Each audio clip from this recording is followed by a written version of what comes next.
lot and claiming a share of the spoils. Only so keen and highly trained an eye as Engels could have perceived the emerging pattern with such clarity.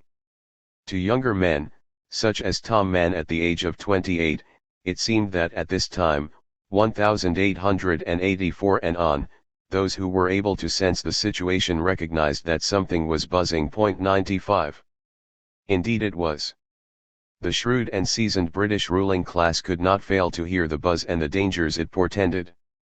Employers allowed concessions to be wrung from them, ostensibly against their will but clearly in their own long-term interests, or, as Eleanor herself put it in another context, to give a little in order to gain much, recognizing, even as had Engels in his Commonweal article, that the combustible material now kindling would render the trade unions powerless to serve as the strongest barrier to social revolution. 97 The stolid officials of those unions might be slow to detect change, but both the employers and the most downtrodden workers were preparing to take up new positions.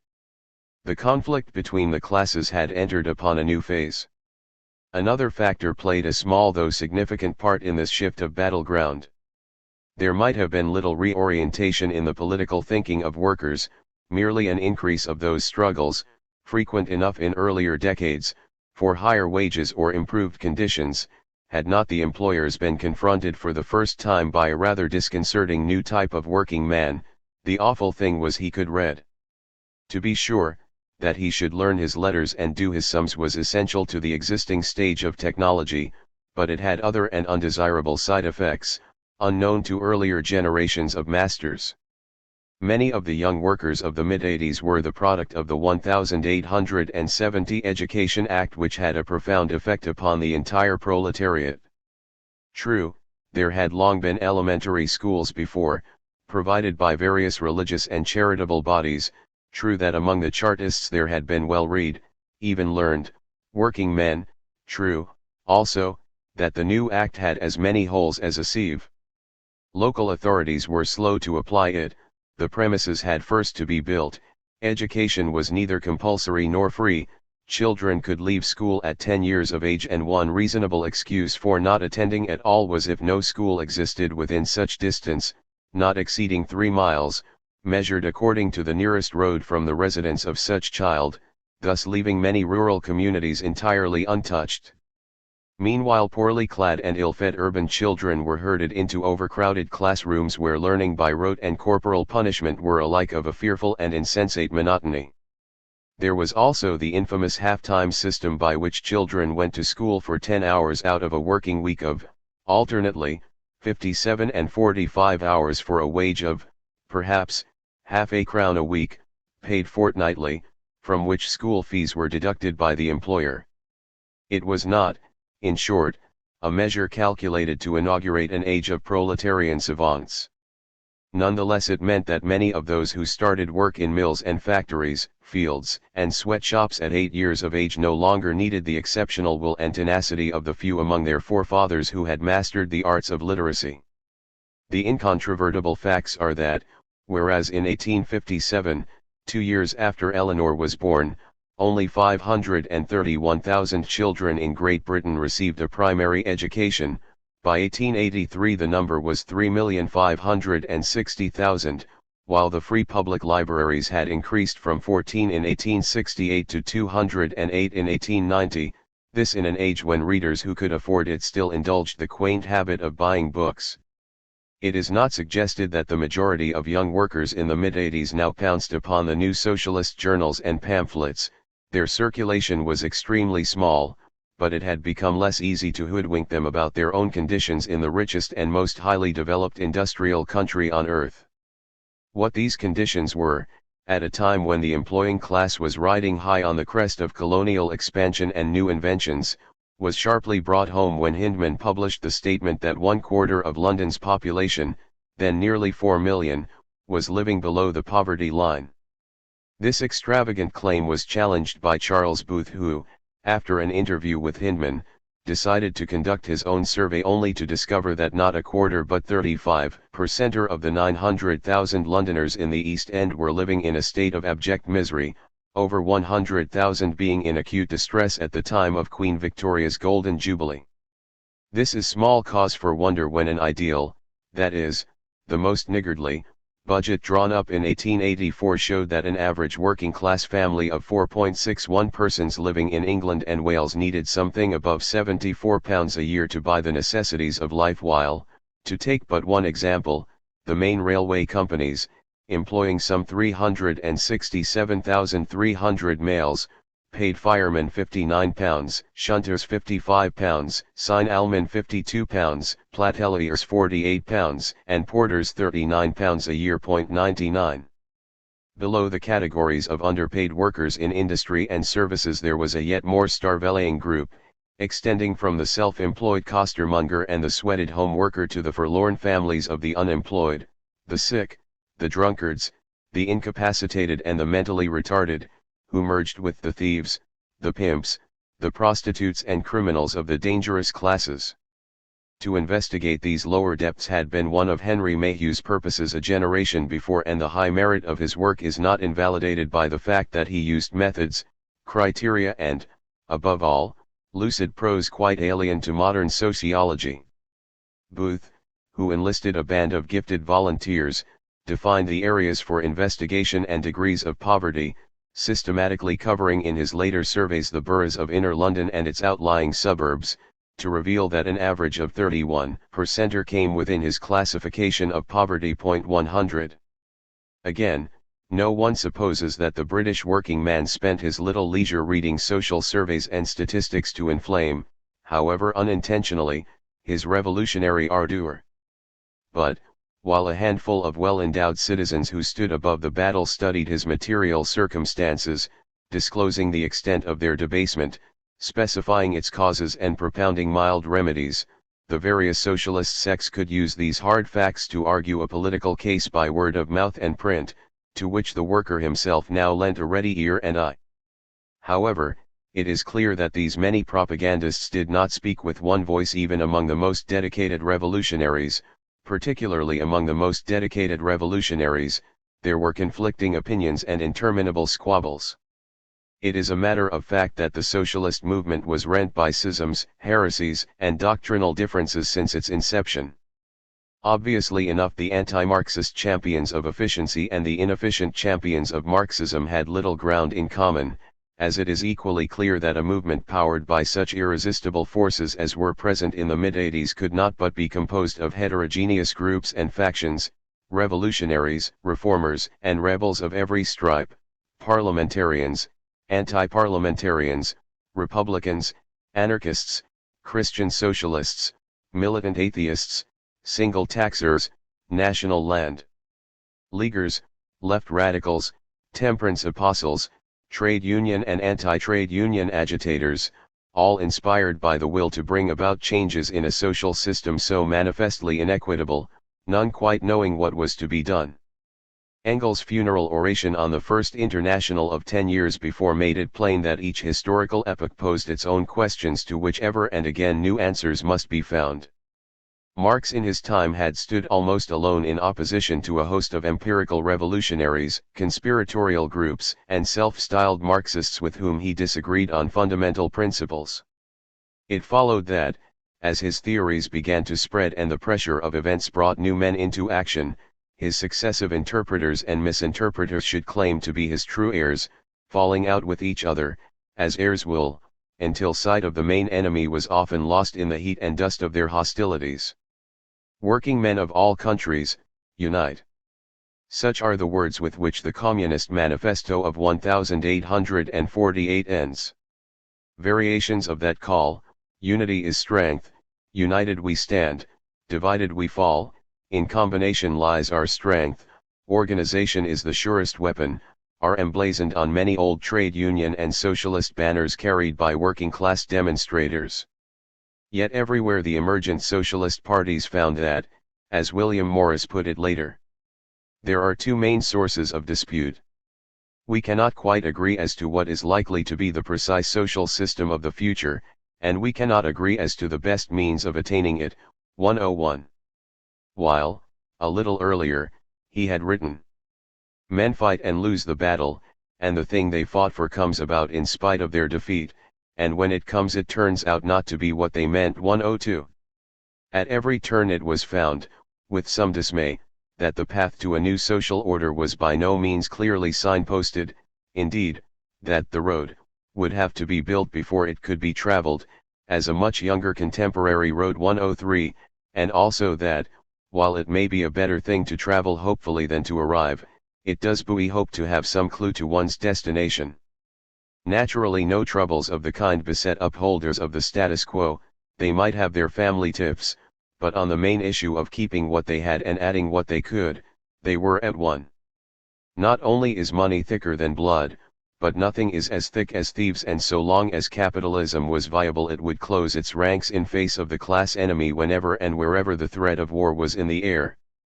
Thus unity, because it was the most decisive and the most difficult of all things to achieve, became the watchword of the revolutionary left, of those who did not like things as they were and set out on an untrodden path to change them. Before the Communist Manifesto was ever written, Engels had predicted these conflicts within socialism and sounded a warning note on forecasting the exact form of both means and ends. Almost 40 years had elapsed since Engels had set down his two credos for the Communist League in 1847 in the form of Socratic dialogues, yet they were still relevant to the rebirth of socialism in the 1880s. Conflicting views on political tactics were exacerbated by the clash of personalities, as inveterate then as in any previous, or subsequent, period. Indeed, it could be said that the smaller and newer the organization the more ferocious the quarrels, for there was not the corrective of a mass movement carried forward on its own momentum despite warring factions. However, even at this stage no individual could impede the strong current of socialism into which so many streams already flowed, nor yet divert it according to his will. Hyndman of the Democratic Federation certainly did his level best. This most improbable socialist, 1842 to 1921, a barrister and company director who had been privately tutored until he went up to Trinity College, Cambridge, had stood, unsuccessfully, as an independent, in effect, Tory, candidate for Marylebone in 1880. While he indulged in the tastes and pursuits of his class, he poured out time and money on the socialist movement from 1881, constantly giving offense to his comrades by the overweening deportment which Marx had found so repelling. Genuinely outraged by the miserable system of draining India of her wealth to the extent of upwards of £30 million a year for the benefit of the well-to-do classes in the United Kingdom 105, he nevertheless conserved strongly chauvinist and imperialist views. At the same time his rooted xenophobia, driving him to intrigue against and slander any foreign-born socialist, and his anti-Semitism could not but antagonize those to whom socialism and internationalism were synonymous. But so long as Hyndman treated the small Democratic Federation as his personal possession, a private company, as it were, of which he was the managing director and sole shareholder, his own weaknesses were of little moment to the outside world, though a perpetual irritant within the organization's councils. A vain, obstinate, and contentious man who could not endure opposition from his colleagues, his mistakes, which were not few, appeared to them gigantic while the value of his contribution, by no means negligible, was dwarfed. Thus, whether right or wrong, Hyndman created strife. The amazing thing is how often he was right when one considers how weak he was on theory and how strong on egotism. Engels, who regarded him simply as a pretty unscrupulous careerist 107 wrote letters at this period deriding Hyndman's pretensions as a Marxist or as any type of socialist at all, fervently thankful that the British workers paid not the slightest heed to his antics. The antagonism between these two was such that Hyndman, with the newspaper at his command, waged an undefying public feud against anyone associated with Engels, not excluding Eleanor, venting a petty personal spite that at times resembled the outpouring of a bad-tempered housewife with a grudge against the neighbors.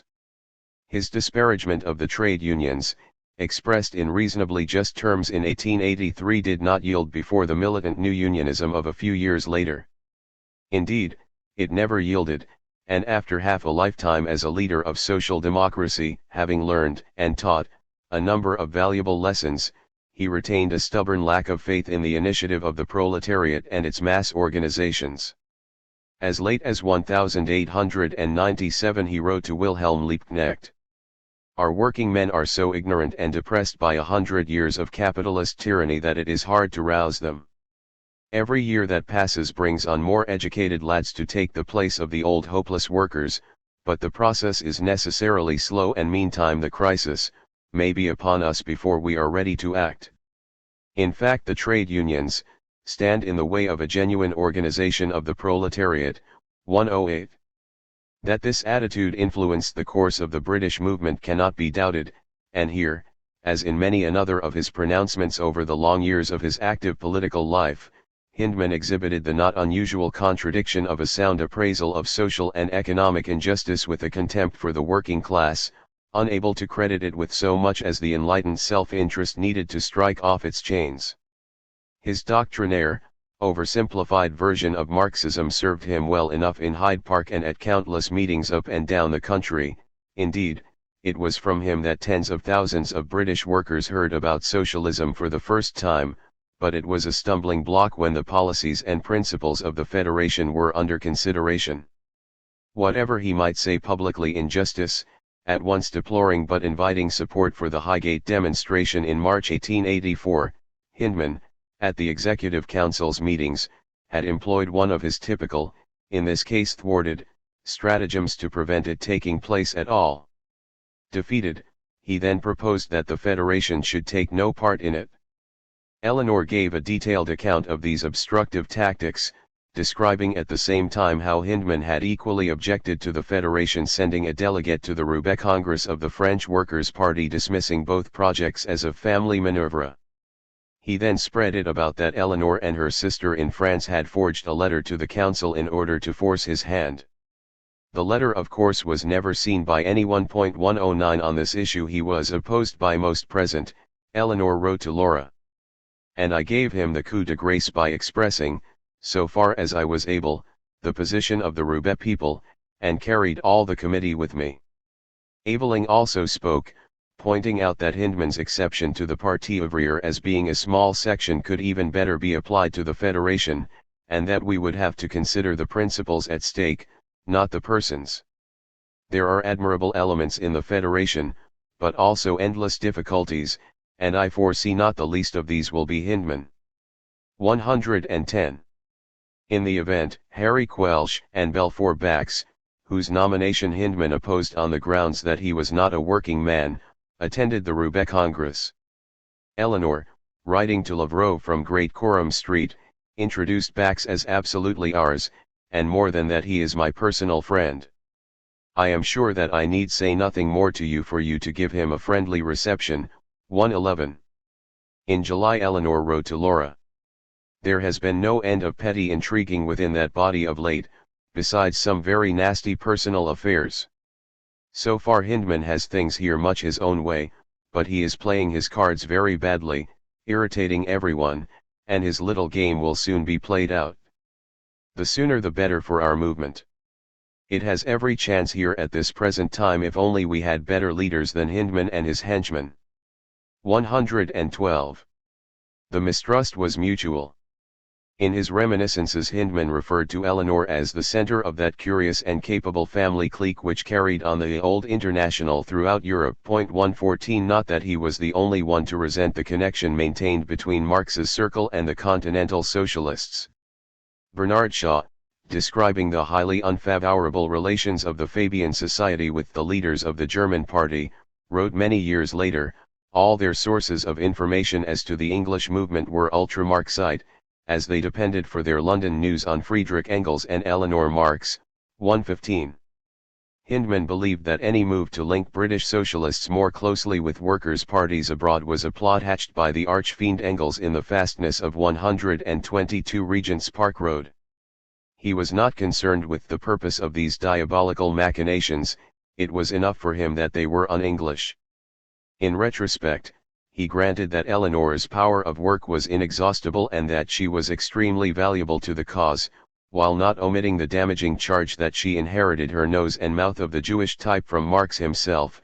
116 But at the time he would not have assigned to her any but a destructive role. To William Morris he wrote that he and others who had worked for the front proud position of justice were not prepared to admit its control to a system which has always meant and must always mean ruin, and it is worth notice that the change is specially wanted by the very persons, Dr. and Mrs. Aveling, who, ruined today by their prejudices and advertising puffery of themselves, people who have never done the paper any good whatever. 117. It was not, however, a personal feud. Indeed, her name was almost invariably coupled with Aveling's whenever he attacked her, nor was Eleanor the only one to subscribe to Engel's view of Hindman as a political adventurer who was trying to buy up the whole movement and causing havoc in the process, so that, before long, the most sincere and disinterested members of the Executive Council formed what Morris himself called the cabal. This anti-Hindman faction now made a determined effort to call a halt to the feudal rows and disruptions. The ins and outs, the moves and counter-moves of this internecine struggle, lasting for months, have been fully recorded and might seem to have been a storm in a teacup, so negligible were the numbers involved. However, though matters were brought to a head on a vote of confidence in Hindman's leadership which ran counter to all democratic methods, a major political concept was at issue, as Eleanor set out in a letter to Wilhelm Liebknecht in January 1885. "You will understand without much explanation," she wrote, "our present position. One of our chief points of conflict with Hindman is that whereas we wish to make this a really international movement, Mr. Hindman, whenever he could do so with impunity, has endeavored to set English workmen against foreigners.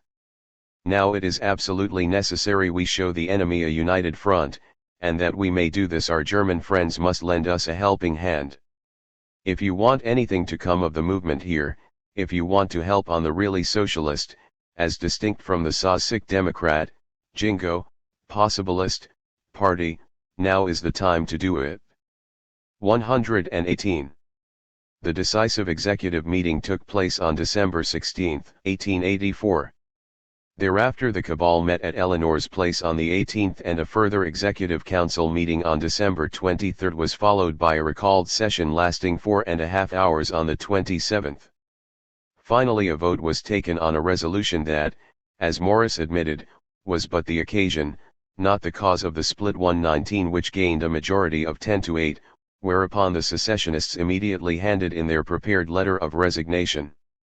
Since discord has arisen in this council owing to the attempt to substitute arbitrary rule therein for fraternal cooperation contrary to the principles of socialism, and since it seems to us impossible to heal this discord, we the undersigned think it better in the interests of socialism to cease to belong to this council and accordingly hand in our resignation. The 10 signatories were Edward Aveling, Eleanor Marx Aveling, Belfour Bax, Robert Banner, J. Cooper, W. J. Clark, Joseph Lane, John Lincoln Mahone, Samuel Mainwaring, and William Morris. 120. It is natural to ask why, having defeated Hindman and his henchmen, the victors should stalk out. The reason is not far to seek. The small majority vote represented less than a guarantee that the clashes would now cease and, as Morris wrote to Joines on Christmas Day 1884, "I am sure the split was unavoidable. Hindman can accept only one position in such a body as the SDF, that of master. Some may think that position on his part desirable, I don't, and I cannot stand it. You must not suppose that this is a matter of mere personal likes and dislikes, the causes lie much deeper than that. He has been acting throughout, to my mind, as a politician determined to push his own advantage, if you please, along with that of the party, always on the lookout for anything which could advance the party he is supposed to lead. His aim has been to make the movement seem big, to frighten the powers that be with a turnip bogey which perhaps he almost believes in himself, hence all that insane talk of immediate forcible revolution, when we know that the workers in England are not even touched by the movement. We say let him keep his property with all its increments, earned and unearned. But we won't be part of it, however small a body we may form. We are at least on a new basis of mutual trust among ourselves." 121. On Monday, December 29, 1884, the Socialist League was formed, and the importance of that fact to politics, as also to the story of Eleanor Marx, is that, at a crucial moment in the early days of the British labour movement, a diminutive band of socialists stood firmly by the Marxist principles of internationalism and the rejection of both autocracy and opportunism. It cannot be said, however, to have come nearer to realizing the dream of unity within that movement, nor yet to have put an end to disagreements. It did not inaugurate an era of mutual trust even among its own small brotherhood, a splinter body at best. It was only too soon to be fissured. Engels wrote to Laura on January 1, 1885. I am sorry the crisis in the Social Defederation could not be retarded a little longer. Hyndman would have got deeper into the mud, and the personal element would have been thrown into the background. However, it could not be helped. The reason why the majority, instead of following up their victory, resigned, and starts a new organization was this chiefly, as Morris said to me, the old organization was not worth having. The London branches are about 300 strong in all, and those they hope mostly to get, and as to the provinces, it's all bosh and bogus. Well, we'll see what they will make. There is this to be said in their favor, that 3 more unpractical men for a political organization than Aveling, Bax and Morris are not to be found in all England. But they are sincere. 122. Eleanor's version of the split and all it implied to an active participant at the time could not be bettered. She wrote to Laura on December 31, 1884, that is, at the height of the denouement. From the disgraceful vilification of everyone to whom he personally objects as not being a follower of himself, Hyndman forced things to such a condition that it was impossible to go on working with him. The personal question, inevitable personal questions will be mixed up in all such movements as these, is after all very secondary to the principal one, that of whether we were to sink into a merely Tory Democratic Party or to go on working on the lines of the German Socialists and the French Parti ouvrier. Our majority was too small to make it possible for us to really get rid of the Jingo faction, and so, after due consideration with Engels, we decided to go out, and form a new organization. This is to be called the Socialist League. The General has promised, now we are rid of the unclean elements of the Federation, to help us. Many others who have till now stood aloof will come to us also. We shall of course, through Fay, have the Germans with us, and we also count on the Parti ouvrier. A short statement will be drawn up and sent by us to the various socialist parties, at once to explain our secession, and to ask their support. Hyndman will now no doubt be able to form the alliance he has all along tried to make, and been prevented by us from making, with Bruce, like will to like. Oh dear! Is not all this wearisome and stupid? But I suppose it must be gone through. I comfort myself by recalling the long Schweitzer-Lasseli-Linecht quarrel in Germany and the Bruce-Lafargue split in France. I suppose this kind of thing is inevitable in the beginning of any movement. 123. On the same day and in much the same terms she wrote to Lavrov, her father's old friend, now over 60, who had lived as an émigré in Paris since 1870. To him she also said how sick she was of the petty intrigues and tiresome disputes. Still, she went on, one must not despair, but work for the cause. 124. She wrote to him again on January 20, enclosing a copy of the letter sent to all the SDF branches explaining the defection and the Socialist League manifesto. Morris, she said, who has subsidized justice up to now, is not on the terms with Hyndman that you supposed. On the contrary, it was he in particular who insisted that we part company from a man who can only prejudice the success of the party in England. It's not pleasant to be thus forced to mix purely personal questions with important questions of principle. But, as you know, of course, better than anyone else, it is often impossible not to mix them, and very often the personal question becomes a question of principle. Our friend Engels is entirely with us. She asked Lavrov to write a word, if only as a letter, for publication in the second number of the new journal. We want to bring out the international character of the movement.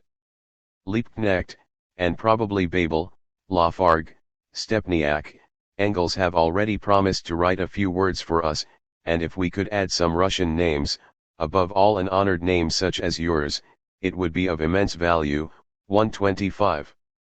The Socialist League's manifesto, to Socialists, was issued on January 13, 1885 from its premises at 27 Farringdon Road. It ran: We, the members of the Council of the Social Democratic Federation, who, although a majority, resigned on December 27, wish to explain our reasons for that retirement, and for our forming a body independent of the Social Democratic Federation. It is admitted by those who remain on the Council, as well as by ourselves, that there has been for some time past a want of harmony in the Council. We believe that this has been caused by a real difference in opinion as to what should be the aims and tactics of a socialist propaganda. Our view is that such a body in the present state of things has no function but to educate the people in the principles of socialism, and to organize such as it can get hold of to take their due places, when the crisis shall come which will force action on us. We believe that to hold out as baits hopes of amelioration of the condition of the workers, to be wrung out of the necessities of the rival factions of our privileged rulers is delusive and mischievous. For carrying out our aims of education and organization no overshadowing and indispensable leader is required, but only a band of instructed men, each of whom can learn to fulfill, as occasion requires it, the simple functions of the leader of a party of principle. We say, that on the other hand there has been in the ranks of the Social Democratic Federation a tendency to political opportunism, which if developed would have involved us in alliances, however temporary, with one or other of the political factions, and would have weakened our propagandist force by driving us into electioneering, and possibly would have deprived us of the due services of some of our most energetic men by sending them to our sham parliament, there to become either non-entities, or perhaps our masters, and it may be our betrayers. We say also that among those who favored these views of political adventure there was a tendency towards national assertion, the persistent foe of socialism, and it is easy to see how dangerous this might become in times like the present. Furthermore, these views have led, as they were sure to lead, to attempts at arbitrary rule inside the Federation. For such a policy as the above demands a skillful and shifty leader, to whom all persons and opinions must be subordinated, and who must be supported, if necessary, at the expense of fairness and fraternal openness. Accordingly, attempts have been made to crush out local freedom in affiliated bodies, and to expel or render unpopular those individual members who have asserted their independence. The organ of the party, also, has been in the hands of an irresponsible editor, who has declared himself determined to resign rather than allow the Federation to have any control over the conduct of the paper. All this we have found intolerable. It may be asked of us why we did not remain in the body and try to enforce our views by steady opposition in it.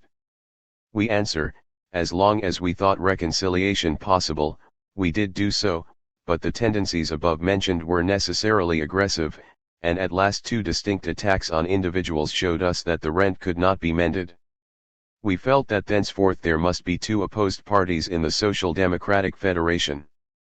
We did not believe that a propagandist body could do useful work so divided, and we thought that it would not be in the interests of socialism to carry on the contest further in the Federation, because, however it might end, it would leave a discontented minority, ruled by a majority, whose position would have been both precarious and tyrannical. On the other hand, our view of our duty to the cause of socialism forbids us to cease spreading its principles or to work as mere individuals. We have therefore set on foot an independent organization, the Socialist League, with no intention of acting in hostility to the Social Democratic Federation, but determined to spread the principles of socialism, by the only means we deem effectual. January 13, 1885. Signed. Edward Aveling. Eleanor Marx Aveling. Robert Banner. E. Belfour Bax. J. Cooper. W. J. Clark. Joseph Lane. S. Mainwaring. J. L. Mahone.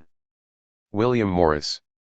Issued from the offices of the Socialist League, 27, Farringdon Street, London, E.C. 126.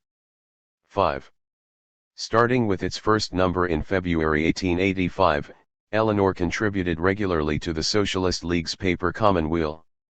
She resumed her gathering of news items from abroad, now under the title Record of the Revolutionary International Movement, signed E.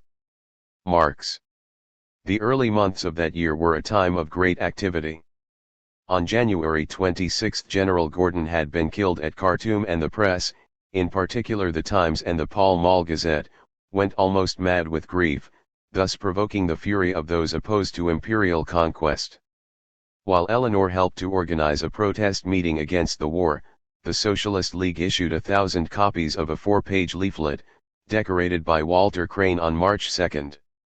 Fellow citizens, it began, a wicked and unjust war is now being waged by the ruling and propertied classes of this country, with all the resources of civilization at their back, against an ill-armed and semi-barbarous people whose only crime is that they have risen against a foreign oppression which these classes themselves admit to be infamous. Tens of millions wrung from the labor of workmen of this country are being squandered on Arab slaughtering, and for what? 1. That Eastern Africa may be opened up to the purveyor of shoddy wares, bad spirits, venereal disease, cheap Bibles, and missionaries, in short that the English trader and contractor may establish his dominion on the ruins of the old, simple, and happy life led by the children of the desert. 2. That a fresh supply of sinecure government posts may be obtained for the occupation of the younger sons of the official classes. 3. As a minor consideration may be added that a new and happy hunting ground be provided for military sportsmen, who find life boring at home and are always ready for a little Arab shooting when occasion arises. Citizens, you are the dupes of a plot. The manifesto then traced the history of the war in the Sudan and ended. Finally, we ask you to consider who it is that have to do the fighting on this and similar occasions. Is it the market hunting classes themselves? Is it they who form the rank and file of the army? No. But the sons and brothers of the working classes at home. They it is who for a miserable pittance are compelled to serve in these commercial wars. They it is who conquer, for the wealthy middle and upper classes, new lands for exploitation, fresh populations for pillage, as these classes require them, and who have, as their reward, the assurance of their masters that they are nobly fighting for their queen and country. 128. This document was signed by the 25 members of the Provisional Council, including Eleanor and Evelyn. They were now working closely with Morris, not only on the paper and in drafting manifestos, but by supporting the meetings he held throughout the country. In February they went with him to Oxford, where the well-organized opposition proved so ineffectual that the ringleader's windows were broken that night by his angry followers for not making a better job of it. 129. Despite the promise and enterprise shown by the newly fledged group, Eleanor was anxious. There is the constant worry from the Socialist League, she wrote to Laura. The anarchists here will be our chief difficulty. Neither Morris, nor Bax, nor any of our people know really what these anarchists are. Till they do find out, it is a hard struggle to make head against them, the more that many of our English men taken in by the foreign anarchists, are unquestionably the best men we have here. 130. This hostility to the anarchists stemmed from Marx's bitter quarrels with them as the parodists of revolutionary theory. With their basic faith in conspiracy and violence, they were not merely his most implacable adversaries, but they provided a happy hunting ground for agents provocateurs, so that it became almost impossible to distinguish the true believers from those who incited them to excesses that would land them in police traps. Eleanor had reasons for this fear and hatred, whereas such harmless sects as the Fabians, however wrong-headed she thought their prescriptions for social change, were at least above the suspicion of harboring spies. She is never known to have attacked them publicly, and, on the contrary, they frequently appeared with her upon the same platform, while among them she could number many friends. Of the Christian Socialists she was equally tolerant. There may be only a dozen of them, but they are truly convinced and very honest people, she wrote to Lavrov in March 1886, although one must be English to understand this ludicrous mixture of Christianity and socialism. They are mainly Anglican churchmen, but their religion is as singular as their socialism. About the anarchists, however, though equally few in number, she was uncompromising, since she believed that, unlike the Christians, they exerted a baneful influence. There is a small group of them here, mainly Germans, French, etc., but very few English. Unfortunately, in our movement there are many people who do not understand the foundations and the theoretical questions of socialism, good people who see that the world is out of joint, and who imagine that they know what should be done in order that evil should be turned to good. They do not understand what communism or anarchism is, and think that whoever spoke last is right.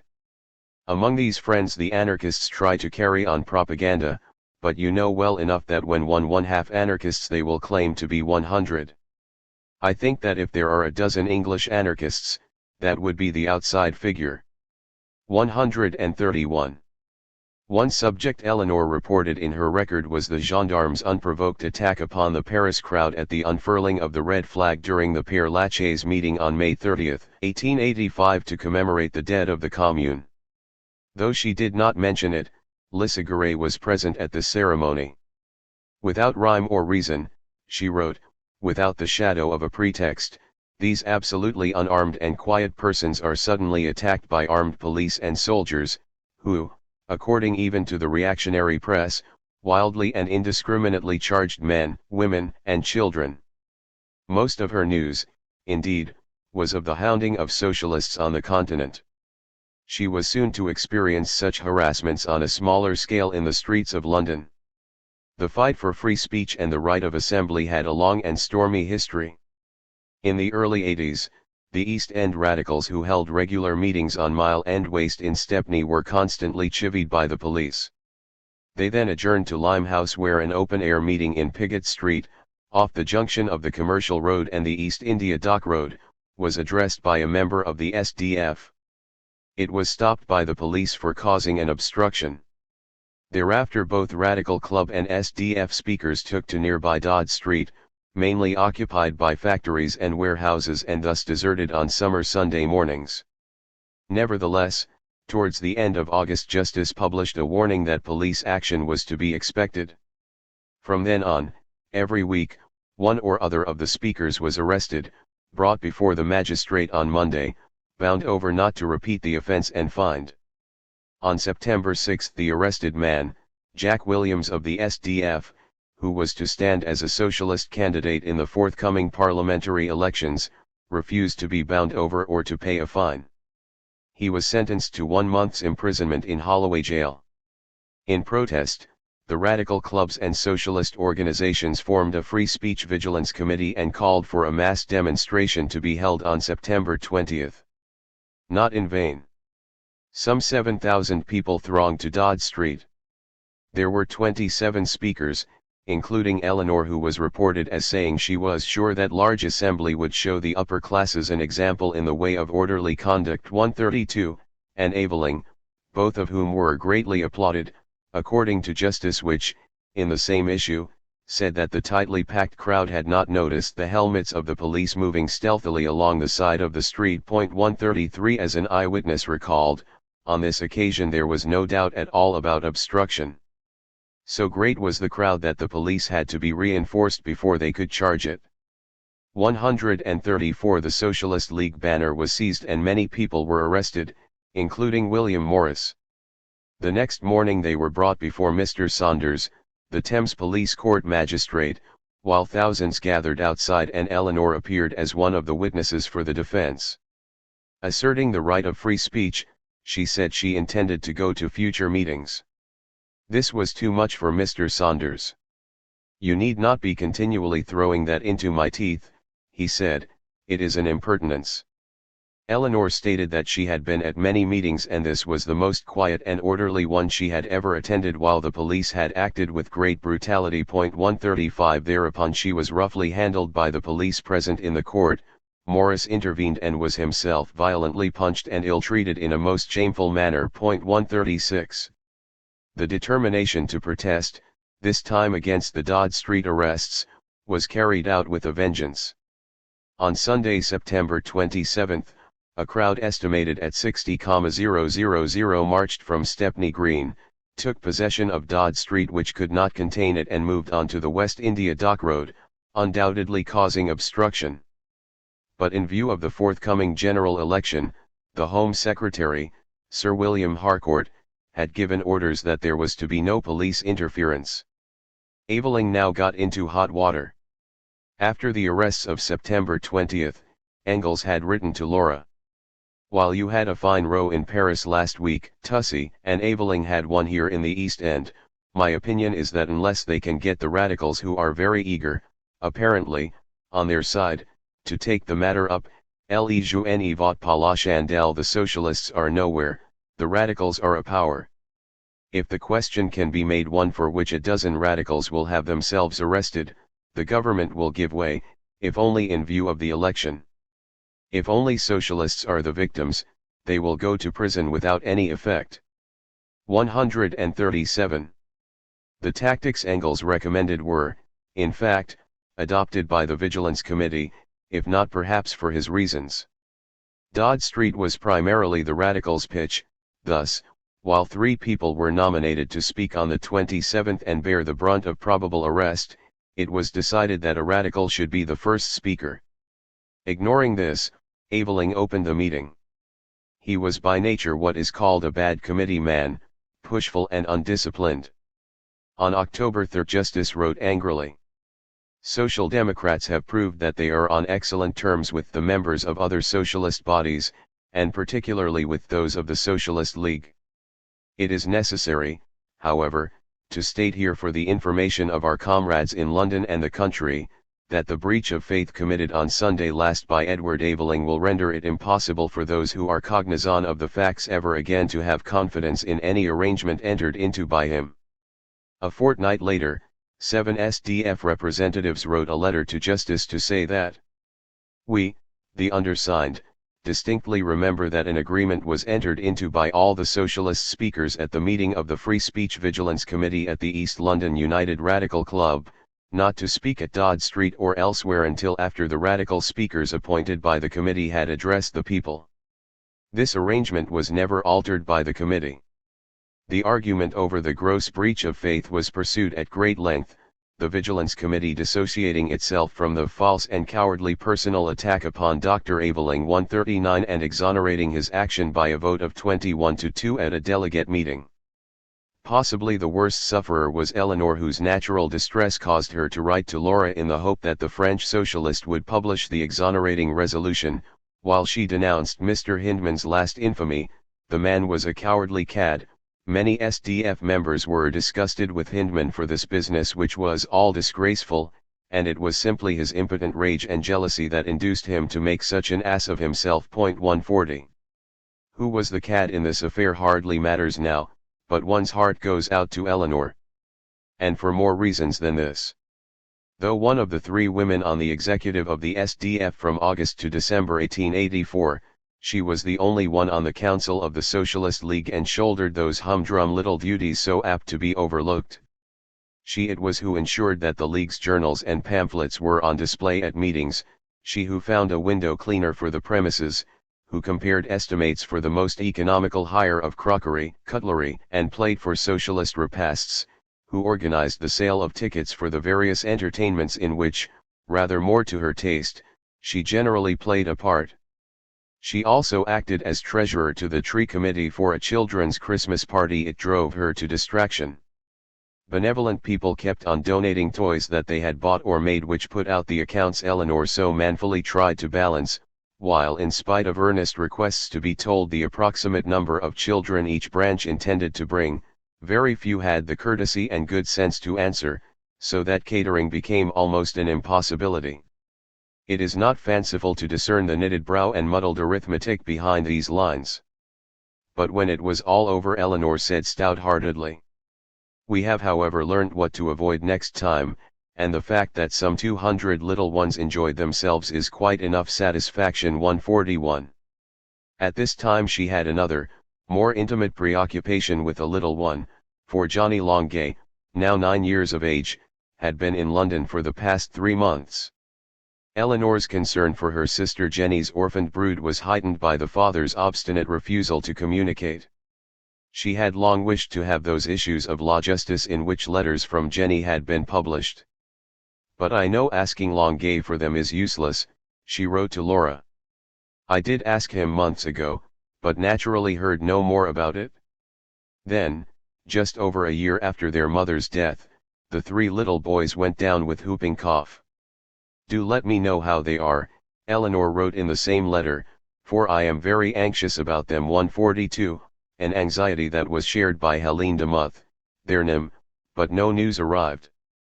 For the anniversary of Marx's death Longuet did not come to England, though he sent flowers and, to Eleanor's amazement, a letter, which made her ask Laura, "Is Longuet ill?" 143. In May that year, when she was writing to my little Johnny on his 8th birthday, she again inquired about the amiable brother-in-law, adding, "I need hardly say that I never get any news of the children save through you." 144. By the end of the year she was complaining bitterly of Longuet's silence. She yearned to hear about her small nephews and the infant niece. Bitterness rose to anger when the Lafargues stopped sending reports. "I really did swear at you both," she wrote, "at him for telling you not to write about the children, and at you for being fool enough not to do it. Can't you understand that I am really anxious to know about the little ones? Remember how I had dear little Johnny and Wolf with me and you will understand." 145. Certainly the Lafargues were not indifferent to the welfare of the young Longuets. Indeed, Paul was to become their legal guardian, and they were also nearer at hand, so that in the early months of 1885 they entertained Marcel for a few days, followed by Edgar, who stayed for the best part of a fortnight, which was astonishing, said Paul. He reported to Engels that the children were well and so was the father, but, and herein lay the explanation, the grandmother, who is always on the go, has had an accident. She has a hole in her head and has practically broken her shoulder, which does not stop her from carrying on like an old repaired bridge. 146. In June Laura ventured to write to Longuet asking about the children. "At the end of a fortnight he answered me," she told Engels, "inviting me to go down to Argenteuil if I wanted news. She went and found that Jenny's little girl is growing very charming, a bright and spirited child with a temper of her own." 147. At last, in the autumn of 1885, Johnny was allowed to visit Eleanor. On October 13 she wrote to Laura, "Johnny is still here, and like to be, so far as I can make out, for some time. I want to find out definitely, because, of course, if he stays here, he must be sent to school. But to get a letter out of Longuet is, as you know, not to be quickly done." 148. On the same date Engels was writing to Laura too. "I am so out of practice in speaking and writing French that positively an hour's chat with Johnny acts upon me as a refresher upon a German council, and really revives my capacity of thinking in French more than ever I could have dreamt." 149. Engels' pleasure in the company of young children was undimmed at the age of 65. The little boy, in fact, was left with him when Eleanor and Aveling went away shortly before Christmas. "Johnny is with us in the meantime," Engels wrote to Laura on December 22, "he has picked up his English again, rather quickly, especially since he goes to school. He is a very good boy and reads an awful lot of, to him, unintelligible books." 150. It seems a little surprising that, having had Johnny in her care and arranged for his education, as she had done 3 years before, Eleanor should now leave him entirely at Regent's Park Road, not only during the holidays but also when the new term had started, for he was still there in mid-January and, though the length of his stay in England is not certain, Eleanor was in Kingston-on-Thames on and off until almost the end of April 1886, because, as she explained to Laura, "We get more work done here really than in London, and get some fresh air besides." 151. It is pure surmise, but since there is not a single reference to Aveling taking the boy about or evincing the smallest interest in him, it may well have been Aveling's wish that Johnny should spend his time in other than Eleanor's charge, and even, possibly, that she was hurt by it. At this point one cannot but ask why Eleanor, with her strong maternal feelings, should have remained childless. It could not have been her wish, it may have been her incapacity.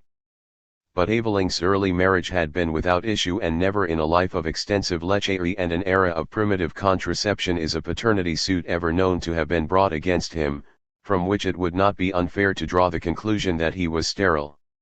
This leads to another matter for irrepressible curiosity: how did Eveling, that grey Lothario, acquire his widespread notoriety? He must have been of a singular indiscretion to furnish so much gossip, for, though all his public performances were well advertised, casual fornications do not appear among them. While received opinion, what is scandalous and what acceptable, differs vastly from country to country, between social strata and, above all, in succeeding generations, sexual behavior does not. A man, or for that matter, a woman, in Eveling's day as now might leap into bed with any willing partner, but, unless you were George Moore, who went in for fiction, it was not then as now a matter for table talk as a rule. As for Eleanor, if her love for the children most dear to her was constantly frustrated, she could at least canalize it into giving pleasure to others quite unknown. Having wrestled with and at last got the better of the obstreperous accounts, she wrote to the council in May 1886. When we found we had a small surplus left over from our Christmas tree fund, it was, I think, decided that we should try to get up a children's picnic. May I suggest that if this is to be done it should be set about at once. We ought not to wait until the weather is unbearably hot. I shall be glad to give all the help I can. I haven't got any money, and several friends of mine have also volunteered, if you decide that we should give the little ones an outing. 152. The outing took place on Whit Monday, June 7, 1886.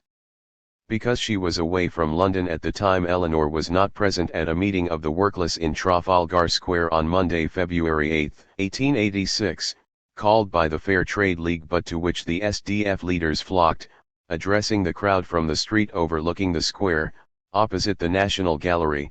Before the conveners of the meeting, their opponents, turned up. Hindman and Co. spoke to a mixed audience which was out for fun and, to some extent, had already arrived in a rather merry state. Engels wrote to August Bebel. When the Socialists proposed a march to Hyde Park to hold a further meeting there, the response was largely drawn from those who have no desire whatever to work: idlers, loafers, police spies, and rogues. 153. Headed by John Burns carrying a red flag, these roughs, as Engels called them, marched through the West End, were jeered at by the usually somnolent clubmen in Pall Mall and St. James's Street, and, more particularly, by their servants who flung boot and blacking brushes at them, to which provocation they responded all too heartily, lobbing stones and lumps of metal through the windows and then running riot to loot shops in Piccadilly and South Audley Street. The absence of the police shows that the row was wanted, Engels wrote to Laura 154, and it is a fact that not until the wreckage and plunder had spread as far as Oxford Street did a small number of police intervene, to show, save in the case of a certain Superintendent Cuthbert, remarkable incompetence. Though not there herself, Eleanor wrote on March 9 to Lavrov. As regards the riots, everything was ridiculously exaggerated everywhere. In the first place, it is clear that a dozen policemen could very easily have put a stop to the small street tumult which took place. Consequently, it was not a really serious affair. Nobody had the least idea that there would be a skirmish, and if it had in fact been the test which the government was foolish enough to initiate, it would already have been completely forgotten. The only comical thing about it all was the shopkeepers' terrible fear. Friends like Morris and Bax tried to see in it a real movement, but they are beginning to agree that it had no great importance. Let us say frankly that, though we have had some successes here, the socialist movement in England is still a literary movement, and to strive to make it seem something different at the present time, would be to strive in vain. It will come, perhaps very soon, but it does not exist yet. 155.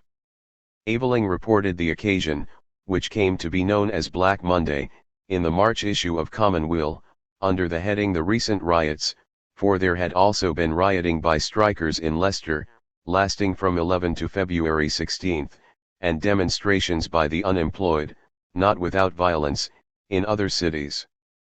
Aveling deprecated these methods, saying that naturally socialists sympathized with the workless and opposed the prosecution of speakers, but it was necessary that socialists themselves should be more disciplined, though it was idle to expect any lasting improvements for the proletariat apart from a revolutionary change. Black Monday had 3 resounding sequels. Burns, Hindman, Champion, and Jack Williams were arrested and brought to trial at the Old Bailey on a charge of sedition when all were acquitted on April 10, but not before Burns had made an impassioned speech from the dock in his mighty voice. At the same time, the existence of the unemployed had been brought rather forcibly to the notice of the rich, so that £75,000 for relief was received by the Lord Mayor of London within 48 hours, while a mansion house fund was immediately opened, contributions pouring in not out of pity but fear, as Hindman remarked 156. Newspaperless in Kingston-on-Thames, Eleanor wrote on February 21 to Thomas Wardle, whom she always addressed as my dear machine or friend machine, saying, I am glad to hear all went off quietly today in the park. 157. But it had not. The demonstration called by the SDF had been mercilessly charged and battened by the police. This was the third resounding sequel to Black Monday, and behind it lay moves with no resonance at all, for something nearly approaching panic had seized the higher echelons of the Metropolitan Police and the Home Office.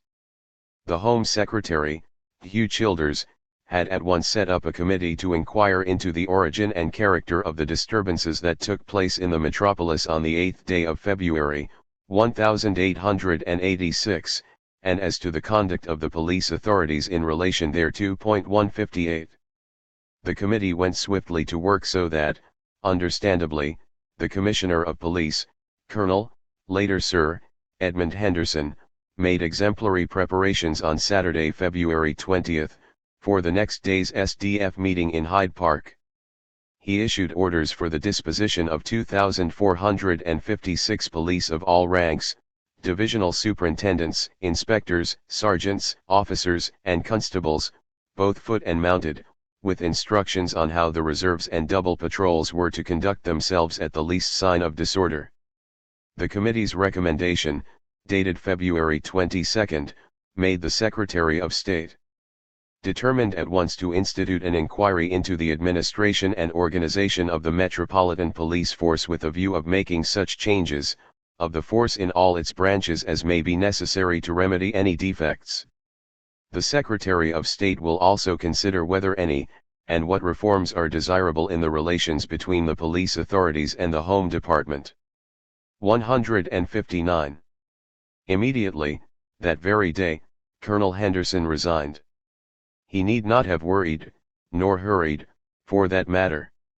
The ferocious police methods used in the park on February 21 must have dispelled any suspicion of nonchalance attaching to the Commissioner, thanks to which, it may be, Mr. Childers' inquiries pursued a leisurely course. Not until July 30 were the Home Secretary's directions sent to the Colonel's successor, Sir Charles Warren, after 5 months. A memorandum, labelled in all seriousness pressing, laid down what hitherto had been only unwritten law. As soon as the character of the probable extent of a public meeting has been fully ascertained by the police, a report is made to the Ho, and if necessary the Secretary of State makes further inquiries and usually sees the Chief Commissioner. A final report is made on the day before the meeting, in which the Commissioner's arrangements, as to the number of police constables to be employed and the name of the officer in charge, are set out. This comes at once to the Home Office for the information of the Secretary of State, and on the morning of the meeting the latter may see the Commissioner again if necessary. From this time the whole arrangements are the responsible charge of the Commissioner, and the Home Office does not interfere. This general practice should not be interfered with, as it is manifest that the Secretary of State can only rarely intervene with advantage, and it is most undesirable to derogate from the plenary responsibility of the Commissioner. But the Secretary of State should be informed of any abnormal or grave occurrences at the meetings, especially when there is any apprehension that military may be required. Such aid, in cases where very prompt action is necessary, may be applied for direct, by the Commissioner, but in all ordinary cases an official application by the Secretary of State should be made, and if possible previous warning should be addressed to the War Office. After a meeting is over, a brief report, and on the following day a full report of the proceedings should be made to the Ho 160. On August 12, having mulled this over, the Commissioner declared that he had no observations to offer, as the memorandum appears to meet the case. 161. For the time being, then, everyone, except, of course, those who organized and attended the public meetings, knew where they stood. Later events, for, irrational though it sounds, Black Monday was to be followed by Bloody Sunday, led to some changes in the sweetly reasonable relations between the Home Office and the Metropolitan Police. 6. Between Black Monday and the Old Bailey trial of the 4 accused, Eleanor came up to London more than once. In March 1886 the Commune anniversary meeting was held at the South Place Institute in Moorgate, and, though a greater number than ever before addressed the packed audience, Eleanor's speech was by general consent the best of all. It is significant that on every occasion commemorating the event of 1871 Eleanor should have surpassed herself. This first, defeated, proletarian revolution had welded her emotional responses to her waking mind at the impressionable age of 16. Many of the communards were now dead, those who lived on were aging, but Eleanor's ardor seemed to rekindle their heroic past. It was not only that she then showed herself a faithful daughter of the International, but, as other generations which have experienced a total commitment in their youth, she was unshakably loyal to it. Precisely because it had failed, she was rendered proof against the inevitable setbacks and adversities of the revolutionary movement until, like the Commune itself, she was defeated. This year, Eleanor laid particular stress upon the part women had played in the battle and urged the need for combined and resolute action. When the revolution comes, and it must come, it will be by the workers, without distinction of sex or trade or country, standing and fighting shoulder to shoulder, she said. 162. It was not by chance that, at this moment, she should have raised the question of women. To this subject she had recently devoted much thought and work. In 1879 August Bebel brought out a short book on women and socialism, illegally printed in Leipzig but purporting to be published in Switzerland. A second, expanded version, Woman in the Past, the Present and the Future, printed in Stuttgart, but again with the imprimatur of Jacob Schabelitz, Zurich, appeared in June 1883. Prohibited in Germany under the anti-socialist law, it nevertheless enjoyed a clandestine circulation wide enough to be venomously attacked in the press. 163 Bebel sent a copy to Engels in January 1884 and Eleanor consulted him about the English translation by Dr. Harriet Adams Walther. This was published during 1885 by the Modern Press in the International Library of Social Science, when it also met in certain quarters with a vituperative reception. 164. Eleanor reviewed the English translation in the August 1885 supplement to Commonweal. This formed the essence of a pamphlet, The Woman Question, which appeared originally in the Westminster Review 165, produced jointly with Aveling, the first of her writings to bear the imprint of a recognized commercial publisher. To distinguish the Edward from the Eleanor in this work, it is interesting to compare it with the original review of 1885 and the speeches both authors were making at the time. It could be said that Eleanor's unpretentious article, aimed at the socialist reader, with copious quotations from Bebel's book, stuck to the theme that we must seek the real cause of woman's enslaved position in her economic dependence upon man, and that her emancipation means nothing but economic freedom. The pamphlet, on the other hand, was graced with various Latin tags and quotations obviously intended for a public that knew its Shakespeare, Bacon, Tennyson, and Shelley, if not by heart at least by name. Despite the substantial improvement in the status of women since her day, Eleanor's main thesis, expounded later by several of her younger contemporaries, remains as true and relevant now as then. Then as now, ladies who became a little overexcited about their wrongs and apt to tip out the baby, most particularly the baby, with the bathwater, paid less attention to economic discrimination as the basis of women's inferiority than to the social and civil oligarchy, not to mention the domestic tyranny of men, now called male chauvinism. As Engels wrote, The foremost English champions of the formal rights of women, are in a large measure directly or indirectly interested in the capitalist exploitation of both sexes. 168. In Eleanor's time women, as both second-class citizens without civil rights and workers represented, according to the 1881 census, almost a third of the total adult labor force aged between 20 and 65. They formed the majority in the textile trades and, including girls under 20 years of age, there were more than 1,750,000 females employed in various industries with another 2 million in domestic and other services. Their earnings were roughly 50% of the male rate.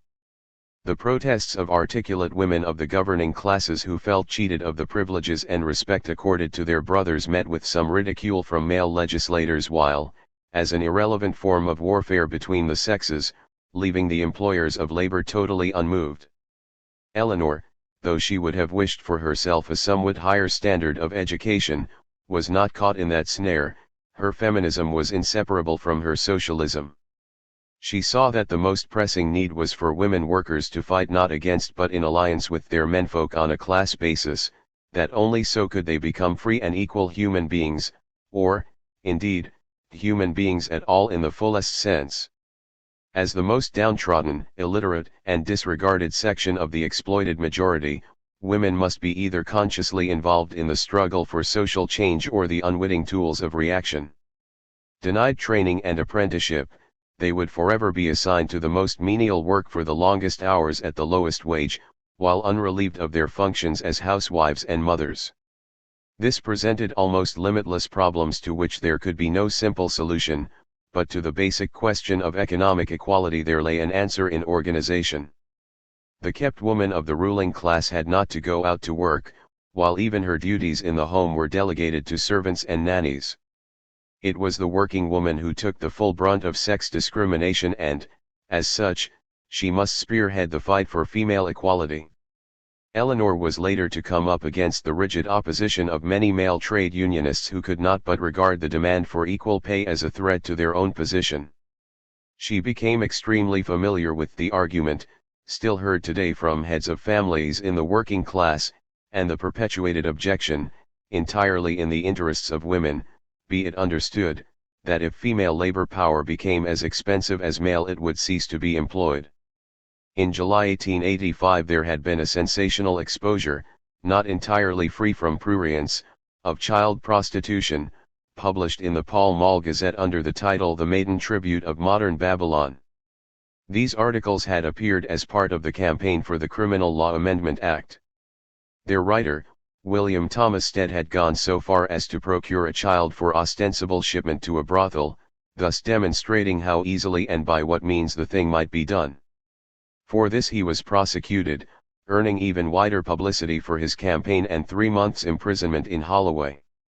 On July 13, 1885, at the first conference of the Socialist League a resolution was moved.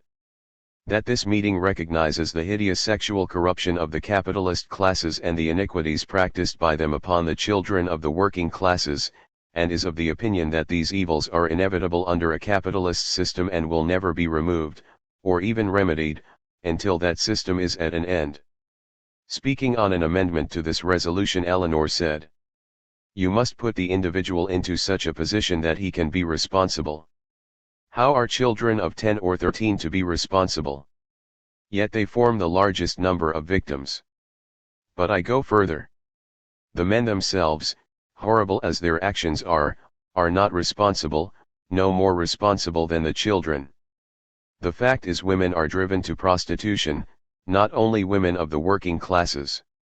Governesses are often supposed to teach 2 or 3 languages and other accomplishments and dress respectably on 6 shillings a week.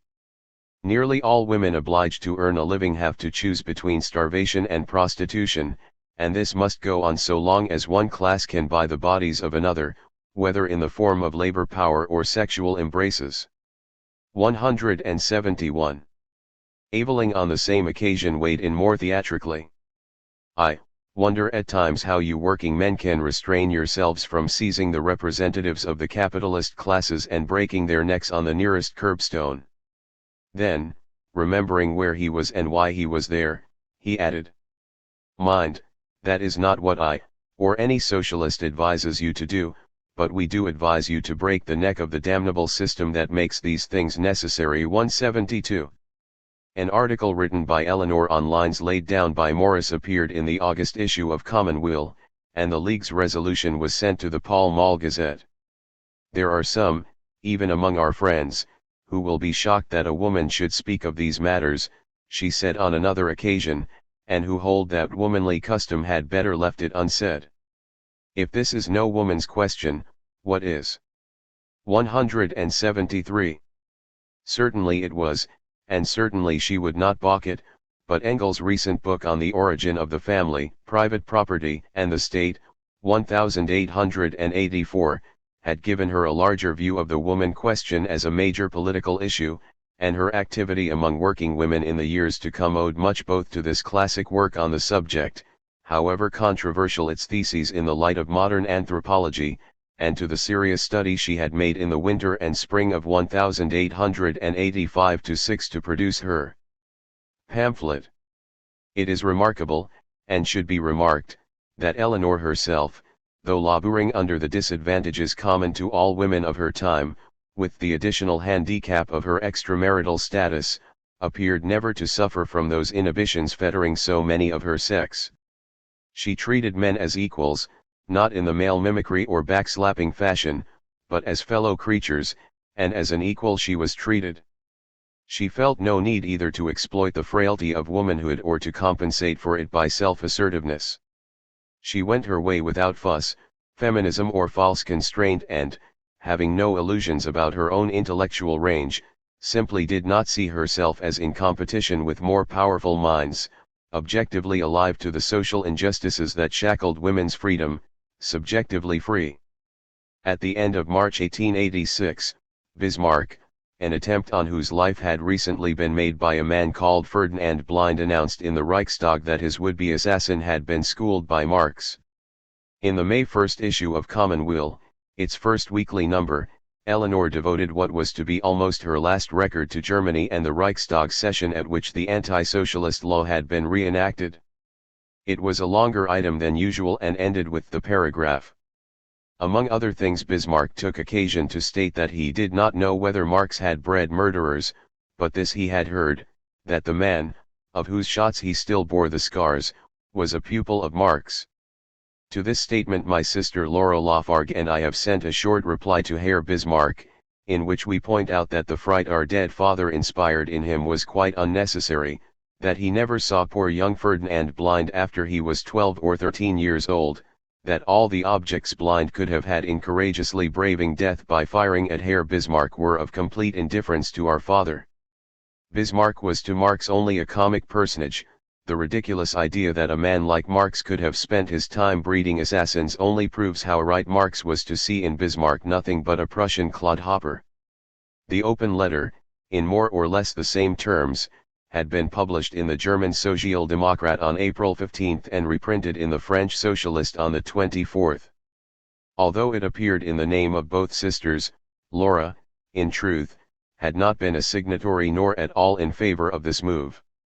Engels had recommended it, but, for my part, Laura wrote to him, I should have thought it preferable, to take no notice at all of Bismarck's crazy assertion. There seems to me something absurd in defending a man like Marx against such an accusation from such a quarter. Neither bourgeois nor workman, I think, required to be told that Marx never either preached nor practiced murder. But although an open letter to Bismarck may be well enough, I must say that I can see no object in sending a copy of the letter to the fellow himself. Whatever he says or thinks in his private capacity, whether drunk or sober, I'm sure is of no concern to us, and I don't see why we should contribute to M. Bismarck's waste paper basket. 174. Eleanor, abashed at having taken her sister's consent for granted, wrote to her on April 23. I must first ask your pardon for having signed your name the week before last without your permission. I signed with both our names and sent it direct with a little note to Bismarck. The note, merely stating that a copy of the enclosed would be made public, I also signed by your name as well as my own. I hope you will not mind. 175. The rest of her letter was chatty and affectionate. She bore Laura no ill will for her reluctance to be publicly associated with rebutting the slander, and a few days later she wrote again referring to the Easter festivities at Engel's house, adding, "I wish we could manage to go and be festive with you in Paris for a while." 176. Now that Morris had his way and Commonweal became a weekly paper, Eleanor and Aveling took the opportunity to withdraw. "An awful mess they'll make of it ere long," Eleanor wrote to Laura. "By dint of much arguing the General and I induced Ed to give up the sub-editorship. This, I think, was necessary on more grounds than one. First, he really has not the time. Secondly, and more important, there is no one here really dependable to work with. We have no one. Bax, reasonable on many points, is quite mad on others, and both he and Morris are just more or less under the thumb of the anarchists. We should therefore have been held responsible for a paper that will constantly do things we should be bound to condemn, and yet have no power to prevent from appearing. The position was impossible." 177. Though Engels was far more critical and less hopeful of the British movement than Eleanor, on this matter she was largely at one with him. "Here all is a muddle," he wrote to Laura at about the same time. "Bax and Morris are getting deeper and deeper into the hands of a few anarchist phrasers, and write nonsense with increasing intensity. The turning of Commonweal into a weekly, absurd in every respect, has given Edward a chance of getting out of his responsibility for this now incalculable organ. It would be ridiculous to expect the working class to take the slightest notice of these various vagaries of what is by courtesy called English socialism, and it is very fortunate that it is so. These gentlemen have quite enough to do to set their own brains in order." 178. Aveling's letter of resignation was made public in the first weekly issue of May 1, 1886. The letter pleaded merely that the necessary demands of a weekly on an editor's time can only be met by those in relatively more fortunate positions. He was replaced by Bax, and the record of May 8 was signed by May Morris, who had not quite the same facilities as Eleanor to gather detailed news from all over Europe, including Russia, as well as both North and South America. Thereafter both Eleanor and Aveling contributed to Commonweal from time to time on a freelance basis. All that early summer the meetings in the East End, and the arrests, continued. 11 men were taken to court, though let out on bail, for addressing a small gathering on the evening of Saturday, May 29, in the Grove, Stratford. This had become the new battleground and, though Eleanor and Aveling spoke, neither was arrested. Aveling, however, appeared at the West Ham Police Court on the following Monday morning to defend the right of assembly, and was reported as saying that the meeting in the Grove had been held to test the right of public speech. 179. A local paper, the Eastern Post and City Chronicle, commiserated with the police, who had a most difficult job to perform. If the socialists were only wise instead of as blind as bats, they would see that the attempt to force socialism upon the public attention in such an offensive manner is only to fill the public with either contempt or disgust. 180. Strong words indeed for a meeting which the police themselves, giving evidence in court, estimated at about 100 or 150. At its first conference in 1885, at which a constitution and rules were adopted, the Socialist League had numbered some 230 members. In the following year, by which time it was said to have between 600 and 700,000, 181 18 branches were represented. Eleanor, with W.C. Wade, acted as secretary to the conference. On July 5 she sent the minutes to the council with apologies for the delay, saying she would be glad if the report could be read over, either by the council or some members of the council appointed for the purpose, as, although I took down the speeches almost verbatim, and not having ever before reported speeches, I may have made mistakes. She had put down nothing that was not said, but may have overlooked things that were. 182. This was among the last of her official activities for the League. In August she and Aveling, who had been invited some 8 months earlier by the Executive Council of the Socialist Labor Party of North America to tour the United States, resigned from the Executive Council. 7. The pattern of Eleanor's life during these years, 1884 to 1886, would not emerge without its inwoven brightest thread, her abiding passion for literature and the drama.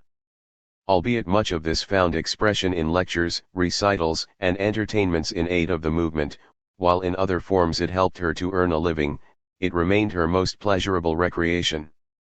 Of physical relaxation there was little enough, unless one counts a boat race party in 1885 and a Socialist League excursion on a Sunday in June 1886, for which, naturally, Eleanor organized the sale of tickets, when it rained upon the 196 socialists who invaded Box Hill. Lack of money and pressure of work seldom allowed Eleanor and Aveling to escape from London. The Derbyshire honeymoon, she wrote to Laura, had been for her the first holiday, except for 1 week, I have had for some 3 or 4 years, and I made the most of it. 183 Early in February 1885 the pair spent 8 days by the Thames in Surrey, where, as Eleanor told Mrs. Stepniak, they were able to work in peace and quiet, which was impossible in London. 184 Aveling was preparing his talks on Marx's Capital and Eleanor was writing no end of letters to arrange, with Engels' help, for copies of Commonweal to be sent to socialist leaders abroad and to solicit contributions from them. 185. Back in Great Russell Street, she wrote twice to Stepniak about a translation she had been doing for him. I am trying stubbornly and as hard as I can to work at the translation, but I fear that possibly I shall not be able to finish it before Monday. It really does involve a great deal of work, you must not be offended by my frank words, because the article is very badly written. It takes me twice as much time as it did you. Stepniak had evidently translated it from Russian into French, because to set it out in the simplest English terms has proved an extremely difficult task. Often I read a phrase 3 or 4 times before I guess and understand what it means, and even so some passages have remained doubtful for me. When I finish it, I shall write to you and ask you to come and advise me about some passages. Some phrases, in the way they are written, could be understood in 2 opposite senses. I fear that my translation will not be good enough. As regards the form, the material given me to work on was bad. On the other hand, the facts were very interesting. In a postscript she asked to see the proofs. The final checking of the printed text produces quite different results. 186. 3 days later she sent Stepniak her manuscript, suggesting the alternative title Why I Left Russia to the one originally given, which she thought would not attract much interest. My dear friend, she wrote, I enclose my translation as it is. I have tried, as always in translation, to make it as literary and accurate as possible, although in a number of passages I thought it essential to make small changes for an English reader. In one place I added a footnote, referring to the Greek and Latin texts. I hope you will be satisfied. I read my translation to Edward, it took up nearly 3 hours, and we think that it will do. I shall be very glad to receive other translations, she went on. We are so demonetized that we are glad of any work, and would like to know what the payment will be. I will ask about this in the museum where there are people who know the usual fees for such work. 187. That June they went up the river for a few days with a chap who has a boat and a tent, wrote Engels, and they both want as much fresh air as they can get. The British Museum is a nice place enough, but not to live opposite to. 188 The only holiday they had was a fortnight at the Star and Garter Hotel in Beach Street, Deal, during August. Even then Eleanor kept in touch with the League's affairs. At the end of the year 1885, while, it will be recalled, Johnny Longay was in London, they went to live at 2 Parade Villas, South Place, Kingston-on-Thames, until the last week of April 1886. For Christmas they came briefly to London to spend the usual festivities with Engels and attend the children's Boxing Day party. They had kept their rooms in Great Russell Street and came up for a few days every now and again. The sojourn in Kingston was anything but a vacation. Not only was Aveling still sub-editing Commonweal, but he had taken on other paid journalism, while Eleanor continued to write her regular monthly record. It was now, too, that she resuscitated her earlier work, the English version of Lasagare's History of the Commune, preparing it for publication by Reeves and Turner, though mainly engaged on the far more ambitious task of translating Madame Bovary. This commissioned work had been put in her way by George Moore, whose Mummer's Wife she considered the strongest and boldest English novel I have read for many a day. 190 The probability is that she had met Moore through Olive Schreiner, who had become a close friend of his in 1885. As Moore was about to go to Paris, Eleanor gave him an introduction to the Lafargues, recommending him as a thoroughly kindly and good fellow, though after the manner of his kind he poses as being awful bad. But he isn't. That's the joke. He has been really kind to us, I mean in the way of helping us to work. You know, he got me the order for translating Madame Bovary, 191. When exactly she started the work and how long it took her is not known, but on Good Friday, April 23, 1886, she wrote to Laura from Kingston. I have, the Lord be praised, finished my translation. It has been work. It will be out ere very long, I suppose, and I am now working at an introduction to it. 192. This introduction, dated May 1886, though it raises certain controversial literary points, is a model of good sense. Conscious of the agonies suffered in the gestation and birth of Flaubert's masterpiece, she said, to write anything of such a man as Gustave Flaubert, and of such a work as Madame Bovary, must give the boldest pause. Of the three possible methods of translation, she did not claim that of the genius nor descend to that of the hack, who, armed with dictionary, rushes in where his betters fear to tread, but followed the path of the conscientious worker who cannot if he would belong to the first category of translators. He would not if he could belong to the second. He can but strive to do his best, to be honest, earnest.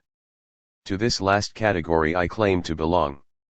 Certainly no critic can be more painfully aware than I am of the weaknesses, the shortcomings, the failures of my work, but at least I have neither suppressed nor added a line, a word. My work, I know, is faulty. It is pale and feeble by the side of the original. But I do not regret having done this work, it is the best I could do. The Athenaeum's anonymous critic 193 was not to be thus easily disarmed. The introduction he passed over with no further comment than to remark that it is uncritical in itself, not in itself a beautiful sentence, and dismissed the whole as done with more zeal than discretion. He then proceeded to fault Eleanor in the greatest detail, demonstrating, as anonymous critics will, that if there was one thing for which he was better fitted than the person who had done the work, it was the work that person had done. The Academy was more generous. Reviewing it on September 25, 188-6194, William Sharp wrote, Flaubert is, preeminently, an untranslatable writer. He is, as Mrs. Aveling appropriately remarks in her preface, inimitable, and he is untranslatable, not because he writes perfect French, but because words are to him supremely significant, have a weight, an urgency of revelation, so to speak, that is almost of necessity beyond the power of the translator to reproduce in an alien language. It is tolerably certain that no English version of Flaubert's novels will ever adequately reproduce the charm of that master's style. We must be content with translation that is at once faithful and entirely natural. Mrs. Aveling deserves credit for the way she has accomplished her task, and if again and again we fail to discern Flaubert in the version before us, it is not always her fault. Sharp then gently drew attention to some little lapses which more careful revision might have corrected. Eleanor had used the definitive French edition of 1873, which included an account of the legal action on a charge of immorality brought against Flaubert, to whose eternal honor, Eleanor wrote in her introduction, the book was prosecuted by, of all people in the world, the government of Napoleon III. As Sharp pointed out, Flaubert was not, on the face of it, an author to appeal to readers with no French. Eleanor, offering to send Laura a copy of her translation, wrote, of course not to read, who would read Flaubert in English if he could help it. 195. It may be conjectured that her reasons, other than financial, for accepting the commission and working on it so devotedly, sprang in part from her indignation at the crassness of the French authorities in prosecuting the author, but, more deeply, as expressed in her introduction, from her view of Emma Bovary straining, like her creator, after an unattainable heaven. She also perceived that he had put much of himself into the character, whether or not she was familiar with his oft-quoted dictum, Madame Bovary, c'est moi. She paid little heed, though not oblivious, to the heavy splendor of Flaubert's prose, to which, together with his obsessional hunt for the mot propre, she gave short shrift. It is not, she did not claim it was, a good translation, and it may be that she relied a little too optimistically upon Paul Lafargue, whose English was far from impeccable, for, as late as April 1886, she was sending him queries to which he evidently gave the wrong or no reply. The work is consequently peppered not only with little lapses but with almost incomprehensible Gallicisms where, it must be supposed, both she and her brother-in-law had been stumped. On forensic terms, once Paul had explained their precise usage in French law, she consulted Sam Moore. That she took immense pains cannot be doubted, and, despite all its failings, her version has remained in print until today, while, in common with all her translations, then and later, it had the distinction of being the first to be made available to English readers.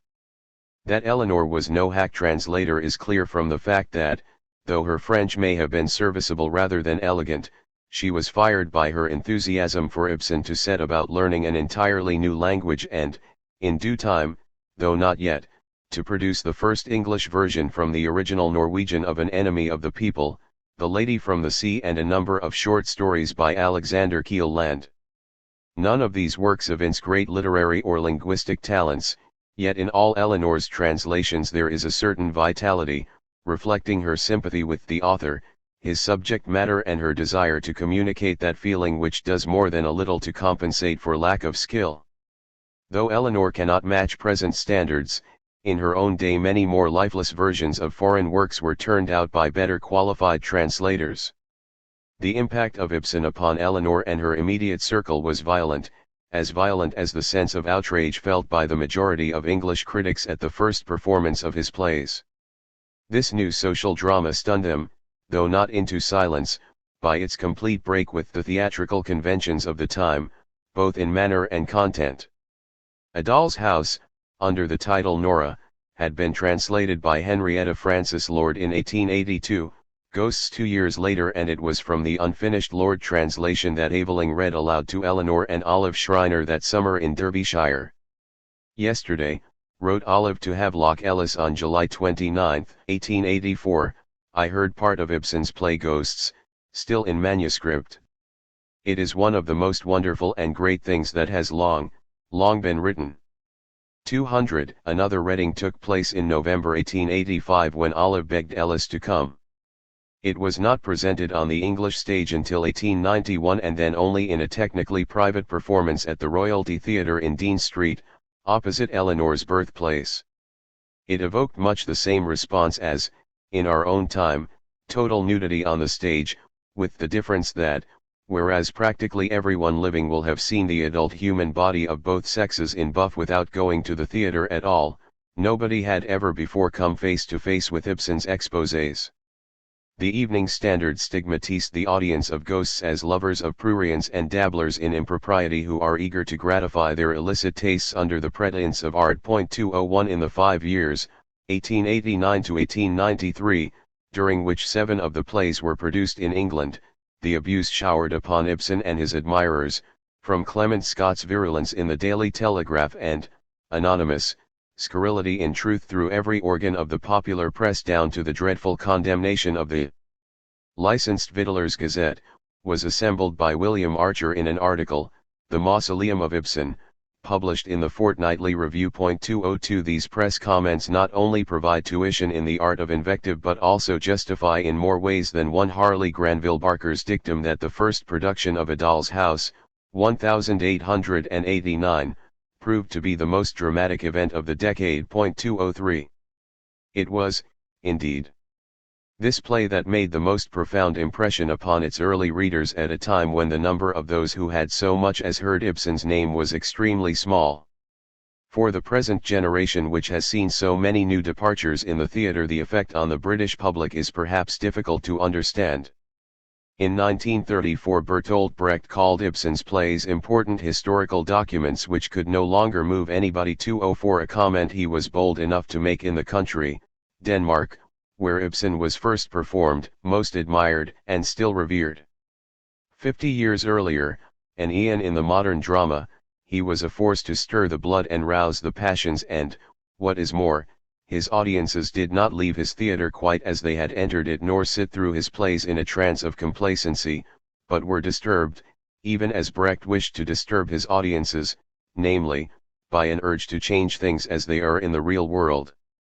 It was the era of the great London actor-managers and of the well-constructed play that provided any vehicle, however ramshackle, for these star performers. Amidst the melodramas, French farces, society comedies, and similar offerings, where the most promising playwrights were Arthur Wing Pinero and Henry Arthur Jones, Ibsen came as a bombshell. To him is owed the origin of a fringe theatre, the non-professional productions, independent clubs, and societies able to give performances without the Lord Chamberlain's license. Olive Schreiner noted in her journal on March 9, 1884, "I love Nora by Ibsen." 205 and wrote to Ellis, "Have you read a little play called Nora, by Ibsen, translated from the Swedish sick by Francis Lord? It is a most wonderful little work." 206. She reverted to the subject a few days later. "With regard to Nora, I think Ibsen does see the other side of the question, but in a book which is a work of art, and not a mere philosophical dissertation, it is not always possible to show all sides." 207. The interest of this comment lies in its early recognition of Ibsen the poet, sensed through a text that fell far short of conveying his choice of words for both their sound and sense and his complexity of meaning. 208 It should be emphasized that the tremendous enthusiasm felt by many socialists among the early Ibsenites was not a simple-hearted response to the message of the plays. It was equally compounded of respect for the novel technique and insight brought to bear upon topics of burning interest to them. Ibsen's own political position was what we should now call uncommitted. However, when on August 13, 1890 the Berlin correspondent of the Daily Chronicle published an interview with him which traduced his views, he repudiated it in a letter to H. L. Brackstad, a friend in London, who wrote to the Daily Chronicle quoting, in translation, Ibsen's words. "I have not said that I have never studied the social democratic question. On the contrary, I have with great interest, and as far as I have been able, tried to make myself acquainted with the different aspects of this question. But I did say that I have never had the time to study the large and comprehensive literature which treats of the various socialistic systems. When the correspondent reverts to my expression that I did not belong to the Social Democratic Party, I wish he had not omitted what I added and which I laid great stress on, that I never had, and probably never was likely to belong to any party whatsoever. What I really did say, was that I was surprised that I, who principally had made it the object of my life to delineate the characters and fortunes of men, on certain points, without consciously or directly having intended to impute anything of the kind, had come to the same conclusion as the social democratic moral philosophers had come to through scientific research. This, my surprise, and I may here add, my satisfaction, I expressed to the correspondent." 210. In December 1885 Eleanor wrote to tell Havelock Ellis that there was to be a reading of Nora at her place in Great Russell Street on the evening of January 15. "I feel I must do something to make people understand our Ibsen a little more than they do, and I know by experience that a play read to them often affects people more than when read by themselves." 212. At this reading Eleanor took the part of Nora, Aveling that of Torvald Helmer, Shaw was Nils Krogstad and May Morris Christine Linda. Neither Ellis nor Olive Schreiner, she being in Shanklin on the Isle of Wight, was present. This was not the only nor the first occasion when Shaw performed with Eleanor and Aveling. On November 21, 1884 there had been an art evening of music, readings, and drama at the Newmeyer Hall to raise funds for the SDF. The program opened with a piano duet, Mendelssohn, played by Shaw and Kathleen Ina. Aveling was billed to read Shelley's Men of England, and there were other items, faithfully described by Helene de Muth, who was there, to Engels who was not, as I do not, see my way to sitting 3 hours consecutively in a stiff chair, but who passed on the details of her account to Laura. Mother Wright, he wrote, referring to Mrs. Theodore Wright, who had read an extract from Adam Bede, read, very well. Bax played the piano, rather long. His rendering of Schumann's Carnival, as the program called it, had evidently bored him. Morris, who was here the other night and quite delighted to find the Old Norse Edda on my table, he is an Icelandic enthusiast. Morris read a piece of his poetry, in fact his own version of the Passing of Brynhild. It went off very well. Their art seems rather better than their literature, and their poetry better than their prose. 214. The second half of the evening was devoted to a dramatic piece, in honor bound, Eleanor and Aveling playing the main roles with great spirit and to much applause, according to Justice. Nim thought the play more or less related their own story. On January 30, 1885, Shaw again appeared with Eleanor and Aveling, this time in a Socialist League entertainment at the Ladbroke Hall in Notting Hill, the second part of the program consisting of a 3-act play, Alone at the End of the Year. On Saturday, December 5, a very successful concert and dramatic entertainment was given by E. Aveling and other friends 216 at the Farringdon Hall. 10 days later, on Tuesday, December 15, a dramatic entertainment under the direction of Edward Aveling was given, again at the Ladbroke Hall. This consisted of 2 one-act plays, in both of which Eleanor and Edward played leading parts. The first, To Oblige Benson, was by Tom Taylor. The second was The Test by Alec Nelson and Philip Marston, announced as being proudly presented for the first time. 217 It is not known ever to have been presented again. To this occasion Shaw was invited in a different capacity. May Morris, who was in the cast, and had also acted in Alone, wrote to him, "Will you accept the enclosed ticket for the acting the Avelings are shortly giving? We want all the leading critics, and their number would not be complete without you. It is a dismal little play, but clever, and Mrs. Aveling, I am sure, will be very successful in it. I can't do my part a bit." 218. May Morris thought highly of Eleanor, calling her in later years that gifted and brilliant woman, who worked long and valiantly for socialism. "I saw a great deal of her at one time," she added, and had a sincere and rather humble admiration for a woman whose gifts of brain seemed so far above my own. 219. Certainly these little amateur theatricals were of no great importance to Eleanor, nor to anyone else, but they gave her keen enjoyment. Her ambitions to act were, in a small way, fulfilled. Her training by Mrs. Vezin, so painfully come by, had not after all been in vain. As her sister Jenny had predicted, to acquire perfect elocution was to be a great gain to her throughout life, for her naturally melodious voice, professionally schooled, had a quality seldom equaled on the political platform by any woman of her time. "I have seen," she had written to Jenny, "that I can move an audience," and, although at the time she had had in mind a very different type of audience, her ringing musical voice, full of fire, her polished English diction and thoughtful eloquence did indeed move her listeners, one of whom described her as a spellbinder. 220. Aveling had published occasional pieces on the theatre, as when in November 1884 he wrote an immensely long and detailed review for Today of Wilson Barrett's Hamlet, which performance, opening at the Princess's Theatre on October 16, was marred in the judgment of the most respected critics by the melodramatic style for which Barrett was famed. This, however, was only by the way. Aveling was hoping to persuade Barrett to produce his own work. In this he failed. One-act plays, he was told, were not acceptable. 221 But he became a regular contributor to the Dramatic Review, under the name Alec Nelson, from April 1885.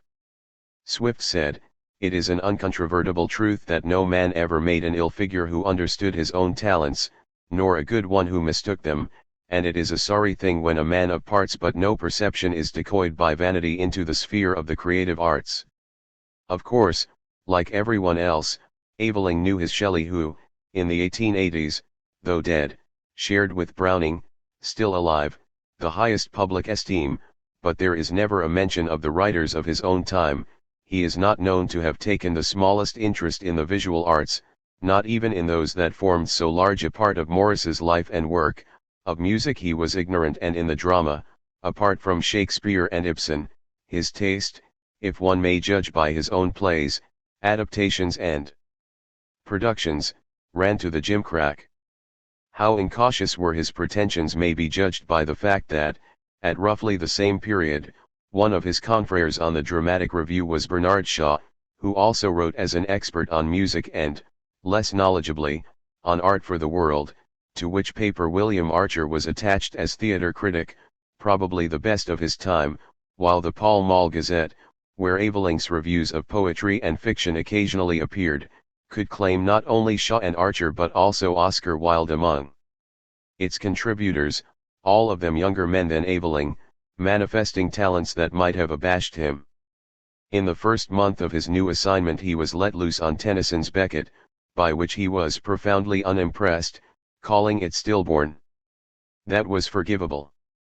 By now Tennyson, who, aged 75, had been raised to the peerage in 1884, the year Becket was published, was distinctly out of fashion, while this chilly long-winded verse drama was considered by so judicious a biographer as Andrew Lang rather the marble from which the statue may be hewn than the statue itself, and wanting in concentration 222. But Aveling, who might well have remarked, as did Lang, upon the narrow insularities and jingoism of the old poet laureate, dwelt rather upon the pretty phrasings here and there, and chose, most curiously, one passage for quotation. If a man wastes himself among women, how should he love a woman, as a woman should be loved? 223. The following month Aveling had his say on the exhibition mounted by the Royal Institute of Painters in watercolors. He remarked upon the surprising quantity of good pictures, including Crane's, but what really caught his fancy was Edgar Gyburn's Who is Sylvia, because it was so pretty and graceful. Only one artist, however, he added inconsequently, has hitherto caught Sylvia veritably, and that is Franz Schubert. 224. On June 6 he devoted himself to a survey of the programs sold at London's leading theatres, only 4 of which could be unhesitatingly called artistic. 12, he opined, can by a large charity be voted not ugly. 225.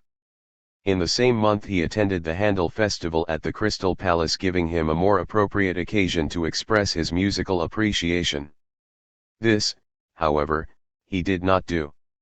Instead, though he conceded that the oratorio did not leave him entirely unmoved, which could be accounted for by the sheer volume of sound, he censured the program, for omitting to state the length of the interval, and the audience. The festival, he informed his readers, was a middle-class affair. The singers and listeners are for the most part of the respectable shopkeeper-cum dissenting type. The men wear top hats and badly fitting coats. The women are, as to their dresses and feathers, fearfully and wonderfully colored. The faces are commonplace and generally ugly, and there is a tendency to wear wool in the ears. 226. So much for Handel. These comments are fair samples of Alec Nelson's work as critic, and it is, to use his own words, by a large charity that no more are cited. While Aveling, without a blush, was committing this stuff to public print, Eleanor was privately airing her own views on a matter of taste and aesthetic values. She forcefully objected to certain items in a concert given by the Socialist League in February 1886. It appears that a German journalist living in London, Karl Theodor Reuss, had been responsible for organizing the affair, but, wrote Eleanor to the Council of the League, I really cannot think that he, a musician, could be responsible for the comic songs, Save the Mark, sung. I am perfectly certain Comrade Reuss would never dream of having such songs sung at one of his own concerts, and I do not think he would say that was good enough for mere socialists, which he would not judge good enough for a bourgeois audience. She had heard only one of the songs, but that had been more than enough. It was not, she explained, simply a matter of her personal taste and, even if some members of the audience did not share it. I don't think we, who want our lectures, our paper, all our work to educate people, and surely education to a socialist means also art education, should tolerate them, she wrote. I know, alas, that we can't pretend to give grand concerts, but let what we do give at least be of such a kind that we need not be ashamed of it, and do not let us say anything will do for our audience because it is a poor and working class one. Of course, she ended, I speak here only for myself. 228. It is clear that she was not speaking for Aveling.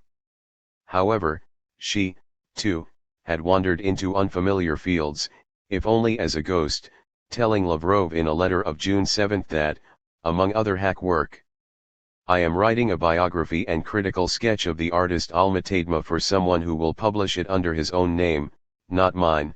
229. This work she did while correcting the last proof sheets of both Bovary and the History of the Commune, while at the same time, on that very day, the first proofs of the English volume I of Capital had come to hand. 8.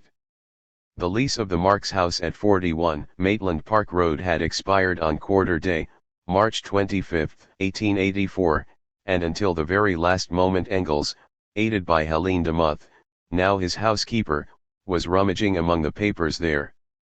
By mid-February they had cleared the lumber room and found a whole lot of things that have to be kept, but about half a ton of old newspapers that it is impossible to sort. Engels told Laura. 230 Among the manuscripts he discovered the first version of the Capital, 1861-63, and several hundred pages, Theory and über den Mehrwerth partly worked up into the text of the later versions, but there will be quite enough left to swell the second volume into a second and a 3rd. 230. This came as a not entirely welcome surprise. Engels, who saw it as his primary duty to edit and publish Marx's unfinished work, had up till now envisaged the whole of Capital as 2 volumes. Despite Marx's reference in the introduction to the original, 1867, edition of Volume I, to a second volume, Books 2 and 3, with a third and last volume, Book 4, to treat of the history of the theory, neither he nor Engels had realized that the material for the second would expand into volumes 2 and 3. However, before the end of February 1884 Engels had mapped out these 2 volumes and, in December that year, he was able to announce to Zarga that Volume 2, some 600 printed pages, was about to go to press, while Volume 3 would be of equal if not greater length. He then specifically referred for the first time to a 4th volume, Theories of Surplus Value, derived from the papers now so unexpectedly brought to light. 232. It had taken a full year, twice the length of time foreseen, to clear the house, but on March 24 Engels paid the outstanding rent and handed over the keys to the landlord, a Mr. Willis. The last act was the disposal of the remaining furniture, for which Engels had been offered £12. 10s, lock, stock and barrel, but, advised to put it up for sale, he hoped it might fetch £15. Helene de Muth was thankful. There is such a weight off her mind now since the old house is done with that she at last can sleep again. It was a nightmare for her which even an occasional nightcap of Irish could not drive away. 233. She was at this time 63 years old, roughly a month younger than Engels, and neither of them can have relished the task. Engels, having rearranged all his furniture and even thrown out some of it in order to accommodate Marx's library, was now ready to start work on Volume 2 of Capital, at which juncture his landlord decided to have the front of 122 Regent's Park Road repainted, with the result that nobody was able to do anything at all as the March winds came tearing through the open windows, whipping up the piles of paper and aggravating Engels' rheumatism. Throughout January and February 1884 Engels, busy negotiating various translations of Marx, into English, French, German, Polish, Russian, had been sorting out the library, listing those books intended for the German party archives presently in Zurich, those he hoped would form the nucleus of a Russian revolutionary library to be sent to Lavrov in Paris, others that were to go to Zarga in America, French works that he thought the Lafargues would welcome, and making a variety of generous dispensations, on all of which he consulted Eleanor, who had selected for herself the best of the French and Italian dictionaries. The blue books he gave to Sam Moore for his English translation of the first volume of Capital, though in the event it was Eleanor who used them for this purpose. As far back as the late 1860s, that is, during Marx's lifetime, Engels had judged Samuel Moore the man best fitted for this work. It was not an obvious choice. A former territorial army officer, a gifted mathematician who was also a brilliant amateur geologist and botanist, Moore was a barrister by profession, living at 60 King Street, Chorlton-on-Medlock, and practicing at the Courts of Chancery in Manchester and Liverpool. Born in Bamford, Derbyshire, in December 1838, so that he was now 46 years of age, he had been educated at Shrewsbury and Trinity College, Cambridge. He was admitted to Lincoln's Inn in 1879 and called to the bar in January 1882. On June 15, 1889, Moore left England to become Chief Justice to the Territories of the Royal Niger Company, residing at its administrative centre, Asaba, on the boundary of the western region of Nigeria, where he enjoyed the embraces of an African bride. He held the appointment for 8 years, with 6 months' leave every other year. So far as can be ascertained, no biography of this interesting character exists, nor is there any mention of him in the many notable books dealing with this period of the scramble for Africa. Moore had been a close friend of both Marx and Engels since before the founding of the First International, whose small Manchester section he had joined as a young man. Since entering the law, his services to the socialist movement had been confined to giving expert legal advice on such matters as pirated and unauthorized editions of Marx's work and undertaking delicate missions for his revolutionary friends. But, immediately upon the publication of the first German edition of Capital, when he was 29, Moore proved to be, in Engels' words, its most conscientious reader, with the possible exception of Danielson in Russia, and one, moreover, who took immense pains to grasp its more abstruse theoretical content. To translate such a book, wrote Engels, a fair knowledge of literary German is not enough. Marx uses freely expressions of everyday life and idioms of provincial dialects, he coins new words, he takes his illustrations from every branch of science, his allusions from the literature of a dozen languages. To understand him, a man must be a master of German indeed, spoken as well as written, and must know something of German life too. But there is something more required. Marx is one of the most vigorous and concise writers of the age. To render him adequately, a man must be a master, not only of German, but of English too. Powerful German requires powerful English to render it, the best resources of the language have to be drawn upon, new coined German terms require the coining of corresponding new terms in English, 235. Engels also told Bernstein and Koski. To be sure, we cannot imitate Marx's style, but the style must not be in direct contradiction to that of Marx, 236. A few months after Marx's death, Eleanor negotiated with Kegan Paul for the publication of an English translation. S. Moore will translate, and I shall revise, Engels told Laura. 237. Moore's fitness for the exacting task was beyond question. As translator-elect, and to equip himself for the demands, and the privilege, of that position, he went into training for more than a decade, spending his vacations in Germany to perfect his knowledge of the language and submitting to Engels' grooming in both political economy and Marx's idiosyncratic prose. In September 1883, while in Eastbourne, Engels read through Moore's first rough draft and found it promising. But progress was slow. Indeed, even had Moore been free to devote his whole time to the work, which he was not, his very excellence, his regard for accuracy, reduced his speed. He was too conscientious to hurry on with it regardless of quality. Engels wrote to Laura at the end of March 188-4238 and, on May 26, Sam, who is doing the first chapter better than I expected, takes such a time over it. 239. Moore, fully aware that he was lagging behind, said that he must have help, whereupon, in the spring of 1884, Aveling's services were enlisted. Not to beat about the bush, This was a case of nepotism, for which Engels paid dearly, since Aveling had none of More's preparatory training or address. It was, in fact, his initiation into Marxism. He was being thrown in at the deep end, as it were. To be sure, he had been busily writing and speaking on the subject for some time past. In January 1884 he had published in Today an article on Christianity and Capitalism. On March 2 he lectured in Islington on Marx's theories. In the same month, under the pseudonym T.R. Ernest, he refuted Bernard Shaw's attack upon Marx's theory of value.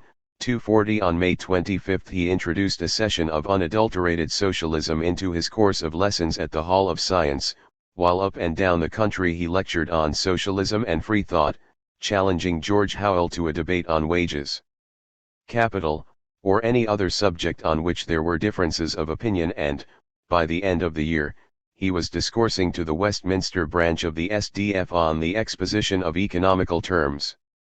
Announced in advertisements of his forthcoming public lectures were such subjects as value, capital, and Karl Marx. In the spring and summer of 1885 he gave his courses analyzing capital, while in May and June various meetings heard him on the subject of capital and surplus value. In setting himself up thus early as an exponent of and authority on Marx, Aveling had been living slightly above his intellectual station in life. Certainly Shaw could speak of him later as saturated with Marx and history and what are supposed by socialists to be economics. 241 Will Thorne would pay tribute to him as one of the greatest orators this country has ever heard. 242 And Ben Tillett praise his exceptionally brilliant intellect. 243 While his tireless activity and mastery of scientific socialism were acknowledged by even the most hostile of his denigrators in the movement. But it took an Engels to discern that in 1884 Aveling came to Marxism a perfect novice in everything relating to political economy. 244 A subject entirely foreign to him. 245 On April 20, 1884 Aveling delivered a speech at the Baskerville Hall in Birmingham claiming that it had required 5 years of deep study and close reading for him to become a socialist, hearing of which Mrs. Annie Besant's fury knew no bounds. She let fly in all directions, nearly scoring a bull's-eye when she declared that in all the 5 years that she had known him intimately, Aveling had shown not the faintest interest in socialism, that he had never studied it nor owned a single book on the subject. Constantly he had discussed politics with her and Bradlaugh, and always the trio had been in perfect agreement on principles. Though his Aveling's political knowledge, like that of most scientific and literary men, was very small, he never touched socialism in any way or knew anything about it until in 1882 he took to reading at the British Museum, and unfortunately fell into the company of some of the Bohemian socialists, male and female, who flourish there. Supposing, Mrs. Besant went on, that his was a sudden conversion, Karl Marx acting as a socialist Moody and Sankey, it could only have taken place 2 years ago. 246 In a private letter Eleanor commented on this outburst. The one clear thinker and scientific student whose popularity in the secularist party almost equals Mr. Bradlaugh's, Dr. Edward Aveling, has joined the ranks of the socialists, and Mrs. Besant does me the honor to make me responsible for this. I am very proud of Dr. Aveling's friendship for myself, but I hope I need not tell you that his conversion to socialism is due to a study of my father's book and not to me. As neither Mr. Bradlaugh nor Mrs. Besant have ever read anything on the subject of socialism and are grossly ignorant of it, they cannot understand that Dr. Aveling's conversion can be due to any other than a personal motive. 247 Only in April 1884 did Aveling for the first time start reading the German text of Capital. Out of interest, he made a rough translation of a few passages to use in his lectures, which exercise furnished plausible if rather shaky grounds for collaboration with Sam Moore. His preliminary canters were utterly useless, Engels told Laura.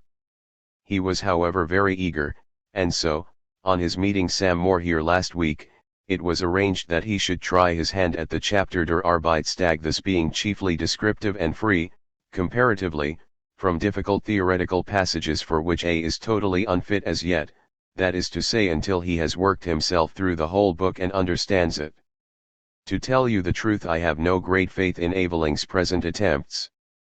249. A few weeks later he was writing. I have deuced little confidence in what assistance I may get here. Aveling has the best will, but he is to translate matter from what is for him unfamiliar German into what is for him unfamiliar English.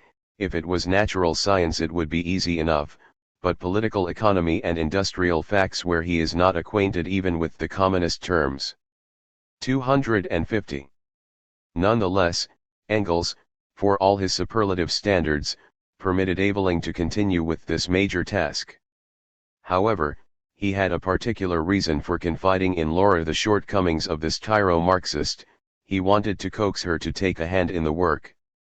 Not a 12-month earlier Laura had angrily asserted her rights, claiming that Marx with his usual goodness had asked her to undertake a translation of Capital. 251. Now Engels told her that, in asking Aveling to help more he had made it a condition that you should be asked also, of which Sam was very glad, and now I come to ask you. He then outlined which chapters had been allocated so far and said, all the rest is open for you to choose from. Any technical terms for which it might be difficult to find the English equivalent in Paris, you might leave room for.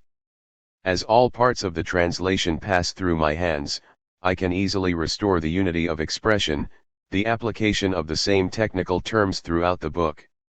If you accept our proposal, as I hope you will, we shall have fulfilled at least partially Moore's wish and have your name and work associated with this translation. 249. No less than 4 times in this letter did Engels bid her select such parts of the book he thought she might prefer. Laura refused. Engels begged her to think it over again. I am afraid we cannot do without help from without.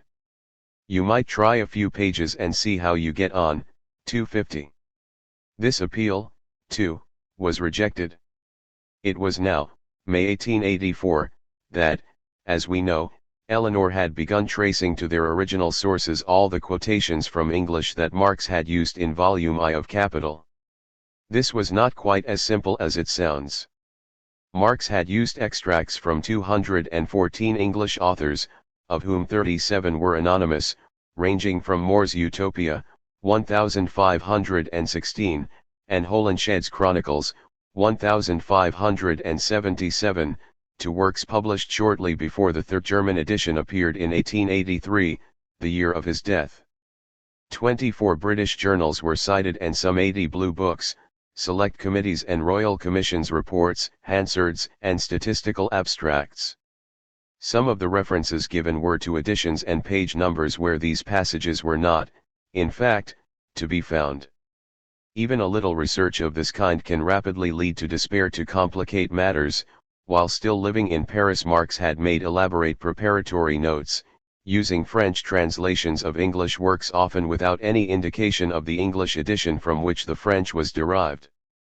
Not until she was about to embark for the United States at the end of August 1886 did Eleanor complete these labors, which included listing all the books and authors quoted, and it took me an awful time to get straight, she said. 252. Small wonder that Engels should tell Laura he was overwhelmed with proof sheets, revisions, prefaces to write, etc., so that he had not even had the time to look seriously at your manifest. 253. For a startling thing had happened. Outraged by the botch that Paul Levine, a French socialist, had made of translating the Communist Manifesto, Laura had been galvanized into action. This change of heart may also have been brought about when, owing to an outbreak of cholera in Paris during the summer of 1884, Paul had insisted upon Laura going to England. She came for a month that autumn, at the moment when not only were Eleanor and Aveling working away at their separate labors for the English version of Capital while in the thick of the fight within the SDF, she herself attended a prodigiously unpleasant meeting of the executive on October 14 when personal insults were freely bandied, but Engels, with whom she stayed, was overworked and feeling the weight of his responsibilities as never before. If I'm now to take Marx's place as first fiddle, he wrote to Becker on October 15, it won't be without making blunders, and no one is more aware of this than I. 254. Once Laura had begun to play a part, he wrote to her, I am glad you are at last taking the bushel off your light and helping us get some good things translated into French. When you are once in it, you will continue by the law of the force of inertia, and gradually begin to like the treadmill. 253. To give encouragement, he praised her work to the point of flattery, making only the most tentative criticisms.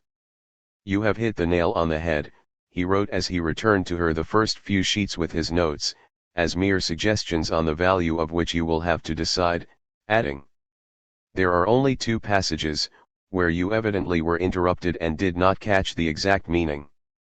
Otherwise the work is excellently done, and for the first time the pamphlet will appear in French in a form we can be proud of and that will give the reader an idea of what the original is. As you go on, practice will make you still more perfect, and you will more and more not translate, but reproduce in the other language. Now we have got you in harness and will do our best to keep you in it. It will be of infinite use to the movement in France. After the manifest, anything you may tackle will appear child's play. 256. Laura's translation of the manifesto appeared in France serially in Le Socialiste from August 29 to November 7, 1885, thus starting to come out before Engels had been able to go over it. But when he sharply disagreed with a passage in the 7th installment, of October 17, Laura took offense, though she consented to make the suggested alteration before the work appeared in pamphlet form. 257. Just a year before, in October 1884, Engels had been writing in triumph to his old friend Johann Becker to say that 3/8 of the English capital was now ready. At the end of 1884 he was telling Zarga that the first half was done. But by February 1885 it was another story. The book was at a standstill, he wrote to Lavrov in Paris, both translators had too much other work to set about it with zeal. He still hoped, however, that the summer would see it completed. 258. Engels himself was laid low with acute rheumatic pain in the legs for months on end. He was unable to walk more than a few steps, and each day from 10 until 5 he lay on his sofa dictating Volume 2 of Capital to a secretary, Oscar Eisengarten, whom he had engaged for this purpose. His evenings were passed in revising with the utmost care the many translations of his own and Marx's work now pouring in from abroad, at once thankful that they should be submitted to his scrutiny and loath to give his mind and time to work of the past when that to come was in the throes of delivery. It was not, in fact, until March 1886 that Moore and Aveling completed their work on Volume I of Capital, and then only because they had been sharply spurred by the serial publication in Today of a rival translation, starting in October 1885, purporting to be from the original German, by John Broadhouse, the nom de plume used by Hindman, who was working from the abridged French edition by Deville, without his consent. M.R. Broadhouse has actually had the impudence of having Aveling asked whether I would not collaborate with him in the translation of Capital, Engels reported to Laura. 259. So far as the authorized English text was concerned, Engels admitted that it had been awful work. First they translate, he wrote, then I revise and enter suggestions in pencil. Then it goes back to them. Then conference for settlement of doubtful points. Then I have to go through the whole again, to see that everything is made ready for the press, stylistically and technically, and all the quotations Tussey has looked up in the British originals, fitted in properly. But then there is another hitch. Edward has missed translating some 50 pages of his share, and these I hope to get by the end of the week. 260. The negotiations with Kegan Paul, initiated by Eleanor, had broken down months before, and now Engels was dealing with Swan Sonnenschein, Lowry and Co. On May 22, 1886 he and Aveling called at their office, and, on that day, the agreement was sent to Aveling for signature, asking him to fill in Mr. Engels' full names and address, which was accidentally not given us at our interview today. The contract was finally sent to Engels on May 28, having been signed at his request by William Swan Sonnenschein in person, who considered this quite unnecessary, as our Mr. Lowry had signed for the firm. 261. Mr. Prince, Sonnenschein's reader, began sending proofs to Aveling on June 8. These were not to be returned without Engels' initials on each sheet, but Engels found them unsatisfactory and would not sign them until Sonnenschein explained that they were only roughs. On June 21 the printers in Perth were clamouring for more material. By September the position was reversed and Engels was complaining bitterly of delays. 261. In all, Engels spent over 11 months as editor of this text, the first pages of which had gone to press on May 23, while he was still revising proofs as late as November, but, as he wrote to Zarga, it was absolutely necessary and I do not regret it. 262. It was Eveling's part that gave him the most trouble, as he had foretold in a letter of February 8, 1886 to Danielson. 263 when Eveling's manuscript first came to hand. In addition to his unfamiliarity with Marxist terms, Eveling had not Moore's capital I, and, very ready hand. 264 for rendering Marx's style. Engels' preface was dated November 5, 1886 and in January 1887 the book was published by Swan Sonnenschein in 2 volumes costing 32s. Thus nearly 2 decades after its original publication, the first volume of Capital appeared in the language of the country where Marx had written it and where he had spent more than half his lifetime. As Eleanor must have reflected with satisfaction, this, though in all conscience tardy, was less than 4 years after her father's death and owed not a little to her own and her partner's efforts. 500 copies of this first English edition were printed, 200 going to America and, despite the absence of press notices, 300 copies were sold in England within 2 months. In April 1887 a further 500 copies were issued, in stereotype, though called a second edition, and in 1889 the first 1-volume edition came out, to be reprinted in 1891. Between the first and the last of these editions, or impressions, 794 copies were sold in England and 700 in the States before Engels' death in 1895. Volume I of Capital had appeared in 9 languages, 8 countries, and 17 editions in a total of 50,000 copies. 266 That is later history, but in 1886 that first English edition was still being assiduously revised by Engels when he came up from Eastbourne, where he was recuperating, to see Eleanor and Eveling off to America. Eveling had given a final lecture, How to Bring About the Social Revolution, on August 21 to the Bloomsbury branch of the Socialist League, which wished him good speed on his journey, and at the executive meeting of August 20 he bade farewell to the assembled comrades ere departing. 267 Then he and Eleanor set sail. Before they do so, let it be said that Eleanor's relationship with Eveling after 2 years as his common-law wife had found its level. She perceived in him what she called the weakness, the vanity, and the venality 268 of the Irish to whom all things could be forgiven. She had discovered that certain shared interests, though she must and did make the most of them, and the irresistible sexual attraction he had for her, as for others at the same time, were not enough to support the plenitude of a true marriage resting on mutual trust. She could not rely upon him, she did not honor him, but she loved him and nothing could shake her loyalty once given. Unlike Emma Bovary, Eleanor, far from seeking solace for the bleakness of her emotional life in a world of false romanticism, escaped into a larger reality, that movement which, from childhood, she had seen as the mainspring of existence. Reference notes. Abbreviations. Adelphi, 1, Adelphi, 2. Eleanor Marx, 2 articles by Henry Havelock Ellis in the Adelphi, 1, Volume X, Number 6, September 1935, pages 342 to 52. 2, Volume 11, Number 1, October 1935, pages 33 to 41. BIML. Institute of Marxism-Leninism, Berlin. Bottigelli Archives. Letters in the custody of Professor Emile Bottigelli. The 1880s. Essays by Fellows of the Royal Society of Literature. Edited by Walter de la Mare. CUP 1930. Ilk. Frederick Engels, Paul, and Laura Lafargue, Correspondence. Volumes I, 3. Lawrence and Wishart, 1959 to 1963. CMFR. Perepiska Klanovsimi I Marxa s Ruskimi Politisheskimi Deoteliami.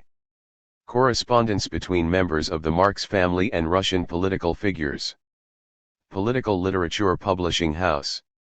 Moscow 1974. IISH. International Institute of Social History, Amsterdam. Liebknecht. Wilhelm Liebknecht. Briefwechsel mit Karl Marx und Friedrich Engels. Edited by George Eckert. Mouton & Co., The Hague, 1963. Mu. Marx Engels Werke. Dietz Verlag, Berlin, 1956 to 1968. MIML. Institute of Marxism-Leninism, Moscow. OS Letters. Letters of Olive Schreiner 1876 to 1920. Edited by S.C. Kronwright Schreiner. Fischer Unwin, 1924. OS Life. S.C. Kronwright Schreiner. The Life of Olive Schreiner. Fischer Unwin, 1924. Thompson. E.P. Thompson. William Morris, Romantic to Revolutionary. Lawrence and Wishart, 1955. W.M. Letters. The Letters of William Morris to His Family and Friends. Edited by Philip Henderson. Longmans Green, 1950. Part 2. Conflicts. 1. Eleanor and Aveling set sail for America on Tuesday, August 31, 1886, on the Inman liner City of Chicago, paying £24 for a two-berth cabin. Before embarking, Eleanor sent a letter to Laura from the Adelphi Hotel in Liverpool. In a few hours we are off, but I must send you and Paul a line of goodbye. I look forward to this journey with no little anxiety. We shall have a difficult time of it in many ways, we shall be constantly on the move. Please write and tell of yourselves and the children. Yours affectionately, Tussie. To this Aveling added a note to send his love and the wish that the Lafargues were going with them. We shall be quite strangers in a strange world. If, he underlined the word 6 times, we make millions of dollars, we will spend some of the very first of them on a Cook's ticket to 66 Boulevard de Port Royal, 2. The 10-day Atlantic crossing was pleasant, if uneventful, save for the occasional sight of whales and porpoises, though an episode of a very different order broke the monotony. A woman traveling steerage to rejoin her husband in New York died on the voyage and was buried at sea, in the early morning, at daybreak, the simplest, and most impressive funeral I have ever witnessed, wrote Eleanor. 3. Landing in New York on September 10, the entrance up the bay to the harbor is a marvelous sight. The Avelings were met by some red-ribboned gentlemen, while reporters were down upon us like wolves on the fold before they were taken to their quarters in the German part of the city. I rather regret this, for the Vaterland like the poor is always with us here.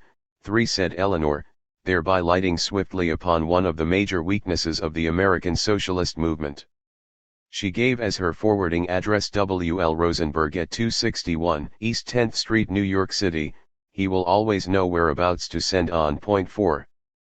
Poor Rosenberg must have had his work cut out, for the Avelings were swept from city to city and state to state in fulfillment of the arduous program arranged for their 15-week stay.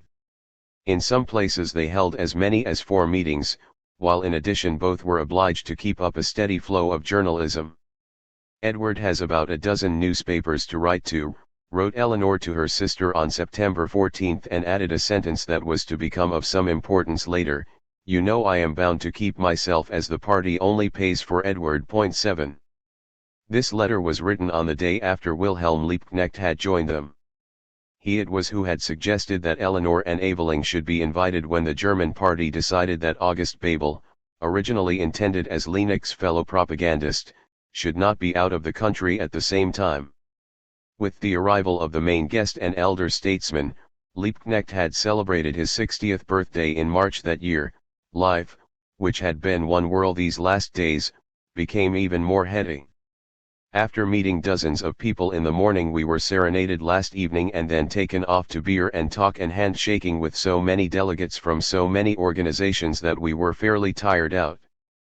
Every 10 minutes someone or other turns up. If I am very incoherent, ascribe it to that. Nevertheless, that same afternoon they left for Bridgeport to make their first public appearance, returning late at night to their lodgings in this very dirty, shoddy town. 9. On his way from Germany, Liebknecht had broken his journey in England, where he met Eleanor and Aveling briefly before they left. Engels had come up from Eastbourne to see them off and then took Liebknecht back to the seaside for a few days before he, too, set out for Liverpool to join the Cunarder Servia on Saturday, September 4, landing in New York on the 13th. Liebknecht's tour was shorter than that of the Avelings by some 5 weeks.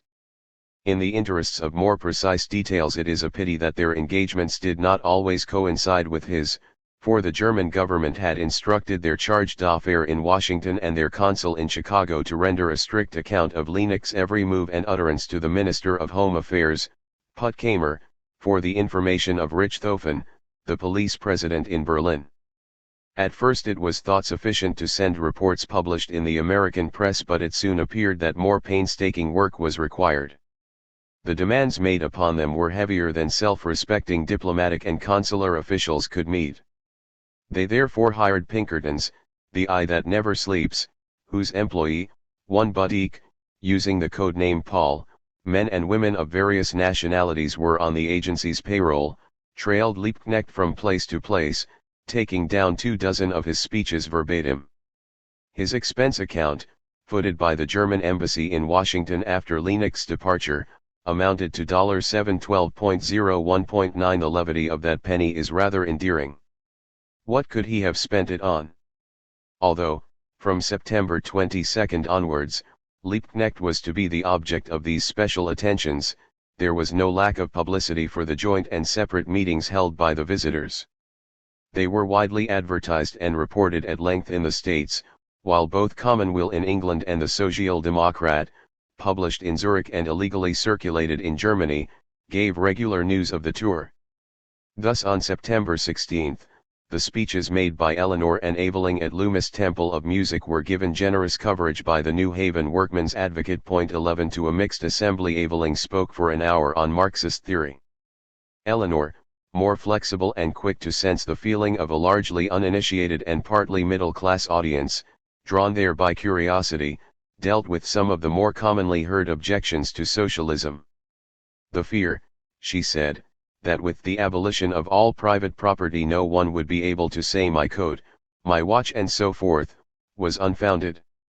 On the contrary, she explained, thousands who today possessed absolutely nothing would, under socialism, be able to say my coat, but no individual or body of individuals would be able to speak of my factory or my land, and, above all, no man should say of his fellow men my hands.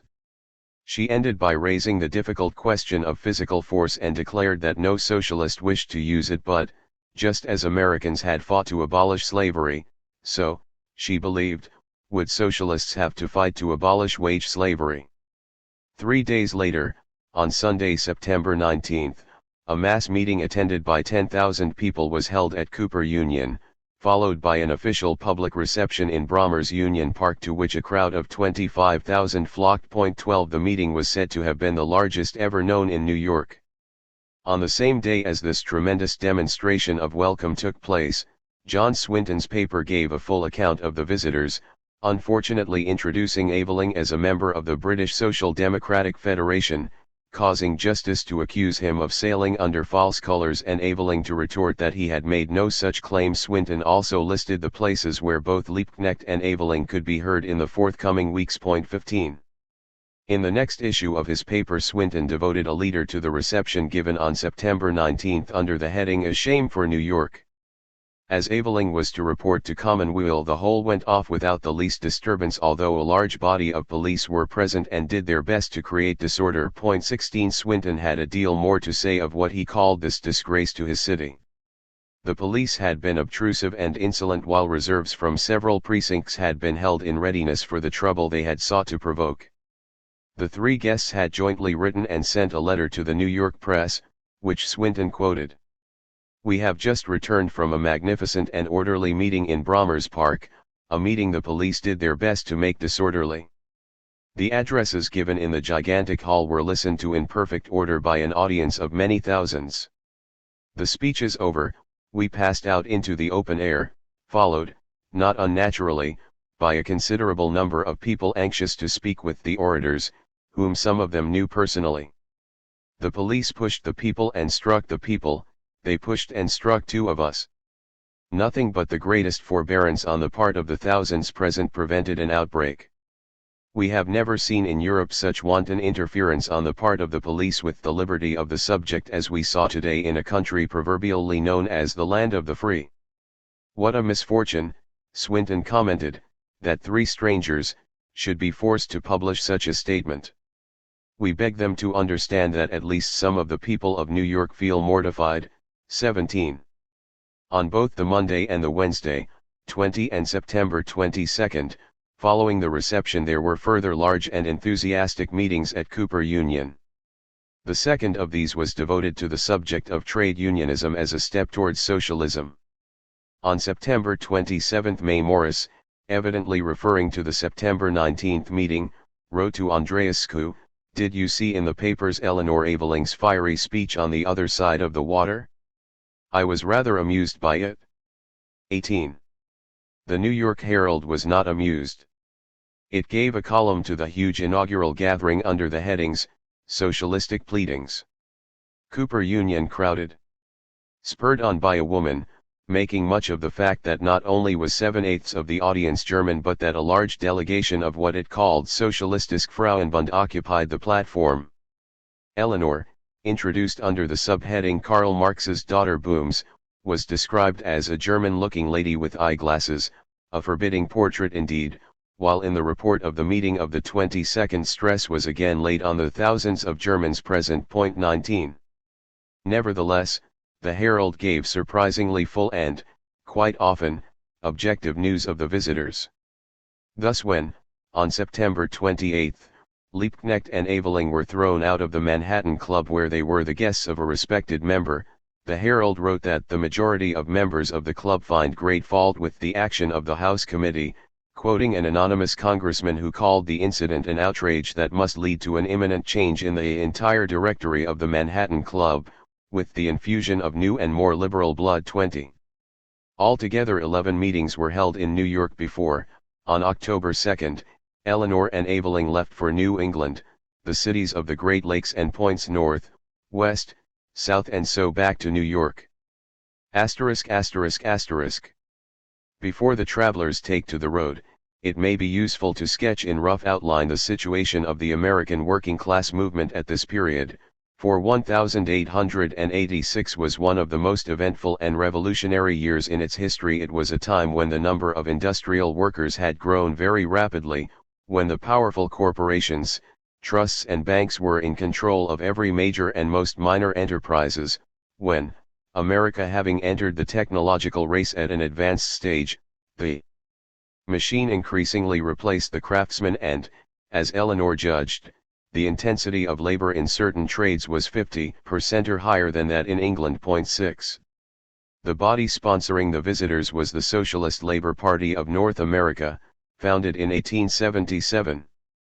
It was not, despite its name, a political party in the accepted sense of the word but rather a group of socialists, for the most part of European origin with wide experience of class struggles in their native countries.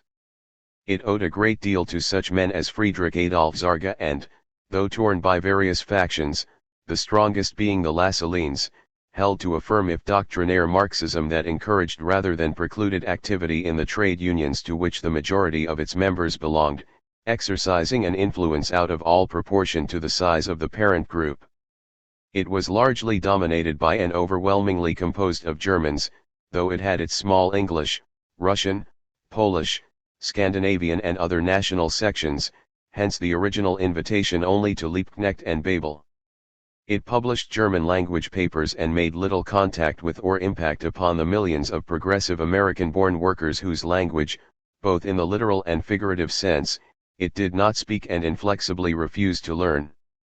As Pinkerton's men reported and the German officials passed on to Berlin, the meetings where Liebknecht spoke were attended by ever larger numbers of men and women. Had Liebknecht's English been better, the influence of his speeches would have been even more extensive. 23. Thus the Evelings tour was of a special importance, reaching people who had never before heard the case for scientific socialism put in their own tongue. They hoped thereby to speed the day when, as they wrote in their book, the Germans would withdraw into the background, and whilst never relaxing in energy or ceasing to inspire from within, let the forefront of the movement be American. 24. The SLP's most valuable achievement was the founding in 1882 of the Central Labor Union of New York, primarily to organize foreign workers, though Americans, both black and white, were members, and CLU centers were formed in other large cities in the East. The vast influx of immigrants, 5.5 million in the decade 1880–90, arriving penniless and desperate for work, had been freely exploited to undercut wages and act as blacklegs. Peasants from Ireland, Italy, Scandinavia, Hungary, and Bohemia, Germans menaced by the introduction of the anti-socialist law in 1878, and thus, by definition, the most politically conscious of these national groups, not to mention countless Russian and Polish Jews fleeing from Tsarist pogroms, were now organized by the CLU, which, by 1886, had 207 affiliated unions representing over 150,000 members in New York. An earlier organization, the Noble Order of the Knights of Labor, originally a clandestine body formed in 1869, came out into the open in 1881 when its local assemblies, as they were called, began recruiting in vast numbers. In 3 years its membership, which included many of the SLP rank and file, had tripled. In 1884 it stood at 70,000 and could boast of 561 local and a dozen new district assemblies. The following year, as a result of a victorious strike by the workers of Jay Gould, the railway king, the order grew even more rapidly while, in the single month of October 1886, for reasons which will become apparent, it rose from 110,000 to over 700,000 and was even said to have touched the million mark with its foreign affiliates by the end of that year. As Engels wrote to Laura, the Knights of Labor, who are a real power, are sure to form the first embodiment of the movement. 25. However, Engels had no illusions about the order. What he welcomed was that the Americans had started independently of the Germans, or at least of their leadership, since these were anything but a fair and adequate sample of the workmen of Germany, but rather of the elements the movement at home has eliminated, Lassalleans, disappointed ambitions, sectarians of all sorts.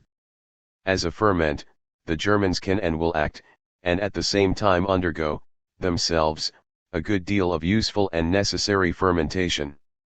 25. The leadership of the KFL held that education should precede if not substitute action, frowning upon strikes for wage increases and shorter hours. In this it was completely out of touch with its rank and file, but opposition to trade union militancy filtered down more easily from the top with the admission in 1878 of non-wage earners such as shopkeepers, farmers, small businessmen, and the like, originally disqualified, but now allowed to comprise up to a quarter of any assembly.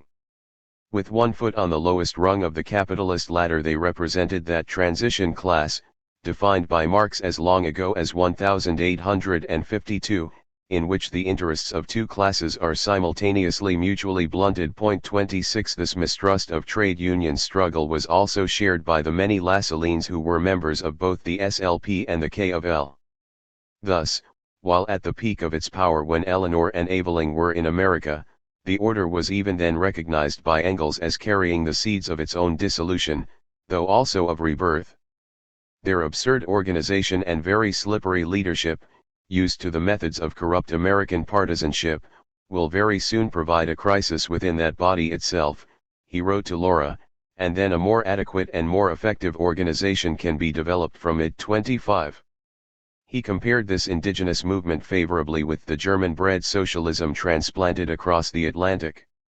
I think the KFL a most important factor, which ought not to be pooh-poohed from without but to be revolutionized from within, he wrote to Mrs. Kelly Wisniewski in New York, and I consider that many of the Germans there have made a grievous mistake when they tried, in face of a mighty and glorious movement not of their creation, to make of their imported and not always understood theory a kind of dogma as the sole means to salvation, and to keep aloof from any movement which did not accept that dogma.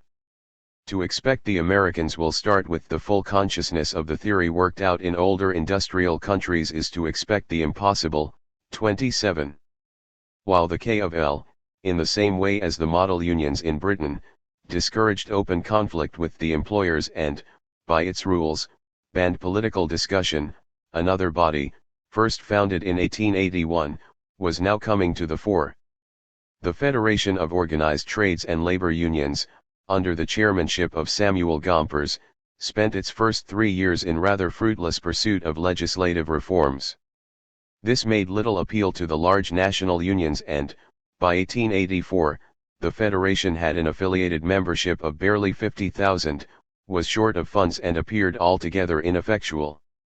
However, it was this body which, at its 1884 convention, passed a resolution, moved by the Brotherhood of Carpenters and Joiners of which Peter Maguire was the leader, that May 1, 1886 should be proclaimed a nationwide workers' strike to enforce the 8-hour working day. The next year's convention ratified the decision with the rider that those unions which did not intend to strike should do all in their power to help their brothers. Against the advice of the leadership, the K of L assemblies overwhelmingly endorsed the proposal, while in Chicago, on the last Sunday in April 1886, 25,000 workers demonstrated to rally support for the strike. The newspapers and industrialists were increasingly declaring that May 1 was in reality the date for a communist working-class insurrection modeled on the Paris Commune, and on April 25 the New York Times pronounced the 8-hour movement as un-American. 28. When May 1, a Saturday, came, some 350,000 workers from over 11,000 enterprises paraded the streets, 40,000 in Chicago, 11,000 in Detroit, 25,000 workers marching in a torchlight procession, headed by a contingent of bakers, through the center of New York. The upshot of this action was to win the 8-hour day for some 200,000 workers, including large numbers whose employers, to prevent them from joining the strike, had granted the concession in advance, while trade union membership and solidarity increased beyond all measure. Thus encouraged, the CLU of New York called a conference of trade union and labor organizations in August, which passed a resolution in favor of independent working-class political action. An elected committee, drawn from the K of L, the SLP, and the Federation, made its recommendations, and, on August 19, 1886, the Independent Labor Party of New York and vicinity came into being, pledged to stand in the forthcoming mayoral election. Its nominated candidate was Henry George. Of international repute as the author of Progress and Poverty, published in 1879, George's fame had spread with his lecturing tours of Europe and the States. He was a celebrated figure, while his progressive views on Ireland and the Irish, no less than on the Negro question, had won him popularity among two of the most oppressed communities. His single tax theory, land rents to be used for public rather than private purposes, was far from a prescription for socialism and totally ignored the production relations of industrial capitalism. Nevertheless, the SLP did not oppose his candidature, rising above its sectarian principles in the interests of the new Labor Party. Indeed, the support for the electoral campaign was wonderfully united. Even Terence Powderly, the Grand Master Workman, as the leader of the K was called, albeit at the 11th hour, and Samuel Gompers, the president of the Federation, both of whom had the strongest reservations on the whole question of a labor party, were drawn in, while thousands of foreign workers in New York suddenly became American citizens, entitled to vote, the new party having set up a naturalization center to this end. Campaigning clubs were formed both by trade unions, defying the K-of-L ban on political discussion, and by such separate groups as Negroes, Jews, Italians, Frenchmen, Germans, and others. This surge of activity was met by the employers with attempts at coercion, with slander, a bogus counter-organization and threats of dismissal, but was not stemmed. On November 2, election day, Henry George polled 68,110 votes, a third of the total, beating the Republican, Theodore Roosevelt, by almost 8,000 and wresting from the Democratic victor an overall majority, for he got in with less than 42% of the poll. Eleanor and Evelyn met Henry George before they left New York and devoted a few pages of their book to him, reaching the unhappy conclusion that he was a ruined man. 30 Yet they were far from immune to the excitements of the electoral campaign and the new movement that had given rise to it. At about the same time as the New York Labor Party was founded in that August of 1886, the Chicago K of L assemblies launched a federation pledge to political action which, in September, took the name of the United Labor Party. With a forceful program that owed nothing to Henry George's theories, it succeeded in electing to the Illinois state legislature 1 senator and 6 members of the lower house. The New York campaign had electrified the movement. Workers' parties sprang up throughout the country, and in 13 states independent labor candidates stood for Congress, while everywhere they ran for state, county, and municipal office. Their greatest successes were in Chicago and Milwaukee. In all these electoral contests the K of L members played a leading part. It will now be understood why the order grew so mightily at this period. The whole working class was in ferment, and even the Federation of Organized Trades and Labor passed a resolution in favor of independent political action. However, it was not only in this respect that the Federation underwent a fundamental change. It became an integral part of a new organization, brought into being by the initiative of dissident K of L members in revolt against their conservative leadership. On December 8, 1886, the American Federation of Labor was founded at a convention held at Columbus, Ohio. If there is no smoke without fire, there is certainly no such seething cauldron as that presented by the American workers in 1886 without burning wrongs to keep it on the boil. It was to be expected that the success of May Day should provoke a swift reaction. The powerful employers, with the press, police and, of course, Pinkertons at their command, were not going to take so insolent a challenge lying down. The workers might make an ephemeral show of strength, but that it was no more than a flash in the pan and of little avail must be promptly brought home to them, most particularly in Chicago, where industry had more or less come to a standstill on May 1. The opportunity was not slow to present itself. Some 1,400 members of the K of L were then on strike at the McCormick Harvester factory against a hated piecework system, for an increase in wages and the introduction of the 8-hour day, which had not been granted. On Monday evening, May 3, the strikers were at the gates waiting for the 300 blacklegs who had been escorted into the works that morning by the police. As they emerged under the protection of Pinkerton's men, the crowd surged forward. The armed detectives opened fire as it fled and 7 men were killed. The day after, May 4, the anarchists hastily convened a meeting of protest against the slaughter, to be held in the Haymarket, to which, from early evening, some 3,000 people, including women and children, flocked. This relatively small number did not justify the use of the wide square, so the wagon that was to serve as the speaker's platform was drawn into a narrow blind alley, running down by the side of a large warehouse. 32. The mayor of Chicago, Carter Harrison, a fervent anti-socialist, was present in the crowd and stayed until the main speaker, Albert Parsons, had gone home, when the mayor, too, left to tell the police officials that it was quite a tame affair and that they should withdraw their men mobilized for the occasion. It was then about 10 o'clock, a slight drizzle fell and the audience started to disperse.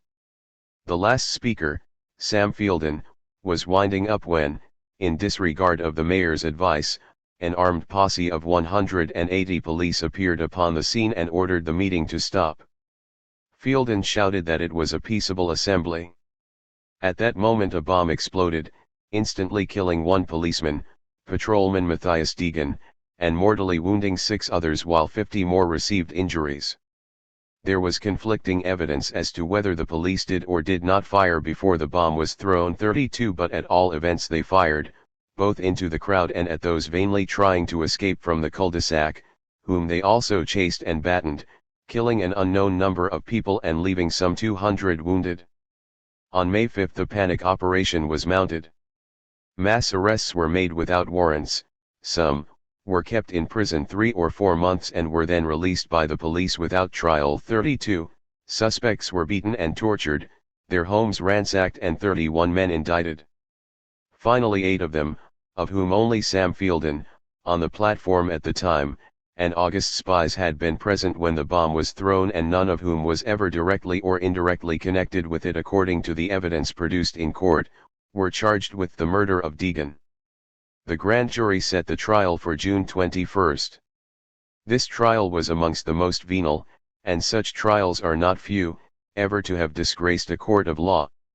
Not only were the time and place too nearly associated with the crime for any impartial judgment to be reached, but the jury was handpicked for its political prejudice against the defendants.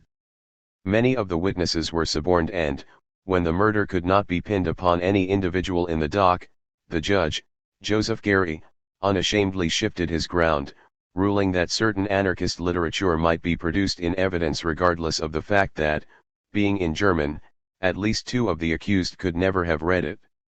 In his final speech to the jury the state prosecutor plainly stated, "Anarchy is on trial." The predictable verdict of guilty was pronounced on August 20. 7 of the men, Albert Parsons, August Spies, Samuel Fielden, Eugene Schwab, Adolf Fischer, Louis Link and George Engel, were sentenced to be hanged on December 3.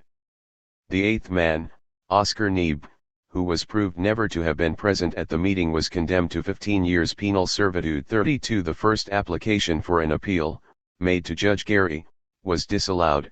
The Supreme Court of the State of Illinois reheard the case in March 1887 and confirmed the verdicts on September 20, when the date of execution was postponed until November 11, 1887, while an appeal for writ of error made to the Supreme Court of the United States was refused. In after years Judge Gary was to publish his view that whether the suspect to whom all the evidence pointed, Rudolf Schnaubelt, or someone else had thrown the bomb was not an important question. That much had been clear from the start, the object of the indiscriminate manhunt and arrests, the outcry in the press, as of the initial murders by Pinkertons and the police, at the McCormick factory and the Haymarket, had been to terrorize and crush the labor movement. That the rigged trial and savage sentences would create a stir on an international scale was not, perhaps, foreseen, but when the Avelings arrived in the autumn the agitation on behalf of the victims was at its height.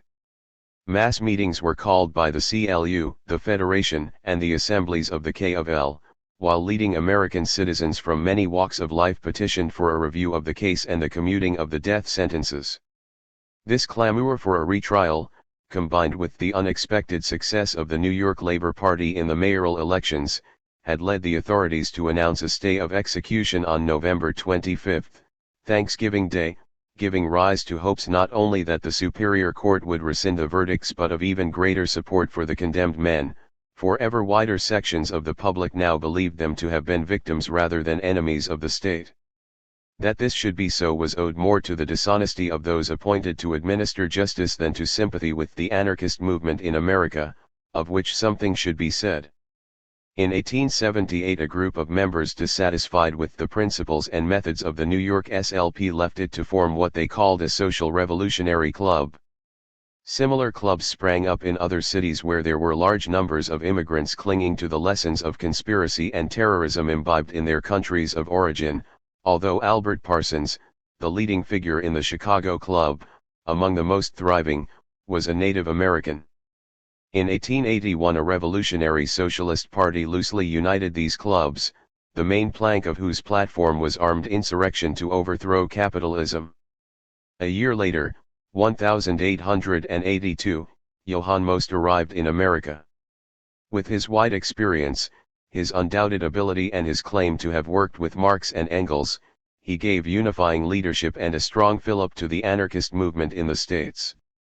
It was he who formed the International Working People's Association, based on Bakuninist principles, with Parsons and Spies as his ablest lieutenants.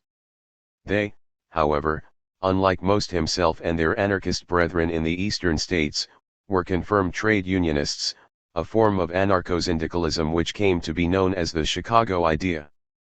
Many SLP members had been won over to this new anarchist organization thanks to its influence in the unions, its vigorous leadership of strikes, and also, even though it considered it a compromise with the capitalist right to buy labor power, of the campaign for the 8-hour day. Indeed, Parsons was the secretary of the Chicago 8 Hours League. From the outset, at the great inaugural meeting of September 19 in New York, when Eleanor urged her listeners to throw 3 bombs amongst the masses: agitation, education, organization, she defined with the utmost force and clarity the fundamental difference between anarchism and socialism, stressing that, in highly developed countries, the one could only impede the advance towards the other. At the same time, she pleaded ardently for the retrial of the Chicago 8, condemned by a corrupt and cynical judicature, neither for deeds of which they were innocent nor for the shade of their political opinions, but simply and solely because they were workers opposed to the social system. It may be said that the anarchists' hostility to the Marxist visitors from Europe was such that, while some of the Chicago papers proposed that they should be hanged on arrival in that city, most Freiheit was for shooting them on sight before they ever landed in America. Although not entirely a matter of chance, for the invitation had gone out in May, it so happened that Eleanor and Evelyn were in the United States during one of the most stirring and formative periods in the history of its labor movement. As Engels put it, in European countries, it took the working class years and years before they fully realized the fact that they formed a distinct and, under existing conditions, a permanent class of modern society, and it took years again until this class consciousness led them to form themselves into a distinct political party, independent of, and opposed to, all the old political parties formed by the various sections of the ruling classes. On the more favored soil of America, where no medieval ruins bar the way, where history begins with the elements of modern bourgeois society as evolved in the 17th century, the working class passed through these 2 stages of development within 10 months. 34. During 3 of those 10 months, Eleanor was an eyewitness to that development. 2. Suddenly, in New York, an almost legendary figure from Eleanor's childhood materialized. Among those most eager to welcome the European socialists and ensure the success of their tour was Sergevich, one of the leaders of the SLP and the editor of its official German-language organ, the New Yorker Volkszeitung.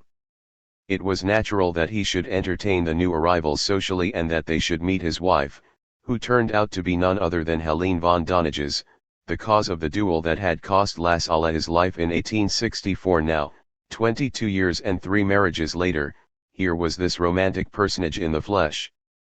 One would dearly like to know Eleanor's reactions to this character whose interests and temperament were the very antithesis to her own. But, beyond a passing reference to her as an actress of considerable power and the heroine not only of the La Salle affair but also of George Meredith's tragic comedians, 1880, where she appears thinly disguised as Clotilde von Rodigen, there is, with every good reason, no mention of her in the Evelyn's book. 35.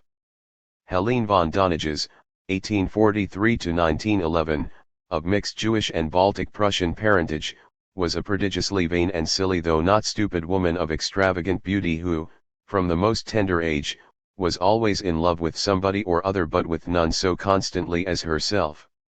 Her autobiography, written shortly before her suicide at the age of 6,836, makes clear that, lost in self-admiration, she never had the smallest understanding of politics. She took herself very seriously indeed, as becomes a femme fatale, so that what she has to say provides a great deal of the humor she so conspicuously lacked. On entering upon a stage career, and temporarily marrying someone else, she assumed the name of her first young short-lived husband, Lassalle's killer, Rakowitsa, and used it for her large variety of less professional activities to the end of her days. On first going to America in 1877 with Sergevich, whom she married 3 years later in New Jersey, she continued to act for a while, gaining, in her own estimation, nationwide fame and popularity which she sacrificed for her husband's sake to exercise her gifts, by turns, as an inspired amateur novelist, art and drama critic, theosophist, painter, tailoress and doctor. It is reassuring to know that she neither qualified nor practiced professionally in this last capacity and that her tailoring was strictly for home consumption. Sergeyevich was a self-exiled Russian government official whose property and fortune the Tsar, Alexander II, sequestrated when he left the service without permission and the country without a passport. During his first year in the States he engaged in desultory journalism, working for the New York World and contributing to the Sun and the Herald as an expert on Russian affairs during the Russo-Turkish War, 1877–8. This offered no future, because the war ended, but in March 1878 the New Yorker Volkszeitung was launched and he became its editor until, in October 1886, during the Henry George mayoral campaign, he resigned to run an electioneering journal, The Leader, which was carried on as a workers' daily paper until November 1887. A brilliant linguist, an eloquent speaker and journalist, he devoted his talents to the socialist cause for 12 years. Then, strangely enough, the reigning Tsar, Alexander III, restored to him his fortune, now vastly augmented by the death of his mother, on condition that he returned to Russia. Thus, in 1890, to regain his material possessions, he and his wife went to Riga, where formerly Shevich's brother had long resided as governor of Livonia, now Latvia. A year later, however, they joined that enormously wealthy band of expatriate Russians who added color to cosmopolitan life in Western Europe during the late 19th and early 20th centuries. Babel, whom Shevich called upon in Berlin in 1891, said he did not make a very sympathetic impression. 37 As Engels summed it up, a stormy youth and a blasé old age. 38. This metamorphosis was yet to come, when Eleanor knew the Sheviches. They were at the heart and center of the German SLP colony in New York and he, certainly, one of its most prominent and respected members, though it must be admitted that Engels, who never met him, had earlier been of the opinion that he knew damned little and commented ironically, "Dignity becomes him well." 39.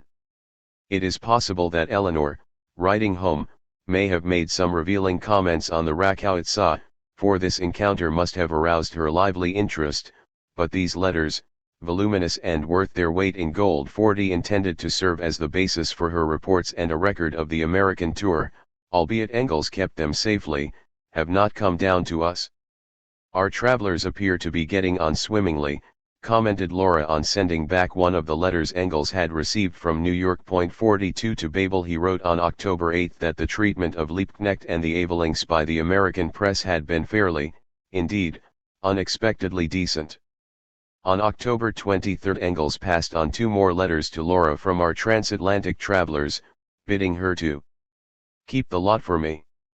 They were yesterday in Providence, Rhode Island, and are now on the road from New England to the Great Lakes, stopping halfway tomorrow at Albany and Troy, New York State, on the Hudson. The press in the New England manufacturing districts has been almost cordial in its reception of them, he wrote, thus showing not only its own dependence upon the working people, but also an evident sympathetic feeling towards socialism on the part of the latter. I am very glad of this and also of the favorable effect they have made on the bourgeois press generally, more particularly on account of their impending arrival in Chicago, where the bourgeois, 6 weeks ago, seemed inclined to get up police rows on their arrival. 43. Chicago, indeed, was the high point of the tour. The Evelinks arrived there on Friday, November 5, and stayed for 5 days.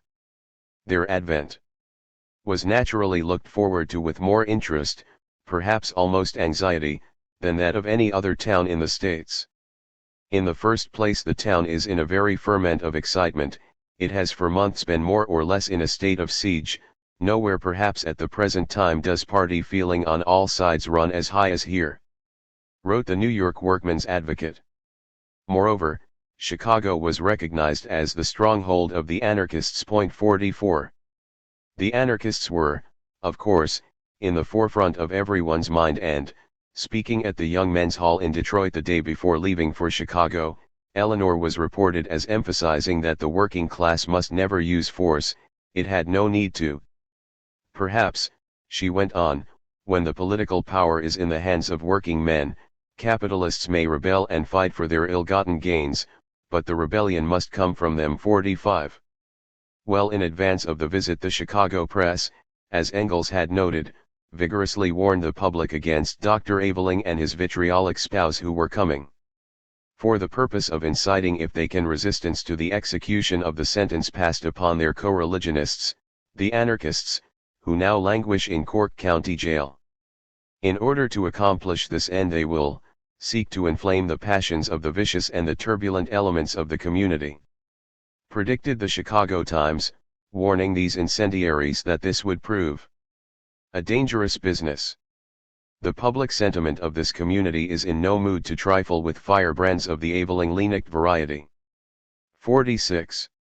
The Chicago Tribune published an equally threatening forecast: if the visitors dared to enter the city, the police would prevent their meetings, or, should a meeting be held, they would run the risk of sharing the same fate as the men now held in prison under sentence of death. If we had not intended to come to Chicago, said Aveling to the third and largest of their Chicago audiences, those 2 articles would have made us come. 47. In the event, the first meeting, held on the day of their arrival, attracted 3,500 people, a figure conceded by the hostile press, and was an unqualified success. The only paper that misrepresented Liebknecht and the Avelings, in that peculiarly refined and delicate fashion affected by Herr Most and his followers, was the Chicago Arbeiterzeitung. 48. 2 days later the pair were invited by the Liberal League to a Sunday evening conversation where professional people and prominent citizens were able to ask questions after a brief talk by Aveling.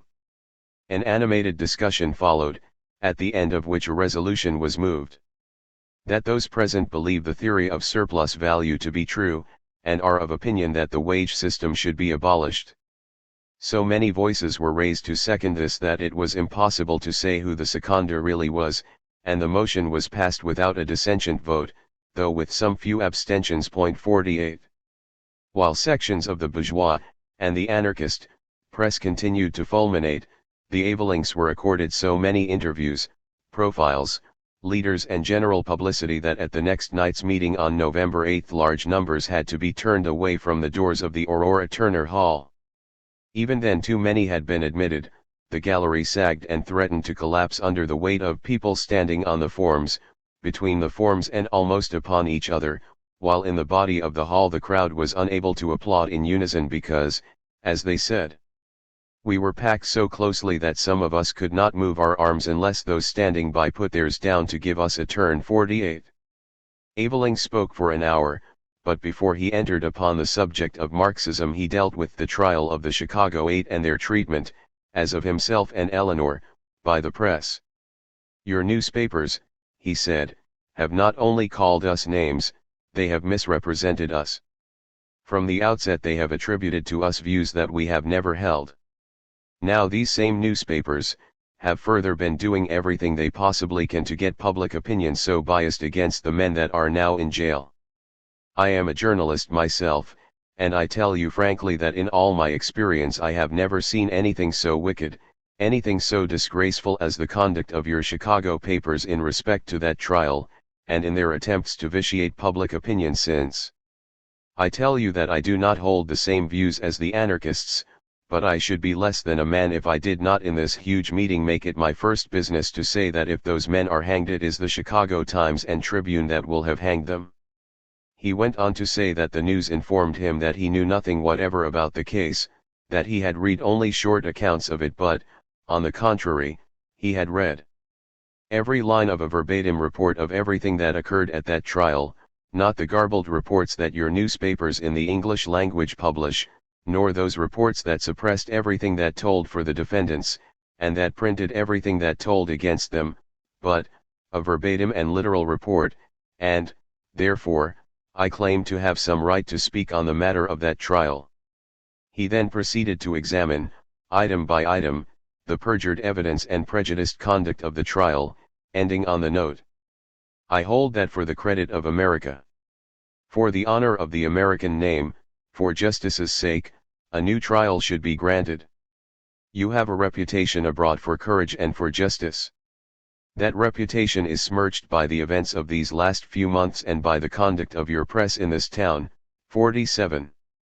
This was, indeed, spoken like a man, and to Eveling's lasting credit, for the reporters were present in force at this meeting. He then gave his formal lecture, in which, having learned fast in the previous few weeks, he drove home many of his theoretical points with examples drawn from American history and experience. Then Eleanor took the platform. "If I were speaking anywhere else or at any other time than the present," she said, "I should go straight to my subject, which is to make clear to you what we mean by socialism, but in this town, and at this time, I should feel myself a coward, I should feel I was neglecting a manifest duty, if I did not refer to a matter which I am sure is present in the minds and hearts of all here tonight, which is present in the minds and hearts of all honest men and women. I mean, of course, to the anarchist trial, it is called a trial, and the condemnation to death of 7 men. Now I do not hesitate to say most emphatically and explicitly that if that sentence is carried out, it will be one of the most infamous legal murders that has ever been perpetrated. The execution of these men would be neither more nor less than murder. I am no anarchist, but I feel all the more that I am bound to say this. Nor do I make such a statement on socialistic or anarchistic authority alone. Why, only this morning, in the Chicago Tribune, you will find the statement that they hang anarchists in Chicago. That is, they are going to hang these men, not as murderers, but as anarchists. That is the very confession we wanted. Not we, but our opponents, say this, that 7 men are to be done to death not for what they have done, but for what they have said and believe. That the cowardly and infamous sentence will not be carried out. The votes cast by the working class will put a stop to that, at least so I believe. Should these men be murdered, we may say of the executioners, what my father said of those who massacred the people of Paris: they are already nailed to that eternal pillory from which all the prayers of their priests will not avail to redeem them. And now I pass to the subject of which I am to speak tonight. That is socialism, and you have, I hope, found by this time that it is not exactly what our enemies and their employers of the press represent it to be. One of the first things you are invariably told is that we socialists want to abolish private property, that we do not admit the sacred rights of property. On the contrary, the capitalistic class today is confiscating your private property, and it is because we believe in your sacred right to your own that we want you to possess what today is taken from you. We have seen from Dr. Eveling's speech how all wealth, all we today call capital, is produced by your labor, how out of the unpaid labor of the people a small class grows rich, and how we want to put an end to this by abolishing all private property in land, machinery, factories, mines, railways, etc., in a word, in all means of production and distribution. But this is not abolishing private property, it means giving property to the thousands and millions who today have none. The capitalists have abolished the private property of the working classes, and we intend that this shall be returned to them, and all men will only then have a right to private property, when all men belong to one class, that of producers. And that all men may have private property, no man or body of men must be allowed to own and control what is the property of the whole community. Understand then for the future who it is really that attacks the sacred right of property. Then you are told socialists want no law, no order. Truly we don't want what is called order today, for the order of today is disorder. Anarchy prevails everywhere. You find men who are millionaires and men who starve, women who possess thousand upon thousand and women who have to choose between starvation and prostitution. We do not call that order. We do not think it is order that men should labor 10, 12, 14, and more hours a day, who at the end of their life have nothing before them but the poorhouse. We do not think it is order that women should become prostitutes. We do not think it order when on the one hand you have your factories and warehouses overcrowded, when there is overproduction, and when thousands upon thousands want those very articles that are rotting in stores. That is all disorder, and we want to do away with it and put true order in its place. Then as to law. We want law, but law that is justice, and is just to all men and women. And those who cry out that we are lawless, do they even respect their own laws? No, they break them, even these bad laws. Laws made by a class in the interest of a class, are broken by the men who make them. Thus there is, I believe, a law which prohibits cornering as a fraudulent practice. Mr. Philip Armour made his millions by cornering pork. Was he prosecuted for this unlawful and fraudulent practice? Not a bit, and with these very millions made despite the law he today employs Pinkertons to shoot down inoffensive citizens. Sometimes too, we are asked whether we socialists do not want to level down and make all men equal. How can we make all men equal? But if to give all men and women a chance of developing, of bringing out what is best in them is to lower them, we must plead guilty. But we want to call up and are far from wishing to reduce all men to the condition of the proletariat. Today we want to do away with this proletariat class, and in doing away with it, and with the idle classes, we do away with all class distinctions, and while we say, all men and women shall perform their share of the necessary labor of the world, we also say that they shall enjoy a fair share of leisure and pleasure. And note that we speak of necessary work, i.e. work useful to the community. Only this afternoon I was asked by a gentleman what socialists would do in the following case, supposing an architect drew the plan for a house. He would not lay a hand to the work of building it, that would be done by the bricklayers, the carpenters, etc. Yet the architect's work was wanted before the other work could be done, and how would you manage? Would you give him nothing because he did not do manual work? I told that gentleman that inasmuch as the architect's plans were wanted, their value was unquestionable, that the manual workers could not build without them. But, on the other hand, of what good would his plans be without these workers? Of none. And so the position of architect and bricklayer were equal, one required the other, and so long as each did necessary work each was entitled to the same recognition as an honest laborer, but that the one was no better than the other. Socialists recognize all labor that is needful, as labor is not and cannot be recognized today, but mere activity is not labor and is not considered such by us. There is one other point I am bound to touch on because it has been put to us many times since we have been here. We are told that socialists want to have women in common. Such an idea is possible only in a state of society that looks upon woman as a commodity. Today, woman, alas, is only that. She has only too often to sell her womanhood for bread. But to the socialist a woman is a human being, and can no more be held in common than a socialistic society could recognize slavery. And these virtuous men who speak of our wanting to hold women in common, who are they? The very men who debauch your wives and sisters and daughters. Have you ever reflected, you workingmen, that the very wealth you create is used to debauch your own sisters and daughters, even your little children? That is to me the most terrible of all the miseries of our modern society, that poor men should create the very wealth that is used by the man of family in order to ruin the women of your class. We socialists, then, want common property in all means of production and distribution, and as woman is not a machine, but a human being, she will have her profits and her duties like men, but cannot be held by anyone as a piece of property. Such, then, is our position. We believe in individual responsibility, but believe this can only be asked for and found when all men have collective rights and duties. Finally, I have been told that you in America enjoy such freedom that socialism is not needed. Well, all you seem to enjoy is being shot by Pinkertons. I speak not only of what I have seen, but of what I have read in your own labor statistics. I say you, the working classes of America, have no more freedom than with us. Men who toil from morn to night are not free, women who slave in factories, and then have their household work to do are not free. Above all, what freedom can there be for the little children who are forced into mills when they should be at school and at play? You are not free, and you have your social question here as elsewhere. And now what is to be done? You have to get a strong labor organization. The votes of New York, Chicago, and other towns show you how much you can do.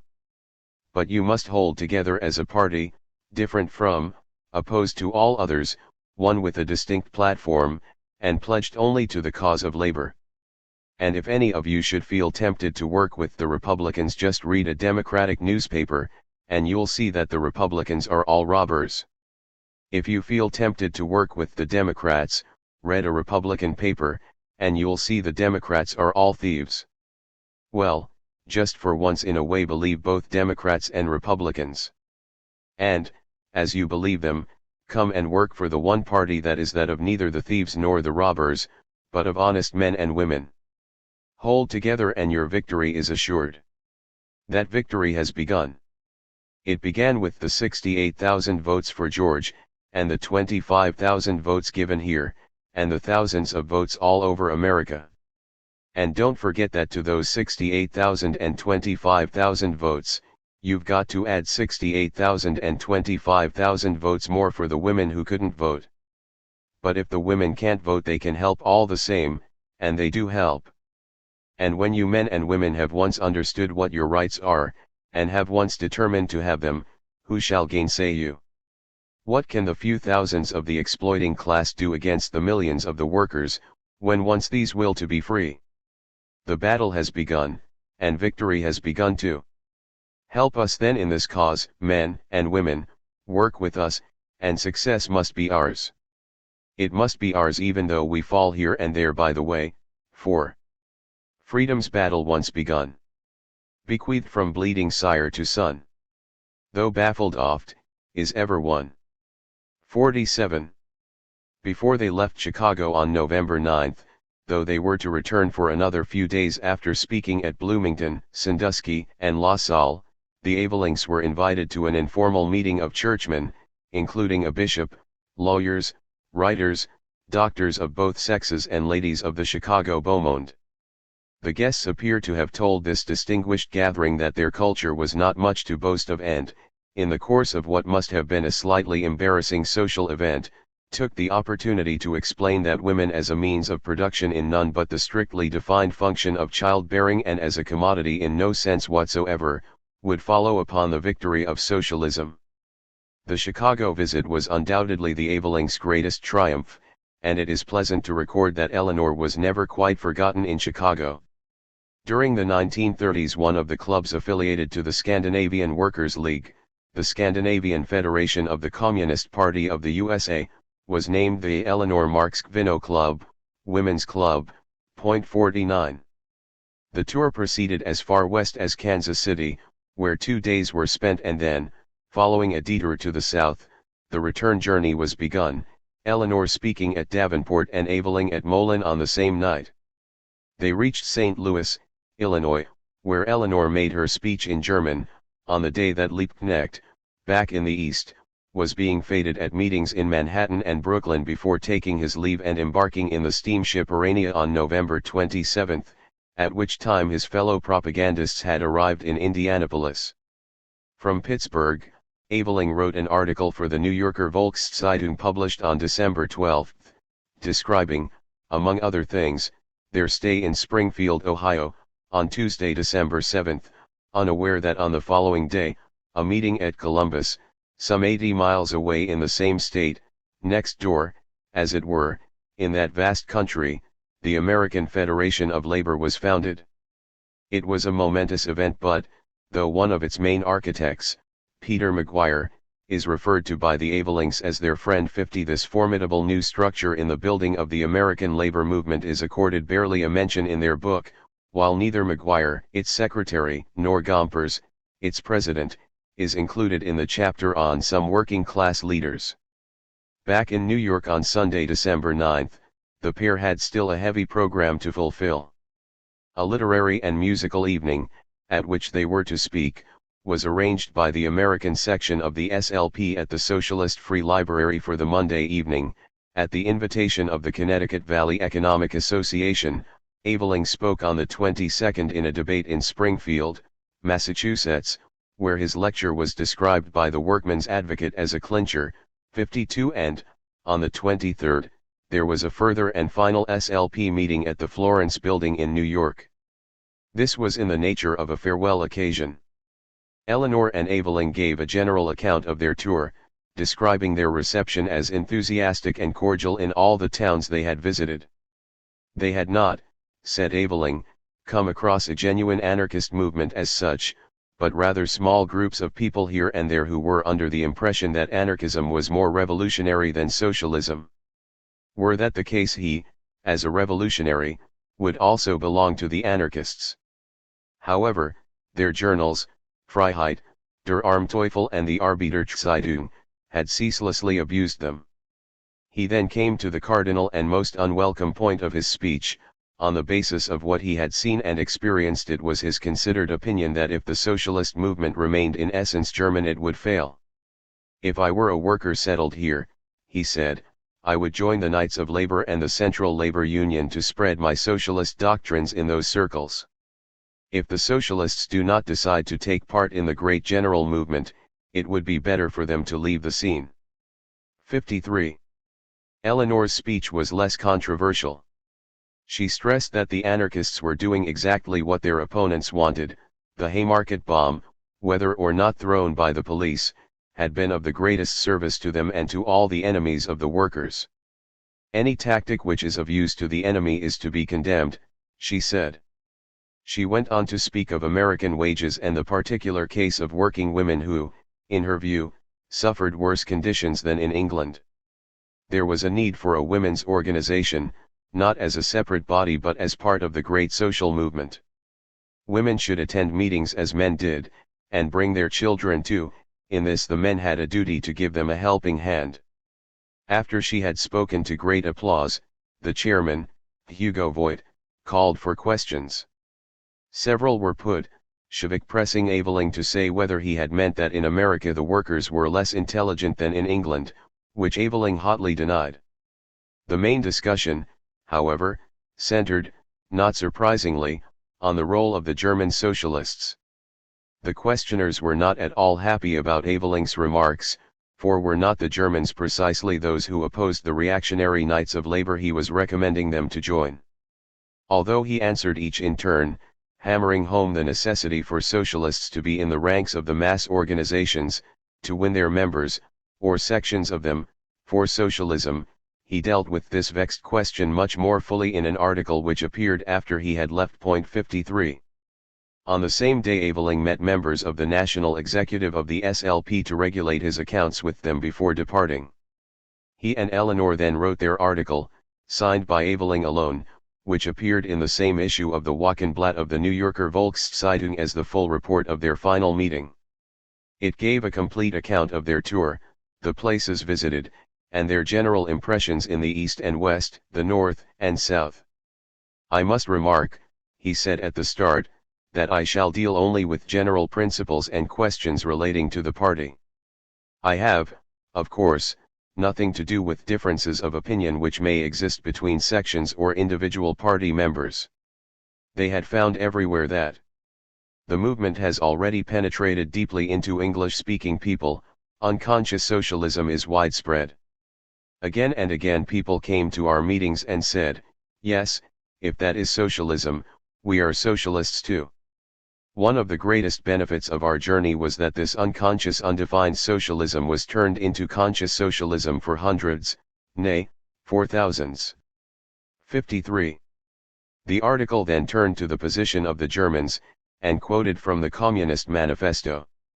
They, the socialists, fight for the attainment of the immediate aims, for the enforcement of the momentary interests of the working class, but in the movement of the present, they also represent and take care of the future of that movement. In short, the communists everywhere support every revolutionary movement against the existing social and political order of things. Engels had sent a letter received but 2 days before in which he had said, "You see, the best theory is not worth anything when it is transformed into a credo to be learnt by rote and repeated. And this is generally the case with our theory.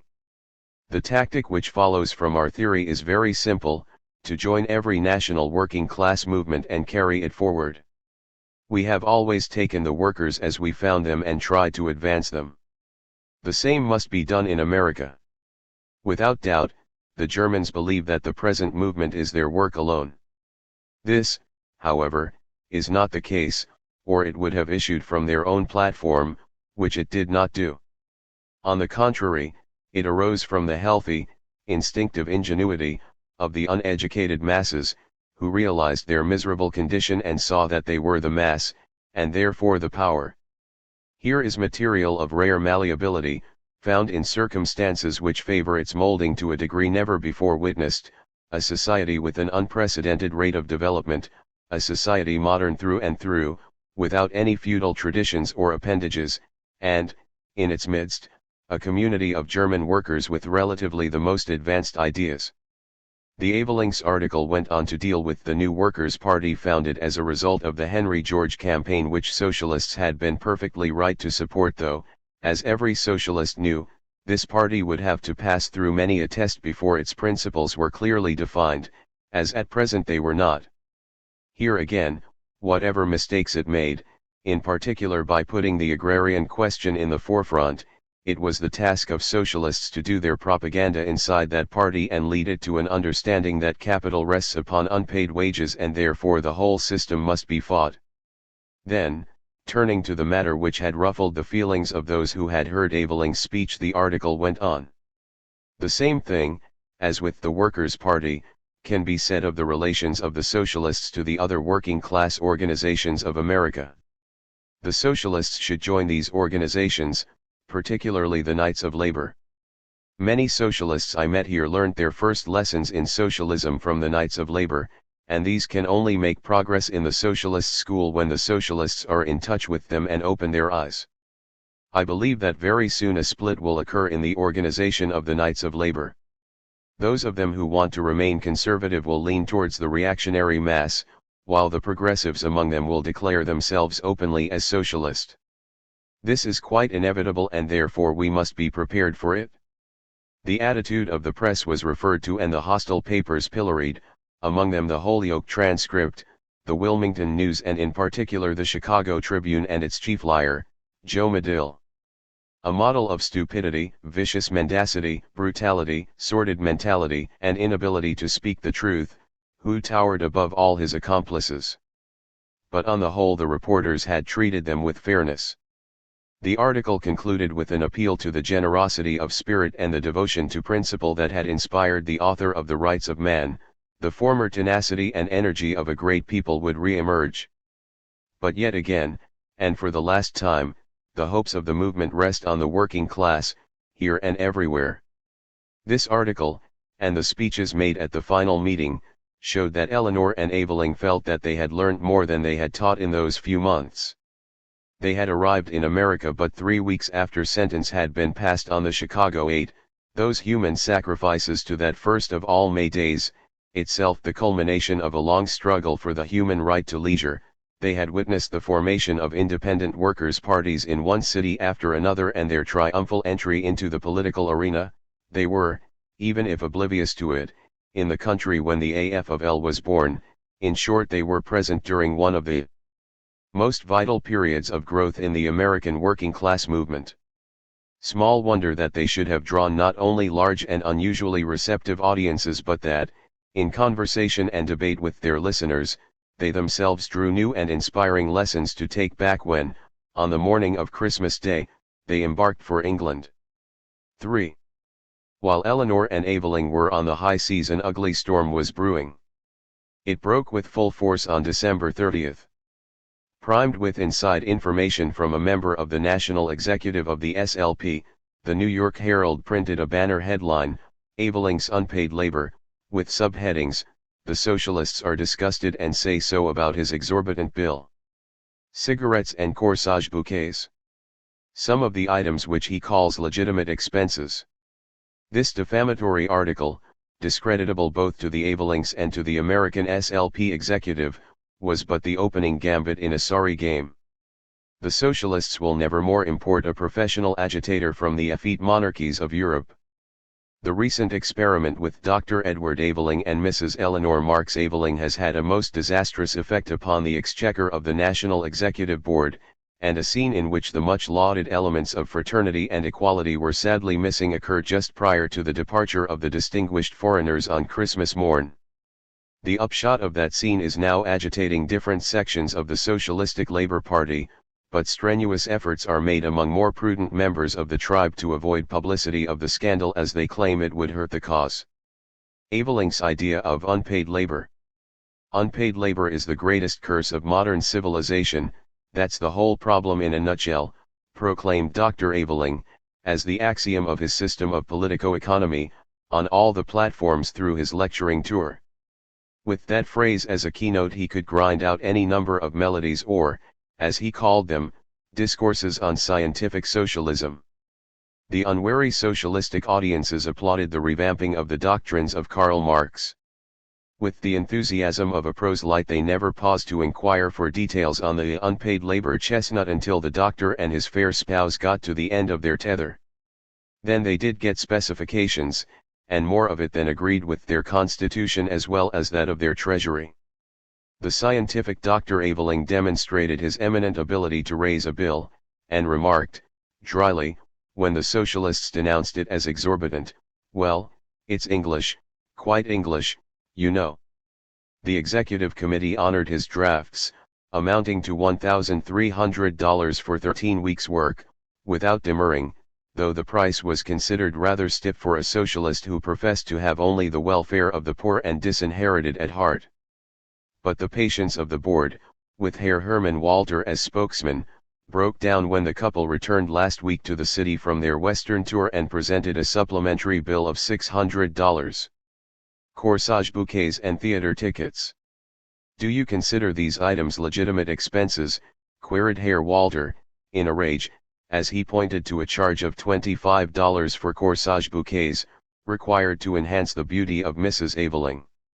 The husband wished to give the irate executive committee a philosophical explanation of the value of floral embellishments in catching an audience, but Herr Rosenberg, editor of the party organ der Sozialist, cut his oratory short with the remark, "We want none of that." Other objectionable items were overhauled in the same fashion.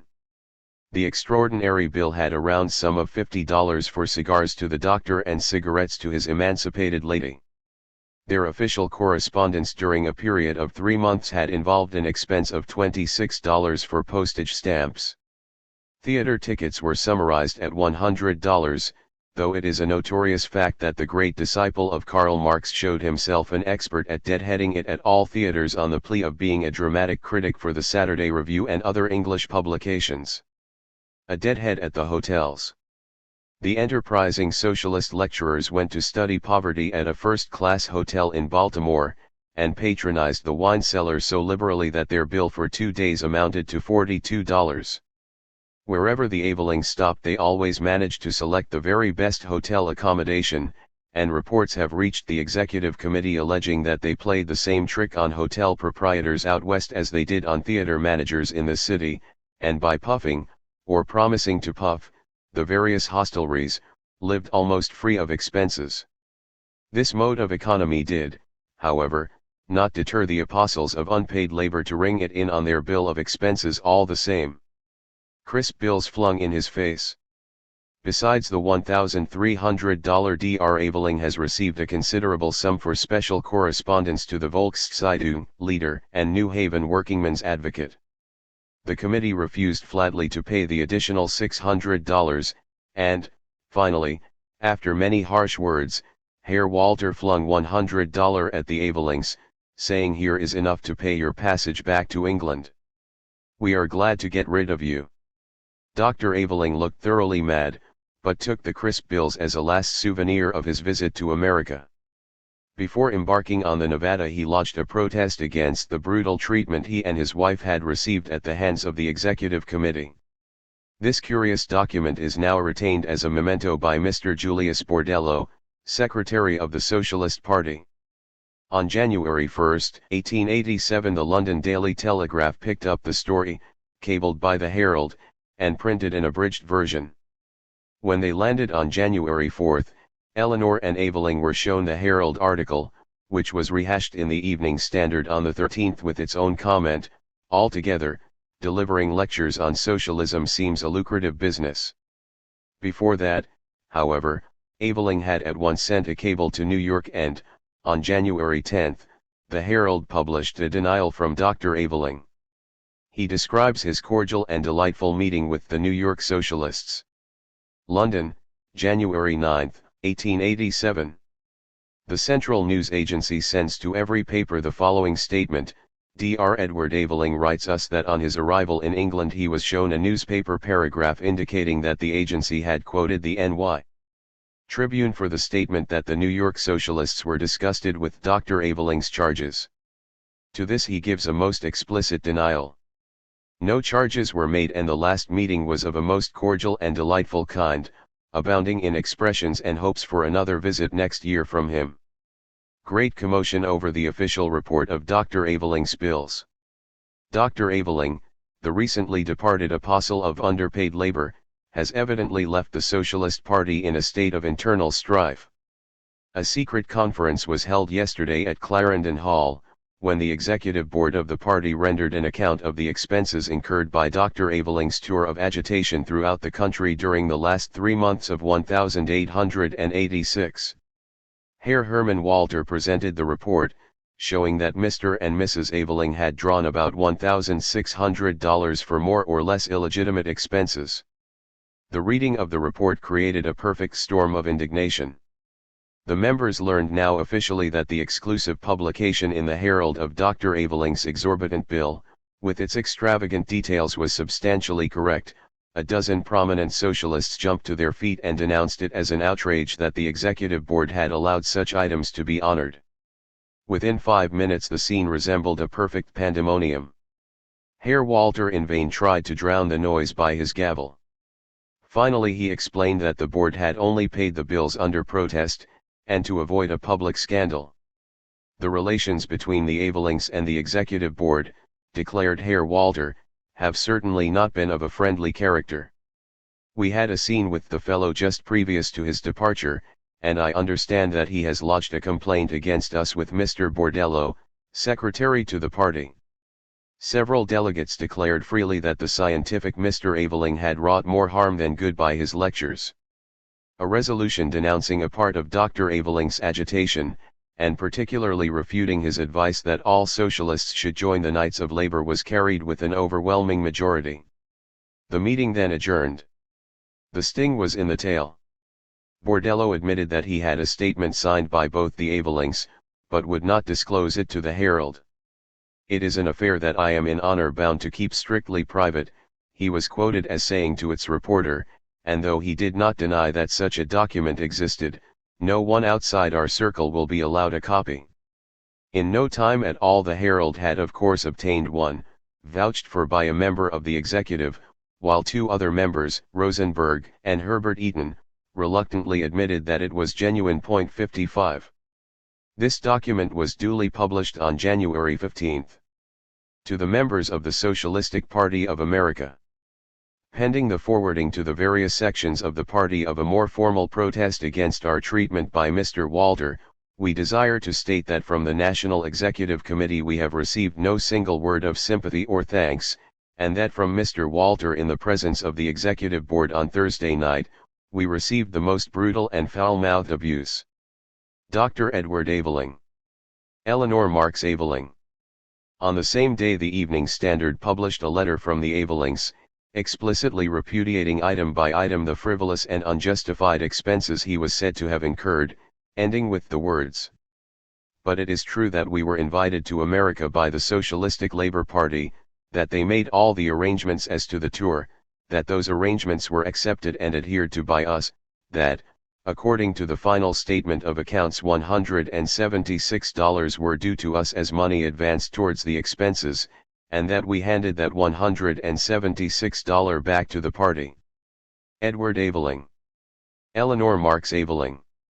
The Herald reprinted this with an editorial comment making the most of the SLP's discomfiture. The socialists here are evidently not in love with the Avelings or the Avelings with them. It then recapitulated the story of the executive meeting at which the report on Aveling's expenses had been given and the vote of censure passed. 2 days before that meeting, on January 7, the executive had issued its circular setting out the accusations which, however, was not sent to Aveling himself until February 3. So that it had a whole month's unhampered start for its slander before we even learned of what A was really accused. Wrote Engels to Zarga. 56. On January 21 the Volkszeitung came out with its own version. In the last few days the capitalist press has received capital pleasure from the fact that Edward Aveling from London, who, as our readers know, with his wife has travelled for about 3 months through the United States, doing propaganda for socialism with great success, on his return submitted a bill which was $500 to $600 more than the sum originally estimated by the National Executive of the Socialist Labour Party, and in addition contained items which a working propagandist, who should know that the money to cover the propaganda expenses came almost entirely out of the pockets of hard-working men, ought not to have been listed. The National Executive gave Mr. Aveling a plain hint to this effect by crossing off the bill these particular items, reducing the excess to something a little over $100, which was paid. The sensational capitalist press, of course, makes a major scandal out of this simple fact. We want only to emphasize that it is precisely the indignation in socialist circles at Aveling's conduct, precisely the voracity with which the capitalist press seizes upon the affair to exploit it against the socialists that bear the most striking testimony to the integrity and high-mindedness of the socialist movement. This indignation proves that socialists, including their propagandists, are accustomed to such self-sacrificing work that even a single instance of no more than a slight deviation arouses their just anger. The merest approach to what is taken for granted by the corrupt rabble of the capitalist parties and is practiced by them to the top of their bent, namely, making money at the expense of the party, creates an outcry among socialists. And the eagerness of the capitalist press in a solitary, personal case of unsocialist conduct, only goes to prove that it is impossible to damage the socialist cause and its many representatives by any well-founded aspersions. 53. This was the first time the SLP had publicly denounced Aveling, accusing him of unsocialist conduct. In all he issued no fewer than 5 dementis, the second being a formal protest sent on February 26 both to the National Executive of the SLP and every one of its sections. In this he cited examples of Walther's abuse. He had called the Avelings aristocrats living on the money of the workers and not worthy to belong to the party. Aveling further set out the details of the arrangements agreed upon with the executive both for himself and for Eleanor, she, as was recognized from the start, not being paid for her living expenses while on tour but only the railway fares. Engels' first reaction to the Herald's filthy article, which he read on January 11, a week after the Avelings' return, was recorded in a letter to Zarga. "It is most valuable to us," he wrote, "or the Avelings might not have known what a pack of lies the bourgeois press concocts." 57. This was not quite the point. The Avelings needed no lessons on that particular subject and, indeed, Engels' roseate view swiftly faded as he found himself involved in a lengthy argument with Mrs. Kelly-Wisniewski which had nothing whatsoever to do with the salutatory effects of a hostile press. She had written him a prolix letter, from which it appears that the idiots of the Executive Committee of the Socialist Labour Party want to bring some kind of action against Aveling, accusing him of having robbed the party over his touring expenses, want the sections to pass resolutions against him and then denounce him in a circular to the European workers' parties as a swindler. She even had the impudence to suggest that I should tell Koski that he would be well advised not to print anything by Aveling in future. And all this without the slightest suggestion that at least the accused has the right to be heard. 58. Mrs. Wisniewski, the preface to whose translation of the condition of the working class in England in 1844 Engels had deliberately held up to await the traveller's return for the latest account of the American scene, had also expressed the fear that Engels might be unduly influenced by Aveling's views. This, he told her in his reply of February 9, was groundless. As soon as there was a national American working class movement, he wrote, independent of the Germans, my standpoint was clearly indicated by the facts of the case. That great national movement, no matter what its first form, is the real starting point of American working class development.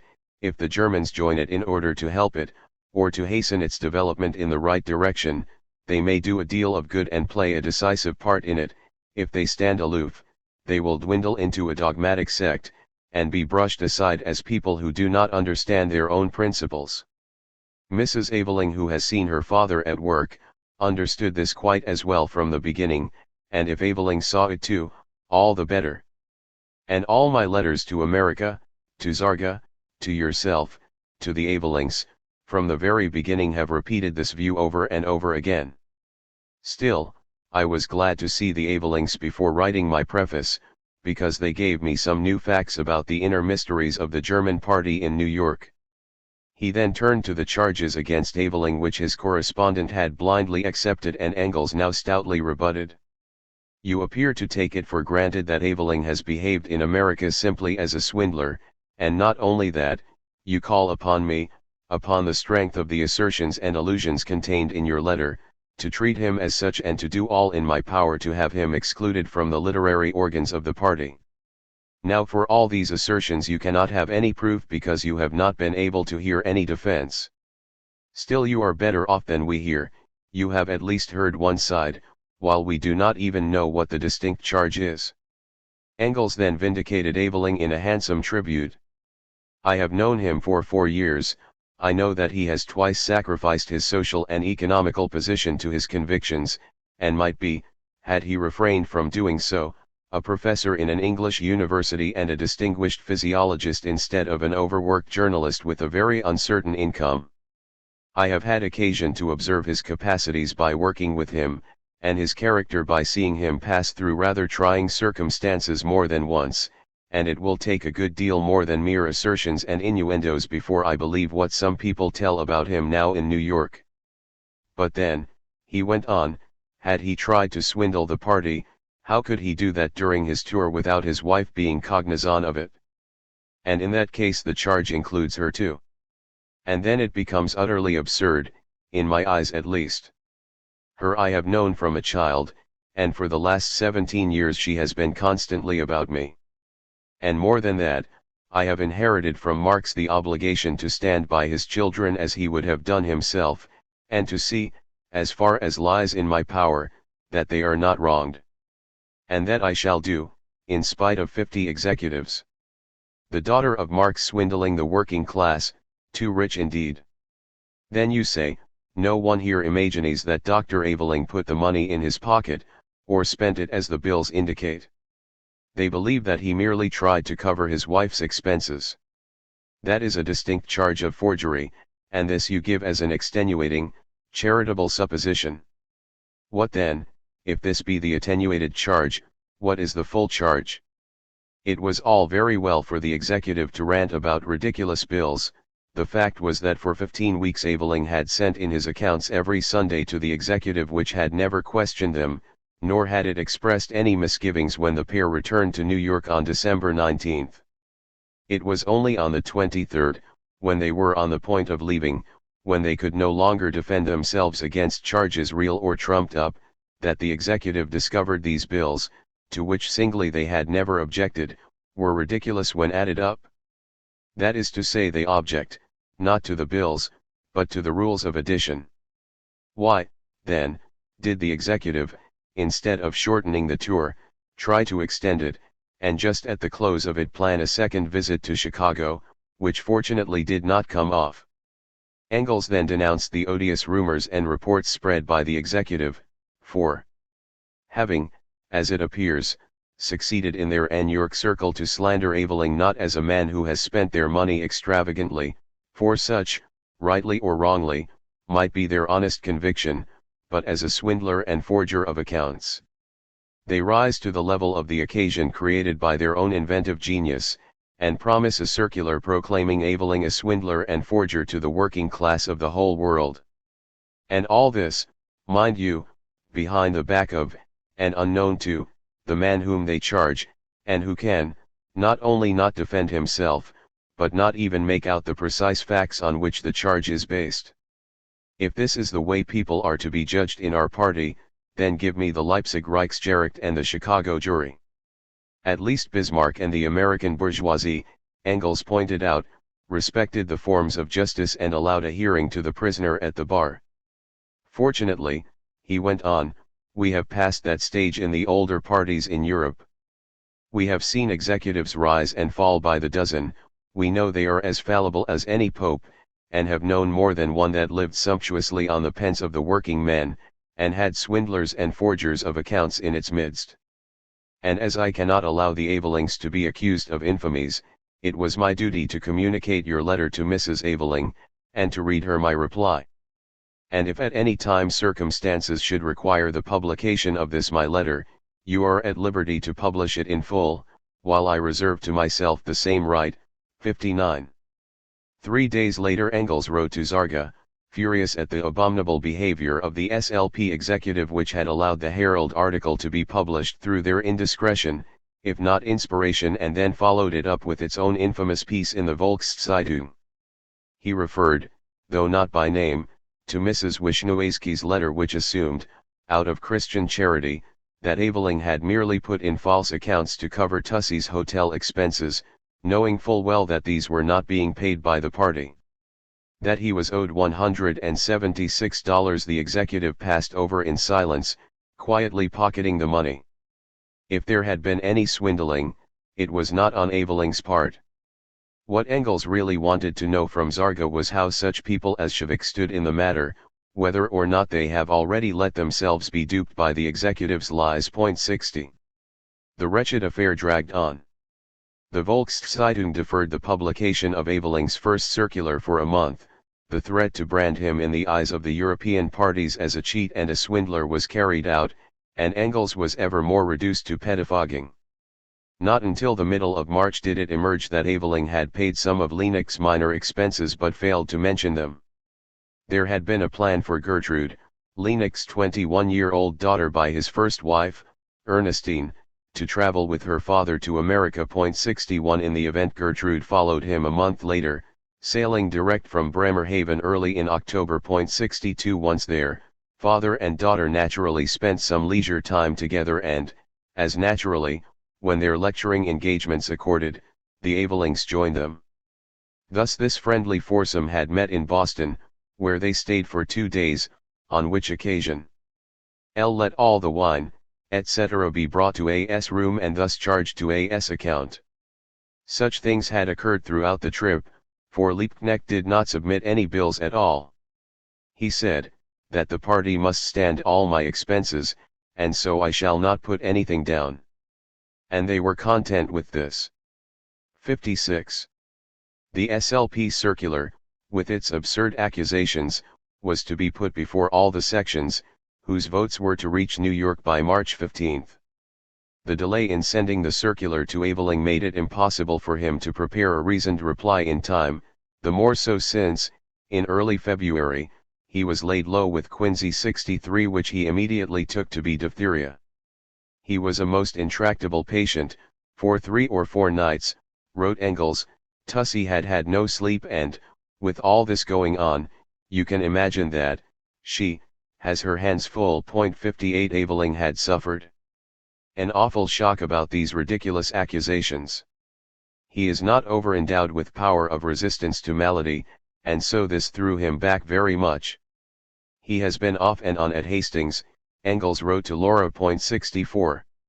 There seemed nothing for it but that, while Aveling was convalescing, Engels should draft a circular to announce that a full statement in his defense would be sent and to ask that the SLP sections postpone taking a vote until this had been received. 58. Meanwhile the American executive's accusations had a mixed reception abroad. Paul Singer in Germany dismissed them with the remark, "It's the old story, but it's a pity that the Avelings, too, have to smart for it." 65. Justice, on the other hand, took a running dive into the quagmire. Under the item Critical Chronicle it published an article on April 30, a costly apostle. A good deal was written in the capitalist press at the time about the Avelings' expensive charges.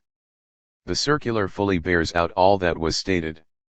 Resolutions have been passed by the Executive Committee of the SLP pointing out that Dr. Aveling, after his return to New York, recommended that all socialists should become members of the Knights of Labor instead of urging them to join the SLP for which he was engaged, that he denounced all those who protested against his action as goddamned fools, acting out of stupid egotism, and that the brutal abuse which the Avelings allege was used against them by H. Walther, a member of the executive, was simply a denunciation of the luxurious and expensive manner of living adopted by Dr. Aveling as unworthy of a labor agitator, which the executive consider fully justified.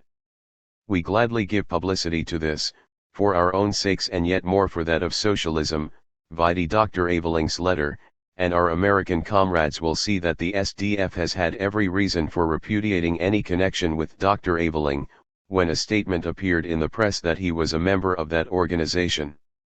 Another black mark against Aveling in the eyes of justice, that is, Hindman, was that his circulars and denials had been issued from Engels' home address. On their return from the States, he and Eleanor had stayed at 122 Regent's Park Road, moving briefly to lodgings in 32 St. George's Square, Pimlico, which they vacated on March 22 to spend a few days with Engels again until they took up their quarters in new stone buildings, 65 Chancery Lane, where they were to live for the next 6 years. Aveling replied to Justice in a letter published on May 14.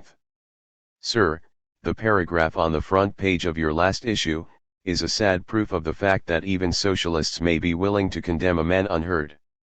You refer to a circular in reference to the dispute between the executive of the Socialist Labor Party of America and myself. There have been 4 circulars, and a 5th is in course of preparation. The one you refer to is antagonistic to me. No mention is made by you of the following facts, all but the last of which are public property. 1. That in my circulars I have dealt with and disproved seriatim every one of the false charges made by the executive. 2.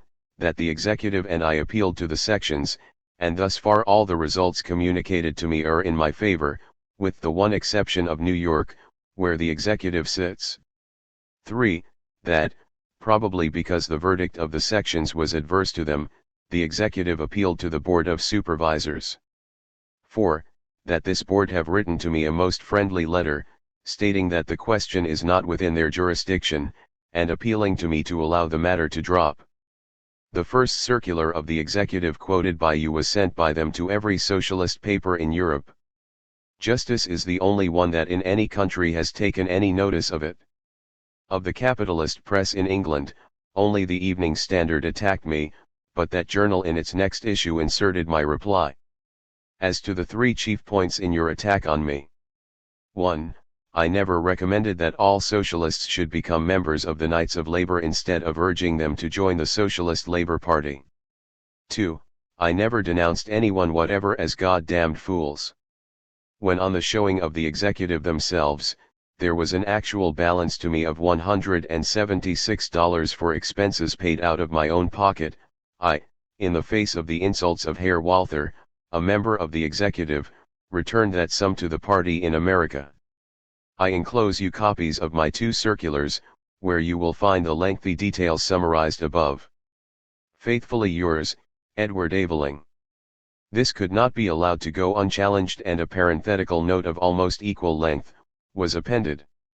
We greatly regret that Dr. Aveling should only have sent us 2 circulars of his own in support of the above letter, both dated from 122 Regent's Park Road, the address of Mr. Frederick Engels.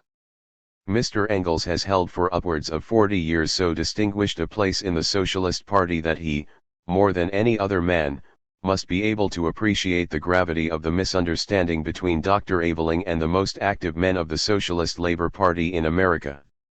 Messrs. Walther and Rosenberg, to speak only of 2 of them, certainly began with a strong feeling in favor of Dr. Aveling, and it was in great part owing to their energy that the expenses of his trip to the United States were raised at all.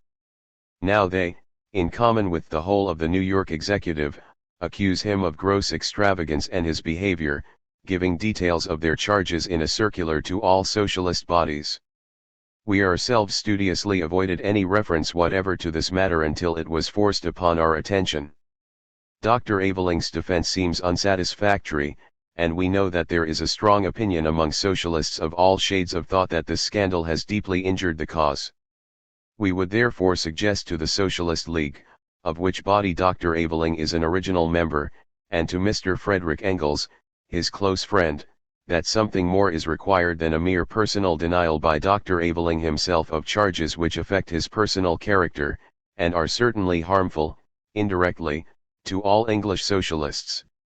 There must be socialists, or sympathizers with socialism in New York and its neighborhood who could be trusted by Dr. Aveling, as well as by the authors of the circular on which our note was based, to examine into the whole of the facts and report upon them. Until some such court of honor has sat upon the question and cleared Dr. Aveling, his position must necessarily be a very unpleasant one. Editor. Justice. 66. Justice, however, was too late, altogether, and knew it. It extricated itself the following week with as little squelch as possible, in a modest paragraph under telltale straws. We have received another long letter from Dr. Aveling, for which we are unable to find space. The gist of it is that the Board of Supervisors in America exonerate him from all blame, and that Mr. Frederick Engels, Mr. F. A. Zarga, and Mr. Wilhelm Liebknecht, who writes a letter to that effect, are ready to answer for Dr. Aveling's correct behavior in the matter of his expenditure on his American trip. 67. Almost a month earlier Engels had told Laura.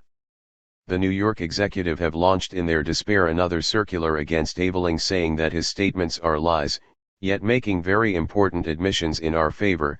The affair is practically ended. The EX are themselves accused in New York as swindlers and liars in another affair and on their trial before the New York sections, so that whatever they have said, say, or may say, loses all importance. In the meantime the Control Commission of the American Party appeals to them, to Edward and Tussey, to let the matter drop, and from very many places they receive very nice letters both from Americans and Germans. So that matter is virtually settled. 68. Engels then told Mrs. Wisniewski he had heard from Zarga that she and her husband deeply regretted the dissimulations and suppressions of the executive which had so unhappily misled them, and that they were now making every effort to obtain justice for Aveling in the New York section. If that was the case, wrote Engels, then I am perfectly satisfied, and have no desire to return to that subject in a spirit of controversy. 69. The last word, almost a postscript, came from today in an editorial dated August 1887. We have received from Dr. Aveling certain pieces justicatives concerning his recent lecturing tour in the United States. It will be remembered that Dr. Aveling, at the end of his trip, was accused by the Socialist Labor Party of America, which paid, or was to have paid, his expenses, of unbecoming extravagance in his style of living. Some publicity was given to the matter by the capitalist press here, but it was a socialist paper, Justice, which made the most and worst of it. Hence the pieces justicatives. We are bound to say that the impression they leave is that Dr. Aveling has his own unbusinesslike arrangements to thank for the opportunity which his enemies have seized. He traveled partly as a missionary from the Socialist Labor Party, and partly as a correspondent of various London newspapers. But he sent in to the Labour Party an account of all his expenses, and said virtually, "Here is what I have spent, now pay me whatever you think was fairly incurred on your account." This was frank, brotherly, and free from all taint of bourgeoisisme. And it ended, as most brotherly affairs do, in a quarrel. The Socialist Labour Party found the task of deciding whether this or that particular cigar or bottle of soda water was a means of production of lecturing or of dramatic criticism, invidious and impossible. Dr. Aveling took a high tone, and told them, in effect, to pay what their conscience told them they ought to pay. They then lost their tempers, accused him of trying it on, and expressed their belief that if they paid the account in full without remonstrance he would have pocketed the total without a word. Obviously they could neither be proved nor disproved, and Dr. Aveling, declining to pursue the transaction, returned to Europe, leaving the Labour Party in his debt. *******. In short, the upshot of the unbourgeois-like arrangements was just what any person of common sense might have predicted from the moment the parties fell out. But why did they fall out? Because Dr. Aveling urged from the platform the importance of gaining over to the socialist cause the existing organization of the Knights of Labor, just as he is now most sensibly urging the necessity of gaining over the Radical Party here. Instantly the ill-conditioned and impossibilist sections, with the natural dread of incompetent or supersensitive persons for practical work, became his bitter enemies, and brought forward his washing bill as proof positive that the Knights of Labor should be treated as lepers by every true socialist. We have exactly the same spirit shown here by that absurd body, the anarchist voting majority, anarchists voting, of the Socialist League. These gentlemen vilify the advocates of political activity in England just as heartily as their transatlantic brethren vilified Dr. Aveling. The parallel alone gives the incident any significance. Until socialist bodies fix a standard of comfort for their members, personal extravagance will remain a matter of private opinion, and people who make silly arrangements with regard to expenses must do so at their own risk. So, at long last, the storm blew itself out, not, however, before Engels had been driven to the verge of frenzy by taking up the cudgels for Aveling and the repercussions affecting his own affairs. The American edition of his book, The Condition of the Working Class in England, though the translation was completed, had not been published because his new preface to it, sent off on January 27, 1887, had displeased the SLP. That party, he wrote to Zarga, may appropriate to itself the successes of its predecessors as much as it pleases, but insofar as it is the only workers' organization existing in America that stands wholly on our basis with more than 70 sections throughout the North and West, it is a platform, and as such, but only as such, do I recognize it. They themselves belong to the wing which I say will ruin the party if it gains the upper hand. And on that they seem bent. 70. While still the book did not appear, the New York Volkszeitung, adding insult to injury, printed a German version of the new preface in April without consulting Engels. A double effrontery, first because I can have nothing to do with the paper as long as it behaves so basely towards Aveling. But secondly, because I cannot put up with having my English writings turned into outlandish German, which, moreover, teems with howlers and misinterprets the most important points. 71. He told Mrs. Wisniewski categorically that this translation could not pass under any circumstances. 69. He held her responsible in that, as he wrote to Zarga, this creature has had my preface since the beginning of February and was now seeking his consent to a German version, knowing that he had no copy of his English original. 71. Her letter about Aveling, he said, could be characterized by only one word, shit. 71. It had gravely affronted him, and, as time wore on, he also grew exasperated by her conduct of their working relations. Ever one to look upon the bright side, Engels saw in this new offense an excellent pretext to be rid of her once and for all. I welcome it, as I hope it will now relieve me of Mrs. W.'s pressures about translations. Firstly, she translates like a machine, leaving the real work to me. Secondly, she has hopelessly bungled the publication by letting it fall into the hands of those oafs, and now, after I had written an additional preface for her, there is obviously a hitch for no better reason than that this preface does not suit the taste of the executive. 74. By May he had had enough. Up to now the whisk has made a hash of everything she has touched. I shall never again give her anything. She can do what she pleases, but, in future let her leave me in peace. 75. Eventually this matter was cleared up too, and, after extracting his English preface from Mrs. Wisniewski, Engels translated it into German himself. 76. His Condition of the Working Class in England in 1844 eventually came out in America, complete with his preface, in May 1887, and remains to this day the authorized English translation. Exactly what happened in the New York office of the SLP on December 23, 1886 will never now be known. That a row took place is beyond all doubt, for both parties admitted as much in public. But, as today cogently asked, and answered, what was it about? If after barely 8 months the political differences underlying the quarrel could be discerned, how much more evident they are when seen from this distance of time. They were partly obscured by the fact that Aveling was known to be careless, not to say unscrupulous, in money matters. It was not the first, nor was it to be the last charge of this nature to be brought against him. None was ever pressed or substantiated, but each time a little mud stuck.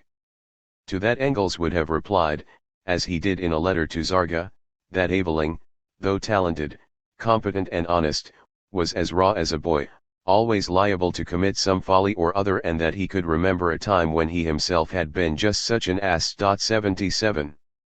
It was only after Aveling's speech of December 23, when he had urged that the SLP should be an integral part of the American trade union movement, that trouble was made about his own and Eleanor's expenses and their name brought into disrepute. Yet on the political issue Aveling was essentially in the right, and he had been misrepresented, even by today. While it was said that he had rudely enjoined the SLP members to make common cause with the Knights of Labor, against whose reactionary leadership they considered themselves the foremost combatants, he had in fact equally recommended joining the Central Labor Unions, fathered by the SLP itself. This was the organization, he had claimed, in which, as a socialist, he would be most active were he settled in America. Speaking before he was aware of the newly formed AFL, he had advised working within both these bodies, which represented, as the SLP did not, the rank and file of American workers, black and white, male and female, immigrant and native. To be sure, it is slightly galling to engage a propagandist to tour the country on behalf of your party only to be told that you would do better to merge into some other organization. The Aveling's assignment had been to propagate the gospel according to the Socialist Labor Party of North America, and, while they had faithfully done so, they had traveled through the states when a number of other working-class bodies were initiating bold and effective action. They had reached the conclusion that, though its principles might be sound, the SLP was missing golden opportunities to apply those tenets in the most effective quarters by reason of its narrow outlook, Germanic traits, and virtual isolation from the mass movements that had come into being.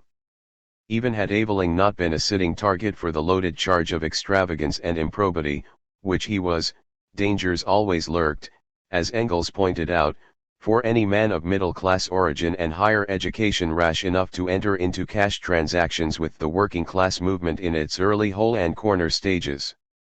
This I have constantly seen for more than 40 years, he said. The worst of all were the Germans. In Germany, the growth of the movement has long since swept that failing away, but it has not died out with the Germans out of Germany. For that reason Marx and I have always tried to avoid having any money dealings with the party, no matter in what country. He had felt serious misgivings on this score when the Avelings went to America, but was reassured by the knowledge that Liebknecht would be with them, for if anyone knew how to deal with such matters it was this old hand, and because any charges brought against him, would merely make the complaints ridiculous in Germany and in Europe everywhere. However, Liebknecht had not stayed to the end of the Aveling's tour, and here is the result. 59. That this rumpus benefited nobody but anti-socialists in Europe and America goes without saying. Whether or not the executive of the SLP were fond of the Avelings, whether or not they squabbled with each other, is perfectly immaterial. What mattered was that yet again discord was sown among socialists. That was the harm done. One curious omission from the voluminous correspondence on the affair, lasting from January until May 1887, is that nobody, not even Engels, despite his passing reference to the first Herald article as possibly inspired by the SLP, remarked upon the fact that publicity to the private quarrel, to the secret party meeting, and to the Aveling statement, which the secretary was under a solemn oath not to reveal, was first given in the columns of the capitalist press. It is not an unimportant factor, however improper Aveling's expenses, they were not claimed from the class enemy for services rendered, and if the SLP, that sea-green incorruptible, felt itself threatened by the unwelcome proposition that it should play a part in the mass movement or bow itself out altogether, it was also most certainly, obviously, deliberately, and treacherously, if not venally, undermined from within. 4. One could have thought that nothing else at all was happening in these months, but that would be far from true. In the first place, the English edition of the first volume of Capital came out early in January 1887, quite an event, one might say, and celebrated not only by the Avelings but also the Lafargues, who had come from Paris to spend Christmas with Engels and stayed on. Eleanor found, too, that during her absence her translation of Lasagre's Commune had been handsomely reviewed by Bax in Commonweal of December 4. "This important work," he wrote, "has at last appeared in English, and we do not hesitate to say that it ought to be in the hands of every socialist. The history of the Commune bears a profound moral with it. But the moral to be drawn is of more immediate application than to the next popular rising. To compare small matters with great, there are socialist organizations, save the mark, in existence today which are literally qualifying for disaster when the time comes. The cause was wrecked in 1871, in great part at least, not because of spies and traitors, for there were marvelously few of those, who can fairly be accused of sinister motives, or of attempts to make personal gain out of it, but because of well-meaning, conceited, fatty cantankerous persons, who wasted time in long-winded speeches about personal matters, etc., and who would neither do any work themselves nor let anyone else do it. The translation of the book, we should say, is excellent.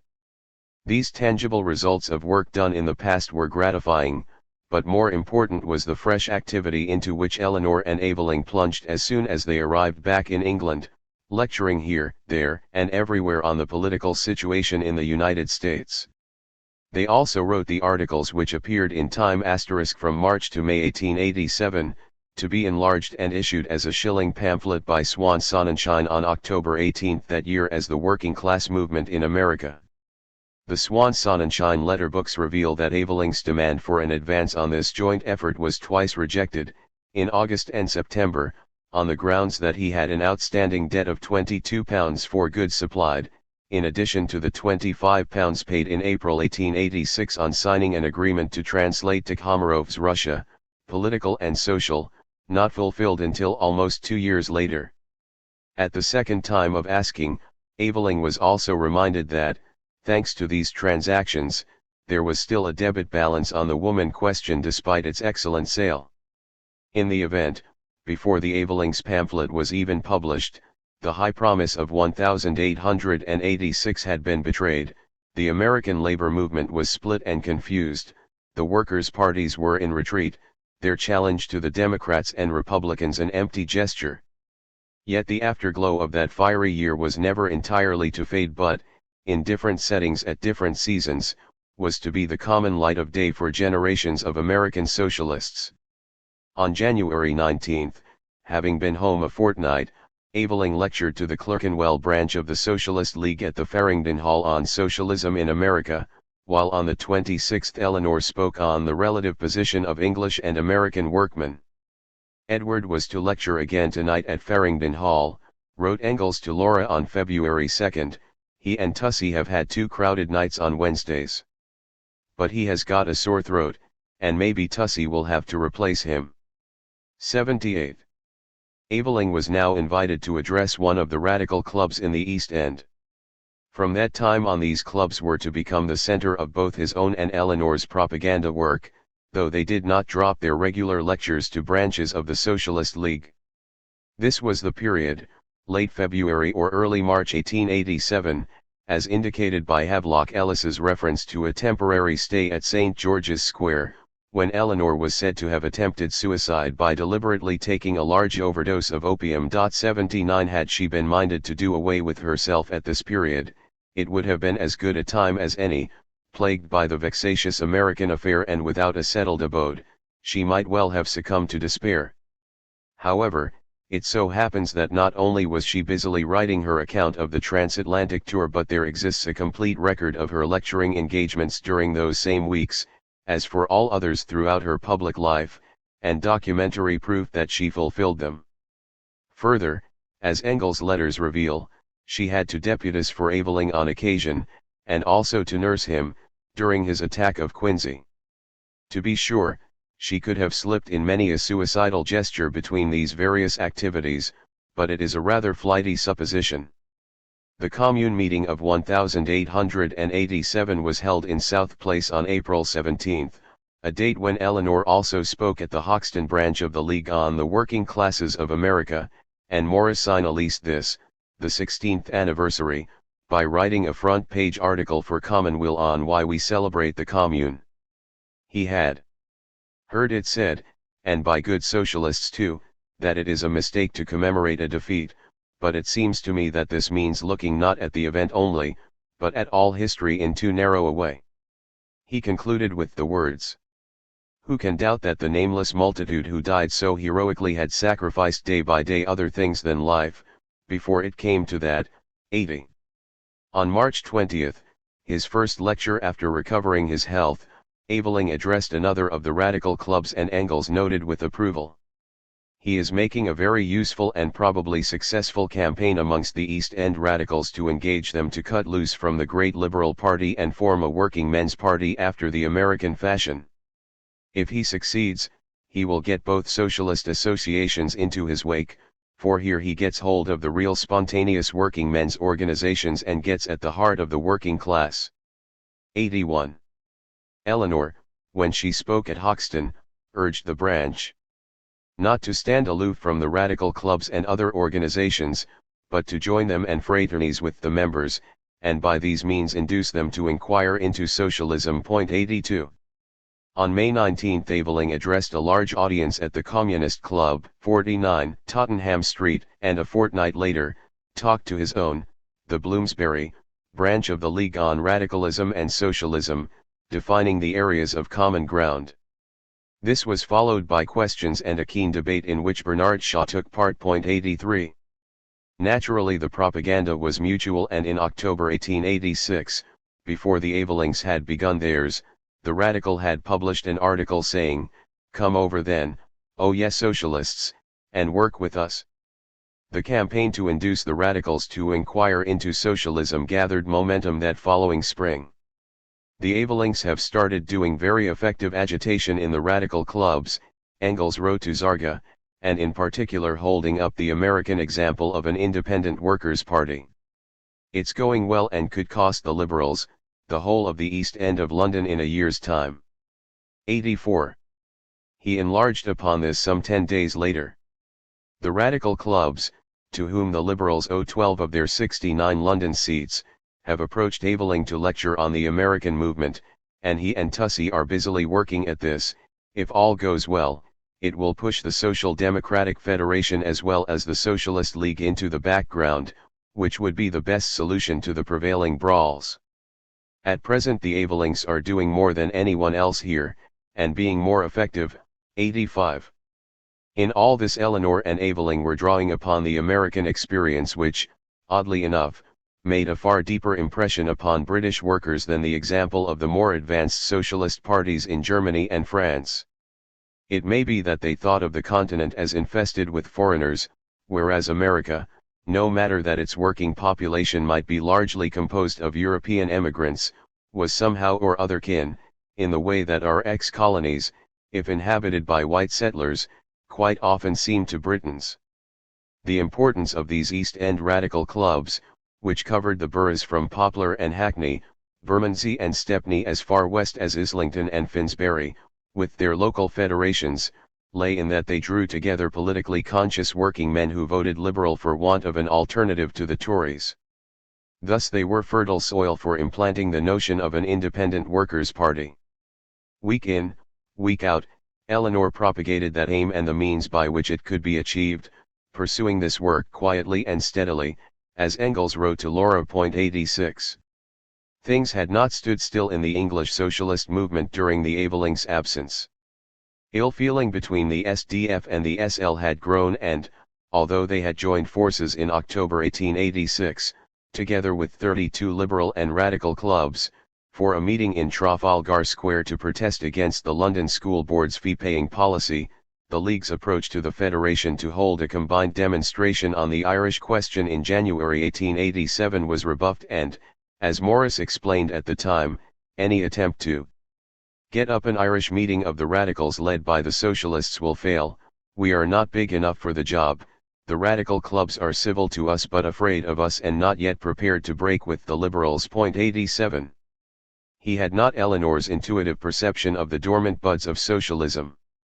Within the SL itself differences had also widened, above all on the parliamentary issue, bringing in its train a sharp division between collectivist and anarchist factions. Morris put the matter clearly in a letter of December 1, 1886. I do not mean that at some time or other it might not be necessary for socialists to go into Parliament in order to break it up, but again, that could only be when we are very much more advanced than we are now, in short, on the verge of a revolution. At present it is not worthwhile even thinking of that, and our sole business is to make socialists. I really feel sickened at the idea of all the intrigue and degradation of concession which would be necessary to us as a parliamentary party, nor do I see any necessity for a revolutionary party doing any dirty work at all, or soiling ourselves with anything that would unfit us for being due citizens of the new order of things. As for the SDF, their present successes are won at the expense of withdrawing real socialism from view in favor of mere palliation and reform. 88. This was hardly the voice of anarchy, but certain other of the League members, concerned only to make socialists and not soil their hands, extended this policy to dismissing the 8-hour day agitation, all immediate demands by trade unionists and to the trade unions themselves as utterly futile. The day for this unequal and losing battle between the bloated capitalist and the starving workman for a mere increase or to prevent a decrease of wages is past. Wrote one of them. 89. However, on Easter Monday, April 11, 1887, there was a gigantic demonstration in Hyde Park protesting against the Irish Perpetual Coercion, or Crimes, Bill, introduced in March. Engels said that it was without exception the largest meeting we have ever had here. 91. It was estimated that between 100 and 150,000 people were present. The speakers from the 15 platforms included Gladstone for the Liberal Party, Bernard Shaw for the Fabians, John Burns for the SDF, as well as Michael David, who refused to meet Aveling because he was an atheist, with Aveling on 2 and Eleanor on 1 of the SL platforms. Morris, to his regret, was not present as he was that day in Newcastle where the miners were on strike. The Daily Telegraph reported that the Socialists had subdivided their platform into 2 divisions, at one of which Mr. Mainwaring and Dr. and Mrs. Marx Aveling were the chief attractions. Considerable interest was naturally taken in the speech delivered with excellent fluency and clear intonation by Mrs. Marx Aveling, who wore beneath her brown cape a dress of green plush with a broad hat trimmed to match. The lady has a winning and rather pretty way of putting forth revolutionary and socialistic ideas as though they were quite the gentlest thoughts on earth. Her speech was chiefly confined to impressing on her socialist friends the necessity for helping poor Ireland, as in so doing they would be helping their own poor selves and the cause to which they were attached. She was enthusiastically applauded for a speech delivered with perfect self-possession. Aveling, according to the Telegraph, in fierce vein inveighed against aristocracy and capitalism, which does not seem to have been quite what the demonstration was about, but the bugle sounding the voting time cut short the learned gentleman's peroration. 92. This description of Eleanor's wearing of the green and her plea for the necessity of helping poor Ireland takes one back to her childhood and is but one example of that continuity of thought and feeling which in maturity enabled her to respond so fully and with such ease to the demands of each new situation as it arose. The radical clubs were staunchly on the side of the Irish peasants.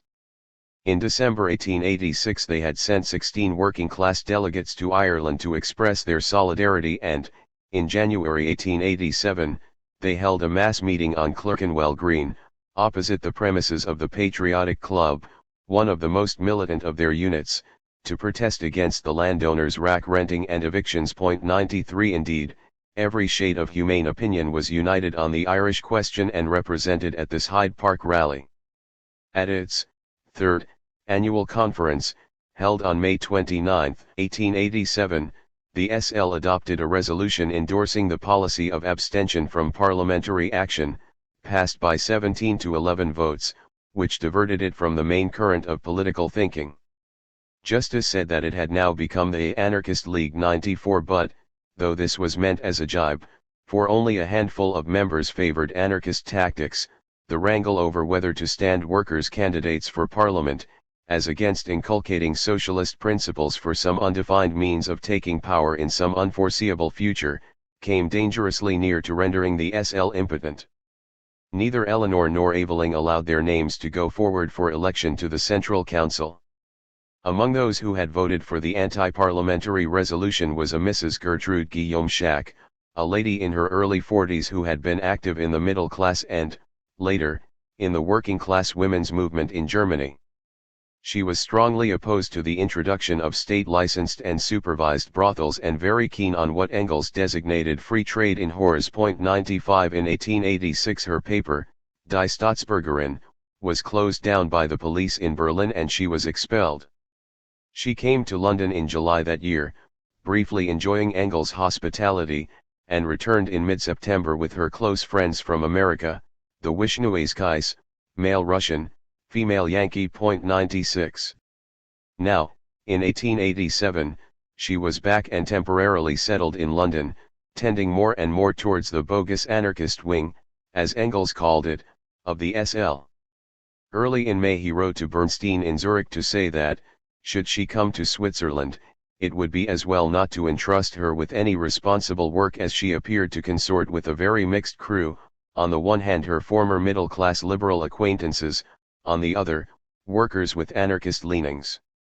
Engels had nothing against her moving in whatever circles she pleased and she was really quite a nice woman, lively and intelligent, but one had to be a little on one's guard against someone who had earned herself the sobriquet the anarchist countess.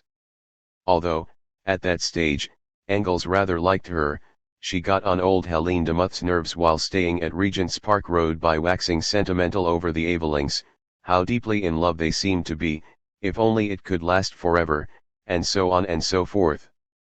Well, what of it? Lenchen spluttered, if it doesn't last then they'll just part again and that's all there is to it. Whereupon Madame Tittle Tattle was struck dumb, not having expected so practical a view from Lenchen. 97. Out of the blue, on the day after the SL annual conference, Mrs. Schack wrote to Engels, one of whose regular Sunday guests she had been, saying she could no longer frequent his house, to his great relief, as it happened, for fear of meeting Evelyn. She declined to give her reasons and, when challenged, fell back upon insinuations and hints of discreditable acts, including the eccentric charge that Evelyn was slandering, of all people, Eleanor. This turned out to be nothing more than that he was reported to have said that she was extremely jealous, of whom was not revealed. However, as Mrs. Schack had been hobnobbing with Annie Besant, it does not leave too much to the imagination. Mother Schack, as Engels called her, invited me to inquire into Edward's character and antecedents generally, in which case she would assist me. Since he ignored this invitation, she issued the awful caveat that the credit of his house was at stake, to which he replied that this required of those who met there the courage to stand by what they said of one another. Amused, if slightly put out of patience by this correspondence, he reported it to Laura, adding, "I am happily rid of this madam who has a foot in every camp, religious cranks, anarchists, etc. and is a thoroughgoing scandal-monger." He was also of the opinion that, the two gossips having got together, Mother Besant thought she could count upon Evelyn. Doing the virtuous hero of melodrama who is slandered right and left and rather glories in it because it belongs to the part, and the eternal justice will end in bringing out the truth and show him resplendent in all the glory of his virtue. 98. At this time Mother Schack was staying with the Koskis. Karl and his wife Louise, whom Engels pronounced a nice little body. 99, had come to England in February 1885 to remain until June 1888.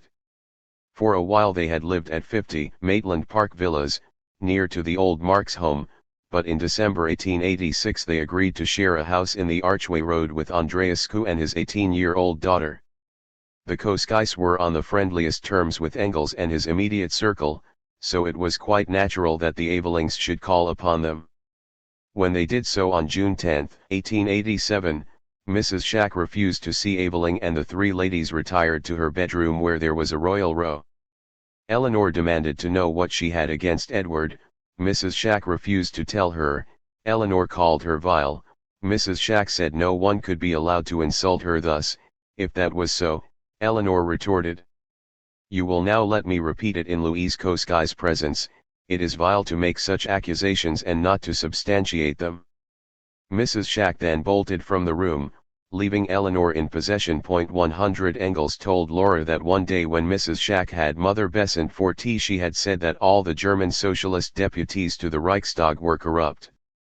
Upon which Koskai jumped up and put his fist under her nose, he was in such a rage. 100. A few days after this painful incident, Mrs. Schack went back to Germany.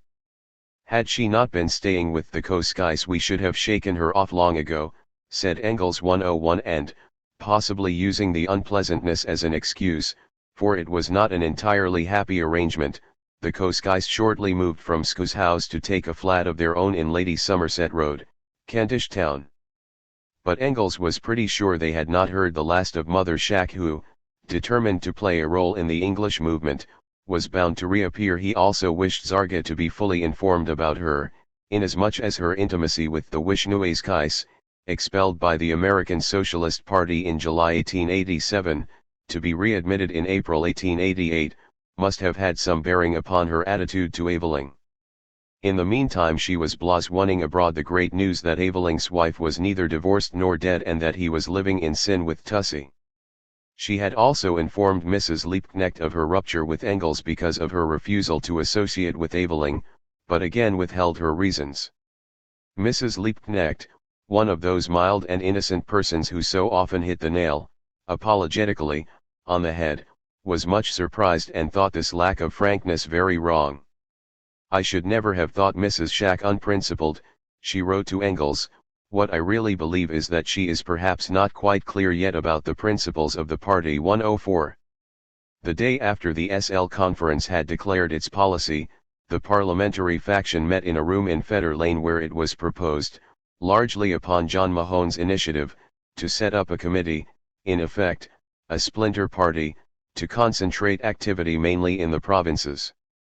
The only trouble was that any such committee, or party, would have Aveling as its chairman in London, and to this objections were raised from more than one quarter. Ernest Radford, Eleanor's old friend, wrote to Mahone on June 11 to say that the general idea as sketched is very good and that if a new party were formed he would certainly wish to join it, but Aveling had maligned Radford in some way and would make it crooked if he could. What he says about my having obtained, or having cause to obtain any special information from him is the merest bunkum and blather. 105. Then Mahone himself took exception to Aveling, on whom he called in July, writing to Engels on his return to Edinburgh. From my conversation with you, I understand that your financial help to the provincial propaganda will only be given on the conditions that I treat Aveling with the fullest confidence, consult him on all party matters and regard him as an essential person in the movement. You insist upon a clear understanding in this matter, and therefore I am compelled to say bluntly that I do not accept these conditions. 106. Engels replied that, of all the socialist groups in England, what is now the opposition in the League, was the only one with which so far I could thoroughly sympathize. If Mahone's letter meant anything, it was that he intended, as far as he could, to shove Aveling entirely out of the movement. If you decline to work along with Aveling on public grounds, you are bound to come out with them, so as either to enable Aveling to clear himself or to free the movement from a dangerous and false cooperator. 107.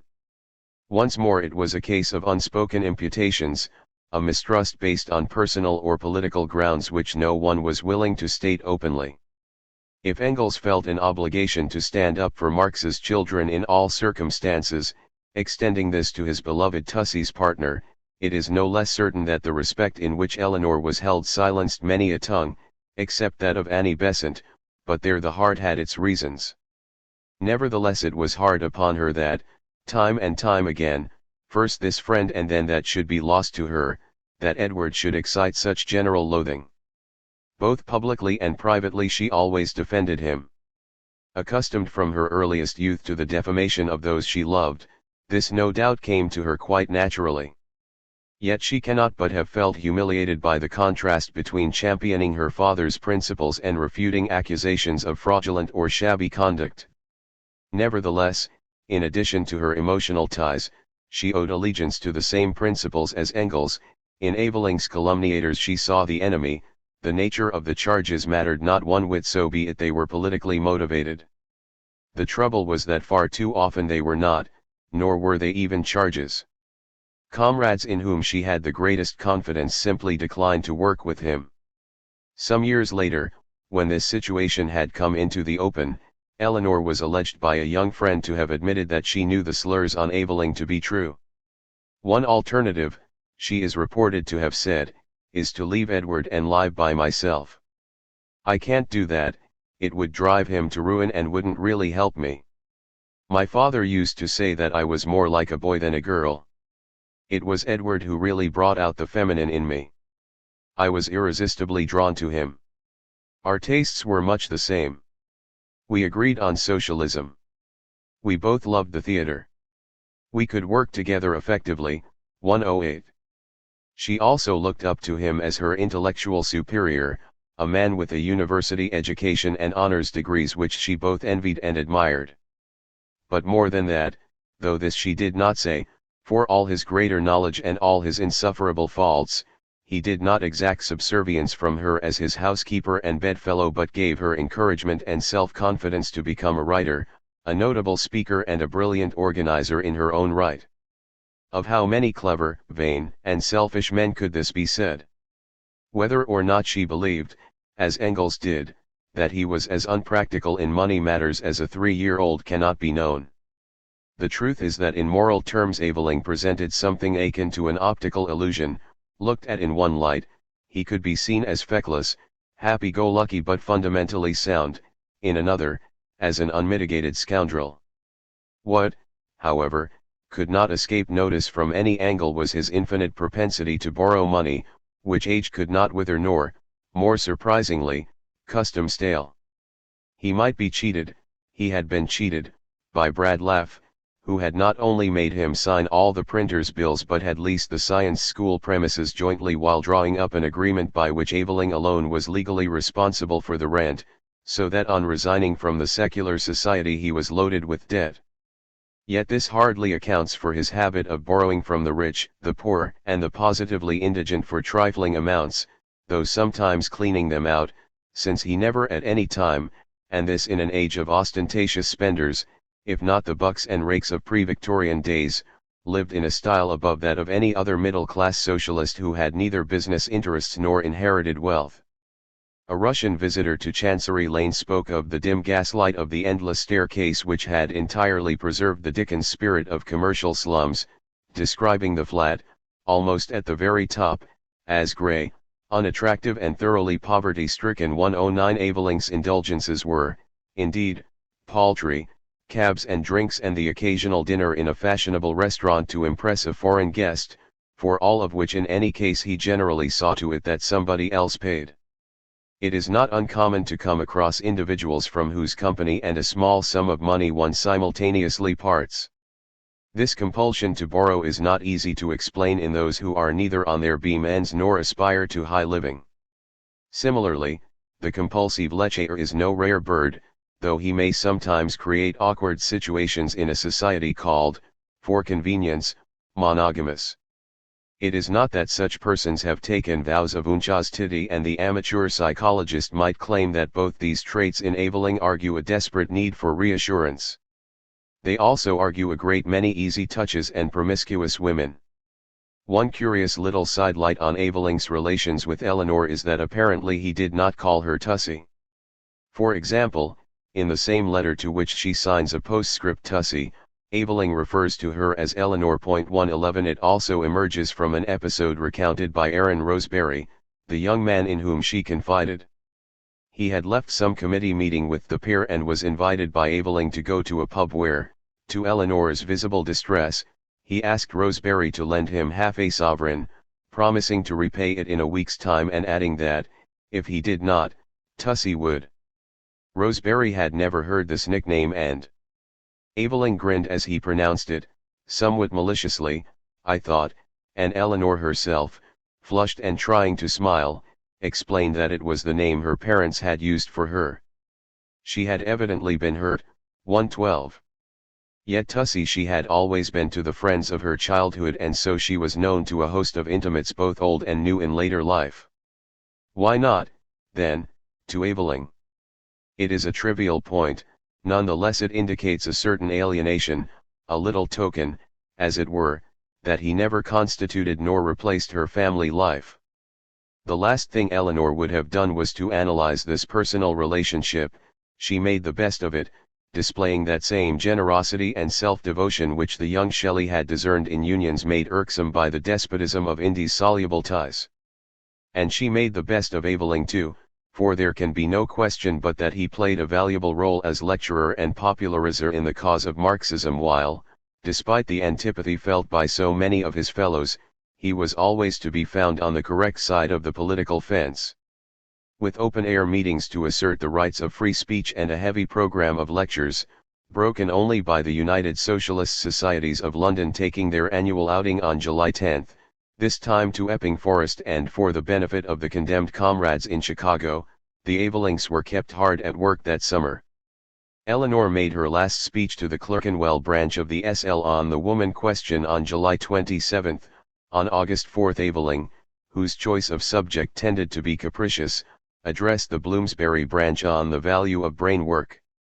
The year 1887 was Queen Victoria's Golden Jubilee, celebrated on June 21 with a deal of pageantry and pomp. This world of less than 90 years ago, still within the memory, it may be, of some few of the 26,000 elementary school children entertained in Hyde Park, where a Miss Florence Dunn, aged 12, was presented with a memorial cup by the sovereign in person, is evoked by the list of foreign guests who graced the official celebrations. There were the kings, with their queens, of Denmark, the Belgians, the Helens and Saxony, the Queen of Hawaii, the crown princes and princesses of Spain, Germany, Austria-Hungary, Portugal, Sweden and Schleswig-Holstein, the Grand Dukes and Duchesses of Russia, Saxe-Weimar, Mecklenburg-Strelitz, Hesse and Leiningen, Amadeus, Duke of Aosta, the Royal, Imperial and Serene Highnesses of Prussia, Siam, Persia, Japan, Teck, Baden, Battenberg, Bavaria and every other minor German principality, the Nawab Ali Khan with other native chiefs from an India of which the Queen had been proclaimed Empress the year before, envoys from the Pope, the Sultan of the Ottoman Empire, the kings of the Netherlands, Servia, Romania, the Emperor of Brazil, the presidents of the republics of France, the Argentine, the United States of Mexico, Ecuador and Peru 114 and representatives of an empire on which the sun never, or hardly ever, set. It was also the occasion for a heady display of republicanism. Several town councils refused to pay for the local celebrations, some exceedingly rude things were printed and the Socialist League circulated a leaflet drawing attention to the real achievements of the 50-year span and its impressive technological advances to which the mean old woman who held sway had contributed absolutely nothing. The Metropolitan Radical Federation issued an appeal for a special anti-Jubilee service to be held on Sunday, June 19. But it was left to Morris, in Commonweal of June 25, to point the moral of what he called these vulgar royal antics designed to hide the commercial realities of the respectable robbery and privilege of capital represented by the Crown. At last, in August, Eleanor and Aveling retired to the country for over a month. This was something new for them. They had taken a labourer's cottage in the sparsely inhabited hamlet of Dodwell, pronounced Daddle by the natives 115, which, combined with neighbouring Luddington, mustered a population of 109 in 1891, an increase of 5 persons in a decade. It consisted of some half-dozen farmsteads set in some of the richest soil in the kingdom, very pleasant to the eye, as old Cobbett wrote, 2 miles southwest of Strayford off the ancient road from Evesham to Warwick. Engels, with the townsman's contempt for self-inflicted rural life, referred to it as their country house or castle and, when they went back there in March the following year, taking the Coskice with them, he wrote to Lafargue, "It must be nice, in the recurrent cold and wind and snow that we are having 116. But Eleanor was in ecstasies, writing to Koski. "We are in a little place of 3 houses, we are well and happy. Such a garden, potatoes, lettuces, cabbages, etc. etc. 117. To Laura she gave a fuller description of its delights. "Have you heard from the general of our castle?" she wrote. "If not, and I assume not, I must tell you how we happen to be here, in Warwickshire, the heart of England, Shakespeare's country. A few weeks ago the Northwestern started a cheap excursion from the Friday to Tuesday to Stratford. Ed, for one of his papers, got 2 passes. We came down here, saw and were conquered. One day, walking from Stratford to Bidford, one of Shakespeare's well-known walks, we saw a farm, near the farm 2 cottages, one unlet. We inquired, found the rent was 2/ a week and decided to rent this lovely little place. It is 2 miles from Stratford and Dodwell consists of this farm and its 2 cottages. The farmer at first tried to explain these were only for laborers, he could not understand our wanting to come. You would. Downstairs we have a large kitchen, stone-flagged of course, a back kitchen and wash-house in one and a pantry. Upstairs 3 rooms, 2, of course, very small. Besides this we have 1/4 of an acre of garden. Ed goes out and digs up our potatoes as we need them and we have been sowing all sorts of things. Next spring our garden will be not only ornamental but useful. Our furnishing has not cost more than 2 or 3 weeks at the seaside would have done, and our railway journey costs nothing, and I have already 2 or 3 people to whom I am going to sublet when we are not here. The living is very cheap, and next summer when we have all sorts of vegetables will be cheaper still. We do so wish you and Paul would come over sometime. There's plenty of room. I can't tell you how charming this country life is after the hurry and worry and tear of London. Think of it, Laura, Shakespeare's home. We work 2 or 3 times a week at his birthplace, by permission of the librarian of the place, and we have been over his home, and seen the old Guild Chapel that stands opposite New Place, and the old grammar school, unchanged, whither he went unwillingly to school, and his grave in Trinity Church, and Anne Hathaway's cottage, still just as it was when Master Will went a-courting, and Mary Arden's cottage at Wilmcote, the prettiest place of all. Now that I have been in this sleepy little Stratford and met the Stratfordians I know where all the Dogberries and Bottoms and Snugs come from. You'll meet them here today. Just near our castle is a bank, many think it Titania's for it is covered with wild thyme and oxlips and violets, in the season. I never knew before how Stratfordian Shakespeare was. All the flowers are Stratford ones and Charlecote I would wager is Rosalind's Arden. We are settled here till our lessons and other work call us back to London. We shall, I think, be here till about September 10th. Then we get back to Chancery Lane to our teaching and usual dreary round of work, 110. The dreary round referred to hack work at the British Museum and a particularly stupid private pupil. To her political activities, apart from committee meetings which bored her to death, Eleanor brought the utmost vivacity. In Dodwell they did a good deal of walking and lazing, as the Yankees say. 110 went about in rags, dug up hundredweights of potatoes, triumphantly bringing to London for NYM and the general a hamper, and even the critical NYM pronounced our country eggs and ducks and chickens and butter and fruit excellent. 118. But they also pursued the revision and expansion of the Time articles on America. This was to be issued in the form of a pamphlet of which they now also corrected the proofs. They planned to write a series on Shakespeare's Stratford, their reason for working in the library there, and Eleanor translated Kielan's wonderful short stories from the Norwegian 110, having now taught herself that language. Aveling may have spent some of his time catching up with his long overdue translation of Tikhomirov's book, but he was much preoccupied by his theatrical ventures which began to look more promising. A short one-act play called Dregs had been accepted by a very popular and rising young actress whom Eleanor named as Rose Norris, and 2 other plays were on the stocks. 110, one of which, an adaptation of Hawthorne's Scarlet Letter, was indeed to be produced by Charles Charrington in June 1888 at the Olympic Theatre, his wife, Janet Achich, taking the leading part, a performance which led Shaw to say that he would remember it out of dozens of forgotten matinees, as I remember the Bayreuth performance of Tristan and Isolde. 119. Something certainly was needed to brighten their financial prospects, but it so happened that at this point Havelock Ellis, then in medical practice, was invited by the publisher Vistelli to become the general editor of the Mermaid series of unexpurgated plays by Elizabethan dramatists. He invited Eleanor to review the Marlowe and later put a congenial little job in her hands, a single play, little known but of considerable interest.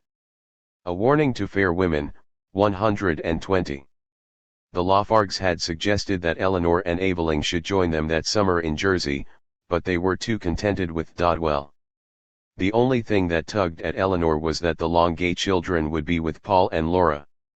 It must be pleasant to have them about, she wrote with yearning and a little envy. We have nothing but our dogs and cats, whom we brought with us, and I long to see the little ones. I haven't seen Meme since she was a wee baby 3 months old. Have you all 4 with you? She asked and came back to the subject after Laura had written in reply. It must have been charming to have the children with you. I was very glad to hear so much about them. I often long to see them and especially Meme. Is she like Jenny? I wish I could have one with me. A house is so different that rings with a child's laughter. But I suppose Le Pere would not give me one. 118. She was right. For some reason Longay kept his children estranged from their English aunt, even correcting and amending the rare letters her beloved Johnny wrote, so that they gave her no pleasure. 110. Though she came to regard even this as better than nothing, for she complained to Laura in November that now she never heard either of or from the children, and I do think Johnny might write now and then. 122. That she suffered under this estrangement and her own lack of family were also made plain when she wrote affectionately at the end of the year to her old friend Dolly Radford, asking about her 2 babies, Maitland, born in 1884, and Hester, a newcomer, and to say that she was sending off a few toys to the little ones in Paris, whom I should very much like to have over here. Especially just now, Christmas without children is a mistake. 123. As soon as they were back in London, the Avelings restarted their lectures to radical clubs and took part in the now massive agitation on the Irish question. Everywhere large meetings are being held, Eleanor wrote, and for the first time the English working class is supporting Ireland. On September 21 she and Aveling had spoken at a splendid meeting in the East End, in supporting the Irish Home Rule movement and to condemn the coercion policy of the government. She also went to Engels' house for the usual Sunday debauch. 118. These regular dinner parties, held punctually at 2:30 p.m., were not Engels' only form of hospitality. He continually invited friends to stay. Sam Moore had spent some part of his leave there that June. On the day after he left, Shorlemer took his place, having come up from Manchester to discuss arrangements with the British Association, of whose chemistry section he was the vice president, while the Rochers, Pumps, her husband Percy and their surviving children, a girl of 5 and a boy of 4, seemed to be almost perpetually at Regent's Park Road, though they had their own house in Kilburn. Now, on coming back from the country, Eleanor found old Lena Scoella in residence. She was as deaf as a post and had already stayed for 10 days, but remained on, wanting Tussie to tell her all about Armore and Moumshan. 118. For if anyone harked back to the old days, of which she never tired talking, it was this aged friend of the family, the discarded fiancé of Mrs. Marx's brother, who had known Eleanor since birth. There were also less familiar faces at the Sunday dinner table. August Babel, who had spent 10 months in Zwickau prison, to be released in mid-August 1887, was invited in a letter of great charm and tact to recuperate his strength in London at Engels' house and at his expense. After attending the German Party Congress in St. Gallen, Babel arrived on October 26 to stay some 10 days, during which time both Paul Singer and Edward Bernstein turned up. On October 27 Babel went to one of the meetings of the unemployed in Trafalgar Square and told his wife that the police were out in full force, both on foot and mounted, but were careful not to intervene in any way. On the Sunday morning, October 30, the Avelings arranged a Regent's Park meeting in honor of the German Socialists. 124. Eleanor was again seeing much of Olive Schreiner, recently back from Paris, where she had met Laura, writing to say, "Mrs. Lafargue is like Eleanor, not half so nice, but very kind.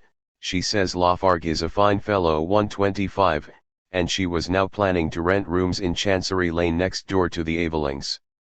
The main issue engaging Eleanor's attention at this time was the reprieve of the Chicago anarchists, due to be executed on November 11.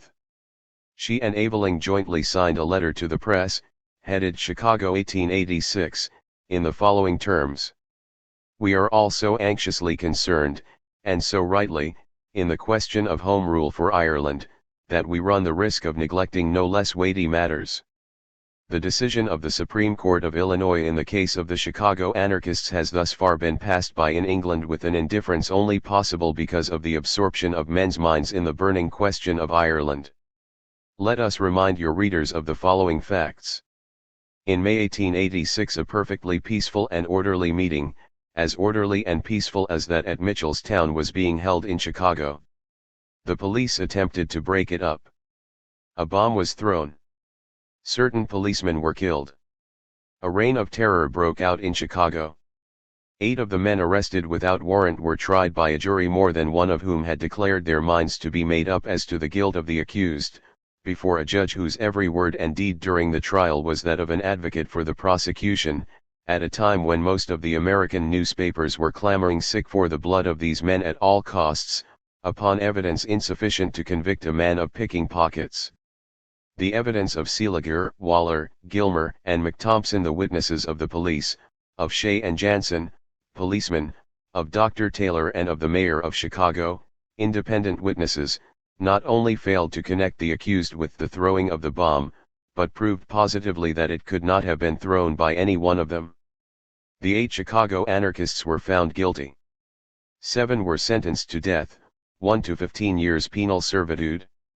The working class of America as a whole protested against such a travesty of justice. A stay of execution was obtained in November last, as one result of the working class successes at the elections.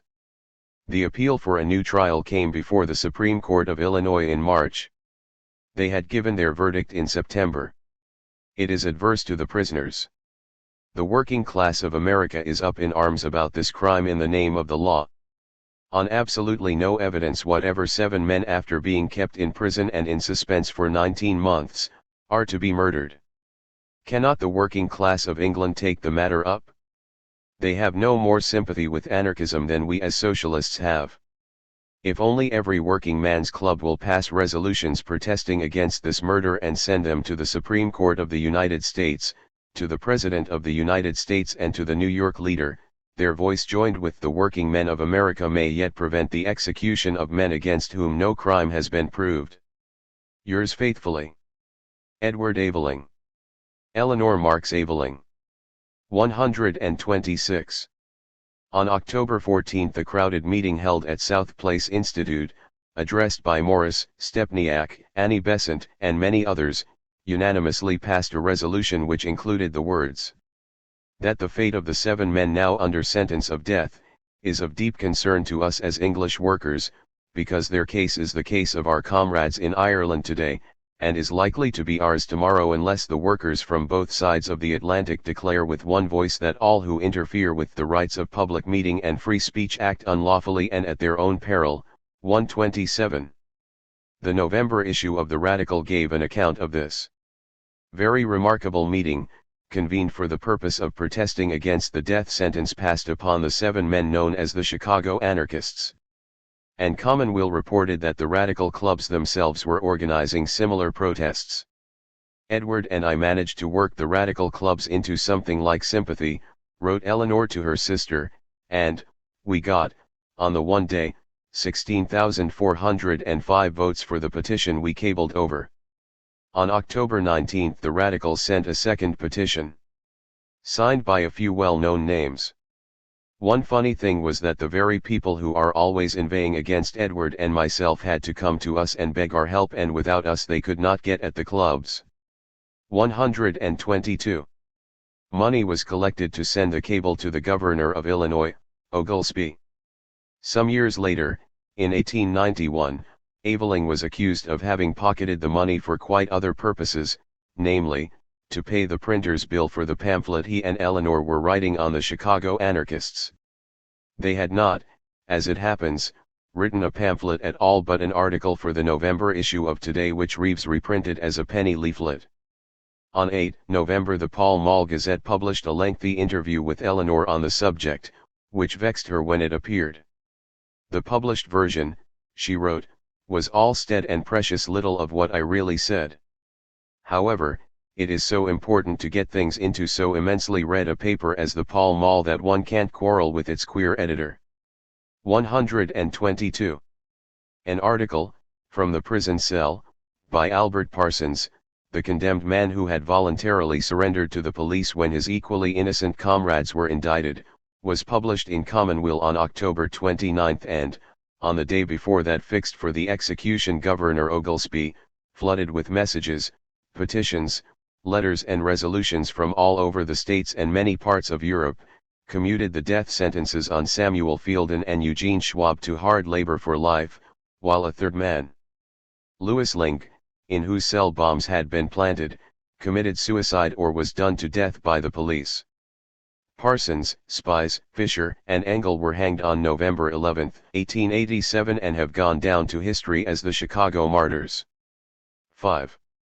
Some of the events leading up to Bloody Sunday, November 13, 1887, were decidedly rum.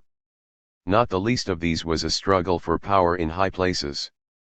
It was clear that during the riots in February 1886 the police had not been on their toes. It was not, however, intended that they should tread too heavily on other people's. Yet that is what they did. The civil exchanges between the Liberal Home Secretary, Hugh Childers, and Colonel Henderson, the Commissioner of Police, gave way to a distinctly acrimonious correspondence after Sir Charles Warren, a staunch Freemason, stepped into Henderson's shoes on April 3, 1887 and Henry Matthews, a devout Roman Catholic, became Home Secretary under the Salisbury administration. There was little love lost between these two. Naturally, the Metropolitan Police had been responsible for security arrangements during the Queen's Jubilee, attended by so many exalted foreigners, not all of whom perhaps were wildly popular with the British public or even with their own nationals who had found asylum in this country. Sir Charles Warren had shown himself equal to the task. Indeed, the police chief was decorated by the Queen, but he had tasted blood, so to speak, and, when vigilance in controlling crowds of a quite different order came within his province, he decided to assert himself.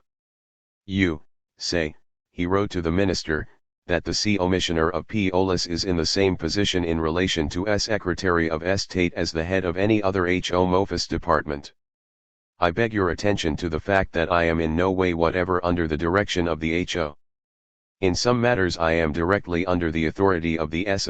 In other matters I have my duties and responsibilities defined, by Act of Parliament, just as a constable or magistrate or a judge has, and I know of no power by which I can be deprived of these duties and responsibilities as long as I remain Commissioner of Police and the Act continues in force.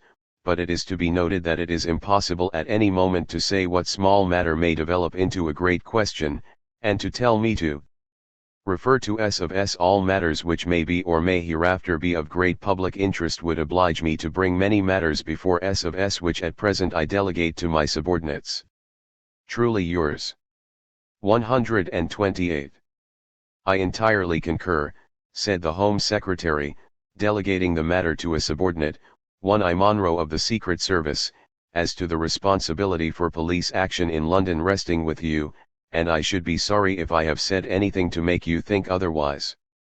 All that I wanted is to secure the safety of informants which might be compromising if the reports went into the office. I shall send you the reports in a book like those sent into the HO. The book to remain with you, and to be sent to me every Tuesday. This will save copying. 128. To this the Commissioner replied to Mr. Monroe. I find that the time has arrived when it is absolutely necessary that we should have some organized staff for collecting and collating information concerning the agitators' movements connected with the present riotous proceedings. Recently I have had little or no info except from the newspapers. The S of S has instructed me to prosecute persons who advise the crowd to resort to violence and loot shops and terrorize and alarm the public, and for this purpose we must have some more satisfactory information than from newspaper reports. Again, it is of great consequence that we should have the antecedents of the agitators who turn up from time to time and some account of their present mode of life, so that we may have some idea of the line they may be inclined to take. It is also of consequence that we should have the various newspaper reports collated in such a manner as to show at short notice what is said and done at various places. I should like to be able to get the information from someone in the office at any time, say an inspector. This is work that appears part of the duties of the CID, and I shall be glad of your observations as to how you would propose to carry this out. 128. One of the small matters which had become a great question was the conduct of the unemployed. Some of them had hit upon novel ways of drawing attention to their plight, such as holding church parades in various parts of the country, marching into places of worship to swell the congregation which they treated as a public meeting, objecting loudly and strongly whenever they did not agree with the sentiments of the speaker in the pulpit. Now, if there is one thing to which the clergy are unaccustomed, it is heckling, and they did not take to it kindly, so that some of the parishioners landed up in the police courts.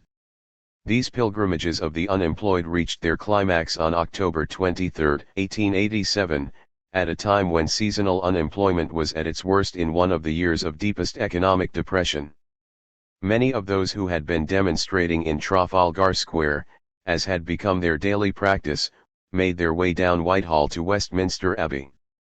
Despite a strong police guard on the spot with large reserves, as well as 3 companies of grenadier guards, held in readiness, some 200 or 300 men managed to enter the Abbey by the north door, while an equal number sneaked in through the opening at Poets' Corner. Here Canon Rosal took them aside, counseling brotherly love, Christian fellowship, and charity as altogether more desirable than shouting and creating disturbances in the streets, whereupon the rude fellows cried, "We don't want charity," but otherwise maintained a respectful demeanor. 129 And did not interrupt the afternoon service about to begin, the verger tipping off those unversed in etiquette to remove their hats. Sir Charles Warren, however, was not to be trifled with, and on the following Saturday, October 29, police orders were issued under the heading, "Indecent Behavior, Brawling at Westminster Abbey," with instructions to apprehend any person who misconducts himself under the Act. 130 There were several arrests made under this order, leading to fines of £5 or imprisonment. How the authorities thought such fines could be paid by unemployed men defeats the imagination, but for the single man, at least, prison was preferable to most doss houses. At least you were not turned out first thing in the morning, which is of some comfort in an inclement season. It so happened that the weather, for the most part fine and dry, despite a good deal of fog in the middle of October, turned to snow and hail, high gales, and heavy rain, and was colder than average for the time of year as the month wore out. 131. The suffering had been terrible enough the autumn before, now it was worse. Of the misery here in London I do not think even you can form a faint conception, Eleanor wrote to Laura. To walk through the streets is here trending. I know the East End well, and I know people who have lived there for years, both working men and people like Maggie Harkness, interested in the conditions of life in the East End, and all agree that they had never known anything approaching the distress this year. Thousands who usually can just keep going at any rate during the first months of the winter are this year starving. Tomorrow I am going to some people in Lisson Grove, the West End.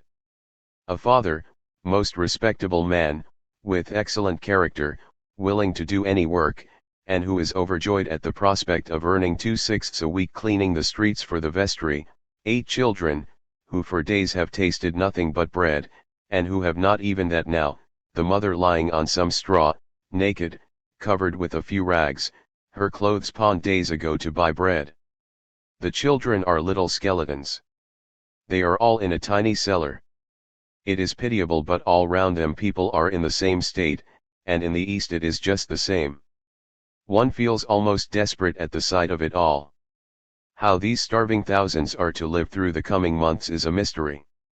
Is it not extraordinary that these people will lie down and die of hunger rather than join together and take what they need, and what there is abundance of. Of course, one of the main reasons for putting down meetings is the fear of the middle class. They know how things are, and they are in mortal dread. 122. As the months advanced, with extreme cold, Eleanor wrote to Dolly Radford. In the streets here one sees so many starving people, people with hunger in every line of their faces that one cannot but be wretched. 123. With the bleak prospect of the winter before them, the unemployed held meetings every day in Hyde Park and, in particular, on 18, 19 and October 20, there had been what the Illustrated London News called riots and severe conflicts. These were largely brought about by the refusal of the police to allow the 2,000 or 3,000 demonstrators to march out of the park in procession at the end of their quite orderly meetings.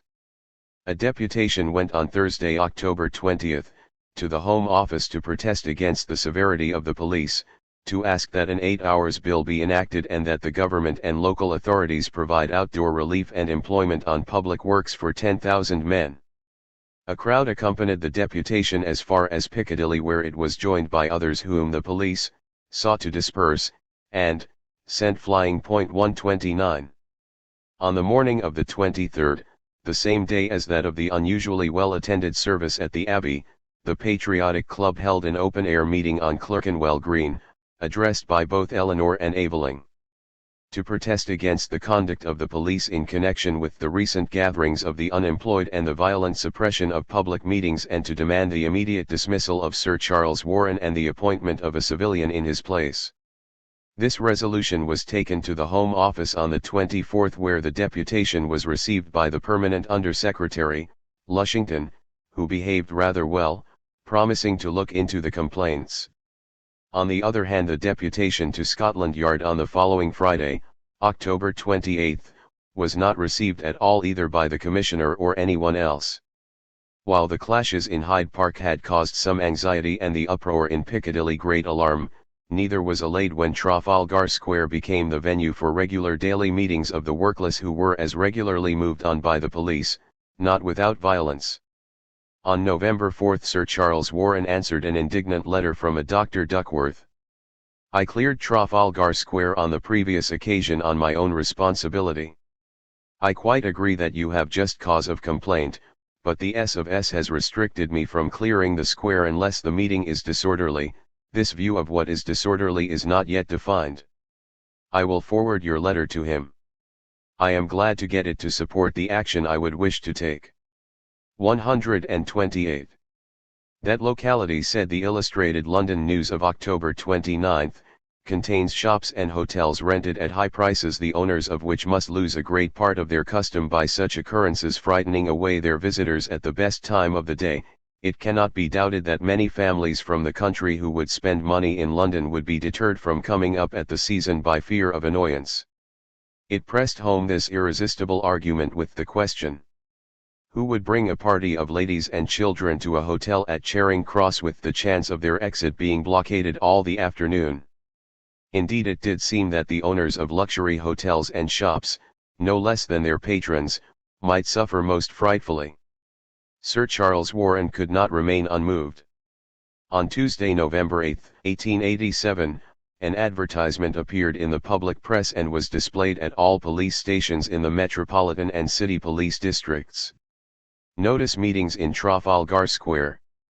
In consequence of the disorderly scenes which have recently occurred in Trafalgar Square and of the danger to the peace of the metropolis from meetings held there, and in view to prevent such disorderly proceedings, and to preserve the public peace, I, Charles Warren, the Commissioner of Police of the metropolis, do hereby give notice, with the sanction of the Secretary of State and the concurrence of the Commissioner of Her Majesty's Works and Public Buildings, that until further instruction, no public meetings will be allowed to assemble in Trafalgar Square, nor will speeches be allowed to be delivered therein, and all well-disposed persons are to be cautioned and requested to abstain from joining or attending such assembly. And notice is further given that all necessary measures will be adopted to prevent any such meetings and assemblage, or of the delivery of any speech, and effectively to preserve the public peace, and to suppress any attempt at the disturbance thereof. The scene was now set, and since such coincidences are never quite irrelevant, It may be recalled that thousands of miles away across the Atlantic, it was but 3 days after this proclamation was issued in London that 4 men were wrongfully hanged to preserve the public peace. Times without number the tale of Bloody Sunday has been told. It bears the repetition.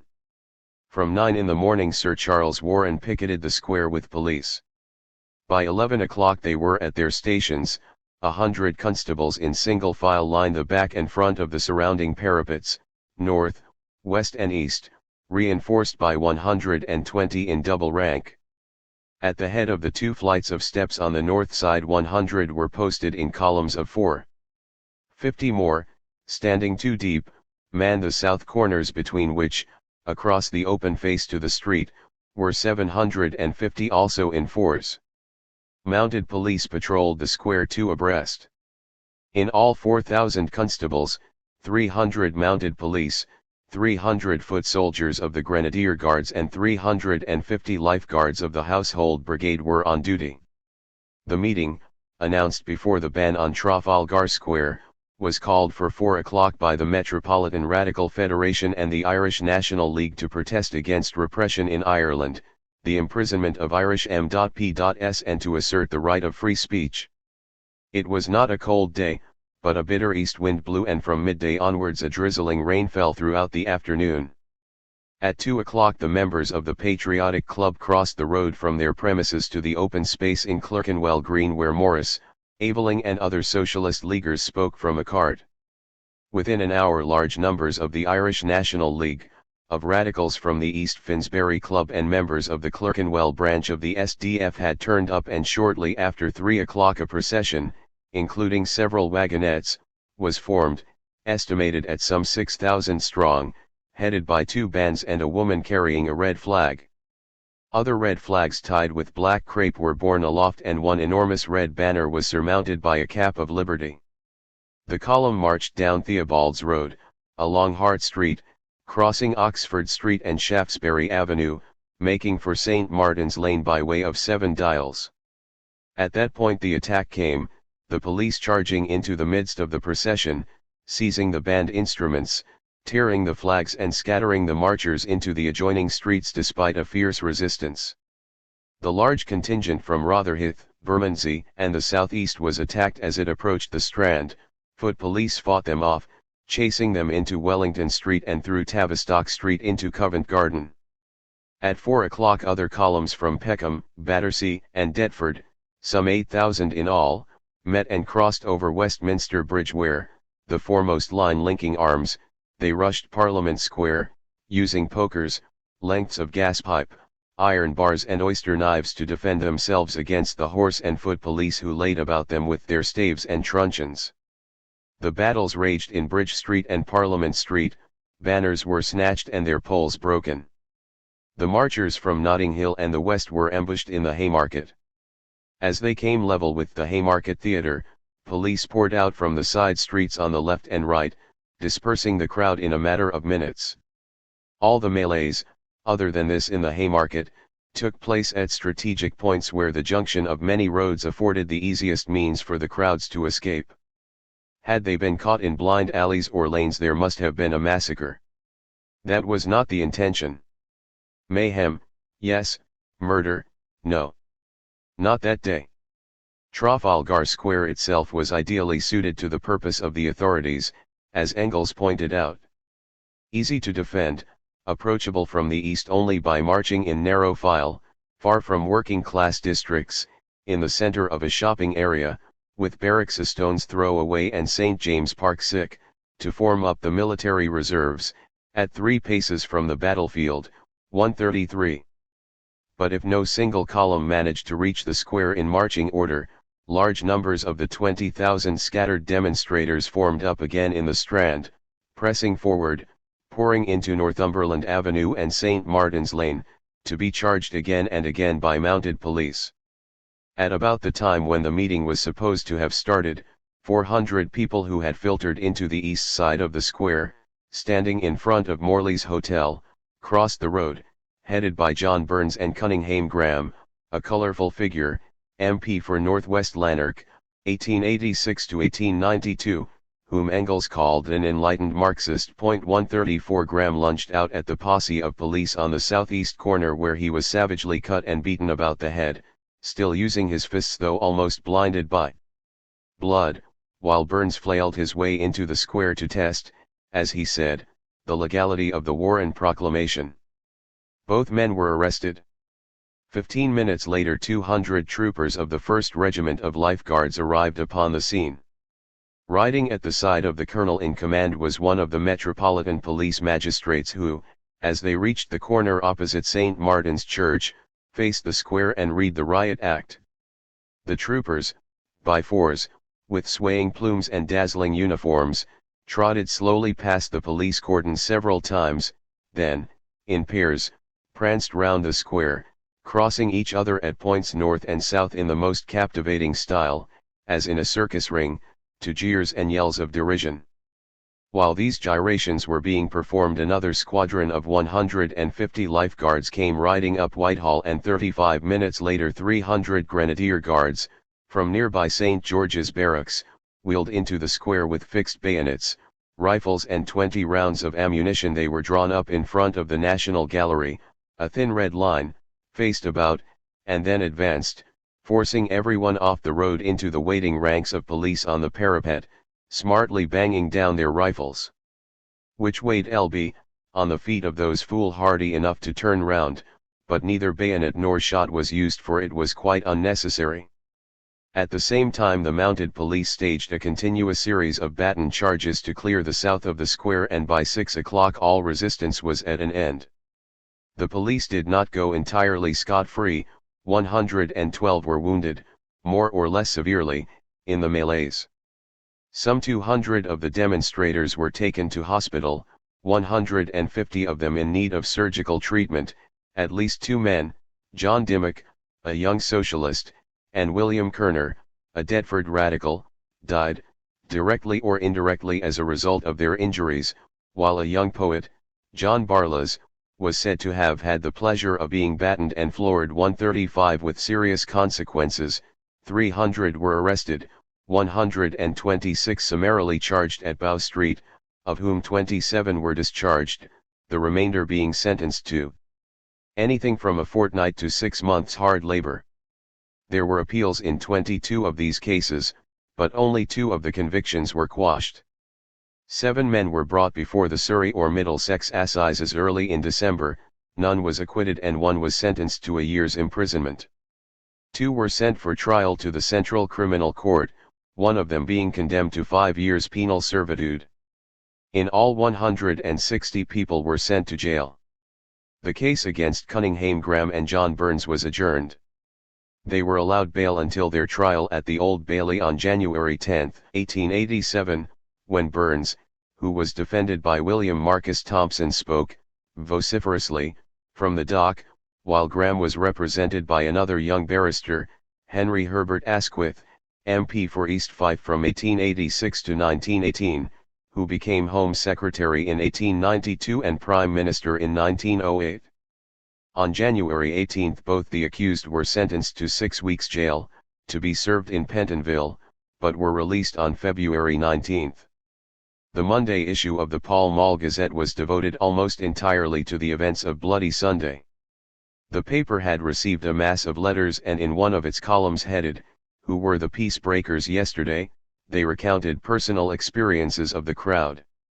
Under the subheading "A Woman's Experience" they said, "Karl Marx's daughter writes to us as follows. I have never seen anything like the brutality of the police, and Germans and Austrians who know what police brutality can be, have said the same to me.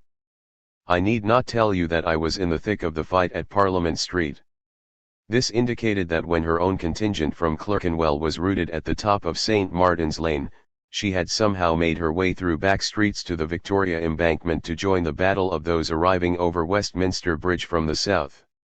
And afterwards in Northumberland Avenue. I got pretty roughly used myself. My cloak and hat, which I'll show you, are torn to shreds. I have a bad blow across the arm from a policeman's baton, and a blow on the head knocked me down, but for a sturdy old Irishman, a perfect stranger to me, whose face was streaming with blood, I must have been trampled on by the mounted police. But this is nothing to what I saw done to others. Engels described the condition in which she had arrived at his house. Her coat in rags, her hat battered and slashed by a staff blow. Edward, he added, saved his skin, the contingent with which he found himself having hopped it at the outset. 133. Eleanor wrote to Laura at some length on November 16. I dare say the General will tell you in what a condition tattered and torn I reached Regent's Park on Sunday evening. You know it really is no joke to get knocked about, and knocked down by a brute of a policeman. Edward, from whom I got separated before the skirmish began, turned up later. Not so tattered but looking pretty well battered and worn out. Entre nous, the people behaved in most cowardly fashion. They fled in panic before the police. Edward was left quite alone, so was I, and only after I had shouted myself hoarse calling on the men to stand and show fight, did a few Irishmen close round. These attracted others, as you will see from the papers we on Westminster Bridge made a fair sight. But it was sickening to see the men run. As to the police, no words could express their brutality.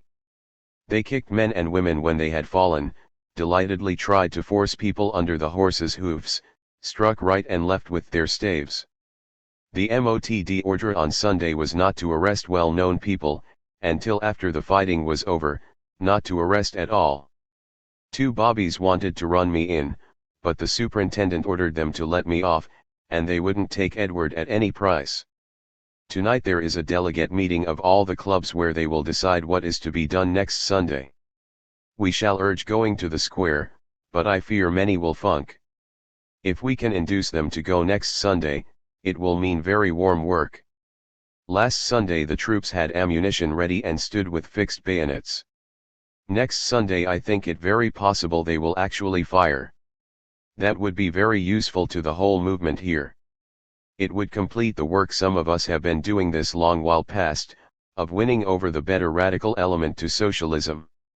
I hear that our fire-eating anarchists here as usual are getting frightened now that there really is a little danger, and that Morris on Monday declared a demonstration useless, and that the revolution won't be made till the people are armed. I did not hear this myself, but from all I know of our friend Morris I can quite believe it. He doesn't seem capable of understanding that by the time all the people are armed, there will be no need for the revolution, with a very big R. 122. What Morris said, at least, in print, was slightly different. In Commonweal of November 19 he described the attack on the Clerkenwell contingent, the capture of the band instruments, the destruction of the banners and flags. There was no rallying point and no possibility of rallying, and all that the people could do was to straggle into the square as helpless units. I could see that numbers were of no avail unless led by a band of men acting in concert and each knowing his own part. Sir Charles Warren has thus given us a lesson in street fighting, the first part of which is that mere numbers without organization or drill are useless. The second, which ought also to be noted, is the proper way to defend a position in a large town by a due system of scouts, outposts and supports. The mask is off now, and the real meaning of all the petty persecution of our open-air meetings is as clear as may be. No more humbug need be talked about obstruction and the convenience of the public. It is obvious that those meetings were attacked because we displeased the dominant class and were weak. Morris, it will be seen, was less scornful than Eleanor of those who had fled, but what he read into that day's events might have been put into Burke's words: we must not attempt to fly when we can scarcely pretend to creep. That is not to say he gave up hope, but he found little to encourage it. In Eleanor's view only those who tried their wings would ever learn to fly. Revolution for her did not have a very big R, it was a process inherent in the small act of standing your ground, asserting and extending your rights, defending your dignity as a human being in every situation and in all the circumstances of daily life. In that way, and in that way alone, would men and women change their conditions, their circumstances and, in doing so, themselves. This is where her strength lay. Not for nothing had she mastered the lessons of the Commune, the continual defeats of the Irish Fenians, the harsh conflicts in America, leading from massacre in the streets to judicial murder. In short, while Eleanor learned from Bloody Sunday that the working class had not yet enough experience of struggle, Morris drew the conclusion that it had not yet enough education or organization to engage in struggle. Certainly for many of those who took part in it, Bloody Sunday was a traumatic experience, literally and psychologically. They who in our own days have met with police violence for the first time, there is always a first time, will recognize the shock felt by the crowd on November 13, 1887. Although it was an era when the horse was a more familiar feature of the urban scene than it is now, police mounts in those days were less well, or it may be better, trained. They could and did willfully ride down and trample upon bodies in their path. Be that as it may, it was the naked display of state power in action that constituted the shock, the sudden realization, possibly known in theory but not in the flesh or, as is lightly said, in your bones, that behind the civilized usages of bourgeois democracy lay brute force. But how did the radicals react? Were they prepared for the very warm work of setting Sir Charles Warren at defiance again? Engels was of the opinion that the workers' anger was so great that a fresh collision with the police was more than likely on the following Sunday. In which case he wrote to Lafargue, there will be a fresh defeat.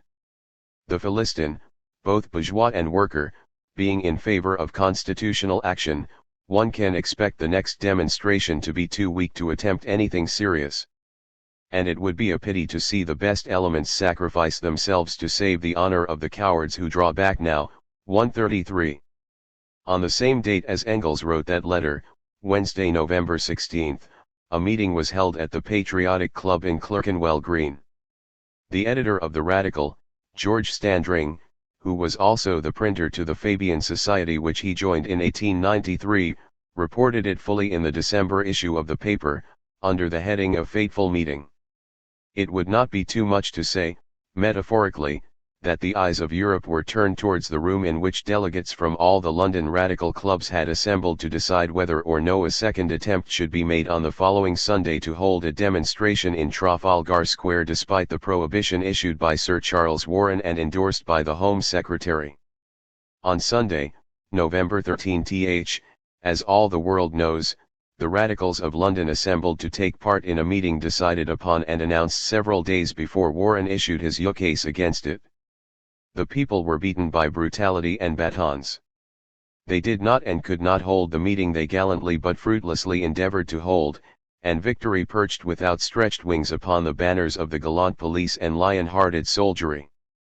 But the people who went home with broken heads and bruised limbs, the people who had been charged and bludgeoned by foot police, charged and ridden down by horse police, astonished and overawed by a display of military force, these people went home with rage in their hearts and revenge in their minds.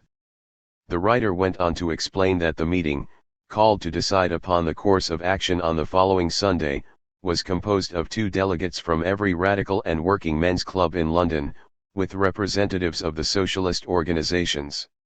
After some debate, it was agreed that the press should be admitted. A resolution was then moved by Mrs. Ashton Dilke, the owner of the Weekly Dispatch, that a demonstration should take place in Hyde Park on November 20th.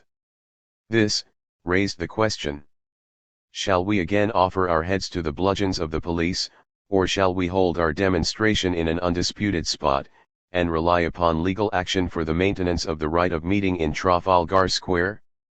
The latter course was the one favored by the Metropolitan Radical Federation, the former was that preferred by the socialist element, and also by some earnest and active members of the Federation. The discussion was protracted, the speeches on both sides brief, and of marked ability. Mrs. Besant moved an amendment to the effect that a second effort should be made to hold a meeting in Trafalgar Square.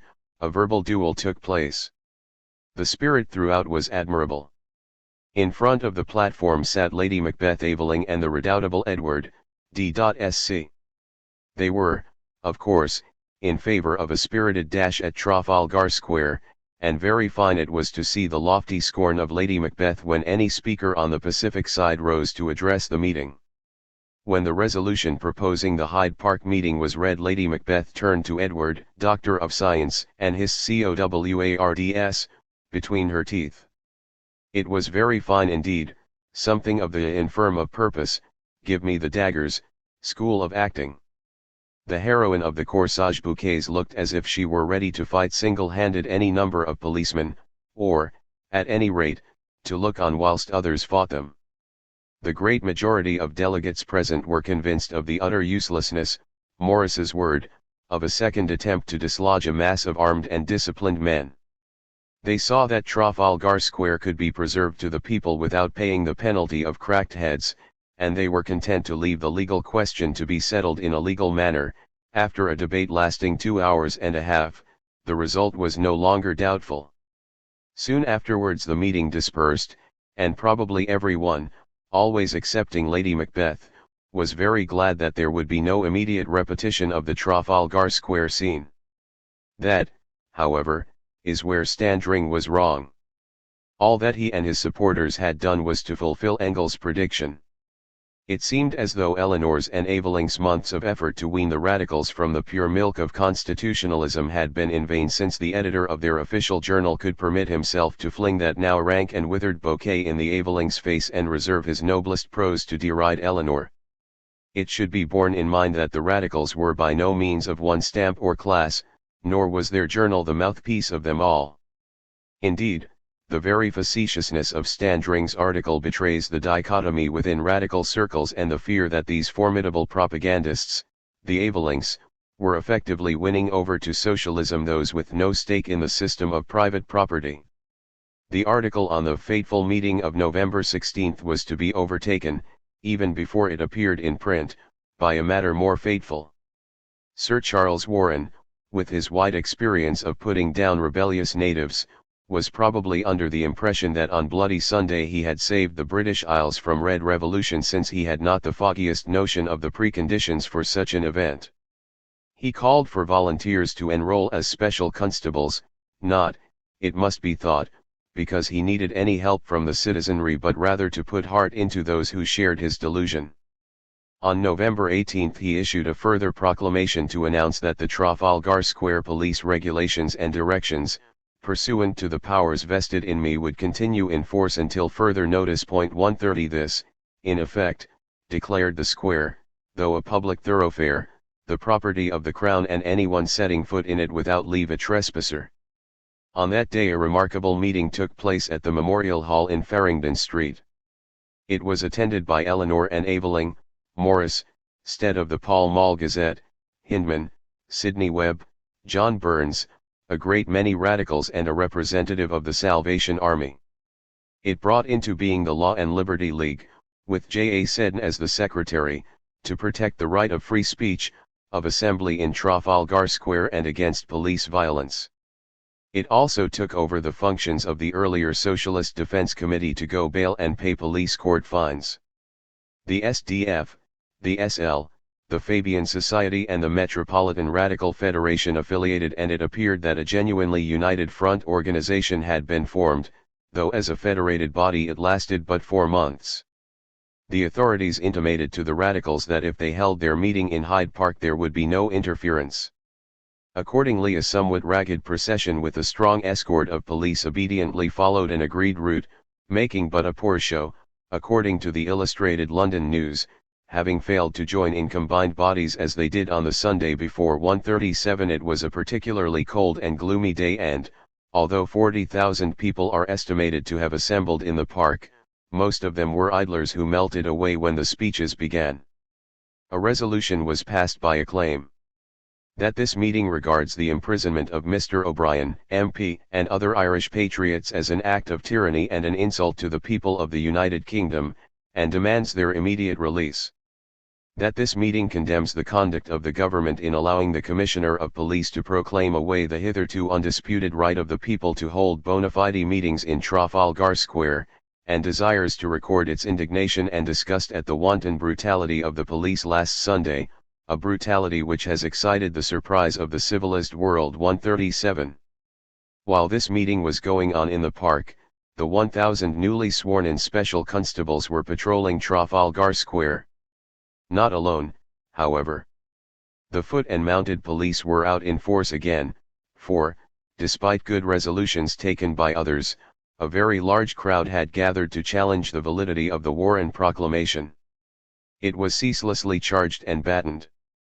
One eyewitness, the secretary of the Bow branch of the Amalgamated Society of Carpenters and Joiners, wrote that he saw the patrols make wild charges on the people, both in the road and on the pavement.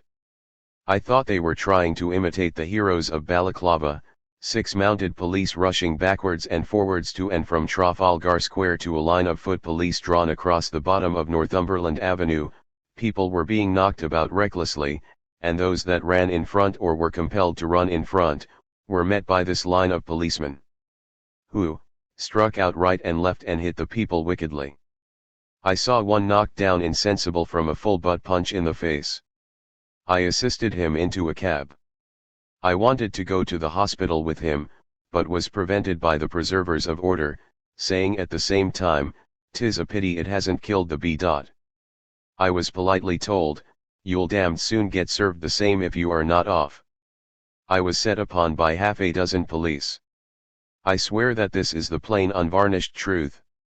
W. Green. 17, Fairfield Row, Bow. P.S. I ought to add that these wild charges were enthusiastically applauded by the occupants of the verandas of one of the hotels. This letter was written to the sister of a 41-year-old lowrider named Alfred Linnell, who had strolled up Northumberland Avenue that afternoon to see what was going on in the square.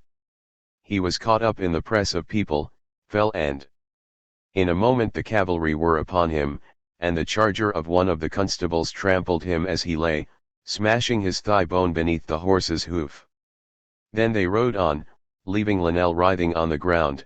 No attempt was made to succor the poor wretch whom they had done to death at the base of Charles Stuart's statue, 138. Alfred Linnell was simply a man in the street of no political affiliation. In all probability he would not have been wandering about the town on that cold and foggy Sunday afternoon but that he had nothing better to do. He was a lonely, rather unhappy fellow, earning a poor salary in a far from secure job since he was said to be given to bouts of intemperance. He was a widower who, on the death of his wife, had sent his 3 children, 2 girls and a boy, to live with relatives. They, having too large a family of their own to accept the responsibility, placed the young Linnells in the workhouse school at Mitcham. Now Linnell lay on the ground in fearful pain, his thigh bone protruding through the skin, until some of the bystanders lifted him as gently as possible and carried him to Charing Cross Hospital. There, owing to a tangle of misunderstandings, his nearest kin did not trace him for a week, during which time the fracture was set, but unsatisfactorily, and he had to undergo an operation for part of the femur to be removed. When finally his sister, who lived nearby, came to visit him, he was in agony and despair. She saw him for the last time on Wednesday, November 30th. On that day the Home Office wrote to the Commissioner of Police, desiring a consecutive statement of the occurrences in Trafalgar Square, which led to the successive orders issued by the Com, and copies of the most important reports. S of S is anxious to learn that this has been put in hand. 128. Linnell died at 4 o'clock on the afternoon of Friday, December 2nd. Neither his children nor any other members of his family, 2 sisters, a brother-in-law, 3 nieces and a nephew, were notified. Further confusion followed. Seddon, the secretary of the newly formed Law and Liberty League, swore on oath at the inquest that the house surgeon at Charing Cross Hospital, one Smith, had told him that the dead man had been trampled upon by a police horse. Smith, equally on oath, denied it in court, stating that there had been no bruises on the body. The Law and Liberty League had made arrangements 2 days after the death to give Linnell a public funeral on December 11th. This had now to be postponed since the coroner, faced with the conflicting evidence, ordered a fresh post-mortem examination and adjourned the case for a week. At the resumed inquest the jury, having heard, on the one hand, medical evidence that the body showed severe bruising and, on the other, police witnesses swear that they had seen nobody ridden down in Trafalgar Square that day, returned an open verdict. The body was then handed over for burial and arrangements were made for the funeral to take place on Sunday, December 18th. But on these arrangements the Commissioner had the last word. The hearse was to have set off from the spot where Linnell had fallen at the top of Northumberland Avenue. On Friday, December 16, after the route had been published, bills printed, and circulars distributed, Sir Charles Warren, the dictator, as the Pall Mall Gazette now called him, issued a new decree forbidding the hearse, the mourning coaches or any part of the funeral procession to enter Trafalgar Square or its adjacent streets. The square is a place where the police may kill a man with impunity. It is no longer a place from which we may bury our dead, wrote the Law and Liberty League. 138. Sir Charles would not even stand back and let the coffin pass. 139. The body had lain at the undertaker, Dawes, in Lexington Street, Golden Square, from where at 1 o'clock the relatives of the dead man and the committee of the Law and Liberty League escorted the funeral carriage, drawn by 4 horses, to the assembly point in Great Windmill Street. An enormous throng had gathered and the procession, headed by a scarlet banner borne aloft, with a brass band playing Handel's Dead March from Saul, wound its way through Coventry Street and Cranbourne Street, making for Garrick Street, only to find the road cordoned off by police who diverted it into Long Acre and through Bow Street, Covent Garden, into the Strand. Here a multitude from South London fell in carrying banners, and then the march proceeded eastwards, through Fleet Street, Cheapside, Cornhill, Aldgate, Whitechapel Road, Mile End Road and Bow Road to the City of London and Tower Hamlets Cemetery. In death Alfred Linnell emerged from obscurity. A vast concourse of people followed the open hearse, from whose roof the red flag of the Socialists, the green flag of the Irish and the red-yellow-green flag of the Radicals fluttered above a shield bearing his name and the words, "Killed in Trafalgar Square."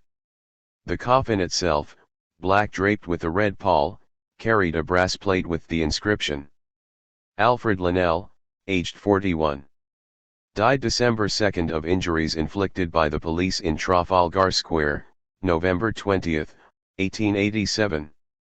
Morris walked on one side of the hearse, Stead on the other. The pall-bearers included Cunninghame Graham, John Burns, Annie Besant, Seddon of the Law and Liberty League, and Timms of the Metropolitan Radical Federation. At 2:45 the cortege reached St. Paul's Cathedral, where groups of people had assembled both at the west and the east side to bare their heads as the coffin passed. With the crowd continually swelling, the throng became so vast as to defy computation, by the immensity of its numbers, wrote the Pall Mall Gazette on the following day. Some journalists estimated that altogether 120,000 people took part in the procession, which, had it been an orderly column, would have stretched further than the distance of the whole route, but in fact it was joined at various points, first at Cranbourne Street, where the choir's break fell in, then, in turn, at Wellington Street, Fetter Lane, Ludgate Circus, the Mansion House, throughout the city, and at every quarter-mile east of Aldgate, by more and more onlookers who attached themselves loosely to the march. A friend walking behind Morris told his daughter May that he had not seen such a public funeral since that of the Iron Duke in 1852. Other impressive occasions were recalled: the Chartist funerals of 1848, Victor Hugo's interment in 1884, by those who had witnessed them, but none, it was said, could compare with this massive parade of anonymous Londoners. "It was very fine," wrote Eleanor, who had been in one of the wagons in the cortege. "The streets were a wonderful sight, especially as we neared the East End. There was one very curious scene. We saw it because the horses of our dray had fallen, and we were rather behind. In the Mile End Road, right out east, a large number of people stood ready to fall in behind the procession, when some omnibuses tried to drive through and break up the procession. They were called on to desist, but one man lashed his horses to a gallop, while a passenger outside had a long stick and lashed and struck out at the people. Then one man threw himself in front of the horses, clung to them and actually stopped them. In 1 second the traces had been cut, the passengers taken down, and the beast who had lashed the people thrown down in fine style. He was howling to be let alone. He will think twice another time before he strikes the people." Then, the bus turned out of the procession, the people quietly fell in and marched on in order as if nothing had happened. It really was fine to see. If only the radicals were not so many of them cowards, we could carry the square. As it is they are all funking more or less 140. The day had started clear, even mild for the season, but now clouds gathered and the small rain came down, growing heavier. When at the end of the long and solemn journey the main gates of the cemetery were found closed and guarded by 100 policemen, many, wet, chilled and discouraged, drifted off home. It was none the less an enormous press of people that was forced through a narrow turning to a side entrance. At 5 o'clock in the darkness of the short December afternoon, under a steady downpour, the Rev. Stuart Headlam read the burial service. Then Morris spoke at the graveside for the Socialist League, Quelch for the Social Democratic Federation, Timms for the Metropolitan Radical Federation, and Dowling as the London organiser of the Irish National League. By matchlight, under umbrellas, the choir now sang a death song, written by Morris and set to music by Malcolm Lawson, copies of which had been sold all along the route, and that dense crowd, drenched and black against the blackness of the graveyard, took up the refrain. An 8-page penny pamphlet, with a cover designed by Walter Crane, was sold for the benefit of Linnell's orphans. It published the story of the hapless man with the words and music of his requiem. What cometh here from west to east a wending? And who are these, the marchers stern and slow? We bear the message that the rich are sending aback to those who bade them wake and know. Not one, nor thousands must they slay, but one and all if they would dusk the day. We asked them for a life of toilsome earning. They bade us bide their leisure for our bread. We craved to speak to tell our woeful learning. We come back speechless, bearing back our dead. Not one, nor thousands must they slay, but one and all if they would dusk the day. They will not learn, they have no ears to hearken. They turn their faces from the eyes of fate. Their gay lit halls shut out the skies that darken.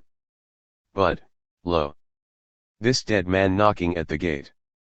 Not one, nor thousands must they slay, but one and all if they would dusk the day. Here lies the sign that we shall break our prison. Amidst the storm he won a prisoner's rest. But in the cloudy dawn the sun arisen brings us our day of work to win the best. Not one, nor thousands must they slay, but one and all if they would dusk the day. 6. While 1888 saw the final split within the Socialist League and the exclusion of their own branch, which became the Bloomsbury Socialist Society, the Avelings were increasingly occupied with their literary work during that year. Much of the time, on and off from early spring until after midsummer, they spent at the Dodwell cottage. This was made possible partly because, although Eleanor went on with teaching, literary hackwork, and, also still sweating for Miss Zimmerman 141. 4 of the Anglo-Indian pupils the Avelings were coaching had elected to come and live at Shottery, less than 2 miles from Dodwell, to continue their lessons. Eleanor's means of earning her daily bread had always been humble and tedious, but by now she had shown herself worthy of more interesting assignments. It was here, in the country, that she translated her first Ibsen play, An Enemy of Society as it was called at the time, for which she received £5.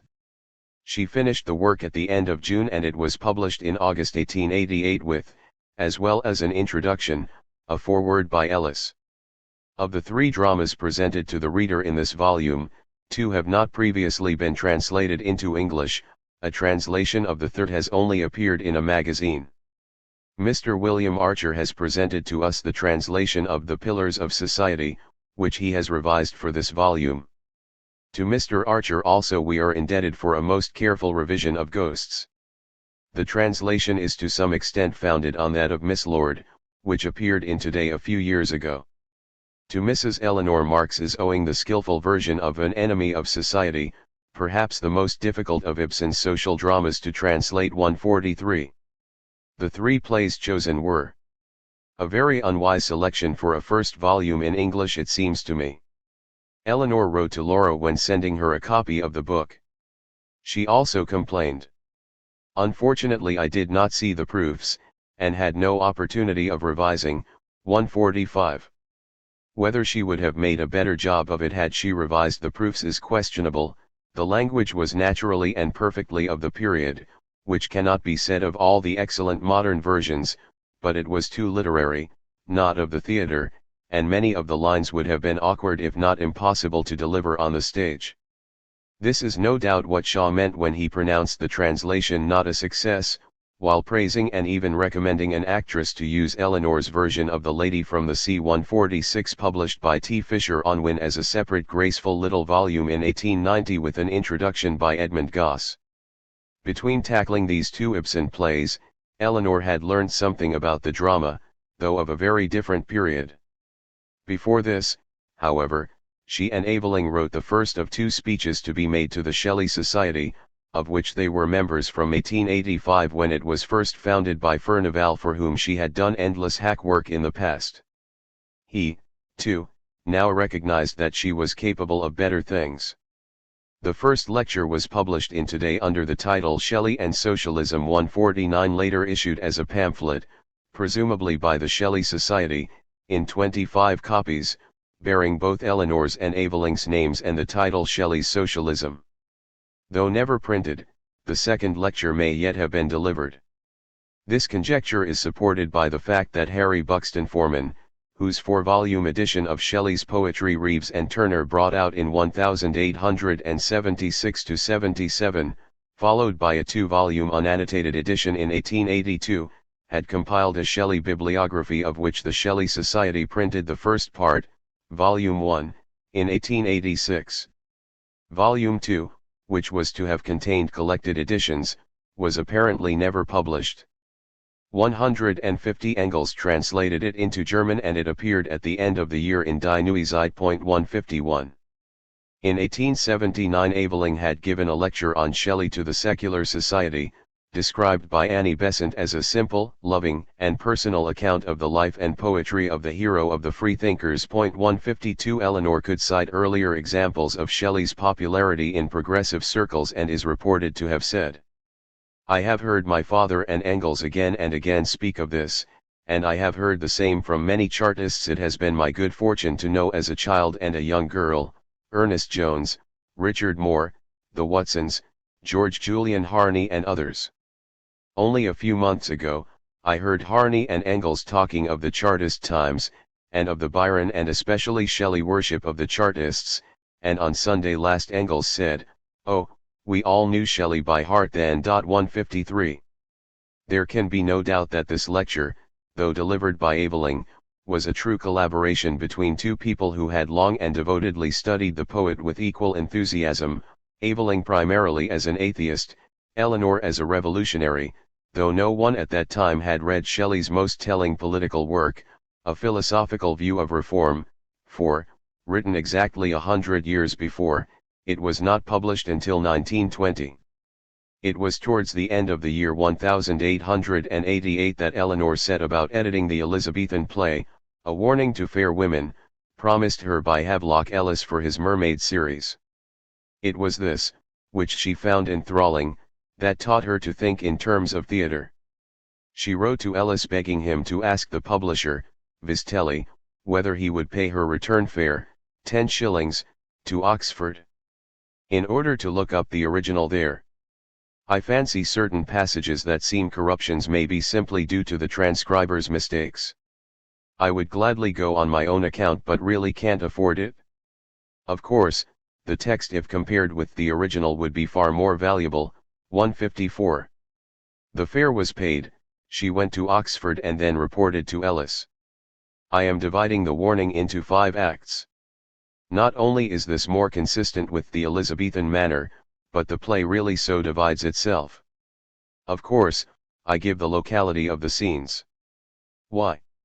The social interest is the only real one in these plays. And happily the text, in well nigh every case, identifies the scene. Might I suggest that Norton's map, 1593, should be printed along with the play? It makes it all so much more interesting and amusing. I suppose you issue the murder plays in the same volume. If you have not yet disposed of them, could you give me another? I have become much more interested in the subject as a whole. I used to know the individual plays well enough. I don't think I before realized their value as documents. They are, for the most part, so poor as plays. 154.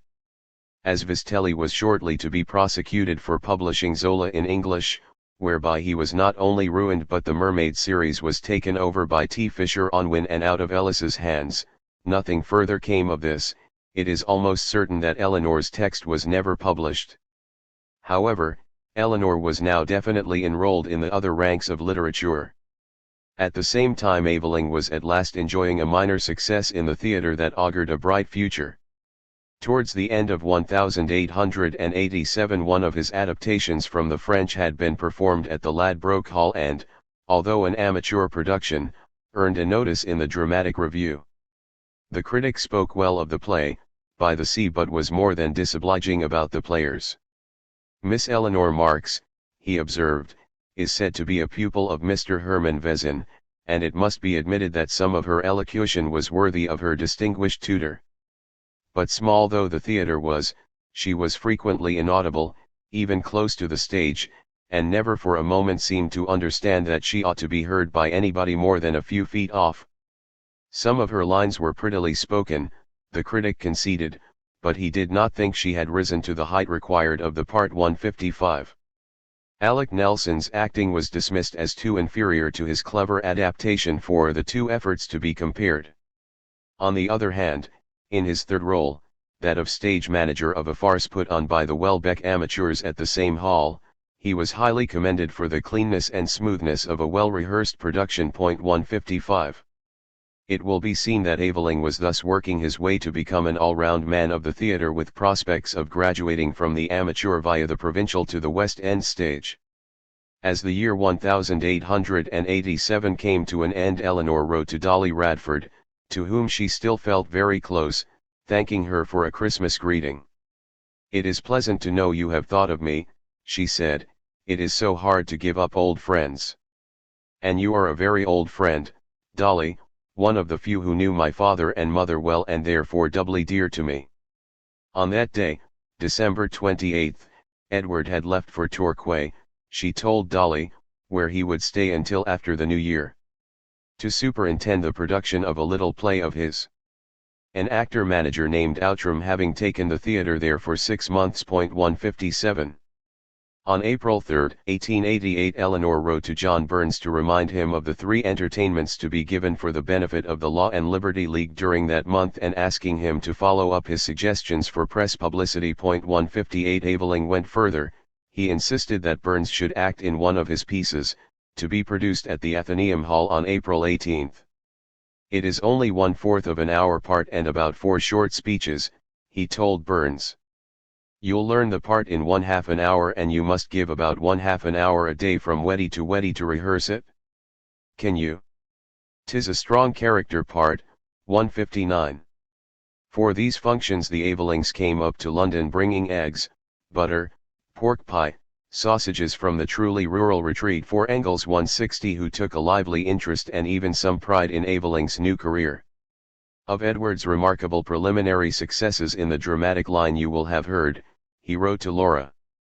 He has sold about 6 or more pieces which he had quietly manufactured, some have been played in the provinces with success, some he has brought out here himself with Tussie at small entertainments, and they have taken very much with the people that are most interested in them, viz. With such actors and impresarios as will bring them out.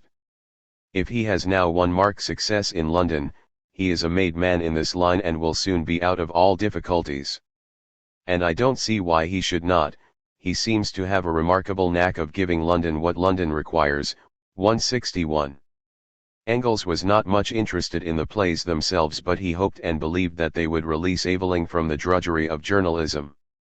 The one marked success, of course, was the matinee performance on June 5 of The Scarlet Letter, which, Eleanor told Laura, was to go into the evening bill at the Olympic Theatre in the following season. 162. At the end of that month she came up to London, staying with Engels, to see a one-act play at the Strand Theatre, both written and produced by Aveling. He seemed, indeed, to be in a fair way to success and worked at it consistently. Ed has just gone out on a long walk to finish a little comedy he is to have performed next Saturday, wrote Eleanor on June 24.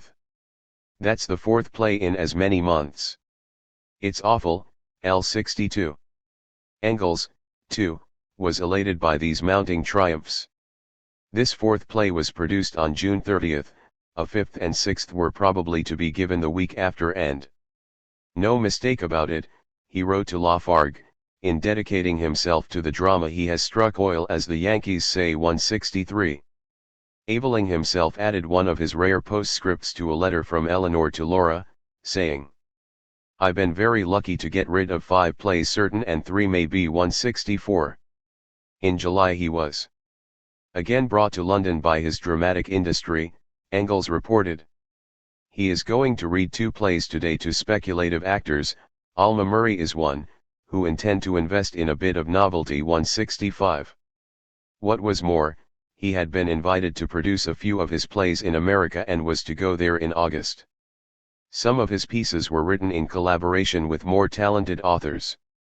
At the end of July Eleanor wrote to Stepniak, more or less in the capacity of Aveling's literary agent and, one suspects, at his dictation. Since Edward saw you he has seen Alma Murray, who is looked upon as one of the best, and certainly is one of the best of our actresses. She is about to open a theatre and has not yet decided on her first piece, but she is willing if you and Edward can give her a sketch of a Russian drama of which she approves to pay you down £10 per act on commission, i.e. £50 for a 5-act play. This payment to secure her the right of the piece for 3 years and to cover the first 20 performances. After the first 20, you to receive, i.e. you and Edward, 10/ per act, £23. 10s for a 5-act play, per performance. Miss Murray to have the option within 1 week after the first performance of buying the play right out at £100 per act. From this sum the original £10 per act to be deducted. It is very important, and if you can hit on a good story there is money to be made and good work to be done. 166. And a few days later, Edward has seen Miss Murray and says that you must let her have a sketch of the play, even if still rough and unfinished, on Tuesday morning, and you must send him a copy at the same time. He needs this copy because Miss Murray, if she accepts it, will telegraph to Queenstown, and Edward wants to think about the play during our journey. Adding in a postscript. Have you promised any English author to collaborate in any form on another play? We should like to know this because Miss Murray told Edward today that there were rumors about your wanting to help another playwright. This would damage our chances of a bigger success in our joint work. To ensure this success there should not be even a shadow of any connection on your part with anyone but Miss Murray and Edward. 167. In the late autumn Eleanor wrote to say that Edward was to meet the Formans, Alma Murray and her husband, during the next week, and then I hope the fate of the play will be decided. 168 There was some difficulty, it appeared, about a shocking young girl in the play who was not seduced but the seducer. Whether, indeed, any such 5-act Russian drama ever saw the footlights is not known, but one thing is quite certain, the tone of these letters, and in particular that postscript warning Stepniak that he must not dare to work with anyone but Aveling, is not Eleanor's. Nevertheless, that she pinned one of her most cherished hopes on Aveling's thriving new industry is made clear in a passage she wrote to Laura as she embarked once again for America. If only Edward goes well with his plays, she said, we want to try and have Johnny with us for good. 169. They were off, as Engels explained, for Aveling to superintend the mise en scene of 3 of his pieces to be played simultaneously in New York, Chicago, and God knows where besides. If his dramatic success goes on at this rate, maybe he will have to go next year to Australia at the expense of some theatrical impresario. 170. Alec Nelson undoubtedly made some money out of these ventures, but no mark upon the English drama. Had not his little 1-act plays and adaptations of other writers' work been given as benefit performances for the movement, transforming so many well-known socialists into entertainers, it is doubtful whether any but students of the most recondite theatrical history would ever come upon his name. he was one of the many who have made themselves public without making themselves known. In that year of 1888 Macmillan published not the first but the most successful novel by a writer named Amy Levy, then 27 years of age. This is the only book, not a long one, that Eleanor is known to have translated not into but out of her native tongue. She must have done so immediately upon its publication, for her German version appeared in 1889. Later that year, at the very moment when she had begun to make a name for herself, Amy Levy committed suicide, having corrected the proofs of her last book a week before she died. This young woman had been a very close friend of Olive Schreiner's, with whom she had gone to the seaside at the end of August 1889.171. There may be no connection between the facts, but it so happens that Olive Schreiner left England for South Africa a few weeks later, by which time Amy Levy was dead. On April 1, 1892, the Pall Mall Gazette published the following paragraph. Not many years ago, two literary ladies, one of whom is widely famous, were spending a holiday at the seaside together, and both were indulging in very gloomy views of life. After discussing the question, they both agreed to commit suicide, and the younger hurried home and but too effectively carried out her purpose. The other happily thought better of the matter, and refused to fulfill her terms of the contract. The only pity is that she did not let the other party to the agreement know in time. Upon reading this in Magius Fontaine, Cape Province, Olive wrote rather disingenuously to Ellis on April 23. A funny idea has struck me about the enclosed cutting, that perhaps I am meant. So many lies have been told about me already that now I wonder at nothing. What makes it likely that I am meant is that it is exactly opposite to the truth. I was always trying to cheer up Amy Levy, if it be intended for her, and professing that I found life so delightful and worth living. I've often felt since that, if I'd been more sympathetic to her melancholy mood, I might have done more for her. In her last note to me she said, "You care for science and art and helping your fellow men, therefore life is worth living for you. To me it is worth nothing," and the last thing I sent her was Edward Carpenter's "Do Not Hurry, Have Faith," which she sent back to me the night before her death with the words, "It might have helped me once, it is too late now, philosophy cannot help me." 171.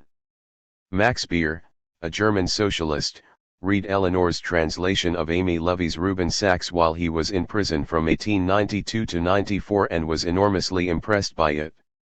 On his release he emigrated to London, where he resolved to call as soon as possible upon Eleanor to learn something more about the author. 172 Eleanor told him that Amy had been of a melancholic disposition, and they discussed her book at some length, for it seems to have meant much to both of them. Indeed, there must have been stronger reasons than personal friendship with the tragic young Amy Levy for Eleanor to take the unusual step of writing in a foreign language.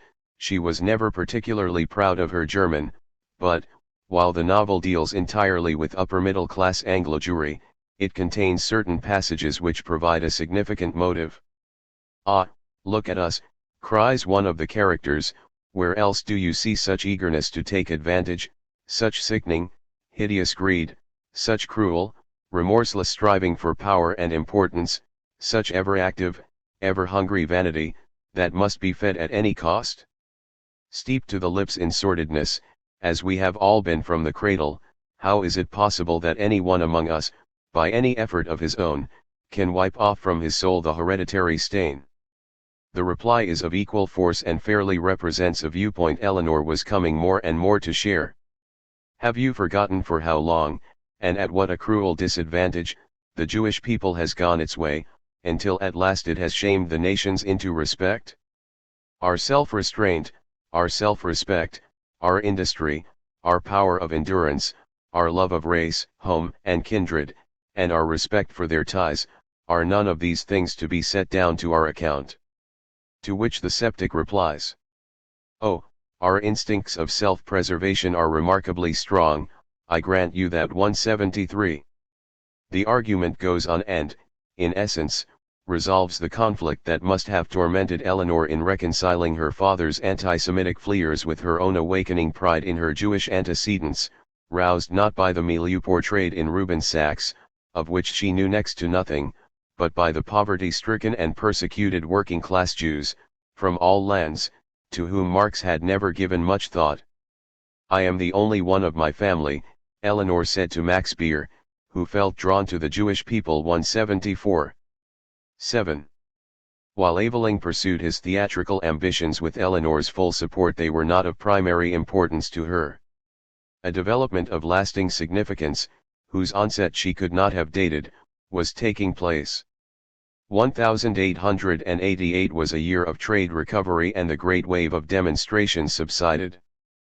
But it was something beyond the ill usage of the unemployed that now produced a shift in her attitude to the working class.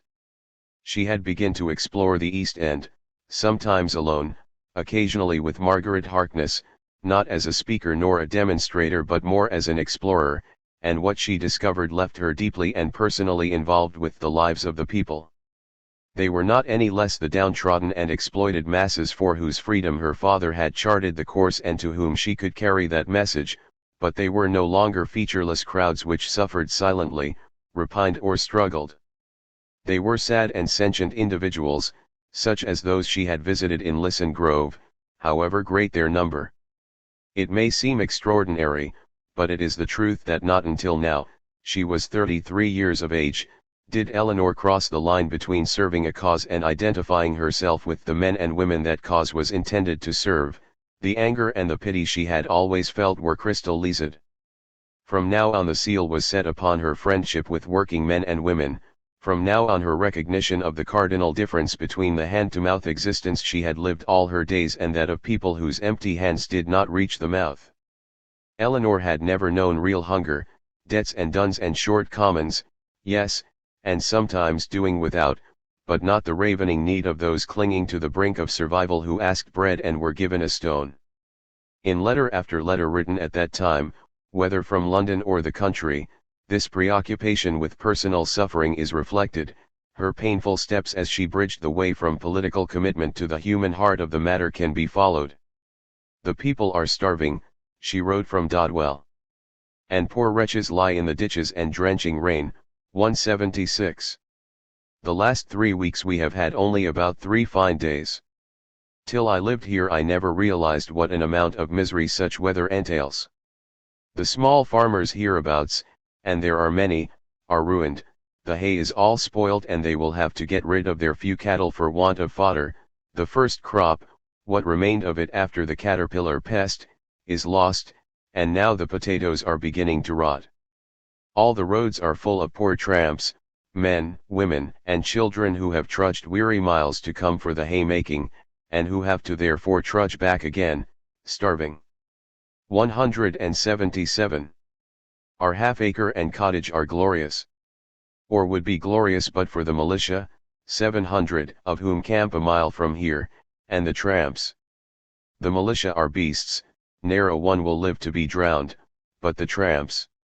It is heart-rending. And yet, horrible as it is better than London. It is a nightmare to me. I can't get rid of it. I see it by day despite our green fields and trees and all the flowers, and I dream of it o' nights. Sometimes I am inclined to wonder how one can go on living with all this suffering around one. One room especially haunts me. Room. Cellar, dark, underground, in it a woman lying on some sacking and a little straw, her breast half eaten away with cancer. She is naked but for an old red handkerchief over her breast and a bit of old sail over her legs. By her side a baby of 3 and other children, 4 of them. The oldest just 9 years old. The husband tries to pick up a few pence at the docks, that last refuge of the desperate, and the children are howling for bread. That poor woman who in all her agony tries to tend her little ones, we got her to the hospital, for a long time she would not go because of the little uns, and now she's dead. What has become of those children heaven knows. But that's only one out of thousands and thousands. 176. The early stages of this involvement, stemming from her closer acquaintance with the unemployed, were clear enough in letters to both Laura and to Dolly Radford towards the end of 1887, but a new note of distress crept into the words she sent to Dolly in February 1888, lamenting the death of a young woman they had both known. At a time like this, she wrote, the sense of the hardness of life comes upon us almost too painfully for endurance. I fear I am incoherent, but indeed Dolly I am sore at heart. 178. As the months went by, Eleanor realized that there was but a hair's breadth between the misery of the down and out and those who still thought of themselves as workers. To go to the docks, she wrote, is enough to drive one mad. The men fight and push and hustle like beasts, not men, and all to earn at best 3d. Or 4d. an hour. So serious has the struggle become that the authorities have had to replace certain iron palings with wooden ones. The weaker men got impaled in the crush. You can't help thinking of all this when you've seen it and been in the midst of it. 176. Nothing had so moved her since the days of the Commune, and then she had known only the refugees, the flotsam of humanity washed up by that storm, stranded, stripped and pitiable enough in all conscience, but these dispossessed thousands and thousands were her countrymen, degraded and unwanted in the land that gave them birth, not living but staying on earth. The distress of which she now became so agonizingly aware at every turn was far from new.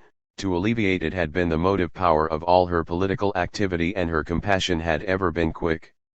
The subtle, the pervasive thing, as her letters of the time disclose, when they could have been full of her advancement in the literary world, was that she became of those to whom the miseries of the world are misery, and will not let them rest. Now, if ever in these years, would have been the time when she might have attempted to commit suicide. Caught up in the swiftly moving events of the period, she must either have abandoned hope, as, at moments, she came near to doing, or else become, as she did, one of those rare characters who transmute into positive action the unhappiness that comes of identifying themselves, finally, totally, in heart, with the victims of society. To break the fetters binding these, her brothers and her sisters, to a system that condemned them to squalor, indignity and beastliness became so urgent and impassioned that she could well have been led into political blind alleys but for her disciplined training, her guide to action. Yet now she knew that whatever and however well one may be taught, no lessons are truly learned by the human heart without pain. In practice, this meant that first things must come first. There could be no leapfrogging to some chimerical future, no sidestepping the immediate pedestrian task if those thousands and thousands were ever to acquire dignity and, in their own name, claim their rights. The nature of her consistent work did not alter, it was she who had undergone a change. As in a kaleidoscope, the parts had always been there but, suddenly shaken, a new pattern was formed. It is an experience sometimes called gaining insight, and it hurts.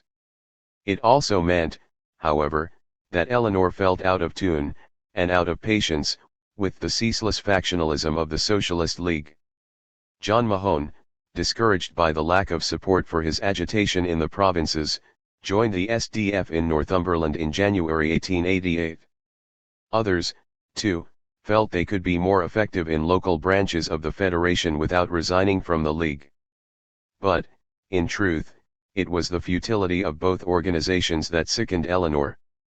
As Engels had noted at the time, their lack of contact with the people and their needs had been thrown into sharp relief by the spontaneous actions of the workless. Commonweal in particular, he said, had shown itself totally at sea and helpless. 179 While the SDF, though making representations to boards of guardians and to the government for outdoor relief and public works to be provided, had thrown up the sponge. Even its most faithful historians record that, after a parade to St. Paul's Cathedral, organized by the SDF in February 1887, some 8 months before the real battles were joined, the phase of spectacular agitation by the SDF among and on behalf of the unemployed may be said to pass. 180. As a matter of course, Eleanor went on with her propaganda work. There are records of her speaking at South Place on February 18, 1888, at Store Street Hall on the occasion of the Commune anniversary meeting held on March 19, with Hindman in the chair and Morris, Annie Besant, John Burns, and Kropotkin among the speakers, and, on April 14, to the Junior Socialist Education Society, where she spoke on the woman question, while she continued to lecture to the left-wing radical clubs whenever invited. At the 4th Annual Conference of the Socialist League, on May 20, the Bloomsbury branch, partly because the Law and Liberty League had failed of its promise as a political federation since the defection of the radical clubs, moved that a meeting of all socialist bodies should be called to discuss the forming of a united organization. This resolution was heavily outvoted, as was another from the Avelings branch in support of contesting seats in both local and parliamentary elections. The anti-parliamentary faction which carried the day was now made up of two separate strands, the one, Morris's aversion from the compromises and corruption which he saw as inseparable from electioneering, the other, those objections raised by the anarchists who, under Kropotkin's tutelage, had become a force to be reckoned with, strong in numbers and determined to capture the League. It troubled Morris sorely to find himself ranged on the side of a faction whose political philosophy he rejected, but on the parliamentary issue he was adamant. Neither Eleanor nor Aveling stood for the council, nor, had they done so, would they have stood any chance of election.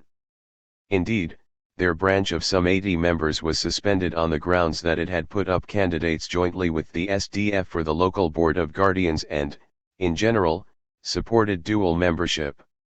Thereupon, as an independent splinter group, the Bloomsbury Socialist Society came into being, and with this began the decline and fall of the Socialist League. In the autumn of 1889, the Edinburgh branch amalgamated with the SDF and Mahone formed the Scottish Socialist Federation. Within 2 years Commonweal had become an anarchist organ from which Morris himself withdrew, forming the Hammersmith Socialist Society in November 1890, and what was left of the Socialist League, possibly some 100 members, ceased to be a viable body.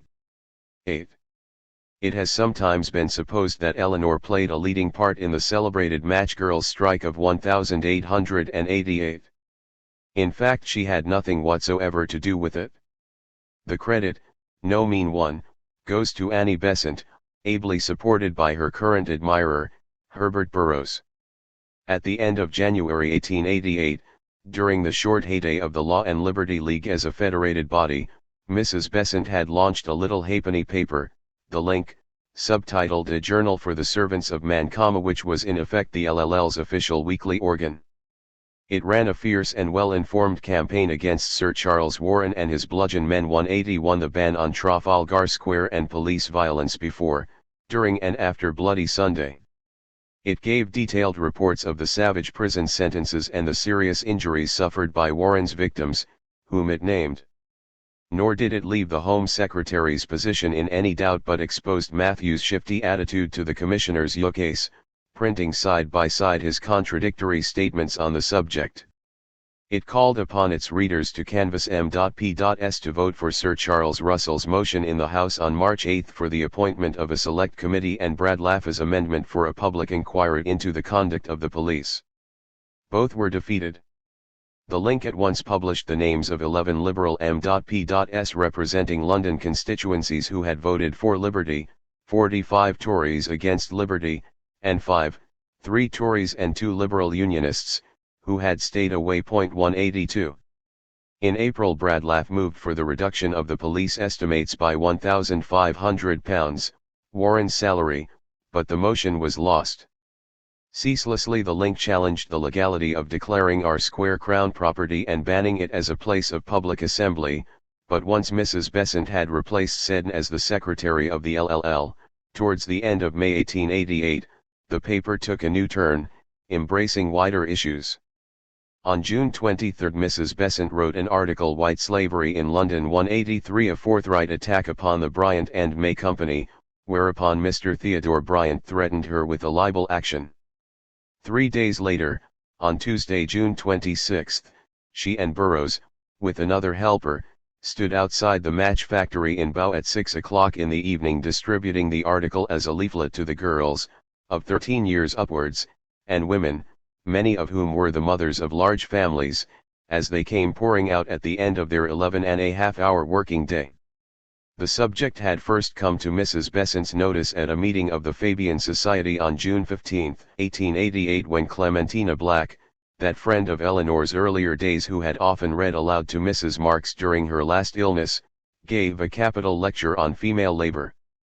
In the discussion that followed, Henry Hyde Champion drew attention to the wages paid by Bryant and May, while paying enormous dividends to the shareholders. 185. At once Mrs. Besant and Burroughs interviewed some of the workers, compiling a list of earnings and other factual information upon which she based her article. She kept up the barrage week after week in the link, exposing not only the conditions, pay and hazards of the work, the iniquitous system of fines imposed for the slightest mishap or error, often due to sheer fatigue, but also details of the shareholders enjoying their 22.5% dividend. 188. On July 5, despite their fear of dismissal and lack of funds, 672 of the women came out on strike and, in less than a fortnight, thanks to a publicity campaign that brought in donations amounting to £400 for the strikers and to the arbitration of the London Trades Council, major concessions were won. Fines and deductions were abolished, wages were raised and, most important of all for their continued self-protection, this notoriously difficult section of workers to organize, unskilled females, formed the Matchmakers' Union. For the first year Annie Besant acted as its secretary, one of the two delegates who represented the union at the International Trades Union Congress held in London from 6 to November 10, 1888, while Burroughs was the treasurer. It was the largest union composed entirely of women and girls in England, 189, and so it remained for many years, with a membership of 800 of whom 650, against all odds, had kept up their weekly contributions at the time when Booth's investigator, Clara E. Collett, made her survey of women's work in the East End. It is worth quoting from her Table 189 of the earnings of matchmakers, since it demonstrates better than words can do the effects of the strike. It is remarkable that it elicited no traceable comment from any member of Eleanor's immediate circle, not even Engels, an indifference that must have been owed to Annie Besant's undying hostility to Eleanor, which forbade either party to salute even the most laudable deeds of the other, though Eleanor was to redress this omission handsomely a few years later. That the lessons of the Bryant and May strike were not lost upon her is clear, for it was the small spark that ignited the blaze of revolt and the wildfire spread of trade unionism among the unskilled, in which Eleanor was to play so outstanding a part. She was in fact at Dodwell during the Match Girls' strike, had just finished her Ibsen translation when the campaign started, and was now making ready for the voyage to America where Aveling was to produce his plays. On her brief visits to London that summer she found various changes at Regent's Park Road.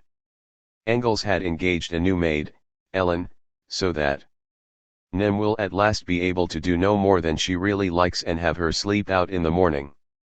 Which was a veritable revolution in our household, Engels wrote to Laura. 191. What was more, Nim herself was to have a proper holiday, setting out with Shorlemmer and Pumps on July 24 to visit friends in her native town, St. Wendel, from where the other two travelers would pick her up, returning by way of Paris to stop with the Lafargues from July 31 to August 4. In late December 1887 Paul and Laura had moved from the Boulevard de Port Royal to 60 Avenue des Champs-Élysées, an address that led to great confusion, at Le Peru, Seine, some 10 miles outside Paris near Nogent-sur-Marne. Here they had taken a large house, with plenty of fresh country air, pretty scenery, and a kitchen and flower garden into the bargain. 192. The move had a capital effect upon Laura, or it may be that, now in her 40s, she had mellowed. In the spring of 1888 she wrote happily of Paris friends trooping to our place and a house full of people. She had given Shorlemmer hospitality earlier in the year and was cherishing a sneaking hope, against hope, that Engels might visit them that summer. Moreover, when he on his side pressed her to come to London, he and Nim had just been to Highgate Cemetery on Marx's birthday, May 5, she, for the first time, expressed a sentiment long overdue. Your letter, she wrote, adds one other to the numberless acts of kindness you have showered on us during the last quarter of a century. 193. Throughout the long years of sponging on Engels this phrase is so singular that the reader can hardly believe his eyes. Laura's reason for being unable to leave Le Peru at the time also wins respect. Longue's little ones, in whom she took an ever-growing interest and pleasure, often having them to stay for long periods, were due to arrive. She now wrote to Eleanor about them more fully than ever before, reporting with tenderness and understanding on the progress, character, and temperament, difficulties and talents of the pretty creatures. Though she described Le Peru as the refuge of all the riffraff of Paris 194, surly characters on the run who did not care to hobnob with their neighbors, the Lafargues were now most agreeably settled, 20 minutes train journey from the city, yet with all the advantages of country life. Nem was deeply impressed and has told us so much of your lovely house and garden that Edward is frightfully jealous, Eleanor wrote to her sister. You beat our castle hollow. But then I comfort him by reminding him that our rent is only £5 a year, and we this year have sold £3 worth of potatoes, 1.95. It is not known what rent the Lafargues paid for their stately home, but, having for once acknowledged their debt of gratitude to Engels, they must have considered it discharged, for their demands were now considerably stepped up and sometimes couched in quite unseemly terms. Thus Paul is found writing to Engels shortly after having received an extra £25. I forgot to tell you to send me a cheque for £15 to fill the gap left by the wine, 196. For they had treated themselves to a cask of 226 litres for bottling. These exact ions became so relentless that, in June, Engels felt obliged to put a stop to them. Enclosing £100, which Paul said I gladly accept at the moment, he wrote a letter which has not come down to us for the simple reason that Paul burnt it as soon as read. I wanted to hide it from Laura, he explained. But his reply makes the nature of that letter abundantly clear, and, though Engels had given a cast iron reason, as well as the £100, to soften the blow, it must have been a firm refusal to be held to ransom in this way. Paul was shattered. The situation described in your letter is so serious, he wrote, that I was overwhelmed by it. Our settling in cost us more than we had expected, that is what obliged me to make such heavy demands upon your purse. This 46-year-old man even went so far as to say that I had, however, hoped to be able to announce that soon I should be fending for myself, and it was indeed that hope which carried me away and led me into spending more than I should have done. Any idea of concealing the matter from Laura was plainly absurd, but it might be conveyed to her, Paul thought, in terms less mortifying. I beg of you to write and tell her the lamentable state of Percy's affairs, and she will understand that you, who have been truly providential for us, must extricate them from their difficulties. 198.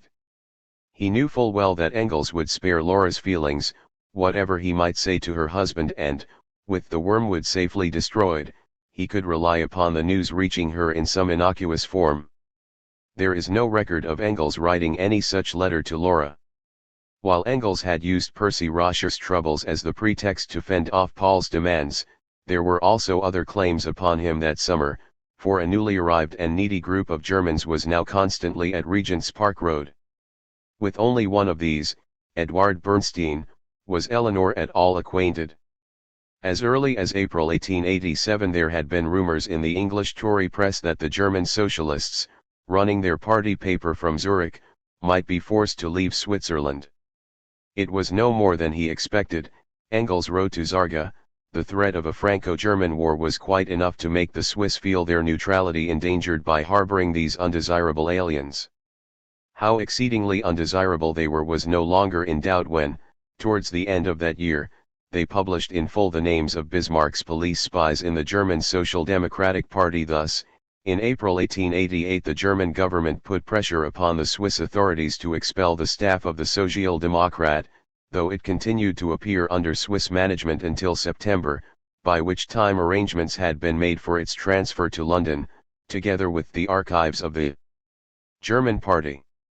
Edward Bernstein, Julius Moteller, and Hermann Schluter, a quarrelsome crew, arrived in England at the end of May, or possibly the first days of June, rather bewildered and unable to find their feet or anywhere to live, let alone an editorial office, in the great city. With Engels' help they solved these problems, but it took time. On July 6 Engels was writing to Laura. Our Zurich friends are not settled yet, but on the way towards it. It is most astonishing, the bother, delay and kicking about of heels that is caused by the London system of monopolist landlords who prescribe their own terms to their leaseholders, so that when you want to take a business place from one of these latter, and that you have to wait the great landlord's pleasure. And the Londoners have stood this for centuries. 201. However, by the end of the month the Zurichers had found premises for the German cooperative publishing company which printed the Social Democrat in the imposing edifice of 114 Kentish Town Road, where Bernstein also lived, and private accommodation for the others in Holloway, joined there by their wives. Engels, who gave them lavish hospitality, did not think much of the female part. Regina Bernstein seems the pleasantest, he confided to Laura, a sharp little Jewess, but she squints awfully. Mrs. Schluter was an exceedingly good-natured and retiring little Dresden article, but uncommon soft, while Emily Moteller, Auntie, as he called her behind her back, was a dignified juvenile of 50, so they say, of Swabian origin and extreme parochialism, who gave herself the airs of a femme du monde. This did not preclude her from telling Engels at his table that the custard was burnt, nor from greeting Pumps Rascher with the exclamation, "My word, how fat you are!" Engels anticipated some pleasant little sparring when Tussie and she do meet. He hoped that, as they were all housed near the Junction Road in Holloway, distance would lend enchantment to the view, of considerably reduced visits from the lot. He was not going to have the German element swamping everything at No. 122.202. Notwithstanding, when Tant was out of the way, he quite enjoyed receiving the other two couples who, on a Sunday afternoon in July, met Eleanor and Aveling at his house, when we were very jolly, he wrote. 203. But if Engels were not entranced by these foreign ladies who were, it seemed, to be firmly saddled upon him, there was another to whom he felt warmly attached. This was Koskai's wife, Louise, and now, to everyone's surprise, on June 14, almost immediately after the arrival of the Zurich contingent, she and her husband left England. It emerged that not only was Koskai in love with someone else, but that all had not been well with his marriage for the past 12 months. The news came as a bolt from the blue. Engels could scarcely believe it. When the couple had stayed at Dodwell in March that year, surely Eleanor would have noticed had anything been wrong. However, though Koskai's love affair was short-lived, the new lady of his choice, discovering in no time at all that she far preferred his younger and unmarried brother, to whom she transferred her affections and became engaged in a matter of 5 days, there was no question of patching it up with Louise. They were divorced in 1890, when Koskai married another Louise, spelt differently, by whom he had 3 sons. Since the consequences of the Koskai divorce were to be of some moment to Eleanor in the years to come, the rough outlines of the tale may as well be told. From the first, when apprised of the situation, Engels had no doubt where his sympathies lay.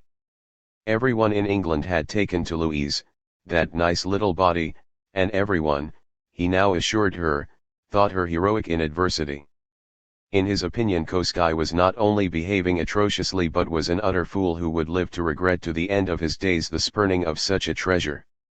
As so often happens when married couples separate, their friends seemed better able to judge the rights and wrongs of the matter than either of the partners. In this case, Engels declared, Tussie and Edward Bernstein and his wife, Schorlemmer, the Lafargues and those of Tussie's women friends who knew the Koskais, in short, everyone who had been let into the secret, sided with Louise. How it will all end, I do not know, but I guess Kay wishes it was all a dream. Engels wrote to Laura. 204 with uncharacteristic heat he inveighed against Koskai. It was all very large and fine for a man to be free of marital ties, it was not he who suffered in the prevailing moral climate. But what of the invidious, the humiliating position of the deserted wife, the femme sole? While castigating the blackguard, Engels wrote letters of fulsome admiration to Louise. In the first, of which he made and kept a draft, addressed to "My dear Louise," he confessed that the news had dumbfounded him. "You realize that the longer I have known you has my respect for you risen, and the fonder I have grown of you, That anyone could give up such a noble-minded woman is beyond me. Your heroism will carry you triumphantly through all difficulties and struggles. We are wholly at your service, and should fate ever bring you here again, you must without fail look upon our house as your own. 205. Smiling through tears, she refused to attach any blame to her faithless husband, and even went so far as to protest that it was she who had been impossible to live with. Though meant to invite contradiction, it is not an unconvincing claim. She gently chided Engels for being so indignant on her behalf and, heroine that she was, took up the study of midwifery in Vienna. Had she but stayed there to practice this productive trade, she must have merited the praise Engels showered upon her. But she did not. In less than 6 months after the divorce she threw up her work, after much hesitation and at great sacrifice, be it understood, to become Engels' secretary housekeeper for the last 5 years of his life, in the course of which she earned Eleanor's implacable hatred. Engels had first learned of the breakdown of the Koski menage from Percy Rasche in a letter that reached him in New York. After making plans constantly being crossed by all sorts of obstacles, 206 he had finally decided to go to America with Schorlemmer when Tussie and Edward went. His leave-taking was not made easy. There was such a scene when he at last plucked up courage to tell Pumps, but she went too far and the general got cross and bullied her, and then she somewhat recovered. Why she should be so wild, that the general is coming with us, I don't know. More particularly since Pumps herself had just returned from her pleasant continental trip. 207. Despite her growing tendency to put on more weight, put down more drink and assume more flirtatious airs than she could gracefully carry, Pumps knew all too well that she could count upon Engels' indulgence, for he was as true to her, and for their sake, as he had been to her aunts, Mary and Lizzie Burns, so that she had become something of a despot, above the law of even that easy-going household. This was the second time that Engels put his foot down. The first had been when Helene de Muth took over as the rival queen at Regent's Park Road in 1883, though it was not to be the last. In the belief that the Avelings' movements and the length of their stay would be determined by Edward's theatrical triumphs, Engels mapped out for Schorlemmer and himself an independent and purely private sightseeing tour, which he strictly enjoined Zarga to keep absolutely secret. 208 There were to be no politics or publicity. He wanted to see and not to preach, to avoid reporters and, above all else, the delicate attentions of the German Socialist executive etc. of New York, which would spoil all the pleasure of the trip. 206. Eleanor wrote to Laura on August 9 from Queenstown, on board the City of Berlin, in which she and Aveling had made their return journey in 1886, to say that she had not dared to tell her beforehand that the General and Jolly Meyer were going with them, because Engels had been so anxious to keep it dark. I thought if it leaked out we should get the blame. I can hardly realize that we are actually off to America again and that the General is actually coming too. I believe the sea voyage and the perfect change, and perfect air will do him a world of good. Both our old men seem to be enjoying themselves and eat, drink and all as merry as possible. 207. Despite his 68 years, Engels brought enormous zest to his travels in the New World. Everything in America has to be new, everything has to be rational, everything has to be practical, consequently everything is different from the way it is with us, he noted. 209. It was a wonderful journey from which he learnt much, he wrote to Liebknecht from Boston. 210 Eleanor had never known him to be so well or so lazy. For years. On the other hand Schorlemmer, who, on the way to Germany that summer had stumbled and fallen as he disembarked at Flushing, had suddenly aged. Though 14 years younger than Engels he walked, talked, and looked like an old grandfather, said Eleanor, writing from St. Nicholas Hotel on Broadway, to which she and Aveling had removed from an uncomfortable boarding house. 211 Later, back in Chancery Lane, she reported to Laura that Engels had benefited enormously by the American trip and was in excellent health. I wish the journey had been of equal use to Jolly Meyer, she went on. He is only a sad Meyer now. He is terribly broken down, and I doubt if he will ever be the same again. He never seemed to enjoy anything at all while we were away, but used to sit there dumb and brooding. I say dumb, that is not accurate.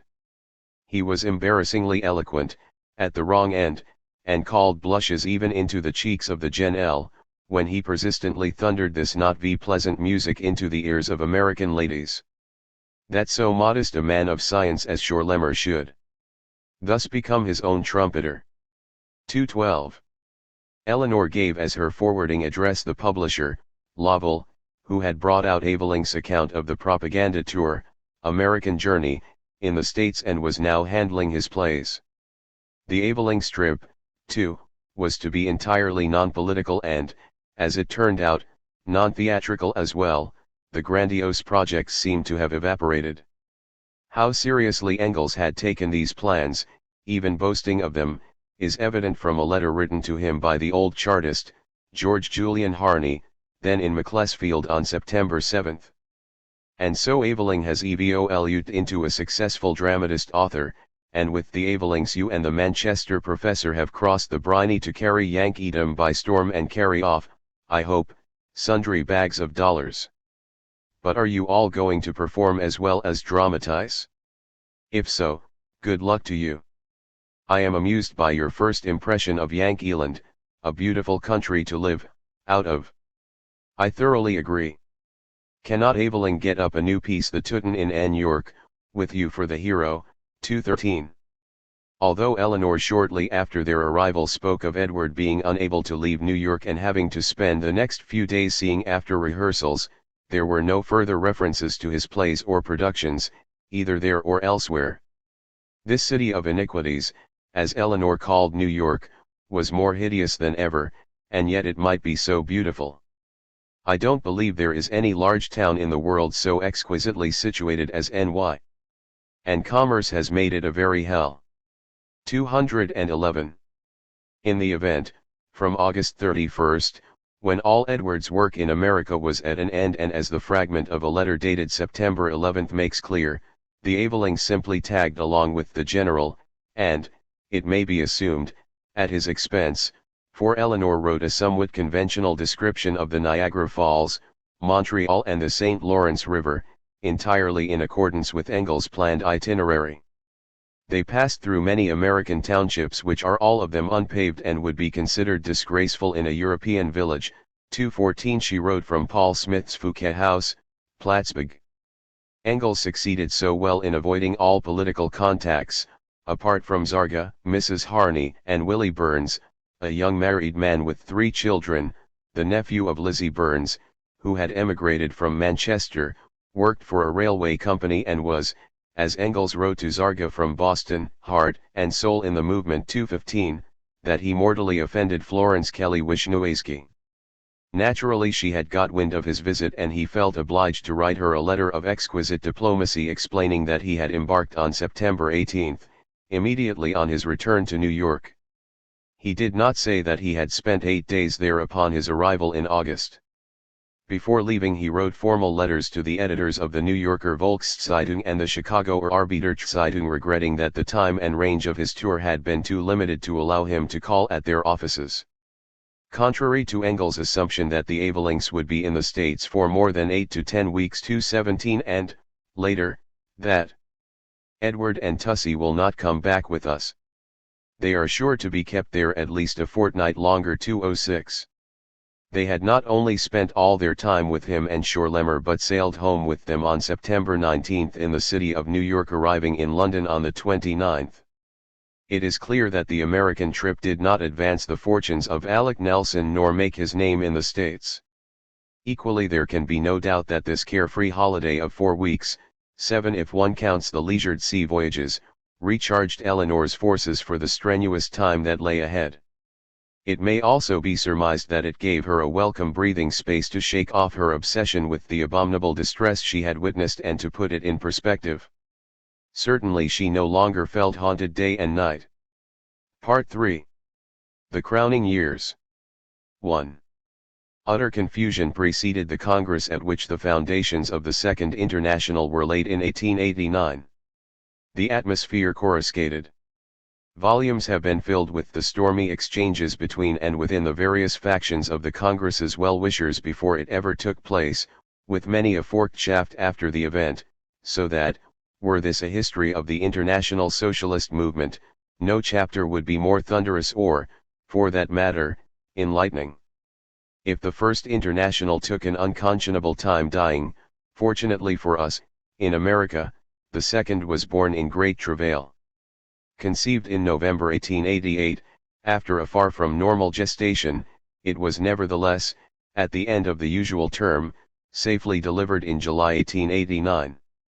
Its birthplace was Paris. Though of fragile constitution, it was the perfectly legitimate child of the healthiest bodies in the working class movement, the most progressive trade unionists and socialists of the time, yet everybody seems to have done their best to bring about a miscarriage. That they failed was almost entirely owed to the specialist advice of Engels, who was in constant attendance, so to say, which consultations were bought at the price of his work on Volume 3 of Capital. Eleanor was one of its most efficient midwives, providing antenatal care from the earliest stage and present, of course, at the birth. Indeed, had that not been so, this would hardly be the place to relate, however sketchily, the pathological course of that pregnancy, but it falls within the limits of Eleanor's life story in so far as it was of the uttermost concern to her. It will be recalled that Hindman's jingoism, his personal antipathy to foreigners and resulting blindness to the need for the workers of the world to unite, had been among Eleanor's strongest reasons for leaving the SDF. From October 28 to November 4, 1888, the French National Federation of Trades Unions, in which the French Workers' Party under the leadership of Lafargue and Guesde exercised much influence, held its Congress at Bordeaux. It passed a resolution to convene an international Congress in 1889 to mark the centenary of the Revolution. This was endorsed at the National Congress of the Workers' Party at Troyes on December 23. In between these two events, an International Trades Union Congress was held from 6 to November 10 in London, at St Andrew's Hall, Newman Street, under the auspices of the Parliamentary Committee of the British TUC, the first such meeting in England. There were 19 French, 10 Belgian, and 10 Dutch delegates, with 2 from Denmark and 1 from Italy, who were mandated by their respective federations of trades unions. No Germans, Austrians or Russians were present because the political regulations obtaining in their own countries made them unable to comply with the standing orders to produce credentials from bona fide trade union bodies. Among the large French contingent there was but one member of the French Workers' Party, Gabriel Farget of Lyons, who represented the 10,000-strong French Federation of Trades Unions and was mandated by 250 separate union bodies opposed to Bruce and his party. This International Congress of Trade Unionists decided to hold annual meetings. The next one to be in Paris during the summer of 1889, when, to celebrate the centenary, a universal exhibition was to be open from May 6 to 6 November, as a worldwide tourist attraction. Thus 2 Paris International Congresses were now proposed for 1889, that of the International Trades Unionists and that of the French Trades Unionists and Workers' Party, or, to give them the full titles they adopted, the International Workers' Congress, supported by the Possibilists, and the International Socialist Labor Congress, supported by the Marxists. In passing, it may be said that at the illegal St. Gallen Congress of the German Social Democratic Party in 1887, Bebel had moved for an international congress to be held in Geneva at the end of October 1888. This plan was abandoned when Engels pointed out that it was doomed to failure, since not only would it clash with the British International TUC, already announced for the first week of November, but he foresaw that the French socialists would wish to commemorate the revolution, and, he presumed, in their own country, not Switzerland, with some form of international workers' assembly. From the start the 2 Paris Congresses were seen to be in opposition, with more to sunder than unite their adherents, whereupon the splits and divisions, the libels and intrigues, the lies, denunciations, muddles and maneuvers went beyond all reason. It is exceedingly difficult to keep in mind when wading through the public prints and private letters of the time that what they were about was the international brotherhood of the working class. At the heart of this turbulence lay the political situation in France itself. General Boulanger, a powerful demagogue, had won high regard as war minister, 1886–7, among the non-commissioned ranks of the army whose conditions he had vastly improved, while his bellicose anti-Prussianism was shared by large sections of the population, including workers who had either forgotten or were too young to know that he had been one of the butchers of the Commune. Heavily backed by the monarchists, he sought to establish a military dictatorship, but failed. The real trouble, however, was that Lafargue, the leader of the Marxist party in France, saw Boulangism as a popular movement with many claims to justification. 3 He wrote to Engels. Boulanger may be scum, and he is, but the Boulangist movement is the expression of the general uneasiness and discontent. Boulanger stands for the revolution in the eyes of a great many workers and petty bourgeois, there is no denying the fact. We should not seek to destroy the sentiment by abuse, as the possibilist traders do. 4. Engels looked upon this as dangerous folly. Advising Lafargue to withdraw an article he had submitted to the Social Democrat, he told him that its preamble, covering past history, contained nothing that was not generally known and agreed. But, he went on, when you come to the possibilists you simply state that they have sold themselves to the government, without an iota of proof or a single fact. If you can't say anything other than that about them, better say nothing. The bare assertion has no effect whatsoever. Don't forget that those gentlemen will reply that you have sold yourself to the Boulangists. There's no denying that your attitude to Boulangism has damaged you enormously in the eyes of socialists outside France. You have coquetted, flirted with the Boulangists out of hatred for the radicals, whereas you could have easily attacked both the one and the other without leaving a shadow of doubt to hover about your independent position in relation to either party. You were not obliged to choose between these two idiocies, you could have derided them equally. Instead of which you showed indulgence to the Boulangists, even talked of having a joint list with them at the next elections, with people in alliance with the Bonapartists and Royalists who are certainly no better than Ambrose's radical allies. You say that the people needs to personify its aspirations. If that were so, the French would really be congenital Bonapartists, and we might as well shut up shop in Paris. But even if you believe that, is it any reason for giving such Bonapartism your support? You say that Boulanger does not want war. As though it mattered what the wretch wants. He must willy-nilly do what the situation ordains. Once in power, he is the slave of his chauvinist platform, the only platform he has, apart from that of achieving power. If it's Boulanger, then it's war, that's as good as certain. And what war?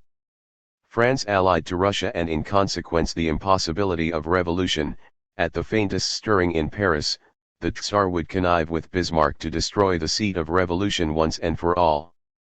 So to throw yourself in Boulanger's arms out of hatred for the radicals is as good as throwing yourself into the arms of the Tsar out of hatred for Bismarck. Is it really so difficult to say that both of them stink? 5.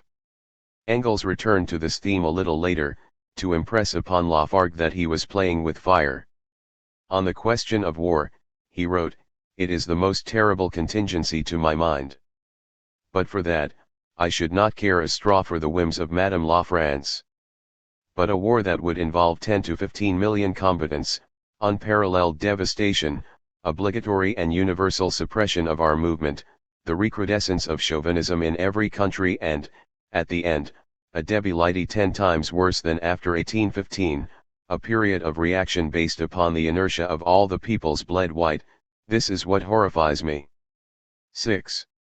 It was this compromising, what we should call opportunist, dalliance with Boulangism, regardless of where it might lead, that lent such ferocity to the internal strife in France over the two congresses, a situation imperfectly understood abroad where dissensions of a different but equally embittered nature were nourished by the inflammatory allegations issued from Paris by both sides. Elevated to the international plane, the effect upon the socialist parties, each with its own revolutionary, reformist, anarchist, and other irreconcilable factions, can be imagined. Generalship was, indeed, required, and, but for Engels, the general, there would certainly have been no Marxist Congress in Paris that year, for never was Lafargue's ineptitude displayed to greater advantage than in the course of its preliminaries. He excelled himself at the organizing committee's conference, held at The Hague on February 28, by being absent when a resolution to call the Congress for September was moved by the Belgian and Swiss representatives, voted upon and adopted. Determined that it should take place at the same time as the Possibilists' counter-congress, the key thing, he wrote to Engels, is the date July 14/7, and at the risk of losing foreign support, Lafargue not merely ignored the Hague decision but asserted that it had been taken surreptitiously and, further, that he had never been informed of it, both of which disclaimers had not even plausibility to recommend them. Dismissing this nonsense, Engels admonished him to withdraw his demand for a change of date. You act the spoiled child, you haggle, you ask for more. The point for you is that there should be a Congress, and in Paris, where you will be acknowledged by one and all as the only internationally recognized French Socialist Party, and that, on the other hand, the POSSS Congress should be a bogus Congresses, despite the prestige which July 14 and secret funds may lend it. Everything else is secondary and less than secondary. I have already said that, for the effect in France, I believe your date to be the better one. But then this should have been raised at The Hague. No one else is to blame if, at the decisive moment, you went into the next room and it all took place in your absence. 8. Nevertheless, by dint of interminable rumpuses and delays, Lafargue had his way, beside which the storming of the Bastille upon that memorable date appears a puny triumph, but at the cost of allowing the Possibilists to outstrip the Marxists by over a month. The circular announcing the International Workers' Congress of 1889 for the latter end of July appeared in Justice on April 13. The International Socialist Labour Congress 14 to 21 July was heralded in the Labour Elector on May 18 and in Commonweal on the 25th. It was Liebknecht, however, who was held responsible for the delays in summoning the Congress and issuing the invitations. Blessed, and cursed, with unbounded optimism, he believed that if nothing were done in a hurry all would turn out for the best. By mid-April he was still declaring that to hold two Congresses simultaneously was out of the question unless the Marxists reached agreement with the Possibilists, or at least talked it out with them. Naturally he was not suggesting that they should offer their backsides to be kicked by the Possibilists, but surely everyone was in favor of a combined assembly, to achieve which he could be counted upon to do all in his power. Liebknecht, in fact, was suspected of having backstairs dealings here, there, and everywhere with Possibilist sympathizers and of holding up arrangements until these parleys were concluded when, to universal applause, he would announce a single, united Congress. In Engels' view, Liebknecht did not care what political complexion the Congress had so long as he himself is there. 5 He fancied himself, or would like to figure as the center of the international movement, being cocksure of bringing about a union. 10. While Lafargue was too busy finding excuses for himself, and too thick-skinned, to take offense at Engels' reprimands, it was otherwise with Liebknecht, and the stage was reached in the correspondence between these two friends of more than 40 years standing, when Liebknecht wrote, "I let your discourtesy pass, the more willingly as it indicates that you yourself see that you have made a bloomer.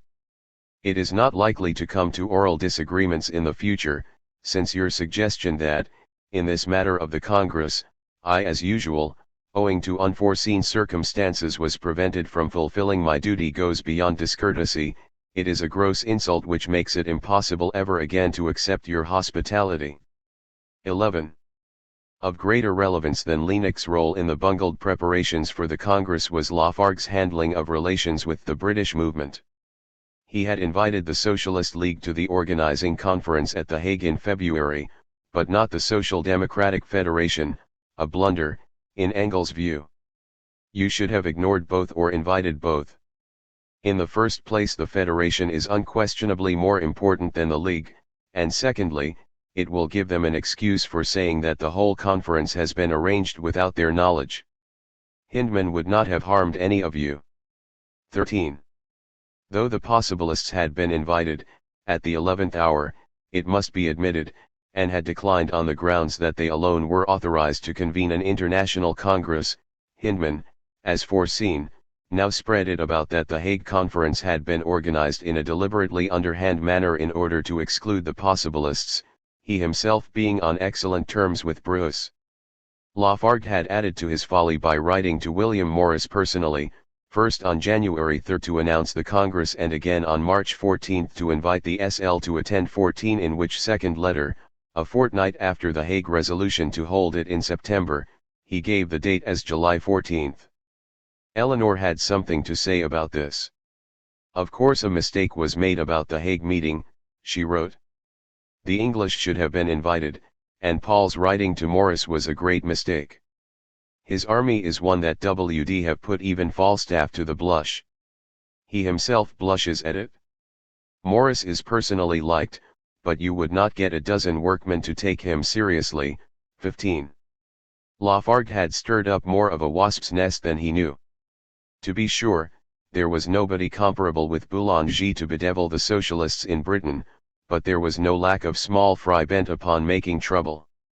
Had Lafargue paid a little more attention to a letter Eleanor had written to his wife in October 1888, at the very time when the French Federation of Trades Unions was in session at Bordeaux and the British International TUC was about to meet, he might, just possibly, have been more on his guard. For some time past, wrote Eleanor to Laura, there has been a deadly feud between Hindman and Champion. Each wants to be boss of the show. This has now broken out into an open row, and now the Council of the Federal by 7 votes to 2 have decided in favor of C. Champion then sought an interview with Engels. This, of course, solely for the purpose of using the general's name. I need hardly say that the general is too old a bird to be caught by such chaff and so politely but firmly declines to receive the great HHC. Then I get a letter in which C says he wants to see me because of the calumnies of Adolphe Smythe Headingley against Moore whom he has been accusing of dishonesty and of having been a spy. 5 I saw C last night and I am bound to say he at once dropped the tack of defending Moore and frankly explained that he wants all the information he can get about Headingley for his own purposes. He stayed talking some time, but neither party so much the wiser. The position now is this. Any stick will do to beat a dog with and C will use anyone now to help him against Head Hynd. For my part I don't see any harm in telling him anything one knows about Smythe and as one thief is always best at detecting another, so I think C. who is able but utterly unscrupulous, might be used in this matter, only we must not let him use us. The immediate cause of this squabble is the coming in T.U.C. In a correspondence in the Times, Headingley after a long, and C says imaginary, list of countries to be represented, contrasts this genuine Congress with the bogus ones of the old International. The Broadhurst Bruce lot want to work up the affair to try to palm it off as a really representative Congress. Smythe, on the strength of his supposed great influence in England, has managed to get some influence, all this according to C, in France, just as here he is supposed to be a power among the father workers. C wants to show him up, for purposes of his own, and to this end wants to see you, Longuet, Hirsch, Valiant and as many of the Commune people as he can. Of course Mr. C was hand in glove with both Head and Bruce so long as he thought he could use either. Now he finds them in the way and wants to kick them out of the movement. Both J. Burns and T. Mann are delegates to the Congress. Others intend to stand out against Broadhurst and Co. and show that not all the English workers are / at the tail of these gentlemen. I am not at all sure that C is not still on good terms with Bruce, so be careful. On the other hand I don't see that we need care what C does and any information, given about what Head calls his own heroic conduct during the Commune, might, I fancy, be given him. C is not a man to be too far trusted. 16. Much of this lengthy screed, apart from revealing the petty intrigues rife within the British movement before ever an international congress was set in train, would be beside the point were it not that in June 1888 Champion, the former secretary of the SDF, expelled in November that year, had launched a little anti-Hindmanite weekly, the Labour Elector, subtitled The Organ of Practical Socialism's, thanks largely to Eleanor's pleasant if not wholly disinterested chat with him, which took some of the sting out of Engels' snub. Champion placed his journal unreservedly at the service of the Marxist Congress, albeit to discomfit Hyndman. The only other paper the Marxists could count upon was the Star. In April 1889 its assistant editor, Massingham, went to Paris, and it so happened that Adolphe Smith went with him, never to let him out of his sight, monopolized him, would not let go of him, made him tipsy with absinthe and vermouth 17 and, as his interpreter, craftily tried to enlist him, and his paper, in support of the Brucists. On May 3 a peculiarly vicious unsigned article, datelined Paris, appeared in the Star. Since Massingham was abroad, Engels charitably assumed that it had been smuggled in, probably by Hyndman and Smith. 17 Eleanor was not so sure. Aware that Massingham had been, as she put it, nobbled by Smith in Paris, she wrote to Laura urgently on 8 May. Of course this does not excuse Massingham, whose duty it was to hear both sides. We shall try to force the insertion of a leader putting our side of the case as soon as Massingham returned. Should this move fail, as it well might, protests must be sent to the Star. Bax had promised to write to the paper, but that was not enough. There must be letters from the French themselves, translated by Laura. Eleanor personally could do nothing in view of the phrase used in the offending article that the Congress was only one of the Marx family affairs. Entre nous, she went on, our good friend Liebknecht is responsible for the whole affair. Had we got out our own invitations at once we should have had all the English. Now I much fear it is too late. And we must be fair. They know nothing here of the real movement and the dissensions between you and the possibilists. They think it only a replica of the Socialist League and Federation differences. The deuce of it is that the League is anarchist, and champions Labour elector very shady, and held, not unjustly, in great contempt by most of the working members, and we have no one else to be sure of. I did think Massingham quite safe. I fear we shall not do much more here now. We are too late in the field. But all that can yet be done shall be. You meanwhile see the Star is bombarded with letters. A la guerre comme à la guerre. You see Hyndman and Smith and a whole lot of these fellows having nothing on earth to do but loaf about, and wait till they catch a man like Massingham. We, poor devils, who have to work for our living can't loaf on an off chance of netting someone. Here we are at a great disadvantage. 18. Lafargue did write a letter of protest and submitted it to Engels, who passed it on to Eleanor. She returned it, explaining. 1. It is much too long and deals too much with generalizations. What we think or don't think of the possibilists is of no interest here. We are doing all we can to get the facts about our Congress into the press, no easy matter. Your cue is to show up the lies of the other side, but don't enter into any long account of the Constitution of the Congress and so forth. That won't go in as a letter. 2. The letters must go direct to the Star. It is no good sending through us. 3. Be sure all your statements are quite reliable. Don't be surprised to hear the Socialist League disclaims us. They have not, I hear, sent any official acceptance, and Paul's including them is a mistake. At best they don't count as they are anarchists, but if they disclaim us we are doubly discredited. It's all a damned nuisance. What makes me so angry is that but for the long delay, due to Liebknecht, we should have carried the English. But when I had to tell the working men that I had no definite news, and this, week after week, they lost heart and faith, and the Hyndman Brucists with their cut and dried arrangements ousted us. Now all we can do is to get our Congress talked of. Send letter after letter, but the letters must be short and crisp, to the Star. Some will go in. 19. Meanwhile Justice had been running so malevolent a campaign against the Marxist clique that eventually Engels drafted a 16-page pamphlet, The International Working Men's Congress of 1889. A reply to Justice, signed by Bernstein. 2,000 copies were distributed in London with a further 1,000 in the provinces, and thanks to Tussey, in the right quarters. 20 It came as a bombshell and had, in Eleanor's view, an excellent effect which could not be followed up to advantage owing to the lack of Congress material. However, it produced a long and somewhat devious but more conciliatory article by Hindman wherein he referred to a difference of opinion which we hope will eventually prove to be only a friendly difference of opinion between a section of the German social democracy and justice, ending with the words, "We are confident that our comrades in every country, so soon as they understand the situation, will decide by an overwhelming majority that all minor points must be sunk in the general endeavor to hold in this year 1889 an international Congress of the workers of the world worthy of the great cause we are striving for." 21. Striking while the iron was hot, Eleanor and Bernstein called upon Hindman 2 days after this article appeared, because after all, she said, as a single Congress is desirable, we must do our best for that. Hindman was far from pleased to see her.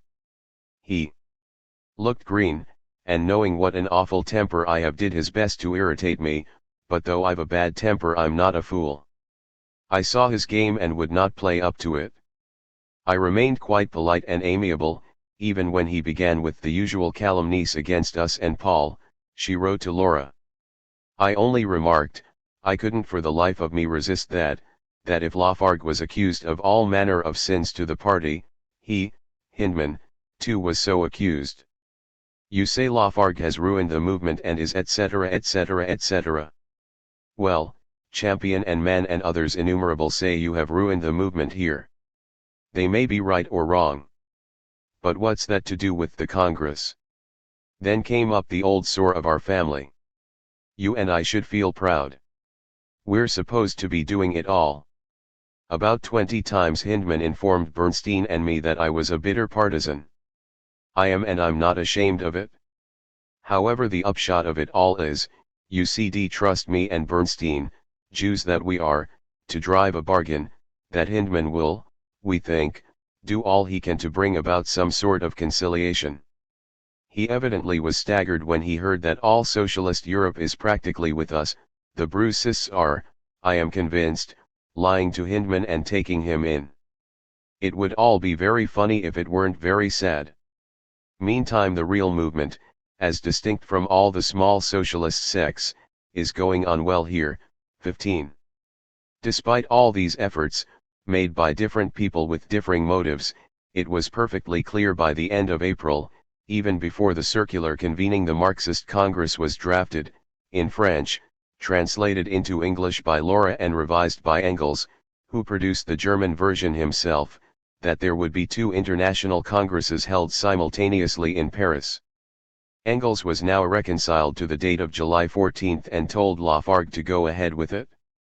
The mere fact of the rival meetings taking place side by side, he said, would be enough to create a current of opinion, particularly among the foreign delegates, to force the two to merge. 22 To this end he advised Lafargue to adopt a moderate tone in the manifesto announcing the Congress.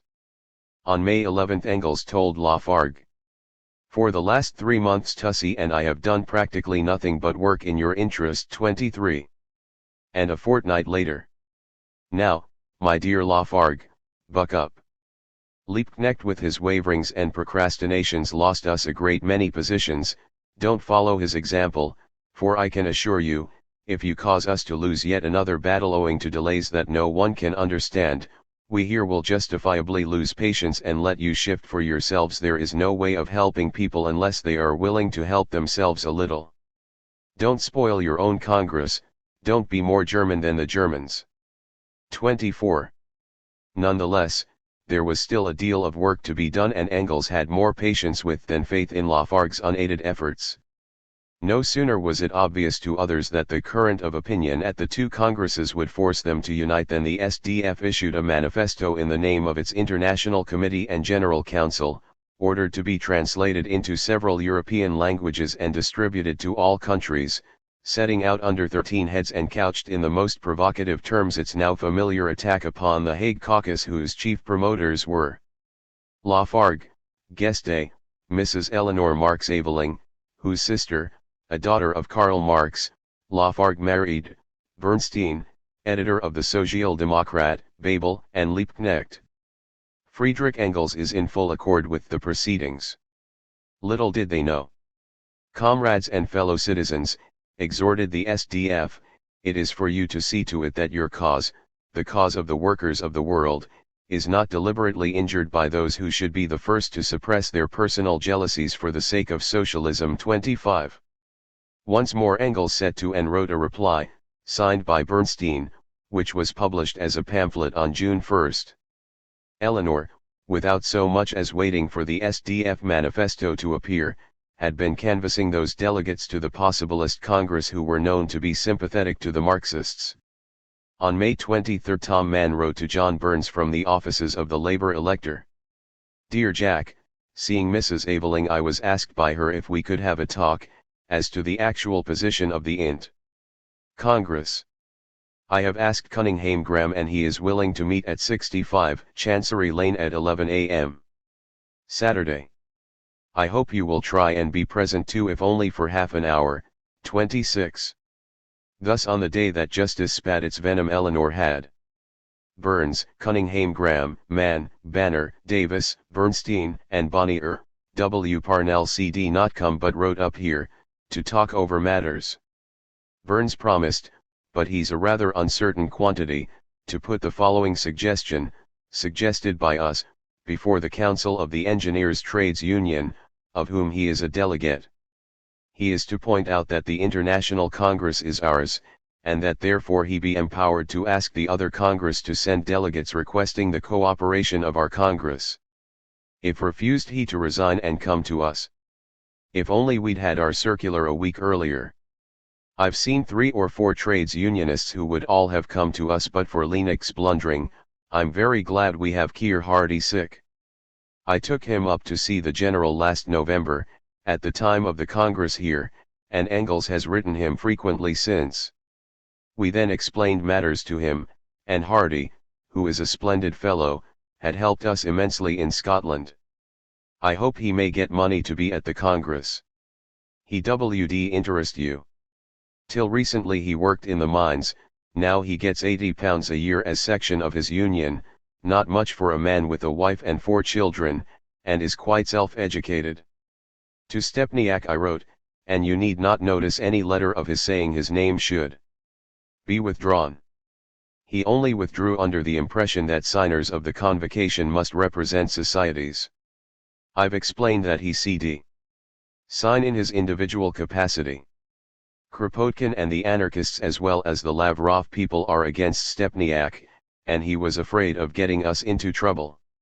He has written to Veresizulich and other Russians for us. I've sent off 500 copies of the last invitation, and some 100 letters and postcards, and am dead tired, for I've also typed a play. I've to see half a dozen trade unionists tonight about the Congress, so goodbye for the present. We've lectured at Radical Club steadily, and now I hope to turn our work to some account. Eleanor had also to think of her own arrangements for going to Paris and, in this letter to Laura of June 1, she inserted one thing more. I dare say you'll have your place full, for the Congress week. Can you get me and Edward any room cheap? We're very poor, in Le Peru for about 3 to 4 weeks, from say, the 1st to the end of July. I don't want to bother you, and I don't want to trust to luck just now in getting rooms. 27.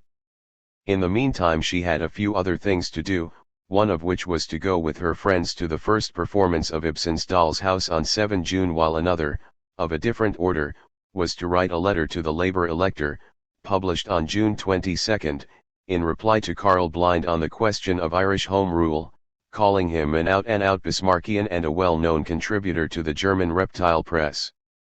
Incidentally, as her reference to typing a play demonstrates, she had now launched out in other directions. On May 10 she announced to Laura, I'm going in for a new business, typewriting. I'm buying a machine, and as soon as I've learned the work, which is very easy, I shall set up and issue a prospectus. 19. From that time forth many of her own, and Aveling's, business letters, never those to family or friends, which would have been thought unmannerly, appeared in not quite faultless typescript. She seems to have had some little trouble about living in Chancery Lane. As the time drew nearer and the hope of a single Congress receded, Engels took the common-sense view that if, despite all efforts, amalgamation failed, it will be no disgrace. For it is a known fact that socialism does not yet unite the whole working class of Europe under its banner, and the existence of the two Congresses side by side would do no more than give recognition to the fact. He went further: should there be an amalgamation, it would not be a merger, but rather an alliance, and it is a matter of carefully considering the terms of that alliance. 28. He foresaw that the possibilists, who would have a pretty fair show of French and English, which two nations, as you know, make up, in their own opinion, the whole civilized world, might set a trap for the socialists by proposing a perfidious merger, and that Liebknecht, with his mania for unity, would fall into it. In that case, he wrote to Laura, I reckon upon you especially, upon Tussy and de Nieuwenhuis to prevent it. 29. But the thing he feared above all was that the possibilists and SDF would use their Congress as a means to resuscitate the International at a time when any such move would call down prosecutions innumerable upon the Germans. They, and the Austrians, were the only socialists engaged in a genuine struggle, entailing bitter sacrifices with never less than 100 or more of their number in prison. They cannot afford to play at international organizations, he wrote. 30. Eleanor had been insistent that their own Congress should be open to the press and public, a view opposed by Lafargue, who was in favor of closed sessions. Indeed, he gave this as the reason for having taken a small meeting place, the Salle Petrel off the Rue Rochechouart in the 9th arrondissement, for he thought it more desirable that people should be turned away than that the hall should be half empty. The press will have to take notice of it, the Congress, whether it likes or not. 31. He argued. Engels gently broke the news to him that a Congress held for the benefit of the whole world to discuss such items on the agenda as the 8-hour day, legislation on women's and children's labor, and the abolition of standing armies was not a private assembly, adding that publicity was, for the German delegates, the sole safeguard against fresh accusations of secret societies. 32. Eleanor and Evelyn crossed to France on Saturday, July 6, to put up at Le Peru, though not with the Lafargues. However, they spent the next day with them, lunched at their house the day after, and, on the 10th, went to Paris together to visit the exhibition. During this time Eleanor saw as much of the Longuet children as she could. Evelyn's equipment appears to have been inadequate for what was to be a 3-week stay. Almost at once Laura was sent bustling to the Grands Magasins du Louvre to buy him braces, a sponge and some underpants. She also tried, in vain, to get him a sleeping draught for which he had omitted to bring the prescription. Naturally Engels had been invited to come to Paris too and attend the Congress, but he declared that if this weather lasts, the only Congress I care for is one with Nim over a bottle of beer from the cool cellar. 30.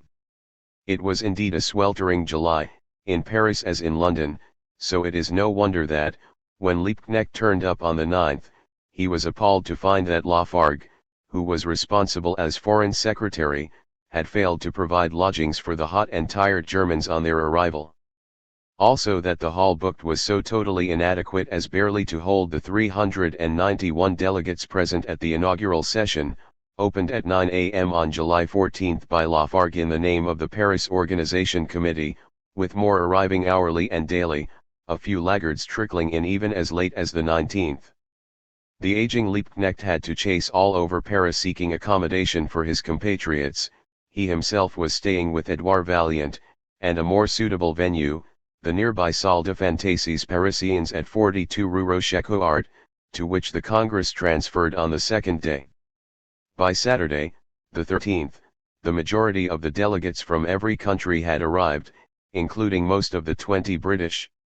There were 7 from branches of the Socialist League, including our old friend Mrs. Shack for the East London branch.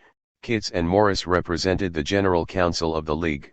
The Radicals' 3 delegates included Aveling for the East Finsbury Club, Cunninghame Graham, who did not arrive until the 16th, represented the Electoral Labour Association, Keir Hardie the Ayrshire Miners, 4 came from workers' clubs and socialist societies in Bloomsbury, Walsall, Hoxton, and Sheffield, the last sending Edward Carpenter, 1 from the Scottish Workers' Party and 1 from the International Workers' Club. 33.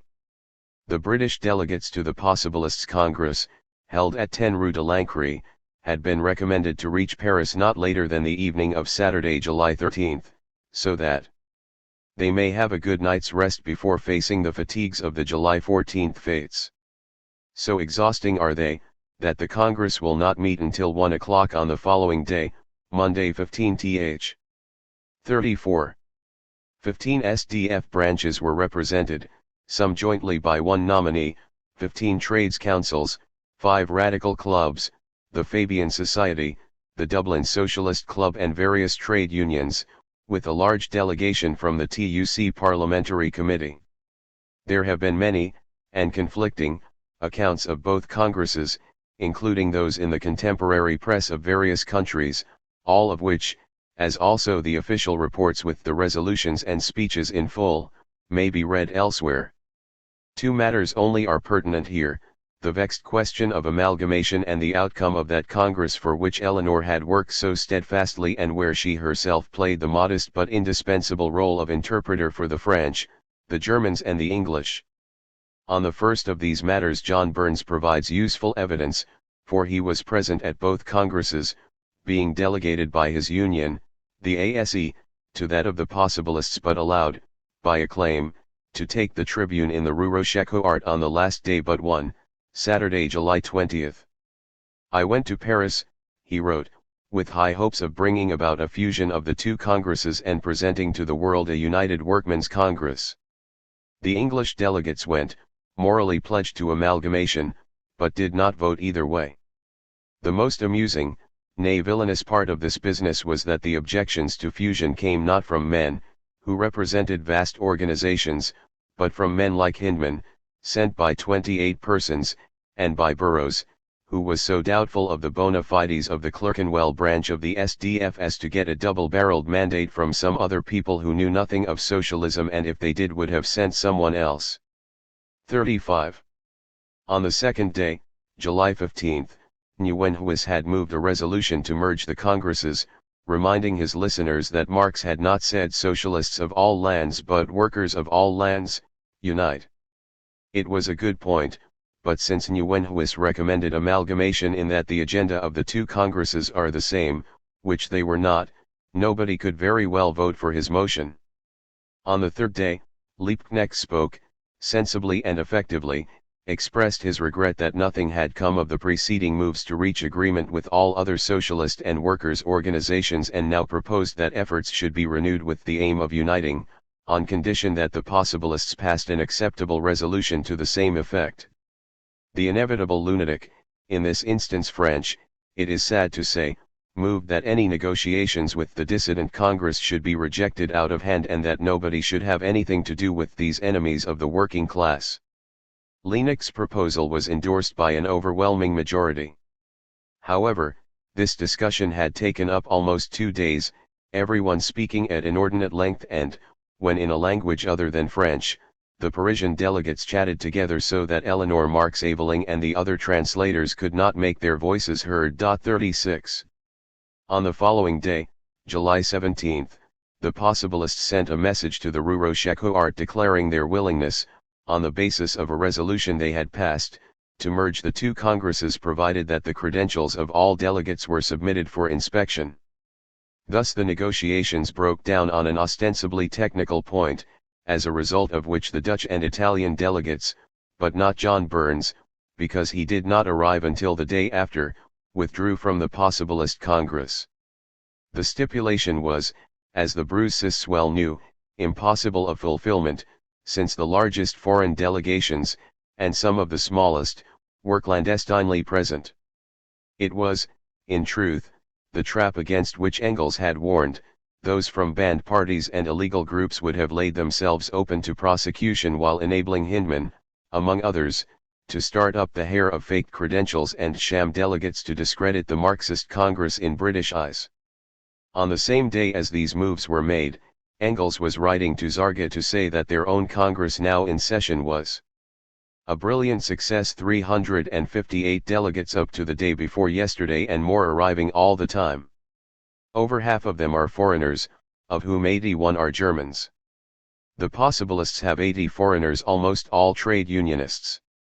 Also 477 Frenchmen, representing only 136 trade union and 77 socialist bodies, as every little clique is entitled to send 3 delegates, whereas each of our 180 French people represents a separate organization. The amalgamation eyewash is naturally very strong at both congresses. The foreigners want to merge, the French hold back in both cases. If the 2 parallel congresses have fulfilled no other purpose than to allow the forces to take up their positions, the possibilists and London sectarians on one side, the European socialists, who, thanks to the former, now figure as Marxists, on the other, thus showing the world where the genuine movement is concentrated and where the bogus, that is good enough. Naturally, a real amalgamation, if it comes about, will mean an impressive demonstration to the great bourgeois public, a workers' congress of more than 900, from the tamest trade unions to the most revolutionary communists. 37. Since this was not to be, the Marxists got on with their own Congress, resolving to set up in Switzerland a permanent international executive committee of 5 members, to which Morris was elected as the British representative. It was to issue a journal on the 8-hour working day. This, the most immediately urgent item on the agenda, was the subject of the main resolution passed. A great manifestation will be organized on a fixed date, in such a way that simultaneously in all countries and in all towns on the same agreed day the workers will call upon the public authorities to reduce the working day by law to 8 hours and to put the other resolutions of the Paris Congress into effect. In view of the fact that a similar manifestation has already been decided for May 1, 1890, by the American Federation of Labor at its Congress held at St. Louis in December 1888, this date is adopted for the international manifestation. The workers of the various countries will have to accomplish the manifestation under the conditions imposed on them by the particular situation in each country. In effect, it was a call for a general strike in every country on May Day, following the trail blazed by the Americans in 1886 and, in the discussion that followed, a general strike was recommended as the most effective weapon to achieve the social revolution. The last paragraph had been tacked on when Liebknecht, speaking against this view, made it clear that any such action would imperil the German Social Democrats if May 1 were inaugurated in 1890, when it would fall on a working day, Thursday, thus furnishing a pretext for the renewal of the anti-socialist law, due to expire in October that year. Nonetheless, the resolution as framed was passed with one dissentient vote. The other resolutions, debated during the previous days, were also passed on Saturday, July 20, when the final session closed at 8:30 p.m. On the last day, the entire Congress went to the Père Lachaise cemetery and laid a wreath at the base of the Mur de Fetters, with the words, "The Commune is dead, long live the Commune." The Germans also placed a wreath on Heine's grave in the Montmartre cemetery and, in the evening, a banquet was held to toast the new international and the unbreakable solidarity of the proletariat. The Marseillaise was sung and then everybody, having brought their partners, danced. Thus out of this fearful jumble of events, of goodwill and ill will, of striving and strife, of personal quarrels and organizational bungling, the Second International, though not so christened at the time, came into being. And what of Eleanor? She wrote her own account of the week's events to Engels on July 23, but unfortunately that letter has not come down to us. Cunningham Graham, who spoke on the last day, made special reference to her as an able and untiring translator in his report on the Congress written for the Labour elector. 38 Her work was later described by Bernstein, who was there as a member of the German delegation. She officiated as interpreter, he wrote. Some few of us were struck by the superhuman effort she put into this task. She was ceaselessly busy, from morning till evening, generally interpreting in 3 languages. She gave herself no respite, missed no session. Despite the oppressive heat in the hall, she stayed the course of the whole Congress doing this thankless, grueling work, in the truest sense of the word, the proletarian of the Congress 39. What this meant can be appreciated when it is known that many of the morning sessions were adjourned for no more than half an hour, to reassemble until 9:30 p.m., or to last uninterruptedly from an early start until 3 in the afternoon. Bernstein's were not the only recollections Eleanor left behind. Nearly 60 years later, approaching his 70th year, Dr. Edgar Longuet wrote in a private letter to say that he had retained the moved memory of my loved Aunt Sick Tussie, who was so good to her nephews, my late brother Jean and me, and often I recall to myself, a trip she made to Paris and the pleasant walks made then with her. And true to the old fame of greediness given to me by my grandfather, Marx, when he called me the wolf, I keep still the taste in my mouth of a remarkable strawberry syrup she presented to me in a call to the 1889 exhibition in Paris. In this letter of 1948 he added, I wept the premature death of my beloved aunt a long time. 42. While the International Congress was in session, a singular victory was being celebrated by a small section of London workers who, without a strike or a forfeit of wages, had won the 8-hour day. The first move, with far-reaching consequences, had been made on March 31, 1889, when Will Thorne and a few of his fellows employed at the Beckton Gas Works, the property of the Gas, Light and Coke Co. in East Ham, called a meeting at Canning Town. Thorne described the occasion vividly. A sunny morning, a big enthusiastic crowd, a contingent from Barking, with a band. The atmosphere was electric. 41. The purpose of the meeting was to form a union with the single aim of demanding that working hours should be reduced from 12 to 8. It was received with such acclaim that 800 men joined this nascent union on the spot, tossing their entrance fee into a bucket. Within a fortnight, though no subscription cards, none but the most rudimentary constitution and no elected executive were yet in being, there were 3,000 members. A provisional committee, so far self-appointed, full of energy but ignorant of trade union methods, 42 met every Sunday at its headquarters, a temperance bar in the Barking Road, and then set out in brake loads to recruit gas workers in other areas, always stressing the objective of the 8-hour day. These activities received fairly wide publicity, if for no other reason than that they were somewhat unconventional, and in no time at all help came from such experienced trade unionists as Tom Mann, John Burns, Ben Tillett, and Herbert Burrows, fresh from his success in organizing the Match Girls. Many have written of their part in the campaign, but Thorne, as the only gas worker among them, then aged 32 and doing his 12-hour shifts in the retort houses at Beckton, has left the most telling account. As undertakings chartered and protected by government legislation, the gas companies had but little incentive to technological progress, they managed quite well without, and were, indeed, extremely backward by the industrial standards of the time, relying upon the heavy labor of underpaid men. Thus the recent introduction at Beckton of what was called the Iron Man, compressed air machines which were always going wrong, came as a most unwelcome innovation. Not only did it throw men out of work, but those who remained found themselves obliged to tend the new monsters for as long as 18 hours at a stretch, including Sundays.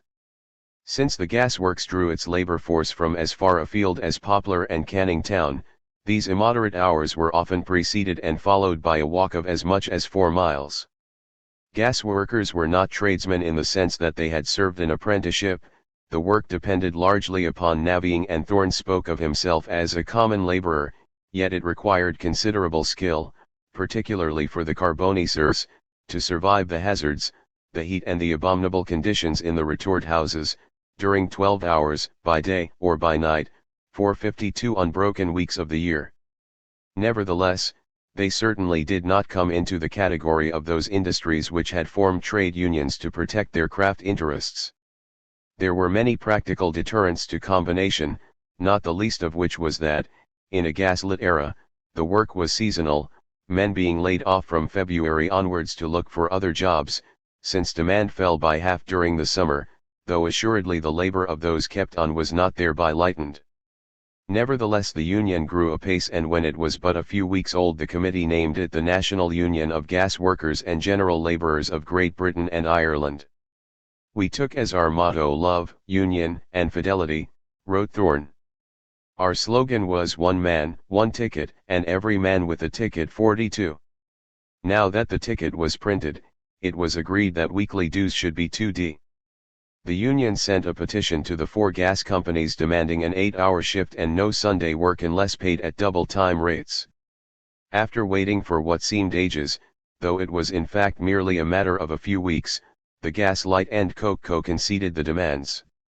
The chief engineer, A. McMahon, had been authorized by the company's court of directors, whose governor was Sir William Makins, Bart Comma, to negotiate, and his report on the justice of the claim was accepted. The 8-hour shift was adopted on May 31, the new scale of payment for Sunday work coming into force a month later. The South Metropolitan was less amenable. It proposed a joint committee of the directors of all the companies to decide upon a common policy, but Sir William Makins would have none of this. His company had reached agreement with its employees and the subject was no longer open to discussion. At a delegate meeting held on May 20, 1889, the provisional rules of the Union were endorsed and, whereas the committee proposed that a general secretary be elected at a salary of £2.10s. The delegates reduced this to £2.5s. There was also strong pressure to put forward a wage claim for an extra is a day, but the men were persuaded to put their whole drive behind the demand for shorter hours and no Sunday work without overtime pay. On June 26 the ballot was held for the election of a general secretary. Bentelet was nominated on the strength of his Trojan service and trade union experience, but Will Thorne won by an overwhelming majority, taking up his duties at the agreed salary, no lavish one for a man with a wife and 5 children, on July 1, by which time 90% of all London gas workers were organised. Before that month was out there were over 60 branches, 44 in London, and a membership of 20,000. To celebrate the victory a mass meeting was held in Battersea on July 17, followed by a concert at which Thorne was presented with an address of thanks and a silver watch and chain by the workers of the newly inaugurated third shift at Beckton. John Burns was at this meeting, and that is why he arrived late in Paris, where, on the 20th, the resolution was passed calling for an international demonstration on May 1, 1890 to legalise the 8-hour day. This was not the first time that gas workers had formed a union. It has the charm of coincidence, better expressed in the famous epigraph "Only connect," that, in the same year as the demise in Europe of the First International, the gas workers' organization was defeated, while in the year that saw the birth of the Second International, they triumphed. During the 17 years between, every effort to combine had ended in failure. In December 1872 the gas stokers, who had formed the Amalgamated Gasmen's Association 2 months earlier, staged a strike in protest against the dismissal of one of their members at Beckton, his replacement by a non-union man, the lockout of 2 gangs of organized workers, the use of blacklegs, and similar incidents at one gas-making plant after another. Nearly 2,000 men had come out, at Beckton, Stepney, Bow, Hackney, Fulham and Bermondsey, representing in some cases, though not in all, the entire labour force. On December 8 at a demonstration in Trafalgar Square attended by 4,000 gas workers, these cases of victimization were reported in detail and a resolution was passed to the effect that the men be reinstated and the demand for improved conditions and the abolition of Sunday work, or to be paid at time and a half, go to arbitration. The directors of the chartered gas companies met and refused both reinstatement and arbitration, instructing their managers to prosecute the strikers and to import blacklegs from the provinces.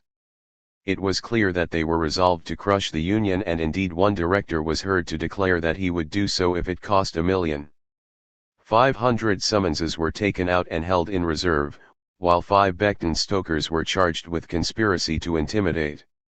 In December they came before Mr. Justice Brett at the Old Bailey, where they were found guilty of breaking the Masters and Servants Act, 1867, by breach of contract, under which the maximum penalty was 3 months imprisonment, and also the Criminal Law Amendment Act of 1871, an exceedingly confused measure which made unlawful almost any action taken by a legal trade society.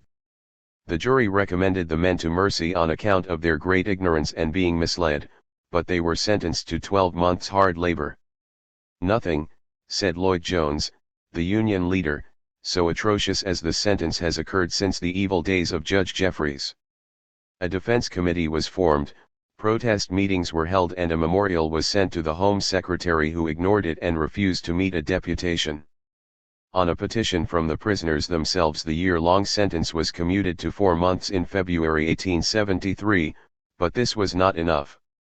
It settled no principle upon which working men might or might not be convicted, and the demand for the laws to be repealed gathered strength. A combined deputation representing the gasmen, a number of other trade unions, the Labour League and the London Trades Council was received by the Prime Minister, Gladstone. Upon the release of the 5 stokers from Maidstone County Jail on April 15, 1873, there was a vast demonstration, with representatives from many organisations, a speaker on trade union law, a procession through the town, and a resolution passed on the necessity for labour to be directly represented in Parliament. 45. Yet the Stokers' Union was crushed, as were later attempts, in 1884 and 1885, to organise gas workers. But in 1889 the National Union of Gas Workers and General Labourers was firmly established. Within 6 months it had thousands of adherents in every part of the country, and the membership rose with ever-increasing speed. To be sure, there were breakers ahead, but the new unionism of the unskilled had been launched once and for all. It was, as Thorne said, the culmination of long years of socialist propaganda amongst the underpaid and oppressed workers. Politics had been preached to them, vague indefinite appeals to revolution, but we offered them something tangible, a definite, clearly lighted road out of their misery. 46. He also made the point that it was the spirit of the new unionism that made international working-class solidarity a reality, and, he added, strange to say, the historians hardly notice the revolution we created. 47. At the time Thorne was not the stout and solid figure familiar in the House of Commons to later generations. He was described as slight and fine, drawn through the heavy labour of his arduous calling. He came to the platform straight from the retort house with the mark of that fiery place burnt into his features. Round his eyes were dark rims of coal grime, and his hands were, and are still, gnarled and knotted by the handling of the charging tools. 48. It is not known whether Eleanor, that very brave and intelligent woman, as he called her 49, had ever met him before he emerged as the gasman's leader in 1889. It is possible that she had come across him in her explorations of the East End, and certain that he had heard her speak there, if not at the Commune meeting held that year on March 16 under the joint auspices of the SDF and SL at the South Place Institute. The fact is that, although his autobiography stresses again and again his lack of education, at the time of his marriage in 1879, when he was 22, he could not sign his name. Thorne had been a prominent member of the Canning Town branch of the SDF for a number of years and, while never much of a speaker himself, had ably chaired many a meeting in the Dodd Street days. There he had listened not only to Eleanor but also Aveling, whose oratory he praised above all others, remarking upon his splendid voice, stronger even than that of Burns, and his talents as a teacher. He recalled to the end of his days the doctor's courses on physiology at the Barking Road Evening Institute, and said that education officials had told them they had the best man in the country. 51 Bernard Shaw did not go down so well because his keen flashes of wit were largely lost on his hearers. The East End of London has never taken kindly to highbrows, he remarked. 52. Eleanor did not come into this category, and shortly she and Thorne were to become not only fellow trade unionists but fast friends. On her return from Paris on July 29, 1889, Eleanor had brought back with her the 2 elder Longuet boys. Johnny, now 13, who was growing taller and taller, a good-looking lad with very taking ways, and Edgar, pushing 10, who had recently gone in for a spell of idleness, having been the student of the family. 53 For a month or so they stayed at 65 Chancery Lane, where Edgar fell in love with Eleanor's black cats and remembered long years afterwards being taken to a scenic performance in which Edward Aveling was playing a part. 40 At the beginning of September they joined Engels, Nim, and the Rosher family in Eastbourne for a short time and stayed at Regent's Park Road for another 10 days, enjoying such London treats as going to the nearby zoo. Engels, now in his 69th year, had not lost his touch with the young. He took immense pleasure in the boys, was not in the least troubled by their noisy presence, and even courteously seated his desk that they might write letters to their papa. Then they went back to Chancery Lane, where Eleanor, not foreseeing what was in store for her and that she was to become quite an East Ender, 54, gave them all her affection and as much of her time as she could. It was during these weeks that Thorne met the very young Jean Longave, 55, for it was at this time that he visited Eleanor, who, as he recalled, helped me more than anyone else to improve my very bad handwriting, my reading, and my general knowledge. 50. The need for which he had begun to feel acutely now that he was struggling with the perplexities of paperwork as General Secretary of his thriving union. The Longave boys went to stay with Engels while Eleanor and Aveling were in Dundee as visitors to the TUC, held at the Gilfillan Memorial Hall in Whitehall Street from 2 to September 7, where Keir Hardie was to move the Paris Congress resolution. Before he did so, however, there was a great debate on the 8-hour day, in the course of which much heat was generated. Alexander Bissett, the joiners' delegate from Aberdeen, expressed the view that since, as he understood, Broadhurst was not in favour of the 8 hours day, it would be necessary for the Aberdeen delegates to find some man to occupy the position of secretary to the parliamentary committee who would favour the carrying out of the reform. To this Broadhurst replied, "I insist upon political freedom, and that politics have nothing to do with trade unionism." 56. The year before, the TUC, held in Bradford, had decided to ballot the affiliated organizations on the 8-hour day and, as James Maudsley, the secretary of the 17,000-strong Amalgamated Cotton Spinners, now said, this should finally resolve the question and be simplicity itself. Unfortunately, only 33 societies, representing a membership of 169,540, less than 50% of the total, had returned ballot papers, recording 62,883 votes against and 39,629 for the measure. Those who were in favour had been asked whether they thought it should be introduced by Act of Parliament, to which 28,489 said yes, while some 12,000 held that it was a matter for action by the organised trades. The number of votes recorded was stated to be 102,512, with a majority of 23,254 opposed to the reform. There were found to be so many errors and irregularities in these returns that in the end the Congress unanimously agreed to set them aside altogether. While the debate went on in Dundee, it had already been overtaken by events elsewhere. Nevertheless, the arguments advanced were of considerable interest in that they reflected the temper of the last TUC to be dominated by the aristocrats of labour.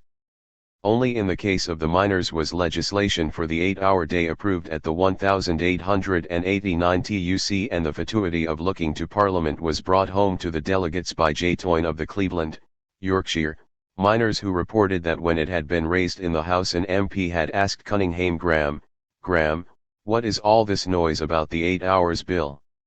If these miners cannot finish their work in 8 hours, why cannot they take it home and finish it there?" At last, on Thursday, September 5, Keir Hardie put before the TUC the international resolution in its entirety, which provoked the familiar attacks upon the character of the Paris Congress, ignored by Hardie, who pressed the point that the maximum legal working day for all trades and in all countries should be 8 hours. A direct negative was moved by W. Mosses of Glasgow, the secretary of the pattern makers. The 9 hours battle had been won, he said, without any aid from Parliament, and they had no need of outside interference now to further restrict their hours of labour. If trade unionists were proud of anything, it was the immense progress that they had made during the past 17 years. Mosses was unconscious of harking back, precisely, to 1872 and thus to the growth in political maturity which had brought into being the Second International, the Gas Workers' Union and, even as he spoke, the Dockers' Union. It was pointed out that in 1887 Britain had imported £80 million of goods manufactured by foreigners who worked very much longer hours than the workers of this country did. By limiting themselves to 8 hours they would simply increase the consumption of such foreign goods.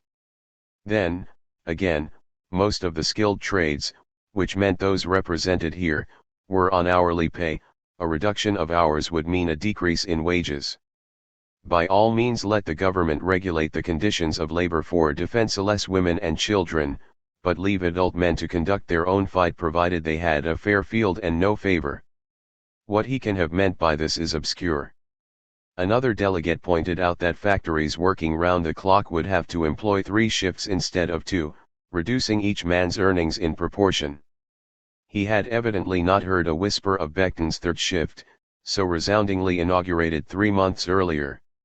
To Robert Knight of the Boilermakers, the real danger of allowing Parliament to legislate on such matters was that if it could reduce hours it could equally increase them and, moreover, was an admission that it had the power to regulate wages, going back to the old days, he said, from which they were struggling to free themselves.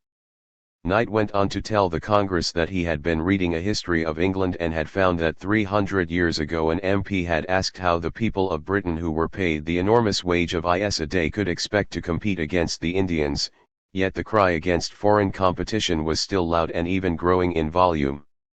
The debate continued. Hardy won considerable support from many speakers, but on the vote he was defeated by 88 to 63. He might have done worse. On the day before she went to Dundee, Sunday, September 1, Eleanor spoke in Hyde Park to a meeting of 100,000 people. "It is not a little matter," wrote Cunningham Graham in the Labour Elector, "that can make hungry men walk 12 miles on such a day as this." The hungry men were the dockers who had come from the East End in their thousands to the park. And so speaker succeeds speaker, Graham went on. To Mann and Burns succeed Mrs. Aveling, Tillett, and MacDonald. Curious to see Mrs. Aveling addressing the enormous crowd, curious to see the eyes of the women fixed upon her as she spoke of the miseries of the dockers' homes, pleasant to see her point her black-gloved finger at the oppression, and pleasant to hear the hearty cheer with which her eloquent speech was greeted. 58. This demonstration was held in the third week of the Great Dock Strike, which had started in earnest on August 14, the only industrial action, until the general strike of 1926, which, as Ben Tillett put it, has the dignity of capital letters. 59. Now if there is one chapter in the annals of the British working class movement that does not need to be retold, it is that of the Dock Strike. Its immortalization rests too secure, and in better hands, to justify an account here of this triumphant action by the most desperate, dehumanist and defenseless of all workers, who shivered with hunger and cold, bullied and intimidated by the petty tyrants who took a delight in the brutalities of the call on. 60. Men for whom no abasement was too abject, who battled against hunger and exhaustion, dying as their greedy fingers clutched at the few shillings which a day's labor had exacted, dropping dead at the pay box. Others, and in multiplicity of martyrdom, dying after reaching home. Strong men weep, and so the curse of living is accepted wolf-like, and so our fellow creatures die without courage enough to wail a protest against social murder. 61. Without any funds behind them, these men to all intents and purposes brought the commerce of London to a standstill. The chairman of the Conciliation Committee of the London Chamber of Commerce was later to complain that the strike had interfered with the business interests of 3,000 firms and that the paralysis of trade in general could hardly have been much greater, if a hostile fleet had held triumphant possession of the mouth of the Thames. 62. Although they did not win their full demand of 6d. Instead of 5d. an hour, the dockers achieved the enormous benefits of fixed times and places for the call on and access to the accounts regulating an enigmatic system of plus payments.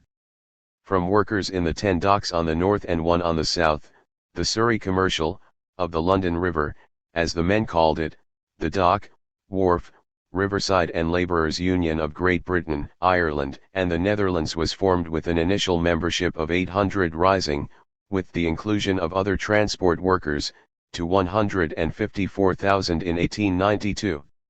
Ben Tillett was the elected General Secretary, an office he retained until 1921 when, as a result of amalgamations, it became the Transport and General Workers Union.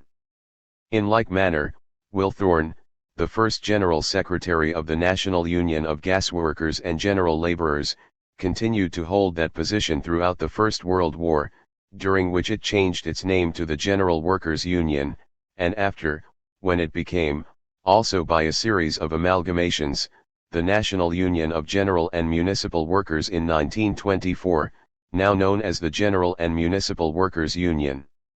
Indeed, he remained its General Secretary until 1933, a period of 42 years, retiring at the age of 76. Thus, from the ranks of the most ill-used and the least educated, Tillett had started to work in the brickyards at the age of 8, Thorne at little over 6 years old had earned his 2s.60 a week turning a wheel for 12 hours a day in a rope-spinning factory. These two men, by virtue of their tact, pluck and energy, 65 in the year 1889, fathered two of the largest trade union organizations in the Britain of our own time. To anyone writing of this period it is tempting to recite the mounting drama of the dock strike, in which 10,000 men participated within 3 days of the start, to reach 10 times that number at its peak, not excluding the last act when such incongruous figures as Cardinal Manning, the Bishop of London, Dr. Temple, and the Lord Mayor, Sir James Whitehead, took the centre of the stage as mediators. Yet it is a temptation to be resisted here, for Eleanor was on the scene, as at the Paris Congress, in whose staging, however, she had played a major part, only in a supporting role, entirely without the limelight. Not that she was overlooked or underestimated by the principal actors in the dock strike. Thorne records that John Burns' wife and Eleanor Marx Aveling acted as correspondents for the committee. They worked long hours and walked bravely late at night or in the early morning, to their distant homes. Sacrifices unnoticed and numberless were made, but all distinction was lost in this great inspiring phase of the class struggle. 66. Tom Mann recorded that offers of clerical help were numerous during the strike. One of these volunteers who rendered valuable service was Eleanor Marx Aveling, a most capable woman. Possessing a complete mastery of economics, she was able alike in conversation and on a public platform to hold her own with the best. Furthermore, she was ever ready, as in this case, to give close attention to detailed work, when by so doing she could help the movement. 67. The third and most prominent leader of the strike equally paid his tribute. Tillett wrote, "Another of our helpers at headquarters, doing the drudgery of clerical work as well as more responsible duties, was Karl Marx's daughter, Eleanor. Brilliant, devoted, and beautiful, a Londoner by birth, she had lived all her life in the atmosphere of the social revolution. She lived with Aveling under very unhappy conditions, which did not, however, break her spirit, or cause her to waver in her devotion to the working class cause. She was also active in support of the efforts we were making to organize unskilled labor in the East End of London. She gave active help in the formation of the Gas Workers' Union, and, as I say, during our great strike, she worked unceasingly, literally day and night. Among those who live in my memory, Eleanor Marx remains a vivid and vital personality, with great force of character, courage, and ability. 68. 3 minor facts which perhaps have not been dulled by repetition may be mentioned here as reflecting, each in its way, the response evoked by the dock strike. John Burns recorded that 5 pawnbrokers out of 6 in the East End issued notices to the effect that they would charge no interest on articles pledged with them during the strike, and lodging house keepers remitted their rent during the same period. 69.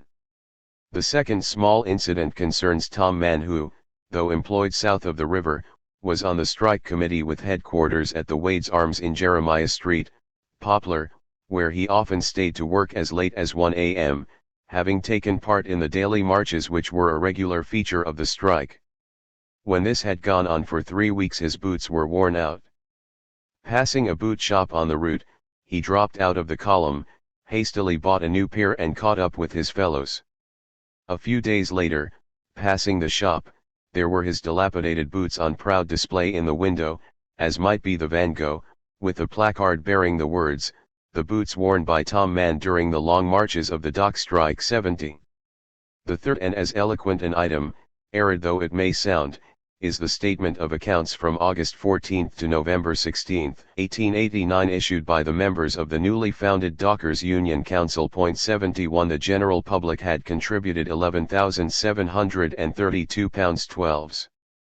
5d, of which all but a fraction, from street collecting boxes and a benefit performance at the Queen's Palace of Varieties in Poplar, was donated by individuals and sent either direct to the strike committee or through such newspapers as Reynolds's newspaper, The Star, the Evening News and Post, a liberal paper founded in 1889, the Labour Elector and others.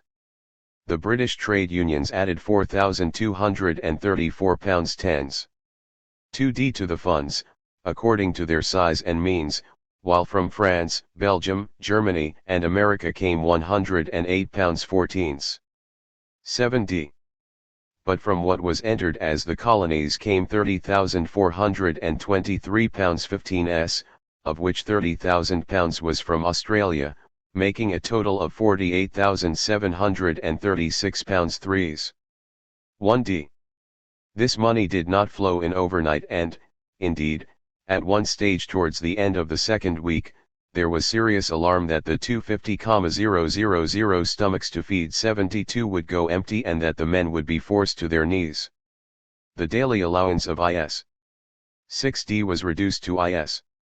And then relief tickets were issued. Of the entire sum contributed £35,510.12s. 8d. That is, well over 70% was given in relief to the strikers who, however meager the amount seems for the father of a family, had depended upon earnings of 5d. an hour with sometimes no more than an hour's work a day and seldom as much as 4 making an average wage of 6s. or 7s. a week.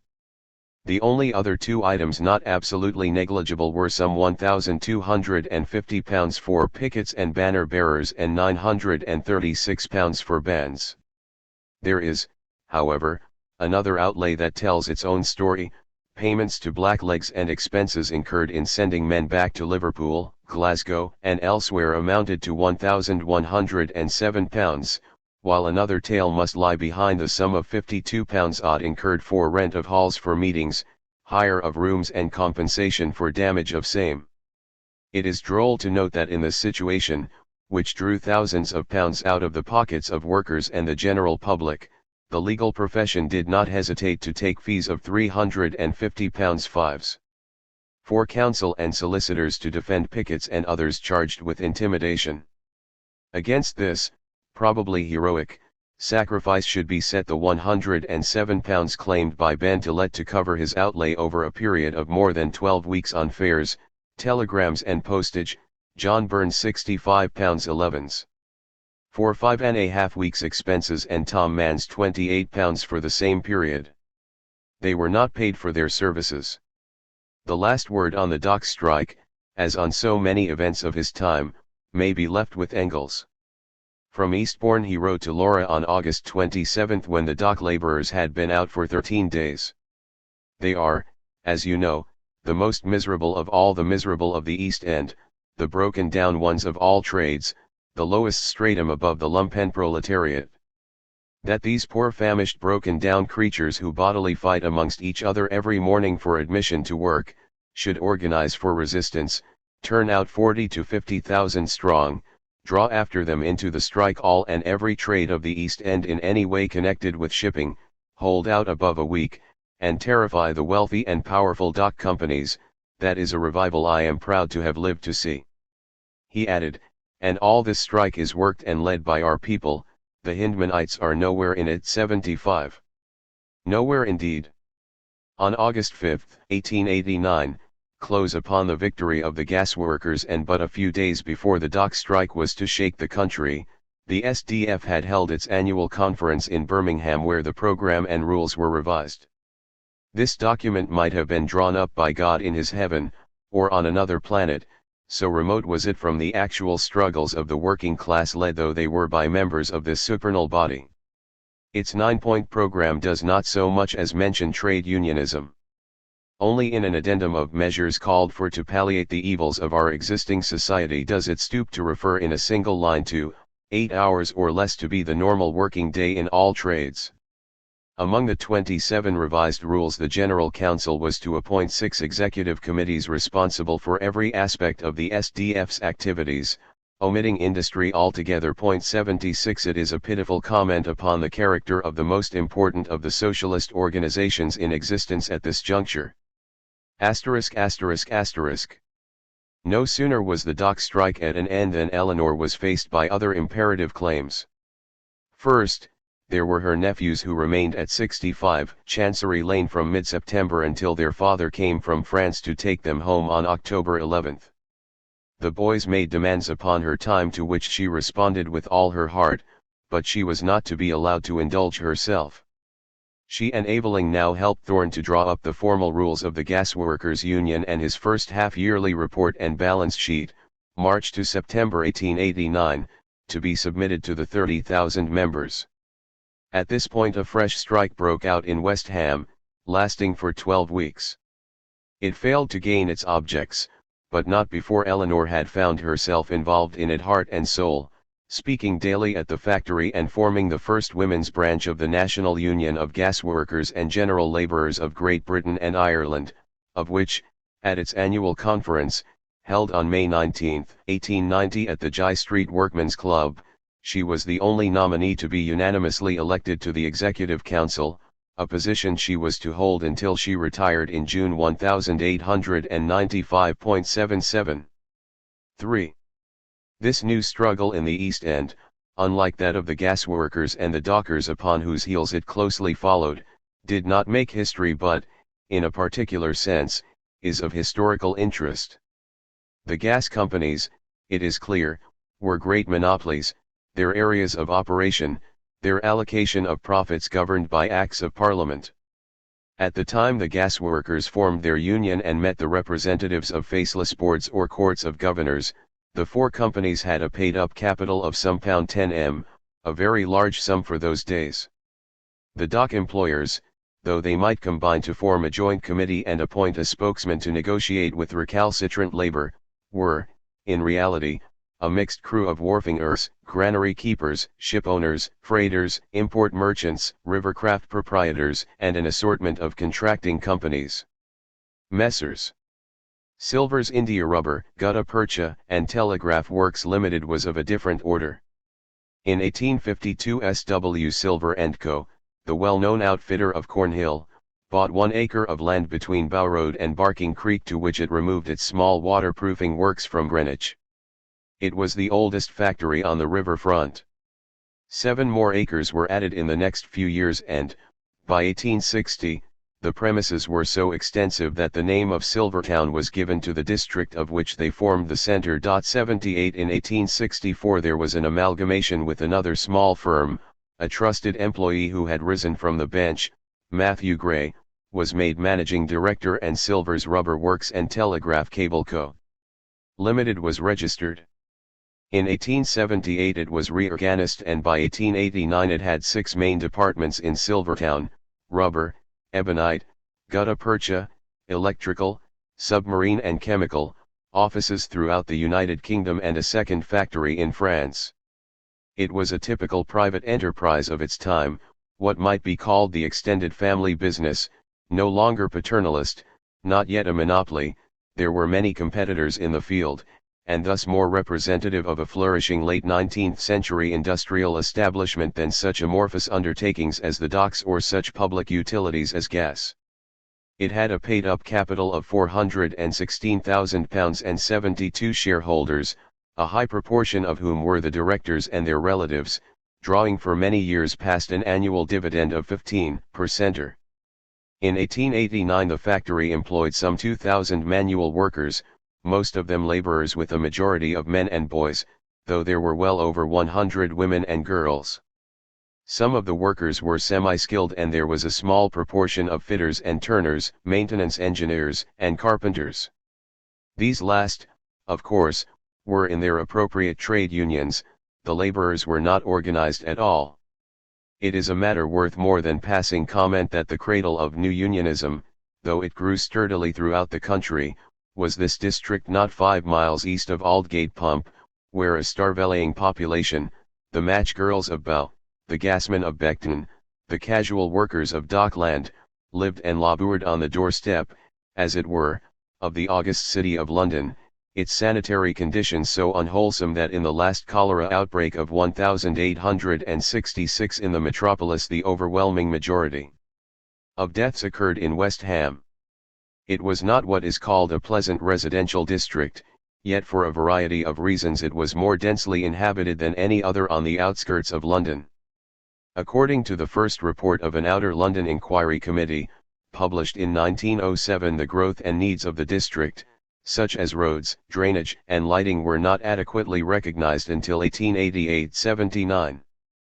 By 1891 there were over 43 persons to the acre, which included docks, wharves, railway yards, whole factory areas and other large uninhabitable tracts, with an average of almost 6.4 persons to a house, as against 5.32 for the whole of England and Wales, and over 1,000 people living from 5 to 12 persons in one room. ******. In the mid-18th century, on the main road between Stratford and Plaistow there had been a village of 700 houses, 455 noble mansions where men of rank and wealth or opulent city merchants resided, 245 cottages housing their industrious artists, artisans. 82 The agricultural parish of Bromley St. Leonard was built over during the first decade of the 19th century to become the domain of certain trades so unsavoury as to be driven out of London. Originally for reasons of isolation, on wide tenantless tracts, remote from the habitations of man, chemical manufacturers first chose this neighbourhood for their secret operations, and noxious effluvia, and when the trustees of the River Lee Navigation had excavated the new canal from Bromley to Limehouse, the bridge they created here was called Stinkhouse Bridge, an appellation it retained for many a long year, owing to the numerous factories erected on the cut or canal for the manufacture of various drugs, viz. vitriol, pitch, varnish, grease, naphtha, manure, animal charcoal, etc., which fill the air with the most noisome vapors and repulsive smells. 83.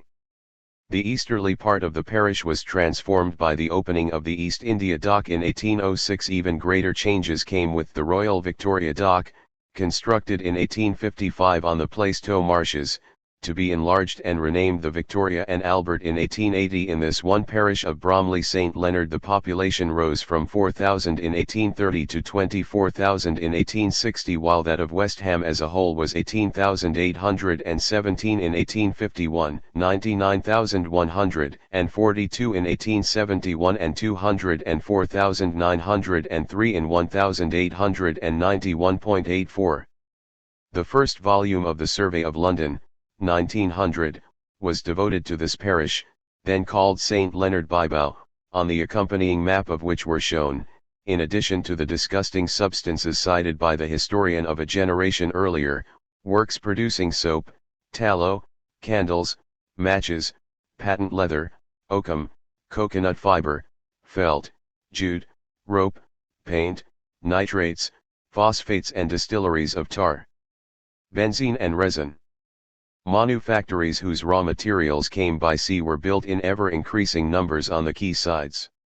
In 1878 the Cube Sugar Factory of Henry Tate, to whose profits we owe our second National Gallery, was started, later to amalgamate with Abram Lyle's Sugar and Golden Syrup Manufactory, built in 1881 on the river front, while the Grain Elevator Company added its towering hoists and silos to the cranes, the masts, the derricks that, mile upon mile, pointed to the skyscapes of the unaccidented Essex fens and marshlands of an obliterated past. In Silvertown, too, John Tomlinson Brunner, the chemist, and Ludwig Mond, his partner, who had come from Kassel to England in 1864, the founding fathers of ICI, set up in due course a modest chemical plant. Further north were the Great Central Gas Works, a public company formed in 1810 on the initiative of F.A. Windsor, who had experimentally illuminated the Lyceum Theatre by gas in 1803. This became the Gas, Light and Coke Co. by Act of Parliament and started operations with a capital of £20,000 in 1812, deriving its name Beckton, later extended to the whole area, from its first chairman, Simon Adam Beck.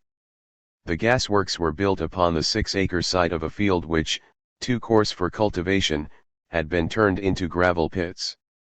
It was rated at £34, in 1860 at £3,000. The new works, constructed in 1869, covered 150 acres and went into production in 1870, giving employment to no less than 3,000 hands. 86 The Illustrated London News went into raptures. Vast piles of building, with a stately monumental clock on the spacious front lawn, and with 7 or 8 immense gash holders, cylindrical iron structures painted bright red, supported by lofty iron pillars, rise near the water's edge. 1,200 men, the writer marvelled, worked in the retort houses alone. On the beauty of their working environment he had, however, nothing to say. Still further to the northwest, on the fringes of Stratford-by-Bow, where formerly there had been a locomotive factory, the vast complex of the Great Eastern Railway marshalling yards were laid out in 1880 on what had been known as Fulton Fields. This intricate junction covered an enormous tract of land. In its great repair shed steam engines rested on their turntables like to so many gargantuan toys round which scurried tiny men. Despite the appalling damage inflicted upon dockland during the Second World War, its essential character remained intact. Physically, in the early post-war years, it presented a scene of desolation. Acres of derelict wasteland came to be dotted with prefabricated boxes and troglodytic tunnels of corrugated iron, called homes, with here and there a stark building, pub or shop, left standing, a footpath trodden to it through rank fields of weed and rubble. The northern area was still a warren of dilapidated backstreet hovels bearing witness to their 19th-century origins, speculative jerry building and the negligence of landlords. Although its 1,374 factories, with and without mechanical power, represented but 7% of those falling within the Central Metropolitan Division of the Factory Inspectorate's districts, over 80% of these establishments employed fewer than 100 people, not to mention the countless workshops, some little more than sheds, which, with under 11 men, did not figure on the inspector's register. It is noteworthy that in 1946 these 7 or so square miles showed so high a concentration of industry that, of the nearly 19,000 factories in the division, West Ham suffered 10% of all its notified accidents and 42% of those that proved fatal. 87 Furthermore, the area had retained its ancient tradition as the habitat of the offensive trades and workers were uncommonly exposed to the hazards of every toxic substance recognized by the Factory and Workshop Acts, to which were added year by year ever larger quantities of new and more sophisticated industrial chemicals whose deleterious effects only time, or some peculiarly hideous death, would bring to light.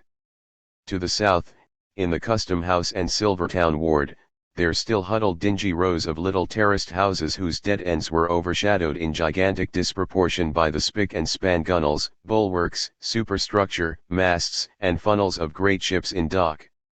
On the riverside, across the 2 railway tracks, the freight line now disused, moored lighters rocked on the tide at the base of forbidding factory walls. That horrendous and fascinating district, its very name, has now been transformed, its delicate skyline defaced by tower blocks, whether to the greater happiness of former prefab and cave dwellers, expert opinion seems in doubt, its topography ravaged by roundabouts and overpasses. There are still tumble-down houses and acres of soiled wilderness, including those of the long-abandoned famous old Thames Iron Works, Time-honored landmarks have been wiped out by agents almost as effective as war itself, yet even today it needs little imagination to conjure up the Silvertown of 1889. In the third week of September in that year, fired by the success of the dock strike, the general laborers in the telegraph and cable shops at Silver's, earning D2D an hour, agitated for their own tanner. They had other grievances. The working day was from 6 a.m. to 6 p.m., but it was common for men and women to put in as much as 80 hours a week, for which, emulating the gas workers, they now demanded overtime pay. There were even isolated cases of men having done 115 and 120 hours in the ebonite department. Food was eaten in the workshops amidst filth and stench. The discipline was such that those who arrived half an hour late twice in 1 week were sent home on the second occasion to forfeit that day's pay. Though they knew the penalty, they must nevertheless suffer the humiliation of presenting themselves on pain of losing their employment so that the punishment might be meted out with due severity. A pass ticket had to be shown by every worker. Should anyone forget to apply for a ticket, though this might not be discovered until 8 or 9 hours later, those hours went unpaid. The first response of the management to the demands was to post notices throughout the factory announcing that any employee who was dissatisfied would be taken off the payroll, whereupon 280 yardmen walked out. Slightly taken aback, since these were not the men who had been making all the fuss, the management offered reinstatement on the basis of an additional 3 farthings an hour. This was accepted. The men went back, at which point the laborers in the electrical shop struck for an extra halfpenny. The employers withdrew then offer of 3 farthings to the yardmen, and on Tuesday, September 17, 1,200 men and women down tools. Eleanor played no part in the early weeks of the strike because she had Johnny and Edgar with her. Notwithstanding, 4 days before they left for France, having heard that there had been complaints about the lack of speakers, she went to Silvertown. From that time forth she traipsed daily to the East End, where, using anything that would serve as a platform, she addressed the strikers outside the works each morning, often speaking again at afternoon and evening meetings.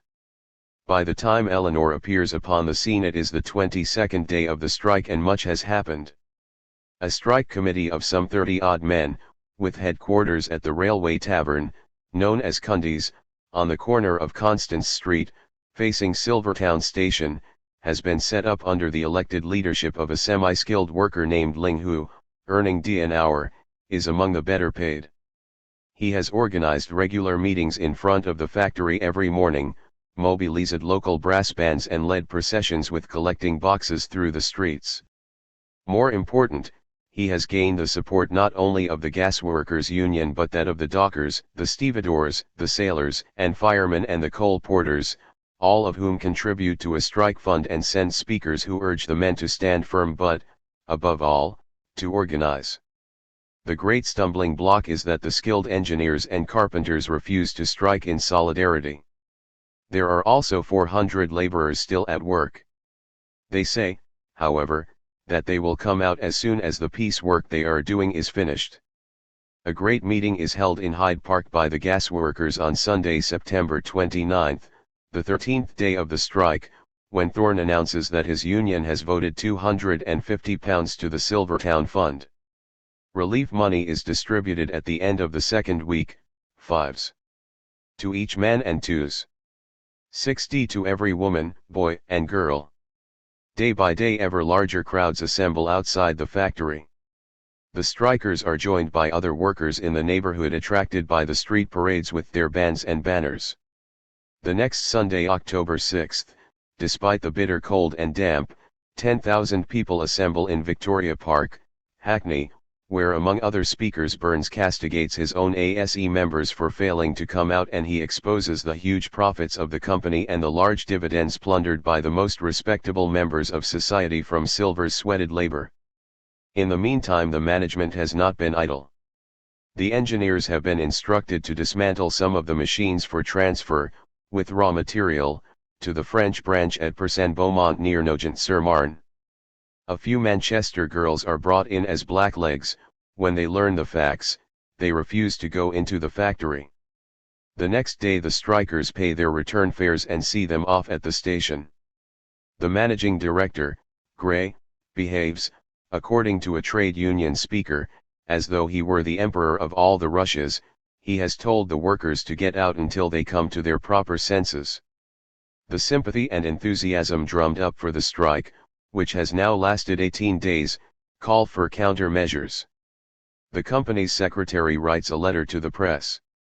As misleading statements are being circulated with reference to a strike at our Silvertown factory, we ask you to give publicity to the following particulars of wages paid by us up to September last, which will be found to compare favorably with those paid for similar works in other parts of England.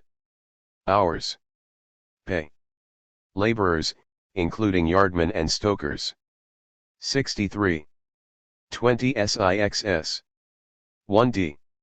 India Rubber Departments. 63. 33 7D.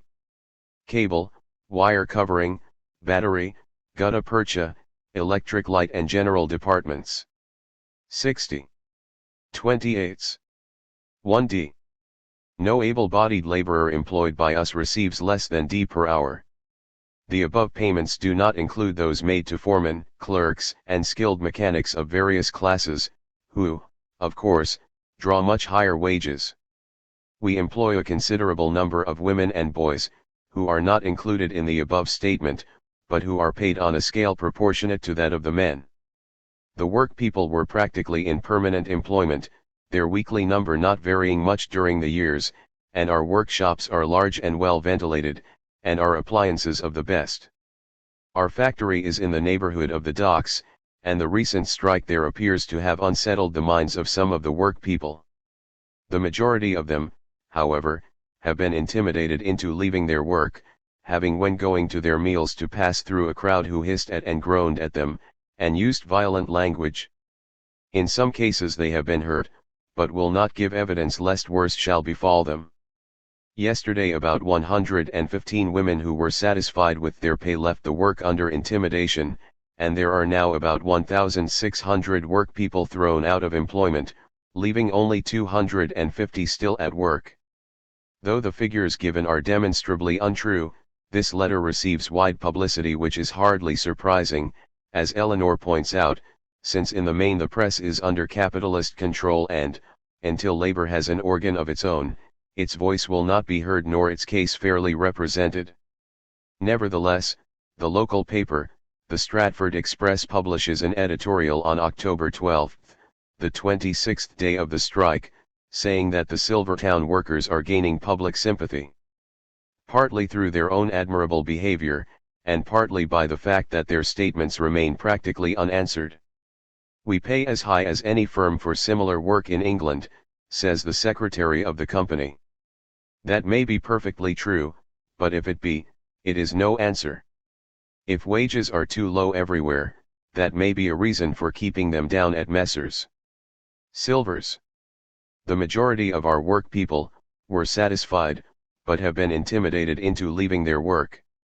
If that were so, it would be as well if the secretary explained how a majority can be intimidated by a minority. We understand that the manager of the company has stated that the works are open and the hands can return, if they wish, at the old rate of pay. If we had not been told this upon the very best authority, we should have declined to believe it. How can Mr. Gray expect the work people to go in at the old rate of pay, when he himself gave them, in the first instance, nearly all they now ask for? If the demand was unreasonable, he should have said so at first. Instead of that, he granted an increase, which is surely a confession that he was able to give it. The very best authority is that of the vicar of St. Mark's Church, Hackney, who has approached Gray in person, to be snubbed for his pains. On the same day, the strikers march through the city, where Eleanor watches them, having just read the secretary's letter in the press. She can hardly believe that satisfied people tramp 20 miles for the fun of it. This is on October 10, the 24th day of the strike, and the third time Eleanor has addressed the meeting at the works. If only one of their number is getting D or D an hour, she says, the 1,000 are justified in coming out. A wrong done to one is a wrong done to all. This is what the engineers have still to learn. She warns, however, that even should an increase of wages be won, it will be no lasting victory unless the strike teaches them to organize. That, she points out, was the real triumph of the dock strike and will be the real triumph in Silvertown. On the day before, she has appealed directly to the women, telling them that they must form a union and work in harmony with the men's organizations. The great lesson of the dock strike is that the skilled and unskilled must combine. The lesson here is that men and women have to work in unison. Women are used by the employer to keep men's wages down, and not until women refuse to undercut their husbands and brothers will the situation change. Another speaker remarks that while there is much objection to workmen combining, there has never been anything to equal the combination of capitalists in London. The mayor of West Ham, Robert Curtis, JP, has taken a hand and offered to mediate. He writes to the company and is as roundly rebuffed as the vicar, receiving a reply from the secretary on October 10. Dear Sir, I am directed to thank you for your kind note of yesterday, offering to mediate between ourselves and our work people. We have found from inquiry that we have been paying higher wages than any other firm in our trade, and the directors have decided not to pay more. Our work people have always been well paid and kindly treated, but they have been too easily misled by unscrupulous agitators, who try to cause dissension between employers and their men. The directors regret that they cannot see the advantage of the mediation suggested. Our men know that they can return to their work when they wish to do so. They have made a mistake, and the directors are very sorry that the wives and children are suffering through the folly of the men. Again thanking you for your kind offer, and regretting that we cannot avail ourselves of it. On the evening of that same day, Eleanor forms the first women's branch of the National Union of Gasworkers and General Laborers. The strike committee now approaches the directors in the hope of a settlement. On Saturday, the 26th day of the strike, the company announces that the factory gates will be opened on Monday. Any worker is free to go in, but at the old rate of pay. That Sunday, the Executive Council of the Gasworkers formally admits the Silvertown Women's Branch and its secretary, Mrs. Eleanor Marx Aveling, to the union. The Finsbury Radical Club convenes a meeting on Clerkenwell Green at which Eleanor, Bentelet, and a representative of the Patriotic Club speak to an audience of 3,000 in support of the Silvertown strike. Eleanor says that the next few days are critical, for if funds are not forthcoming, the workers will be starved into submission. Already the relief given at the end of the last week has been reduced to 4s. For each man, 2s. 6d for the women and 2s. For the boys. In the afternoon, Eleanor speaks again at a large demonstration in Victoria Park. A procession is formed at Silvertown, others joining its ranks on the route until some 10,000 people march into the park. At the head of the parade come Silver's workers, men and women, with union tickets stuck in their hats.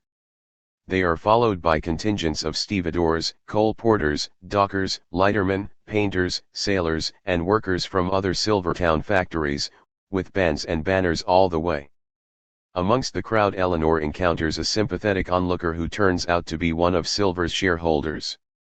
She extracts £5 from him towards the strike fund. The next day the factory gates stand open. Not a single striker goes in. The committee, having met with a flat refusal to negotiate a settlement, writes again to the directors.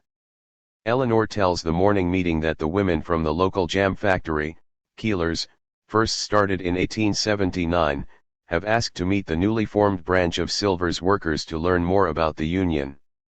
On October 16, the 30th day of the strike, Aveling goes to France with the mission of persuading the men at the Percent Beaumont works 36 miles outside Paris, to support their English fellow workers. He stays at the Lafargues and discusses the matter with them and with Longuet, who think that as the French workers are well paid they will not risk their jobs. Aveling meets representatives at the works and finds that this is so. A letter is drafted to the Paris press publicizing the Silvertown strike and appealing for French support. As arranged, Eleanor and members of her branch meet the women from the jam factory who decide to join the union. An hour later, She talks to the women still at work in Silvers. The directors peremptorily refuse to meet a deputation. They say they will not treat with their work people whilst led by agitators. On 19 October the Stratford Express publishes another leader on the matter. Of course the directors know their own business best, but, if agitators are present, why need the company trouble? If the agitators are in the wrong, a plain statement of the facts, in the presence of the work people and of an arbitrator, would soon knock the bottom out of their case. On the other hand, if the company refuse to meet them, the public will conclude, rightly or wrongly, that the agitators are in the right. The following Sunday sees yet another demonstration in Victoria Park, reinforced this time by various unions and clubs whose members fall in with the march at the East India Docks, while a second contingent joins the crowd in Hackney. Tom Mann expresses the view that if the strikers are to blame for anything it is that their demands are too moderate.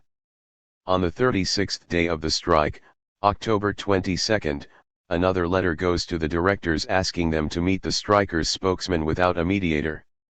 To this they agree, saying they will receive 10 or 12 work people. The interview is to take place on Thursday, October 24. Before setting off, Ling, the secretary of the strike committee, calls for and receives a vote of confidence. Eleanor says that 2 or 3 women will go on the deputation and, all told, 18 workers present themselves at the Cannon Street offices of the company. The confrontation is not a success. The figures so widely publicized in the press are challenged, the workers giving chapter and verse on their weekly pay. The matter of a dining room is raised. The directors say they will give this their consideration and are also prepared to rectify certain other minor grievances. On the question of wages they remain adamant, nothing will be conceded, the workers can go back at the old rate or not at all. Ling reports to the strikers the next morning and they endorse his refusal to accept these terms. That Sunday some of the housewives have asked the advice of a local parson who tells them to go back home and put pressure on their men to return to work. Staying out is wrong. This is reported on the Monday morning, the 44th day of the strike, and is denounced as an injury. It is not the business of any clergyman to dictate what the men and their families shall do.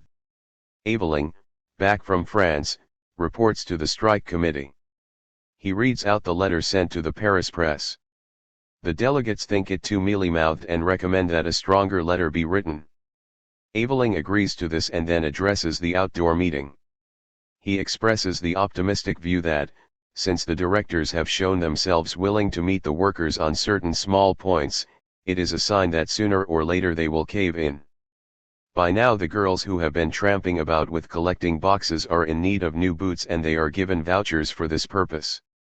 Eleanor tells the next morning's meeting that, because the girls are the most active collectors in the streets, it is being spread abroad that, unable to subsist on relief, they are resorting to prostitution. This is a slander, put about to antagonize public opinion. She says she has never met more self-respecting factory girls than those now on strike in Silvertown. A procession goes to Cannon Street to stand silently outside the company's offices where the men bare their heads. In the following week this derisive gesture is repeated, now accompanied by a brass band blaring out the Dead March from Saul, which helps to cause obstruction and create disturbance, advertising to every company director, city clerk, and office boy within sight and sound of that state quarter that all is not well at Silvers. On the 50th day, November 5, it is clear that some of the strikers are wavering and may go back to work. The steadfast majority turn out at 5:30 a.m. and assemble at the factory gates to be ready for their arrival at 6 o'clock. Gray has mobilized his own sons in case of trouble, but also a large force of police.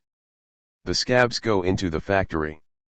Later, the band parades in front of the works playing the Dead March as loudly and slowly as possible. A short meeting takes place at which Eleanor calls for a collection to enable the girls on strike to pay their union dues. She has organized a fund for their entrance fees, the sum of £2.11. 6d is needed, so far there is only £1.14. The meeting donates fives. On Sunday, November 10, there is a great demonstration in Hyde Park in support of both an impending bakers' strike and the Silvertown workers. The strike pay, despite the funds voted by unions and generously given to the marchers on their parades, is again reduced, 4s. A man, 3s. A woman and 2s. A boy, which includes is. To all who have taken part in the 2 processions that week, 6d. For each occasion. 2 of the 3 men who go into the factory on November 14 do so because they are living in houses owned by Silvers and Gray has threatened to evict them. The factory is forcibly kept clear of pickets throughout the week because a number of men from Sevenoaks are being brought to Silvertown by steam tug from London Bridge. Told by the strikers how matters stand, the Kentish men refuse to enter the works. The mayor now makes a fresh effort to intervene. He suggests that 2 or 3 of the workers meet the directors accompanied by himself, Mr. Sidney Buxton and a Mr. Hume Webster. The directors refuse to meet such a deputation. Buxton gets in touch with them and is told that no concessions will be made and potential mediators are wasting their time. On the 60th day of the strike, Thorne addresses the meeting and proposes that the gas workers should vote £500 to the strike fund and make a weekly grant until the strike is over. His is a fighting organization, not interested in hoarding money. If the old unions, such as the ASE which takes £1,000 a week in contributions, were as liberal as the new, the whole strike might have been brought to a successful conclusion. At the same time he points out that trade is slack, that the public has been digging into its pockets a good few times of late, and if a compromise can be reached, he recommends acceptance. Organize, he exhorts the strikers, and await a favorable opportunity to press your just claims. There is another meeting in Victoria Park on the Sunday, addressed by both Eleanor and Evelyn. It is announced that Gray will not receive a deputation with the mayor. Great bitterness is expressed. The strike is a matter of life and death to the work people, their children are being condemned to starvation, but the managing director, who is the more vindictive and tyrannous because he has risen from their own ranks, will not so much as listen, is bent upon trampling them into the gutter and counts upon the snows of winter to drive them back to work. This proves only too true. On Monday, the 63rd day of the strike, a number of men, heedful, perhaps, of the covered warning in Thorne's advice, start drifting into the factory. For the most part they are not among the lowest paid and have come out as a matter of principle rather than in their own interest. There is great anger and excitement among the more determined strikers who try to prevent them entering the gates. At 7 a.m. a local alderman, who has given both active and financial support, appears on the scene and advises them to remain united but not in any circumstances to resort to violence which will only harm their cause.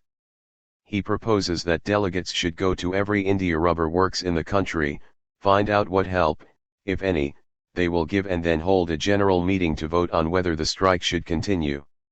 He also suggests that another approach to Gray be made. His words have a pacifying effect and none of the men go into the factory. There is a rumor that 70 French workers are being imported as blacklegs. Eleanor telegraphs at once to Lafargue and Valiant asking them to do what they can to prevent this. Engels follows up her appeal by writing to Guest Day on November 20. The workers, both men and women, have landed in England, though whether they will be taken to Silvertown is not yet known. In all probability they have been brought over on false pretenses, unaware of the strike. A few men have been recruited from Colchester, but 2 of them decide to return home. On the platform at Silvertown station they are approached by a police inspector who talks them round and escorts them back to the factory, now surrounded by police. The day after, between 1 and 2 o'clock, as the band stops playing, another police inspector strikes one of the men and then gives orders for truncheons to be drawn. The police, who allege that they have been pelted with stones, charge into the crowd, laying about them and seriously injuring several people, including women and children. 2 men are taken into custody, though one of them turns out to be merely a bystander, unconnected with Silvers. The strikers stay outside the works and conduct a meeting which goes on throughout the whole afternoon. The speakers include 2 strangers who come forward from the audience, having witnessed the affray. The police are not blamed for obeying orders, though they might have done so less savagely, but the inspectors, Parsons and Vatty, are reviled. That evening a further meeting is held in a field behind the Tate Institute. The well-disposed alderman advises the men and women to lie low for a day or two and then to hold their mass meeting indoors to take the ballot he has recommended. At last the ASE sends a deputation to meet the strike committee. It is made clear that, but for the action of the engineers, the strike might have been won, and that, while laborers elsewhere are counted upon to back up the skilled men, here at Silvertown the skilled men have left the laborers in the lurch. As a result of this conference, hopes rise that the ASE will call out their members officially. On November 21, 66th day, Gray receives a deputation of strikers.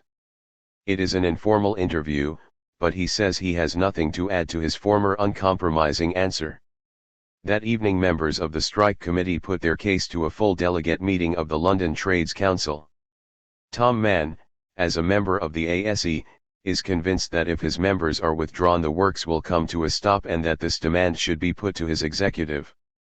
He moves a resolution of support for Silvertown with a strong recommendation on the ASE position. This is amended and all reference to the engineers deleted. The resolution is then carried unanimously. Mr. Hume Webster, who was to have accompanied the mayor and Sidney Buxton on the deputation that Gray declined to meet, approaches him directly and urges him to yield so that the forthcoming mass meeting will vote to end the strike. He is rudely brushed aside. On November 26, 150 men return to work. The police are present in large numbers, but there is no need for them, the defectors are not molested.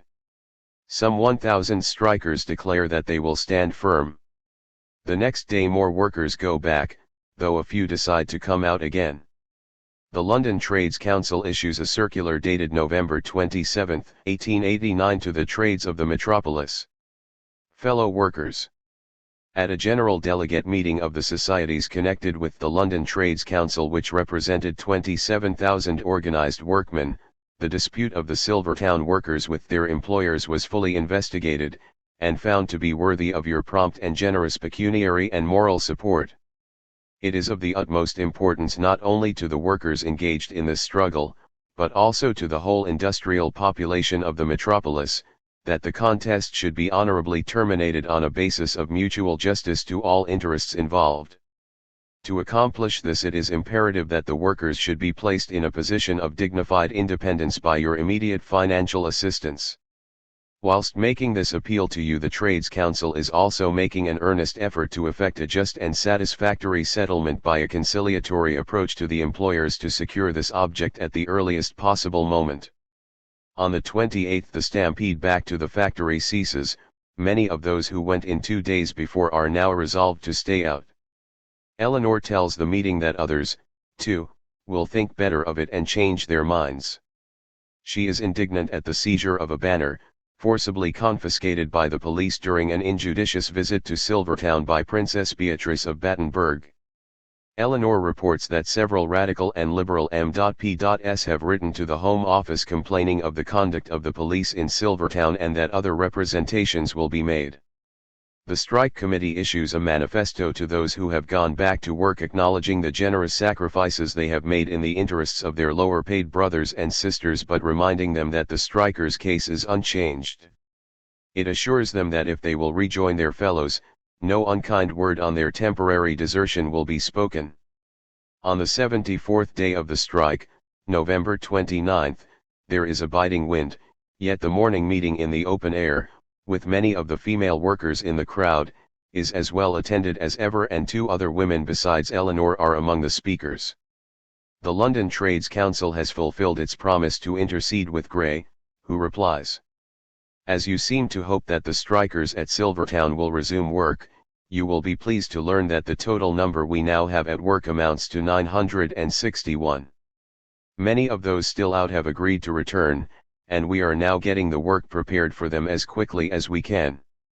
Some doubts have arisen in our minds as to the sincerity of your desire to see them all at work, from the efforts that have been made within the last few days to induce the men, who are now at work, to go out again.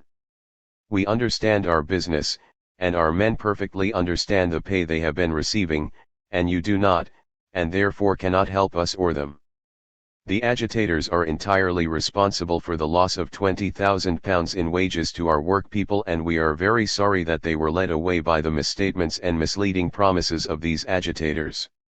Gray has already threatened to close the factory if those who have gone back rejoin the strikers, and, in case the letter to the LTC is not widely enough publicized, he writes to the press giving the number of those who are at work, adding that the amount of the wages bill that week will go to alleviate the distress in the neighborhood, distress which has been caused by the action of the strikers, and prolonged by the misstatements and misleading promises of the agitators.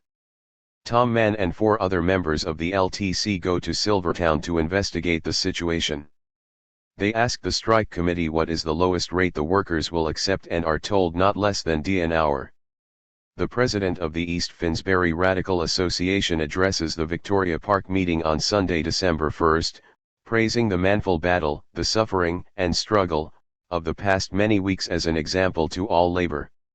While the Gas Workers Union has voted another £200 to the funds and passed a resolution levying their members £3d a week, it is frankly recognised that it will become increasingly difficult to stop the men who came out in solidarity from returning to work. Gray now tells those who apply to go back that he will take on those he needs and no others. When relief is distributed on December 4, 5s. A man, 3s. A woman and 2s. A boy, the total paid is less than on any previous occasion. The number of strikers is down to 640. On the 83rd day, Sunday, December 8, Tom Mann advises them to give up the fight. They should stipulate that the miserable 3 farthings originally offered and then withdrawn should be granted and then call off the strike. At a mass meeting on Monday in the Hack Road Lecture Hall, attended by those still out and some few of those who have gone back, a resolution is passed with 1 dissentient vote. That it is the opinion of this meeting that the strike must be closed without dishonour on account of the action of the men and women who came out on principle, and after 12 weeks deserted the actual strikers, leaving 450 workers practically locked out, and dependent on the public for support, until such time as they can get work elsewhere. The strikers are advised to negotiate individually for the best terms they can get. On Tuesday, December 10, they do so, but those whose demands are above the old rate are refused work. The last manifesto is issued on this, the 85th day of the strike. The strike committee, after 12 weeks of conflict, after careful consideration and a prolonged discussion by the men and women still out, decided to declare the strike at an end. Nearly 1,000 hands have returned to work, and the committee feel that, in justice to the public generally, and to those strikers who are honorably awaiting the instructions of the committee as to returning to work, they should publicly announce that the Silvertown strike is at an end. Any subscriptions that may henceforth be sent, will be devoted only to the help of the 450 men and women who are still out of employment in consequence of the lockout by Messrs. Silvers. The committee look upon their defeat as a victory, and upon the struggle of the last 12 weeks as an earnest of future demands on the part of the underpaid laborers and the granting of them by overpaid capital. The committee state publicly that they look upon the action of the Executive Council of the Amalgamated Engineers Society in a large measure the cause of the present failure of the Silvertown strike, and they further desire to thank publicly those associations that have helped them, among others the Gas Workers and General Labourers Union, the Coal Porters Union, the East London Painters Society, the Cigar Workers Union, and more especially the East Finsbury Radical Club and the Salvation Army. So the strike ended.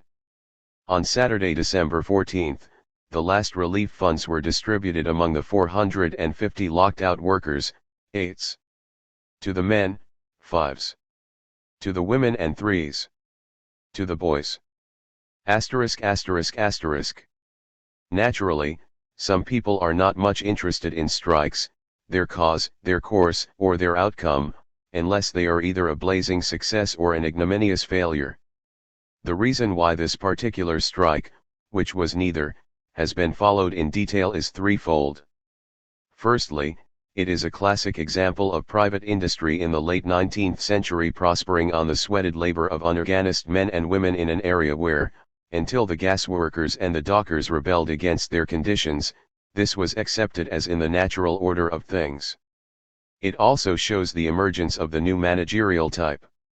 Matthew Gray, though a director and the holder of 1,000 shares, was neither the founder nor the owner of the firm. He was as much its slave, though a pampered one, as any other employee. The company's register might designate him as gentleman, that is precisely what he was not. Of the humblest origins, he had been vested with almost unlimited power over the workers. His loyalty to the interests of his masters was absolute, but he had not their self-confidence. His intransigence, his asperity, and his terror of agitators were characteristic of the man who had clambered out of his own class and despised it accordingly. Gray was a portent and a symbol, without which contemporary labor relations, as they are now one-sidedly called, cannot be fully appreciated. Secondly, and more to the point, it was the first down-to-earth struggle in which Eleanor played a leading part and an organizing role, to become a trade unionist herself. In Silvertown, day by day, she expressed in practical form her identification with working-class men and women, which was as unshakable as Gray's allegiance to the employers. Lastly, and of even greater relevance to Eleanor's story, it was in Silvertown that she had discerned one of those growing points, Shelley's seeds, sleeping in the soil, which were, for her, the real movement. The SDF might mumble over its lofty program, the TUC weigh up the pros and cons of the 8-hour day, the anarchists of the SL breathe revolutionary fire. Here, in an ambit so near and yet such worlds away from the centers of capitalist pomp, were people deprived, overworked, underpaid, and on the borderline of starvation. Nobody whose sensibilities, if they had any, were not blunted by self-absorption, greed or arrogance could remain indifferent to that state of affairs. Certainly the rubber workers had been stimulated by the example of the dockers among whom they lived, but they were in no position to bring industry to a standstill nor to undermine British capitalism, however essential to our climb the waterproof coat may be. To whom could it matter, indeed, if Silver's little company went out of business? The strikers and their families had, as the company's secretary put it, brought their sufferings upon themselves, and it was they themselves who were thereby changed. As was Eleanor. That this small group of men and women, against all odds, should suddenly awaken to the need to fight, should stand their ground week after week and defy their exploiters had nothing ignoble about it, and, in Eleanor's eyes, it was the very essence of socialist action. True, they were beaten, but not to their knees, and in the process they had grasped and learned to handle the only weapon of those who are weak in all but numbers. Eleanor no longer stood upon the sidelines, the politically educated lady who could make rousing speeches, write revolutionary articles and exhort others to action. Her voice, that of Marx's daughter, had reached the masses many a time before. Now she spoke as a member and representative of a mass organization she had helped to bring into being. As she warmed to the work, she grew in stature, assuming personal responsibilities as a living part of the working class in action. From October 11, 1889, as the secretary of the Silvertown Women's Branch of the Gasworkers Union, she sat as a delegate from this branch at all our delegate meetings, wrote Thorne, and was elected to the committee of the union when the rules were altered to permit women to be seated on the committee. 93. Had she lived, he said, Eleanor would have been a greater women's leader than the greatest of contemporary women. 93. When he was over 80, Thorne referred to her in an interview as the most intelligent woman he had ever known. 94. On Christmas Day she wrote to Laura, "You want to know what we're doing, hard at it, as usual. Ed writes plays, and newspaper articles and books on botany, and essays, and poems. He goes to the theaters to criticize other folks' plays, he occasionally travels for a railway paper, he keeps backs in order, teaches and sometimes lectures. He harbors, I believe, a private ambition to train as an homme fort. He seems well and happy withal. For my own poor part, look you, life seems to be becoming one long strike. First there was the dock strike. No sooner was that over than I was summoned to Silvertown, and for 10 mortal weeks I traveled daily to that out-of-the-world place, speaking every day, often twice a day, in all weathers in the open air.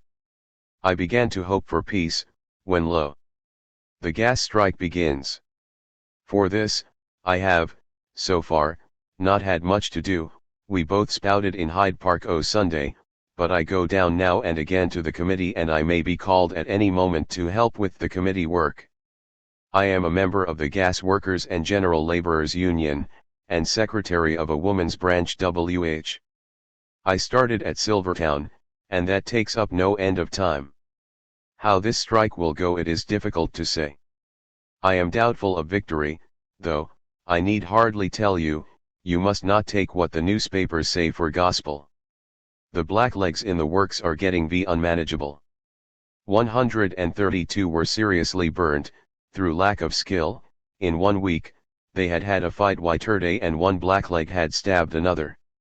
Moreover, out of 45 men brought from Brighton, 42 had had enough of it, and had not only given notice but have promised to put a shilling a man in our collection boxes.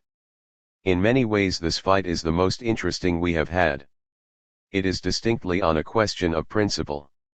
It is useful too, for us, that the public and the police are not so enthusiastic as they were for the dockers.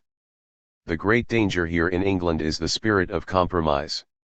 I am glad the gas workers are saved from the patronage of the bourgeois. Picketing, warehouse is perfectly legal, they refuse to allow us.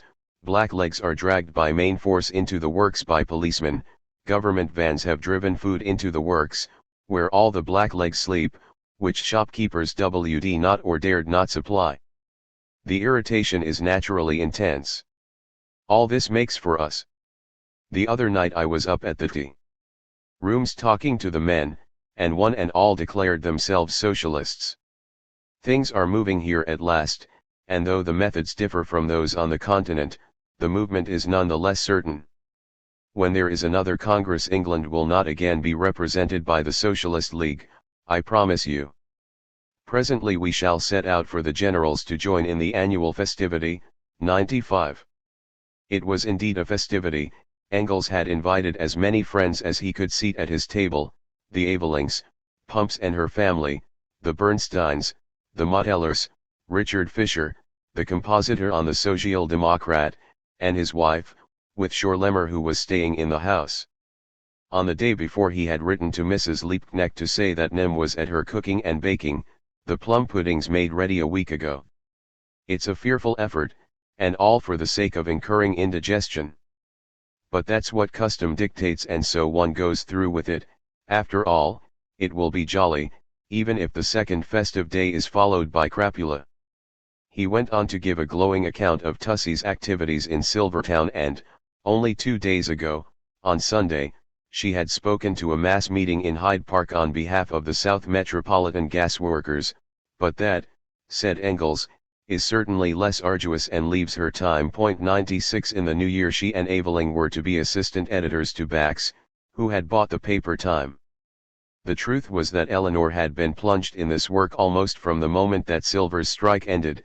As she said to Laura, she had not, too little but, too much time. 95 On December 20th she wrote to her dearest Dolly, Radford, about the terrible rush of the past week.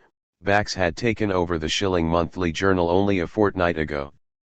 And we then found there was nothing in hand of any sort, no serial, no stories, no articles, nothing. And we had to try to get all this ready to be out next week. We've been writing letters, reading proofs, and sending telegrams. To add to our difficulties, the printers live in Perth, all day long. Eleanor was yearning to see her dear little Dolly, to have a long talk with her. There are so few left who knew my parents and our home. She longed to meet the 3 babies, to Maitland and Hester. Margaret had now been added, to talk of old times and to keep up this cherished connection with the past, but she felt unable to accept an invitation to dinner because Edward feels that our intercourse was broken off by Ernest Radford. I wanted to tell you this quite frankly and not merely invent excuses. 97. Admittedly, Eleanor's life was less strenuous than when she had traveled to Silvertown early each morning, though she continued to go once a week to collect the union dues of her branch, but helping to launch a journal with nothing on the stocks and speaking at a monster meeting in Hyde Park on a particularly nasty mid-December day is not every woman's notion of a good rest. 4. Eleanor's typewriting business, as might have been anticipated, did not make her fortune. It did, however, change her status to that of a manual worker, one who earned a living by operating a machine. Writing by hand is not manual labor, as everyone knows. In January 1980 she received a commission from Olive Schreiner, who sent her prelude to Havelock Ellis from South Africa with a letter saying, "Please give it to Eleanor Marx to typewrite," paying her the full rate. Later that year, in May, Aveling tried to sell her services to Swan Sonnenschein, who sent him a paper of which they wanted 12 copies made. The accounts show that, 2 months later, she received 2s.98. The full rate was such that quite soon Eleanor sent an article to the press on sweating in typewriting offices, proposing that a union should be formed both by those who typed at home and in business houses where, she claimed, if you want to live by your labor you must work at high pressure and a good many more hours than 8 a day. 99. 8 hours a day, that was the main theme of the year 1890, though, as always, Eleanor had other preoccupations too. First, Aveling went down with flu in January and she fulfilled his speaking engagements. Then there was a slight to-do about buggery in exalted circles which changed the course of Eleanor's journalistic career. Ernest Park, an assistant editor of the Star, wrote a couple of articles for the Little North London press objecting that, while certain members of the nobility and gentry were in the habit of frequenting a male brothel in Cleveland Street, Fitzroy Square, not they but a number of messenger boys and other small fry eking out their wages had been arrested and sentenced to imprisonment following a police raid. Park named in particular the Earl of Euston, who brought a charge of criminal libel against the paper. The Star castigated Park, as it was bound to do insofar as he was a member of its staff. Everybody else, no matter what, or if, they thought about Lord Euston, immediately penned impassioned letters to the press defending Park. Champion's Labour elector, however, leapt gratuitously into the fray to condemn the journalist in a high-minded paragraph followed by a vehement leader on the terrible accusation, with no evidence to support it, and so on and so forth. 101 Thereupon John Burns, whose opinion was equally unsolicited, took it upon himself to write to the Star denouncing Champion's attitude, while a number of people sent letters to the Labour elector itself in the same vein.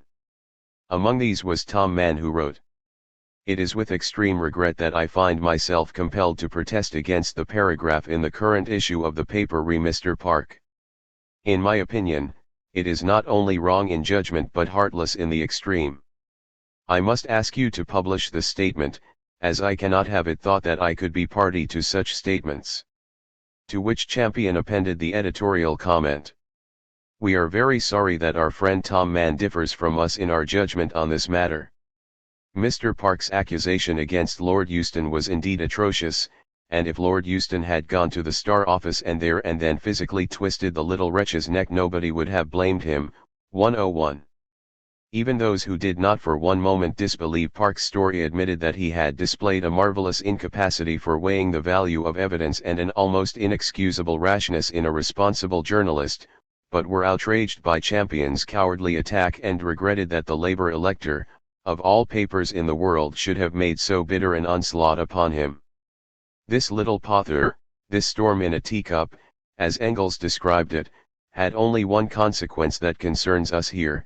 Eleanor, without troubling to write any letters at all, parted company from Champion and withdrew from the Labour elector, to which she had been contributing international notes on France, Germany, Belgium, Holland, and Scandinavia. She continued in an editorial capacity on Time, a perfectly ordinary bourgeois affair, according to Engels, Bax being in deadly fear of making it a socialist journal. 103 until, in March 1890, the North London Press was incorporated into the People's Press, a weekly paper devoted to the interests of the people, as the official organ of the new trade unions, under the editorship of Robert Dell, to which for the first 6 months Eleanor now contributed. Somehow or other during her Silvertown autumn, or it may have been earlier, and together with her young nephews, she had planted her parents' grave with crocus, hyacinth, and primrose. Now, on March 14, the anniversary of Marx's death, she and Engels went to Highgate Cemetery together, gladdened to see the flowers in bloom. A few days later she spoke at that other commemoration, so closely connected both in date and feeling, celebrating the Commune, held again at South Place Institute under the auspices of the Socialist League. On that same day, March 19, 1890, William Morris was writing, "Socialism is spreading, I suppose on the only lines on which it could spread, and the League is moribund simply because we are outside those lines, as I for one must always be. The main cause of the failure, which was obvious at least 2 years ago, is that you cannot keep a body together without giving it something to do in the present, and now, since people will willingly listen to socialist doctrine, our rank and file have nothing to do." 104. Earlier that month Eleanor had found herself involved with trade unionists of a different caliber from the laborers, though with similar aims and problems. On Sunday, March 2, she had attended a meeting of the local branch of the Shop Assistants Union at the Hammersmith Palace of Varieties, ironically, Morris's own neighborhood, where he thought the rank and file of the Socialist League had nothing to do, and found that they had boldly issued a handbill calling for a boycott of the shops which refused to introduce shorter working hours.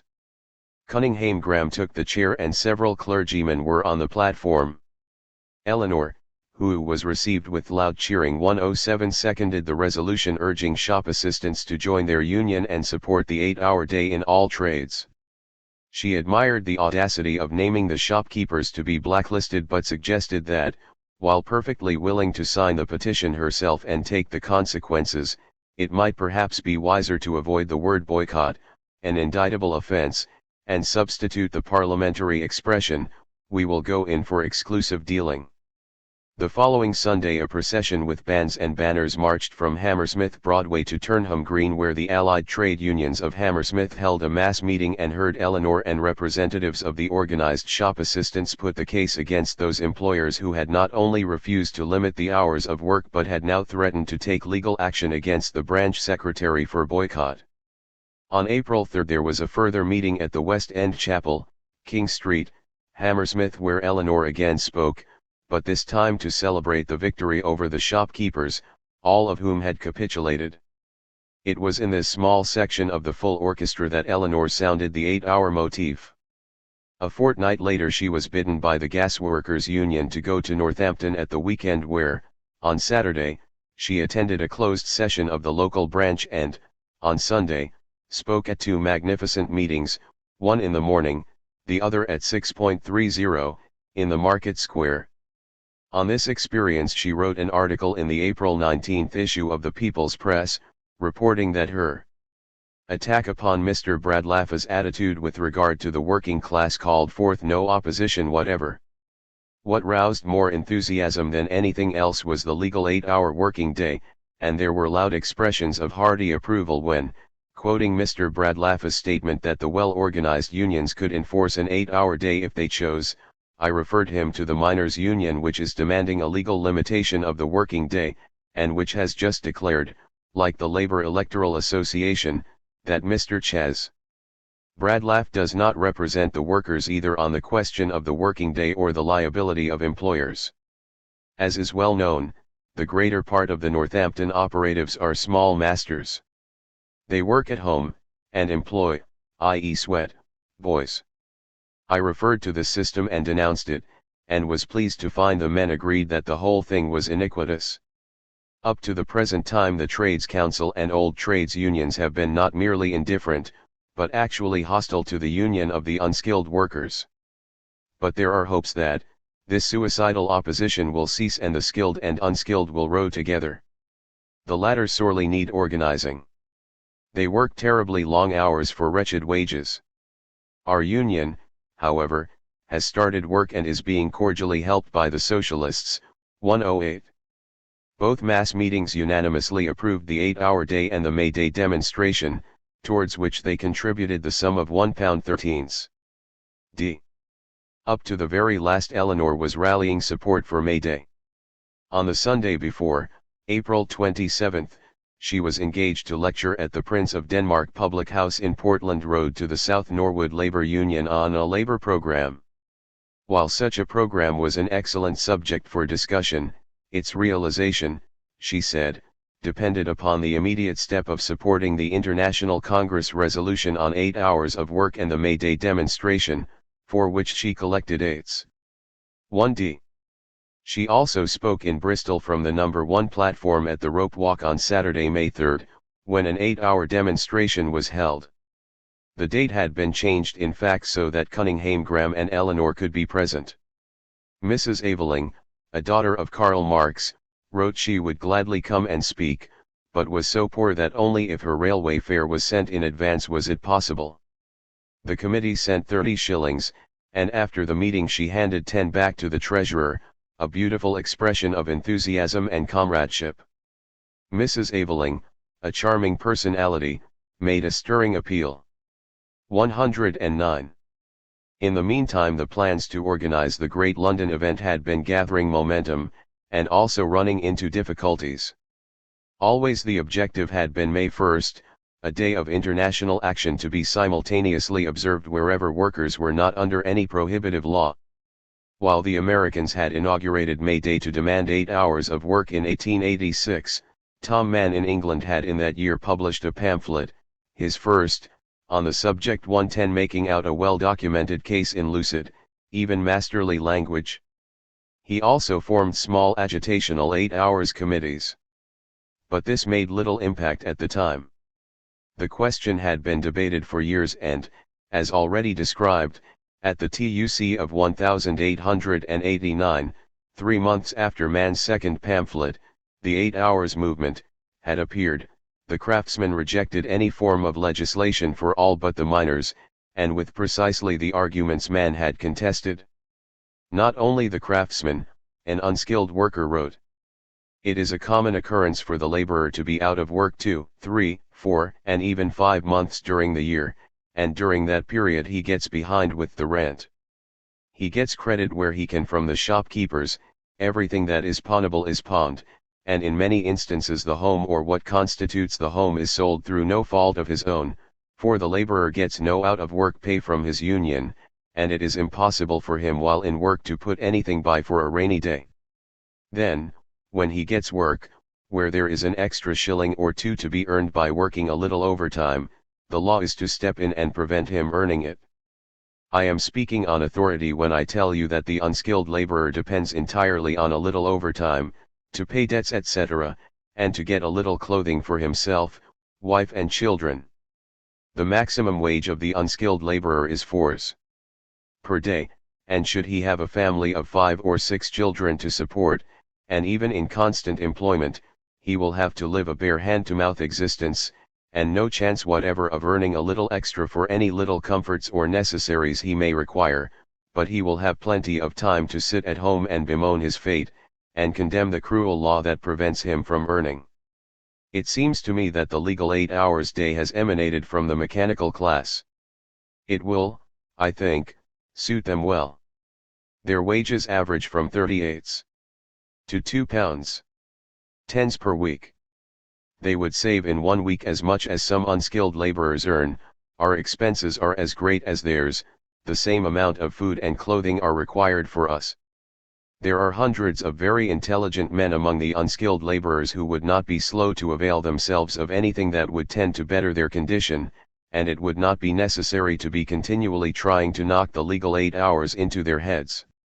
I have not heard one advocate it yet, and until I do, I have not much faith in it. First of all, let us, through our organizations, get a sufficient wage to live without working overtime, and then we can see about the legal 8 hours. Yours truly, George L. Ston. 105 Vanberg Hill, East Greenwich. December 2, 1891, 12. This letter naturally drew a number of replies. Among them one from Eleanor. There is one statement in the letter of my friend George L. Ston, which I feel bound to answer. Into his arguments against a legal 8 hours day for the unskilled I have no need to enter. Thousands of unskilled can answer better than I, especially now that Bro. Elston has confirmed our contention that a number of workers can only get the bare necessaries of life by working overtime. The statement that I must answer is that he has never heard one, i.e. unskilled worker, advocate it, i.e. the legal 8 hours day, yet. How George Elston, who is a member of the GW and GLU, and the secretary of one of our branches, can say this passes comprehension. Has Brother Elston never heard our past and actual presidents, Mark Hutchins and Will Watkinson? Has he never heard our organizers? Has he never heard the members of our executive? Has he never attended our delegate meetings and our other meetings? Why, to a man the officials of our union, and they are elected by the whole union, are what Cunningham Graham calls 8-hour blokes. Please, Mr. Editor, note that according to the rules of our union, wherever the word man occurs it shall be taken to mean man and woman. If I am not mistaken, Bro. Elston was present at the delegate meeting held, I believe, in January, at which a vote in favor of the Universal May demonstration was unanimously passed. Anyhow, he must know that our union, together with the Bloomsbury Socialist Society, organized and carried out the Great Hyde Park legal demonstration, a demonstration that not merely impressed our opponents but actually converted to the legal 8 hours men, like Tom Mann and Ben Tillett, not to speak of smaller unionist fry. In the name of the union to which I, as a more or less unskilled worker, am proud to belong, on whose executive I am proud to serve, for which I have had the pleasure to work hard almost since its foundation, it is my duty to protest against the statement of Bro. Elston that the unskilled do not demand a legal 8-hour working day. The union to which Bro. Elston belongs demonstrated for this legal 8-hour day on May 4, voted for it at its conference in May last, has never ceased to work for it, I think I may say will never cease to work for it until the 8 hours bill has passed into law. Yours faithfully, Eleanor Marx Aveling, Member Executive GW and GLU. 113. This drew some criticism from other members of the union. Surely Mrs. Aveling must know from her intimate acquaintance with the unskilled laborer, wrote one, that there is no sane man who would object to an 8-hour working day, providing he could earn sufficient wage to secure even the moderate comforts of life. I will show Mrs. Aveling that the legal 8 hours would inflict a great hardship on many that work at a factory where the work is uncertain. 114. Another found it very wrong that Eleanor had thought fit to attack Brother Elliston's letter. She was no unskilled laborer, he was given to understand that she was a typewriter of the very highest degree. I should hardly think she works only 8 hours per day and subsists on 3s. per day, as many of her fellow unionists are doing. Most of the letters that had been written on the matter were from people who have their bread well buttered and might be doing better by trying to get for those who are working 12 and 13 hours a day what we have, viz. 9 hours per day. 115. For his part, Elston, who had initiated the correspondence, wrote to say he was grateful that his letter had been published, it had produced exactly the result he had hoped for, namely, stimulated discussion. He wanted to explain that the unskilled were eager for an 8-hour day, even a 6-hour day, if it could be made clear to them that they would not be worse off than at present. Sister Aveling, he went on, a lady whom I respect very much and has done excellent work for the workers, had asked whether he had never heard Thorne and other leaders of their union advocate the legal 8 hours. I distinctly say I have given them great credit for their good intention, but how Sister Aveling can class them as unskilled laborers passes my comprehension. Sister Aveling also says that to a man the officials of our union are 8-hour blokes. Well, they may be 8-hour blokes, but not legal 8-hour blokes, that is, not all of them. 115. Thus, even within the ranks of the laborers there were reservations about a parliamentary enactment, and it is small wonder that this divided opinion should have been reflected in every debate. Basically it came down to the role of the trade unions, where to draw the line between industrial and political action. In this campaign Eleanor refused to admit that any such line could or should be drawn. Certainly the organized workers must wring from individual employers the best wages and conditions they could. That was no hindrance to combining on a far broader basis to change the law of the land in their favor and, by making their voice heard in the very citadels of power, challenge the right to unlimited exploitation by capitalism itself. In expressing this view on every occasion Eleanor became, almost against her will, one of the most prominent figures in the movement, renowned far beyond the circles of her own union. On March 28, 1890 the Labor Electoral Association had called a meeting at Aldersgate School to which 50 trade unions sent delegates.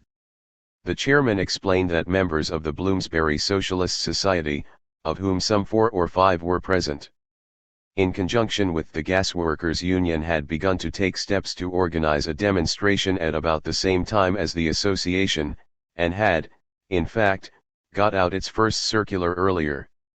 For a moment it looked as though there were to be a repetition of the rival International Congress situation, each faction claiming priority in the field, but Aveling cut through this not by moving at once that the meeting should approve the plan of holding a general public demonstration in favor of the legislative enactment of an 8-hours day.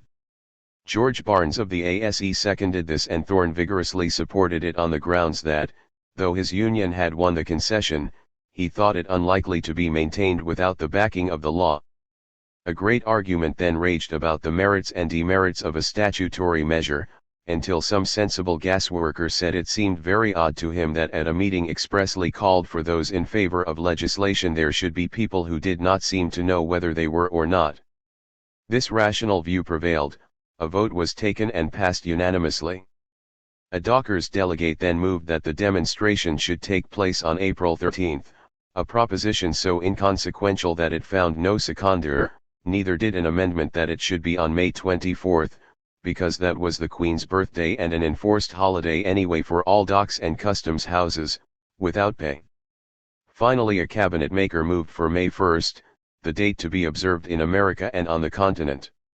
This was seconded by Mrs. Amy Hicks, of the SDF, here speaking as a member of the East London rope makers.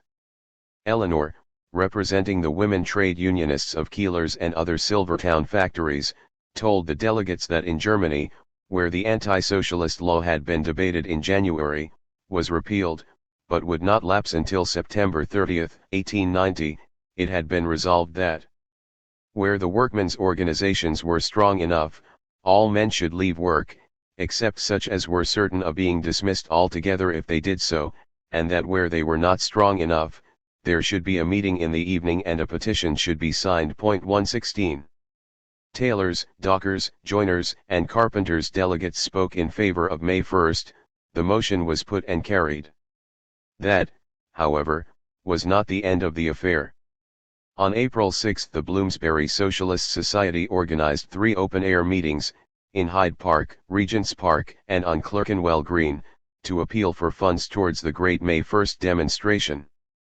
Mrs. Aveling met, as she always does, with a hearty reception, prolonged cheering following the announcement of her name. 117.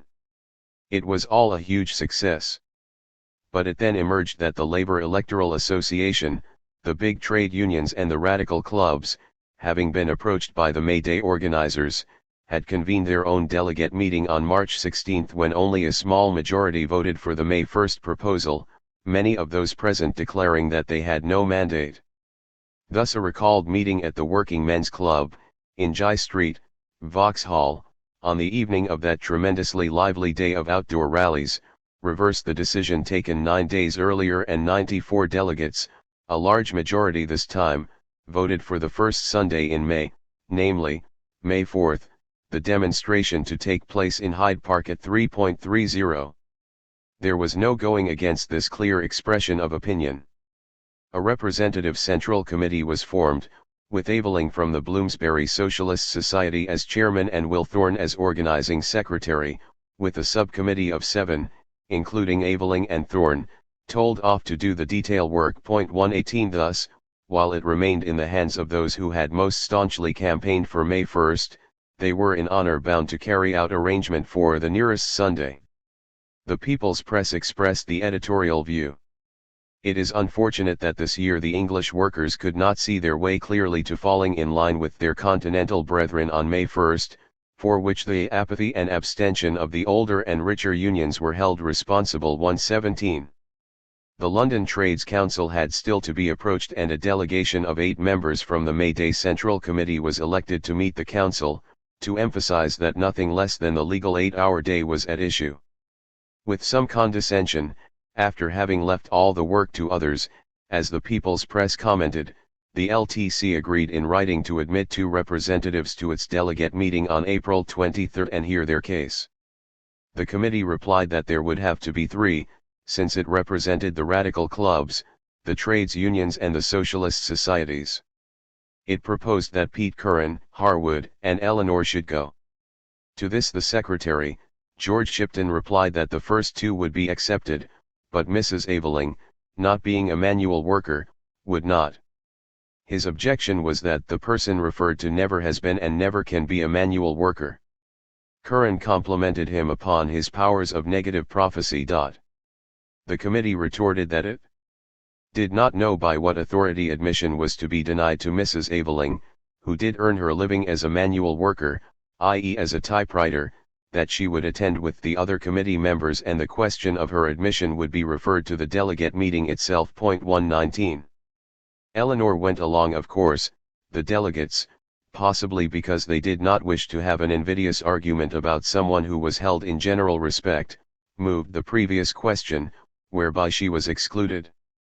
The LTC, which favored neither legal enactment for the 8-hour day nor May 1, they were not having any truck with these Marxist ploys, no matter how 400 delegates from 22 countries and the representatives of 75 British workers' organizations had voted, then discussed arrangements for participating on May 4, insisted upon having their own 7 platforms, one for the SDF, and a separate route to the park. Thus, then and there, the pattern was set for the disunited May Day, which, with a few exceptions, has become an integral part of our great British tradition. By April 27 the number of organizations which had formally agreed to support the legal enactment demonstration had risen to 80, including 3 branches of the SDF. 14 head marshals were appointed and over 100 auxiliaries, whose orders everyone was urged strictly to obey. Since there was hardly a contemporary newspaper that did not describe the occasion, the superabundance of sources, this mighty torrent of reportage, might present an embarrassment. However, the purest spring is Engels, who had not, by and large, much good to say of the British movement, albeit he approved and was proud of Tussie's activities among both the radicals and the unskilled laborers, and who was not only one of the keenest observers present, his first public appearance since Marx's death, but in whom there bubbled up an enthusiasm as fresh and sparkling as though he had been approaching his 20th rather than his 70th year. This epoch-making event, he called it in an article he wrote for the Vienna Arbeiterzeitung 120, stressing the role of the gas workers, the importance of their struggle for the 8-hour day in 1889 and the excellence of their organization. He gave it, indeed, its full due as the true begetter of the new unionism and the legitimate father of May Day in England. It is sad that Will Thorne, who ruefully said in his memoirs that contemporary historians had overlooked the significance of the Stokers' action, which made international solidarity a reality, could not read German, and that nobody, apparently, made this handsome tribute known to him, for surely Engels' insight would have compensated him for the fact that the dock strike had overshadowed, and even blinded, men like Sidney Webb. 121. In a letter to Laura of May 10, Engels ran over the preliminaries to the demonstration.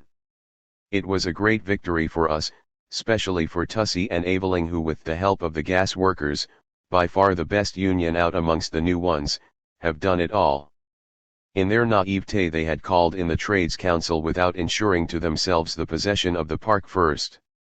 The Trades Council, allying itself with Hindman & Co., stole a march on them and applied for platforms for Sunday at the Office of Works and got them, thus hoping to shut us out, and being able to command, they attempted at once to bully us down, but Edward went to the Office of Works and got us 7 platforms. That brought the other side down at once, and they became as amiable as you please. 122. Writing to Zarga before the event, Engels summed up the situation. If next Sunday, he wrote on April 30th, brings together a gigantic demonstration for the 8-hour day, we have only Tussie and Aveling to thank for it. Tussie is on the Council of the Gasworkers and General Laborers Union as a delegate from her Silvertown women workers, and is so popular on that council that she is simply called our mother. Thus the Gasworkers and the Bloomsbury Socialist Society, those, the best section, including Lessner, Tussie, and Aveling, who left the Socialist League 2 years ago, initiated the matter and gained strong support from the smaller trades unions and radical clubs, who are more and more separating into socialist workers' clubs and bourgeois Gladstonians. This is our first great victory in London and proves that here, too, we have the masses behind us. From the Social Democratic Federation, which has 2 platforms of its own, 4 strong branches will march with us and are represented on our committee. That goes for many of the skilled trades. The outdated leaders will go with Shipton and the Trades Council, the masses with us. The whole East End is with us. The masses here are not yet socialist, but on the way towards it, and are already so far that they will not have any but socialist leaders. 123. Then, on May 9, he wrote to Babel.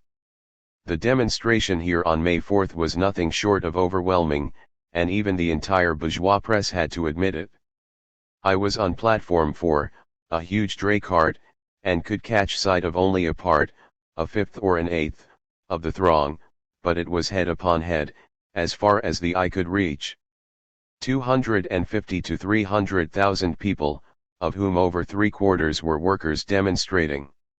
Aveling, Lafargue and Stepniak spoke from my platform. I was but an onlooker. Stepniak, and also Ada Bernstein on the platform where Tussie was, had a brilliant reception. The 7 platforms were 150 yards apart, the last some 150 yards from the end of the park, thus over 1,200 yards long, and our meeting, that for the introduction of the 8-hour day by international legislation, was at least 400 to 500 yards wide and all tightly packed, and on each side the 6 platforms of the Trades Council and the 2 of the Social Democratic Federation, though not even half as well attended by the public as ours. All in all, the most gigantic meeting that has ever been held here. 124. This almost breathless account reflects better than anything else Engels' excitement and joy. To Laura he wrote, I can assure you I looked a couple of inches taller when I got down from that old lumbering wagon that served as a platform, after having heard again, for the first time since 40 years, the unmistakable voice of the English proletariat. 122. 5. In her May Day speech Eleanor had said that this was not the end but the beginning of the struggle. So it proved. On the following day she was invited to take her brother-in-law, Paul Lafargue, to a meeting of the Canning Town No. 1 branch of the Gasworkers Union, where, at the chairman's request, she gave a short address to such effect that a spontaneous vote of thanks was moved to Dr. and Mrs. Aveling for having been the prime movers of the successful Sunday demonstration. On the Wednesday she took part in a fund-raising entertainment at the Athenaeum Hall in Tottenham Court Road on behalf of the May Day Central Committee. The next Sunday, May 11, saw another demonstration in Hyde Park, called this time by the railway workers, who were demanding a maximum of 54 hours on day duty and 48 on nights, with time and a half rates paid for all hours above 10 on any one day, double time for Sunday work, 5% or 10% and 19% wage increases, according to grade, and 1 week's paid holiday in the year. It was a pouring wet afternoon. Indeed, Eleanor, speaking from platform 3, said that the railway directors must have nobbled the clerk of the weather. Nevertheless, 15,000 marched to the park, where another 5,000 joined them to stand in the rain listening to the speeches. Eleanor, seconding a resolution moved by Cunninghame Graham, expressed the view that, of all sections, railway servants were the hardest worked and the worst paid. Yet none held more potential power. If they but realized that power, by combining it would be utterly impossible for the railway companies to resist their claims. They could paralyze the industry of the whole country, and men who could do that could surely achieve so small a boon as they were demanding that day. Robert Dell, presiding, asked for a show of hands in favor of the 8-hour day, to which there was an impressive response. As the workers of one trade after another began to agitate for the reduced working week, the Central Committee, formed for the demonstration on May Day, met and decided to remain in being on a wider basis as an 8-hour day committee. Aveling, who had been a brisk and efficient chairman throughout, was against admitting those who had done no work in the preparations for May Day. A subcommittee of 5, including Aveling, though not Eleanor, was elected to draft a new constitution. Fresh credentials were to be furnished to the members of what had been a purely ad hoc body. In May, when the first annual conference of the National Union of Gasworkers and General Laborers took place and the union was 1 year old, it had some 40,000 members in 89 branches, including 2 composed entirely of women. Will Thorne and Eleanor were elected as the conference secretaries under the chairmanship of the president, Mark Hutchins. The address, delivered by Thorne, was written by Eleanor and the conference then proceeded to consider the new rules, also drafted by Eleanor, and to elect the officers of the executive. One of the striking features of this first conference was that the majority of the delegates were from the provinces, showing how far and wide this Cockney-bred organization had taken root. The People's Press commented on the soft, pretty burr of the south and west, the broad, hard dialect of Yorkshire and Lancashire, the curious low sing-song of Wales, the broadest of broad Scotch, and every variety of Irish brogue. Hutchins was said to have been a bad chairman in so far as he allowed many of these accents to mingle in a confused chorus, but, on the whole, it was a business-like affair. Thorne, however, had to admit that he had been unable to get out his financial report despite his best efforts, and sitting up for 3 nights, the branches, for lack of experience, had presented their accounts in somewhat baffling form, and to have made a correct audit in time for the conference required more mathematical skill than he possessed. The rules were then debated and it was agreed that there should be no age limit for membership, since a union catering for the unskilled must recognize that boys from 14 to 16 were employed by their thousands as sweated labor in brick fields and factories. On a motion from the floor, moved by a male delegate, Nicol, from Bristol, and a Mrs. Burgess from Norwich, the objects of the union included the demand that, wherever possible, women should receive the same wages for doing the same work as men. Thorne was unanimously re-elected as General Secretary, Watkinson of Barking as the new president. Byford, the treasurer, did not wish to stand again but was persuaded by the cordial entreaties of one delegate after another to remain in office for another year. Of the 15 executive members, on Thorne's recommendation, 7 were to be from south of the river, 8 from the north.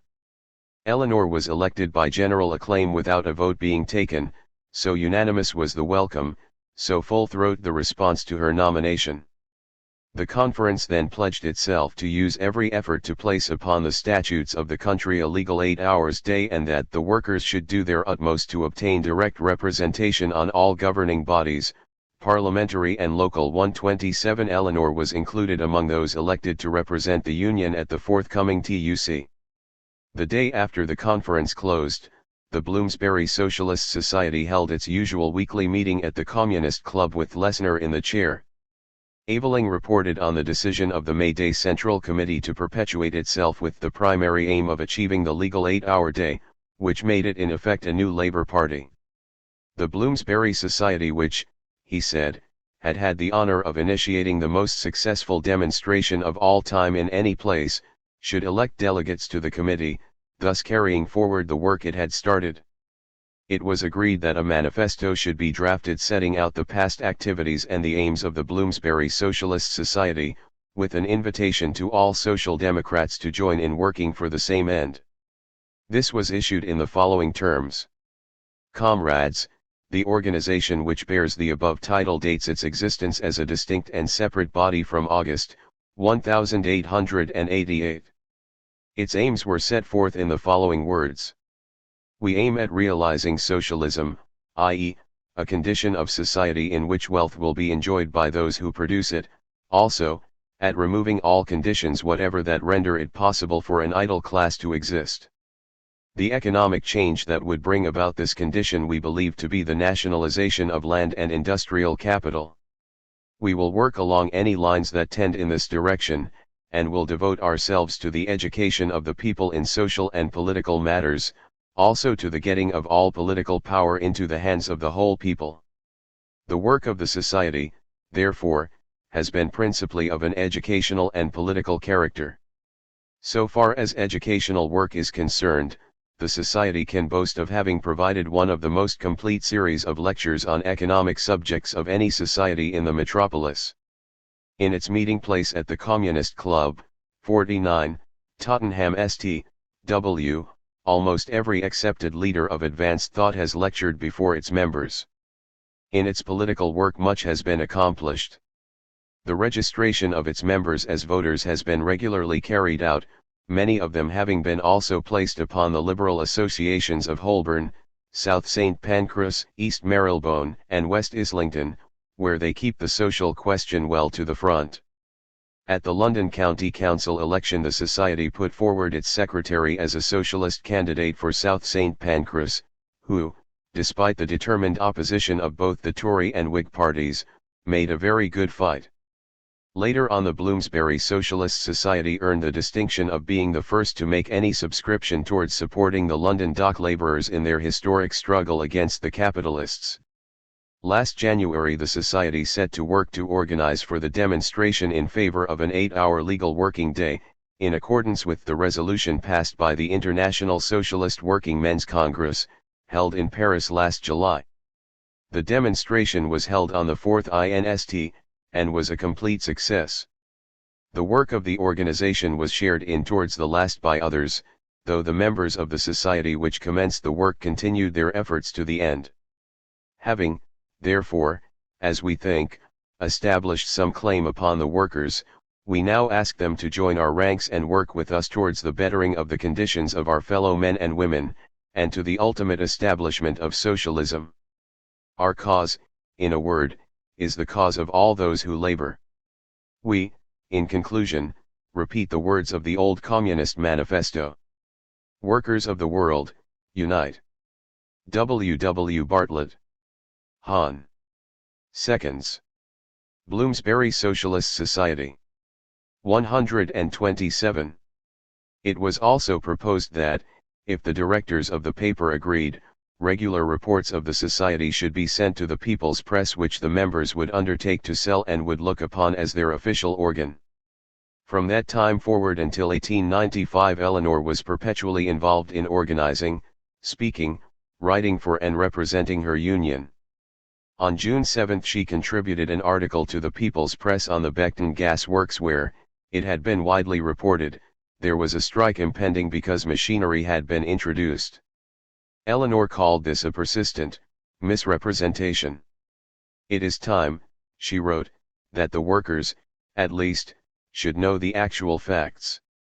It had gone the rounds that the men were opposed to the use of machines and were demanding compensation pay for working them. Both statements are absolutely incorrect. As to a strike, there is none, nor does any member of the union wish for one.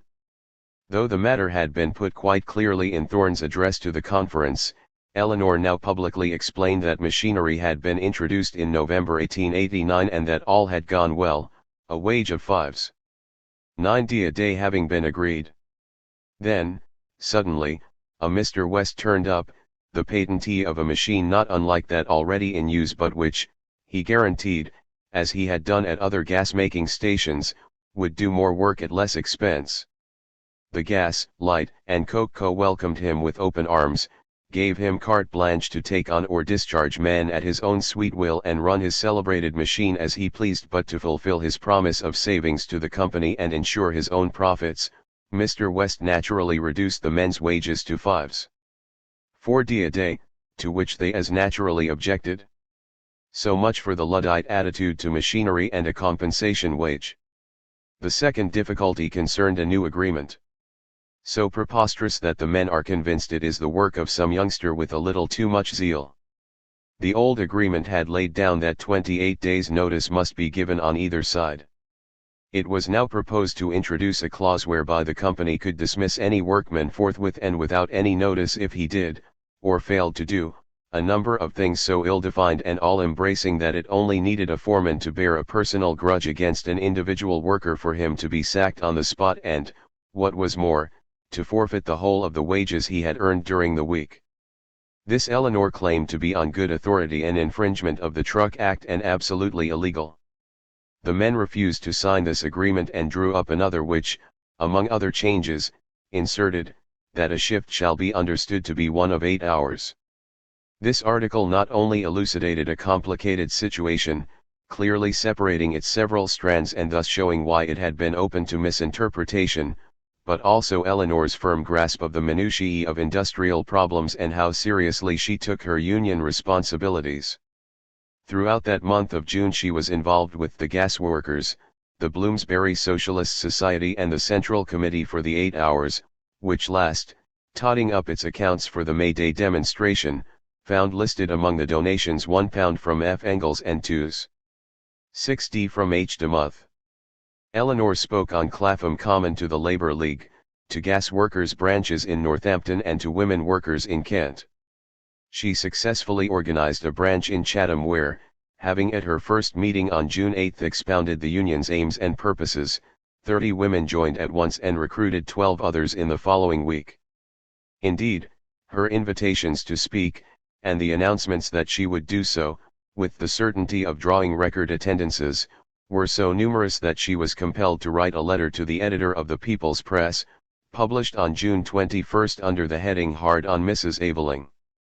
Dear comrade, will you please allow me through your columns to ask the branches of the GW and GLU not to announce me to speak anywhere without first asking for, and, second, receiving my assent? I am willing and anxious to go anywhere where there is work to be done. But it is neither fair to the audience nor to myself to publish my name as a speaker unless it is certain that I can be present. The difficulty is not lessened when one is announced to speak at 2 or 3 different places at the same time without having been consulted in respect to any of them. Let me, therefore, ask, through the medium of the People's Press, the organizers of meetings who may want my services to be good enough to communicate with me before making any public announcement. Yours fraternally, Eleanor Marx Aveling.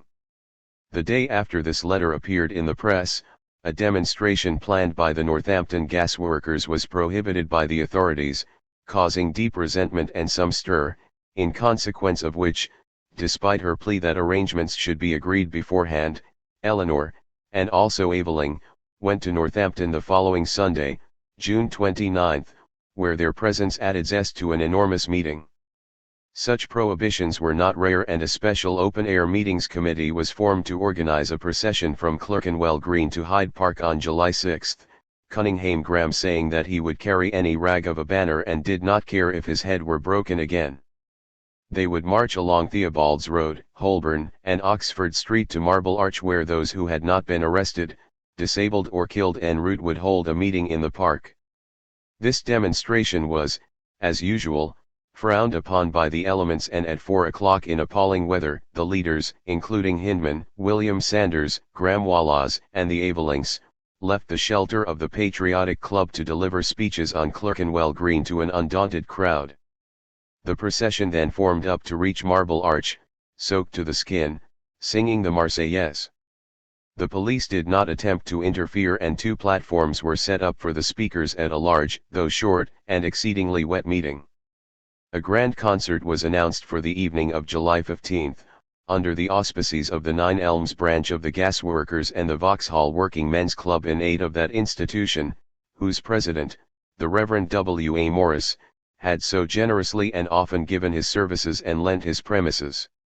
It was indeed a grand and very prolonged affair, with speeches galore, telegrams from those unable to be present, songs of every variety, sketches and recitations, to which last Eleanor contributed Hood's Song of the Shirt and Aveling Shelley's Address to the Men of England, moving the audience deeply and reducing Aveling himself to tears. During the interval the Gas Workers' Union banner was ceremoniously unfurled on the stage by Keir Hardie and Cunningham Graham. It was a splendid sight. A real work of art, beautifully painted on silk. It shows on either side 2 groups, one representing the old or 12 hours system, viz. A gas stoker going home in the middle of the night, tired and poorly dressed. The second, representing the new or 8-hour system, a man, decently dressed, walking home in broad daylight with elastic step. On the reverse side, 4 working men of different branches of labor, viz. A gas worker, a seaman, a fireman, and a coal porter, shaking hands as union men and brothers. 130. On the Sunday before, an event of more lasting importance had taken place. On July 13, on the anniversary of the Paris International Congress, the Legal 8 Hours League was formally brought into existence. The conference was attended by over 70 delegates and, having been called by the former May Day Committee, Aveling was voted into the chair. The Metropolitan Liberal and Radical Federation, the Fulham Liberal Club, the Radical Clubs of Herne Hill, Mildmay, Chiswick, Woolwich and East Finsbury, the London Patriotic Club and the Scottish Labour Party were represented, side by side with the trade unions of gas workers, railwaymen, women, clerks, farriers, cement makers, photographic cabinet makers and the National Federation of all Trades and Industries. This was not intended to be a debating session. The issues were supposed to have been settled at a meeting on June 22 jointly convened by the May Day Committee and the International Labour League, and delegates were advised to come ready to cast their votes, as mandated by their organizations, upon a draft constitution. It was beyond all hope that any such injunction would be observed. Wide-ranging and irrelevant discussion lasted from 11 a.m. until 2 in the afternoon, at the end of which the formal proposals were at last considered and, in principle, agreed. The new body was to be called the Legal 8 Hours and International Labour League. Its object was to obtain the 8 hours working day and other legislative measures tending towards the ultimate emancipation of the working classes. All bona fide workers' organizations who agreed with this aim were to be asked to affiliate. A central committee would be elected to organize the work and an executive to carry out the resolutions of the committee and of delegate meetings. As individual members, men should pay £1 and women £60 a year, in 2 installments, affiliated societies the same amounts for every 100 men and 100 women. The management of the league was to be vested in the Central Committee and its executive, which would grant charters to provincial and district committees and lodges. Finally, it was proposed that all societies and branches paying an affiliation fee should be entitled to send delegates to meetings, 1 for every 500 members. The means to attain the ends of the league were defined as education, agitating and organizing for an 8-hour bill, the resolutions passed at the Paris Congress, and the foundation of an independent labor party. It was further agreed that lectures should be given to clubs and organizations, social and political literature was to be distributed, labor bureaus, run by workers, should be established in London and the provinces, a congress should be held at an early date in London, and labor candidates, pledged to the League's programme, should stand in parliamentary, municipal, school board, county council and other elections. Where this was not possible, all influence should be brought to bear upon candidates to support, at the very least, the legal 8 hours working day. A provisional executive was then appointed, pending the election of the Central Committee at a future delegate meeting, on which the Finsbury Federation of Radical Clubs, the National Federation of all Trades and Industries, the Woolwich, the Mildmay and the Star Radical Clubs, the Gas Workers' Union, the Scottish Labour Party and the Greenwich Cement Workers were represented, with Eleanor, Aveling and a gas worker named McCopley as acting honorary secretaries pro tem. In the July 19 number of the People's Press, Eleanor's name appeared for the first time in the Labour Directory and in all subsequent issues under that heading. The entry, listing the Gas Workers and General Labourers Union read, Branch 54. Silvertown, Women. Secretary, Eleanor Marx Aveling, 65 Chancery Lane. She hardly needed the publicity, announcing her private address can only have multiplied the invitations to speak, yet she was not perhaps displeased by this advertising of the humblest office she presently held and the one in which she took the greatest pride. A demonstration was organized by the gasworkers on July 27 to celebrate the inauguration of the 8-hour day a year ago. Other unions were invited to join in, and there were 5 platforms, well attended, with Eveling presiding on Platform 2 and Eleanor, introduced as speaking for the executive, on Platform 5. On August 2 she was the signatory to a letter concerning the women employed at Cross and Blackwell's factory in East Ham as onion skinners, 400 of whom had struck for an increase of wages. They were getting from 60 to for a peck of white onions, at best earning 2s. 3d for a day of 15 hours. 2d for green onions, in some cases no more than 1s a day. They now demanded, respectively, 1s and 6d a peck. The management had offered a small increase, but they were resolved to stand out for the full claim. The work is particularly arduous, the letter went on, and even dangerous, as it leads to affections of the eyes. Further, the work is casual in a sense, as it can only be carried on during a certain portion of the year. 131. It ended with an appeal for donations, as the women had no funds behind them but were stubbornly resolved not to give in. Whether Eleanor's attention had been drawn to the plight and action of these women during her weekly meetings with the Silvertown branch is not known, but largely thanks to her efforts, the onion skinners won their strike. On Sunday, August 3, the Ponders End gasworkers, near the River Lee, held a mass meeting in the railway field. Eleanor, greeted as enthusiastically as always, made a powerful appeal on behalf of the Cross and Blackwell workers, who were then near the end of their tether and unlikely to hold out for more than another 2 days without aid. She also stressed the need to sink all petty jealousies between different sections of laboring workers, none of whom should be satisfied with the paltry wage of between 15s and 20s a week, condemning their children to die of starvation. Young women, she urged, should insist upon their lovers showing them a fully paid-up union card and, if they could not, show them the door. Earlier the point had been made by Keir Hardie at the grand concert that men who could not be true to their fellows would make but poor husbands. One learns with something of the relief Eleanor and Eveling must have felt that they now took a holiday. Indeed, save for a week or so in Cornwall during the uninviting month of January 1889, Eleanor had breathed no country air at all. On August 6, 1890 they set off for Norway, where Engels with his travelling companion Schorlemmer had recently spent some weeks. "I'm amazed that such zealous Ibsenites could bear to wait so long before setting eyes on the new promised land," wrote Engels. 132. He hoped they would not feel as disappointed as in America. Events had moved so rapidly, the movement now advancing on a united political and industrial front, that Eleanor had scarcely time to stand back and take stock. She was not physically or mentally exhausted but, with the demands made upon her even before the strenuous autumn in Silvertown and unremittingly since, she needed a breathing space.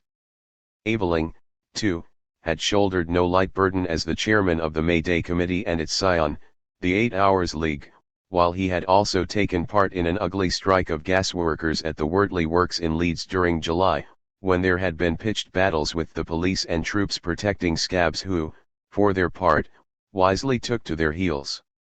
Yet in this year 1890, Eleanor's praiseworthy translation of The Lady from the Sea had come out, and both she and Eveling had written additional material and revised The Working Class Movement in America for a second edition.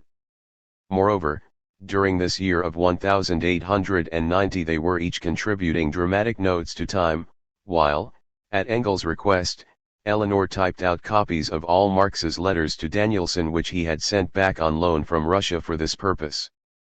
Although Eleanor must have written letters from Norway, these have not been traced, and all that can be known is that the holiday lasted a bare 3 weeks, for on August 31 she was back in London, ready to attend the TUC at the Hope Hall in Liverpool from 1 to September 6. On that day she wrote a letter to the People's Press under the heading, "The Trades Congress and Mrs. Eveling. Sir, may I ask space for a line or two on my exclusion from the Congress?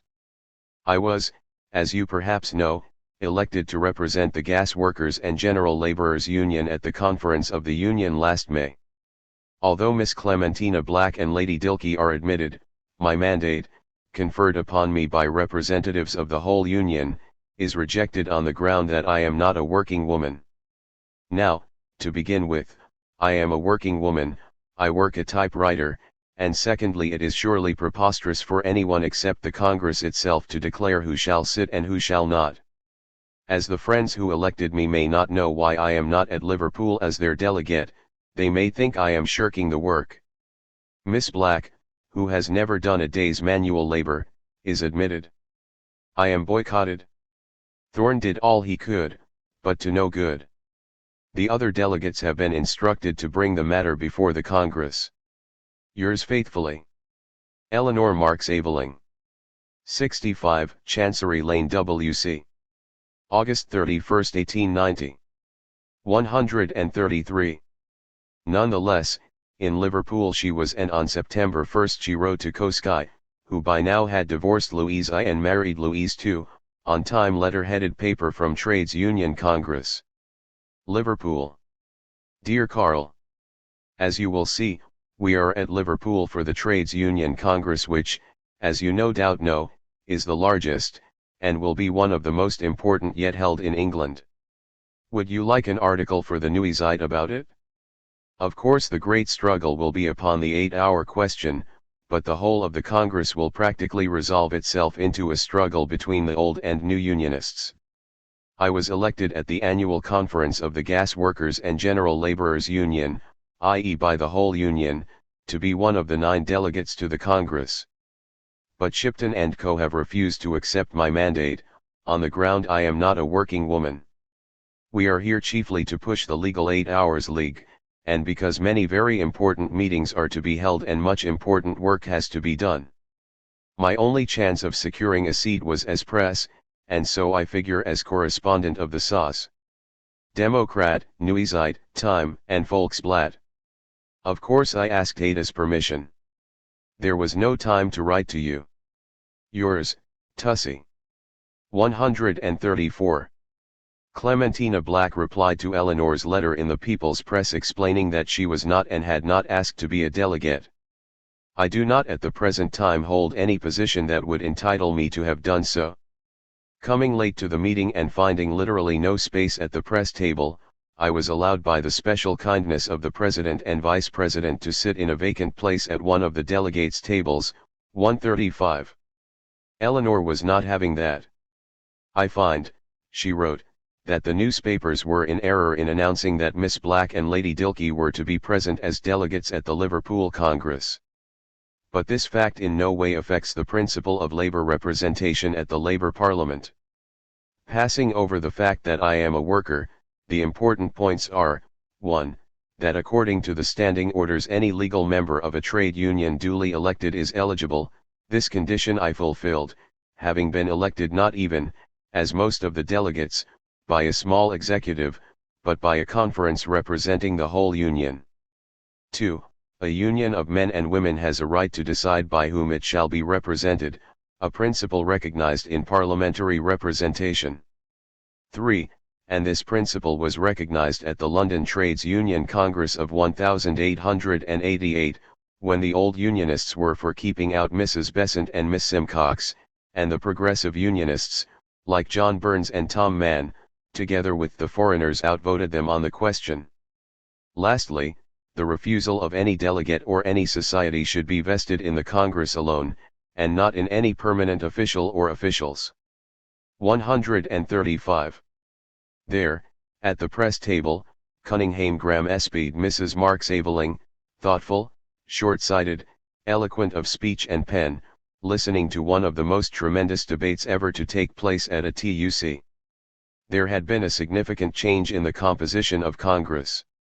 The affiliated organizations had risen from 171 to 211, representing some million trade unionists, an increase of more than 585,000 workers, the majority from the ranks of the unskilled. However, it must not be supposed that they had it all their own way, nor yet that the embattled forces of the old and the new unions dominated the Congress. Certainly that conflict was reflected to some extent in the votes cast, but it has to be remembered that the Labour Parliament, the TUC, was as rigidly governed by its own rules and as narrowly preoccupied with sectional interests, when not with personalities, as Westminster. To the advent of the newcomers with a wholly different view of its functions it attached so little importance that it could not even spell Thorne's name correctly. He himself had to appeal for a hearing to protest that the representatives of unskilled labor were not receiving any consideration. When Tom Mann moved the suspension of standing orders that the most important debate should be adjourned and renewed the next morning, he was heavily outvoted. John Burns was given a very poor hearing by the old school of trade unionists, being obliged to mount a table and finally delivering his speech amidst howling and catcalls. 136. The Congress became in the main a clash over the Parliamentary Committee's failure to carry out the previous year's decision on the miners' legal 8-hour day. It was argued that no action had been taken because William Crawford was personally opposed to the measure, that, had he approved, the committee would have worked for it, that this individual's views in no way relieved the committee of its responsibility, that Congress was its own master and its decisions inviolable, that if the parliamentary committee imagined it was above and could override Congress, its members should resign. It came to a vote of confidence and Broadhurst, speaking for the parliamentary committee, the secretaryship of which he resigned at this Congress, won the day, being upheld by 258 votes to 92. The address of the President, William Matkin of the Carpenters and Joiners, and the speeches of several members of the Parliamentary Committee were in favor of the legal 8-hour working day for all trades, but they might never have heard of the May Day demonstration or the 8 Hours League, and opinion was as hotly divided as ever. The battle swayed to and fro. Some of those who supported legislation, such as the delegate from Manchester and Salford Trades Council, defended it on the grounds that it was in no way a reflection of socialism. Others denounced it as a pernicious measure, had been mandated to vote against it, held the view, as in 1889, that nobody should be asked to do for the organized workers what they could well do for themselves, that it was an admission of weakness to apply to Parliament, that any bill was a double-edged weapon which could equally be used against them, that it tied their hands, and one delegate even went so far as to claim that not half a dozen trades were demanding an 8-hour day.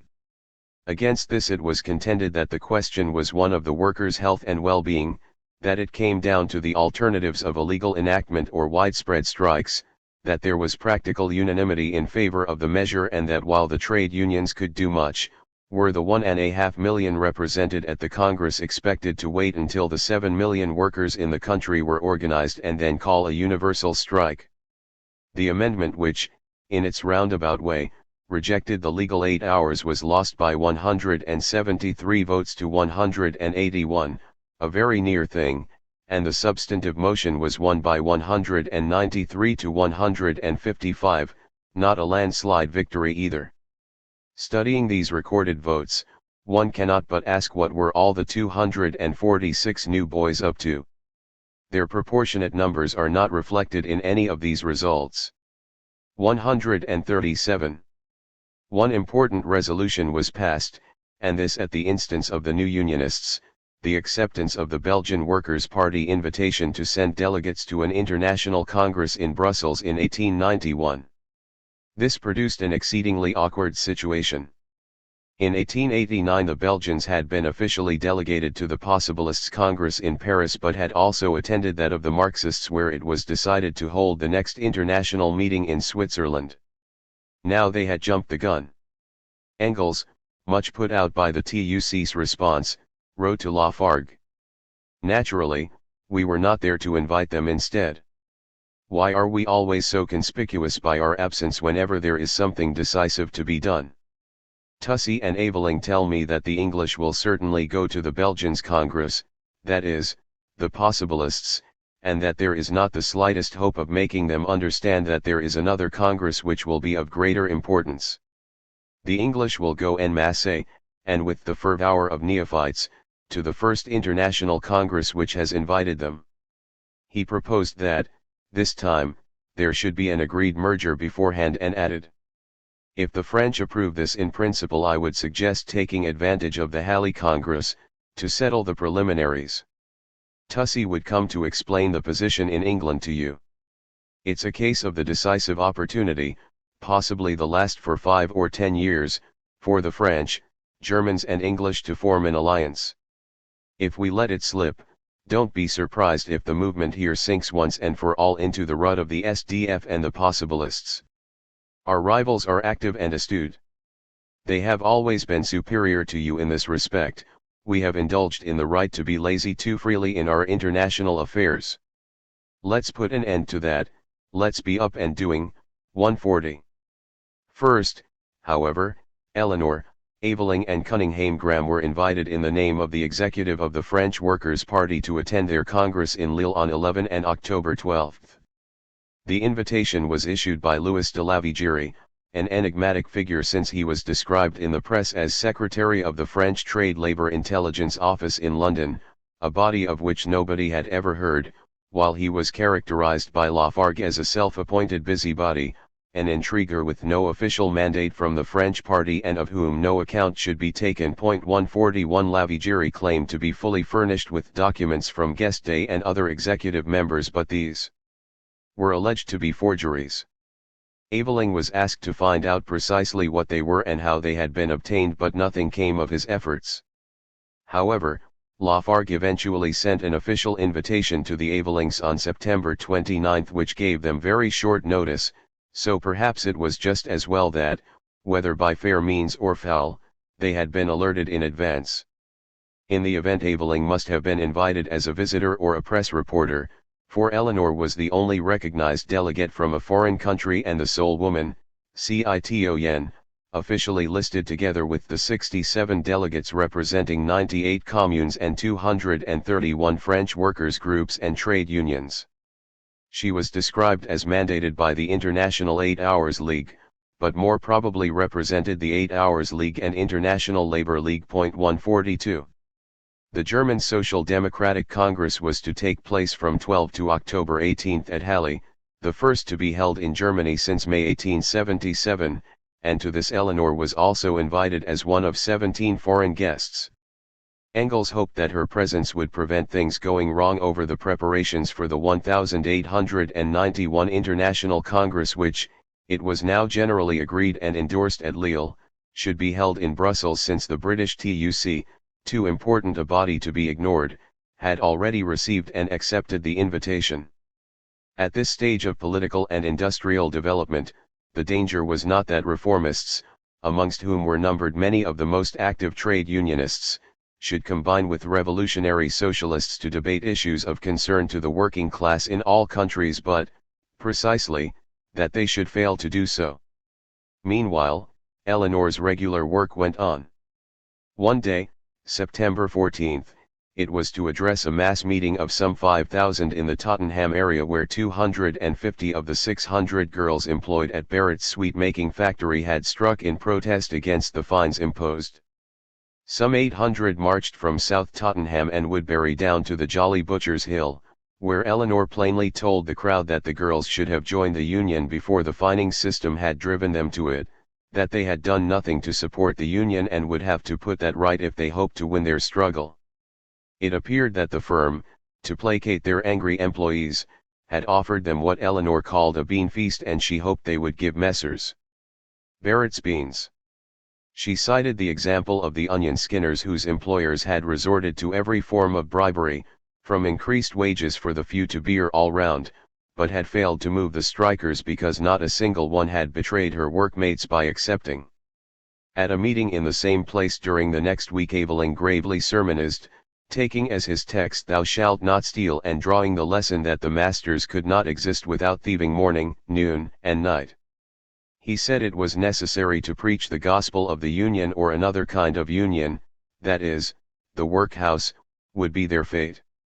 Eleanor, in less doom-laden terms, explained to an attentive public the iniquitous system of fines operated at Barrett's, and that the girls had been told by the factory owner in person that they would get neither better wages nor shorter hours, but if they were not satisfied, they could get out, whereupon they had struck.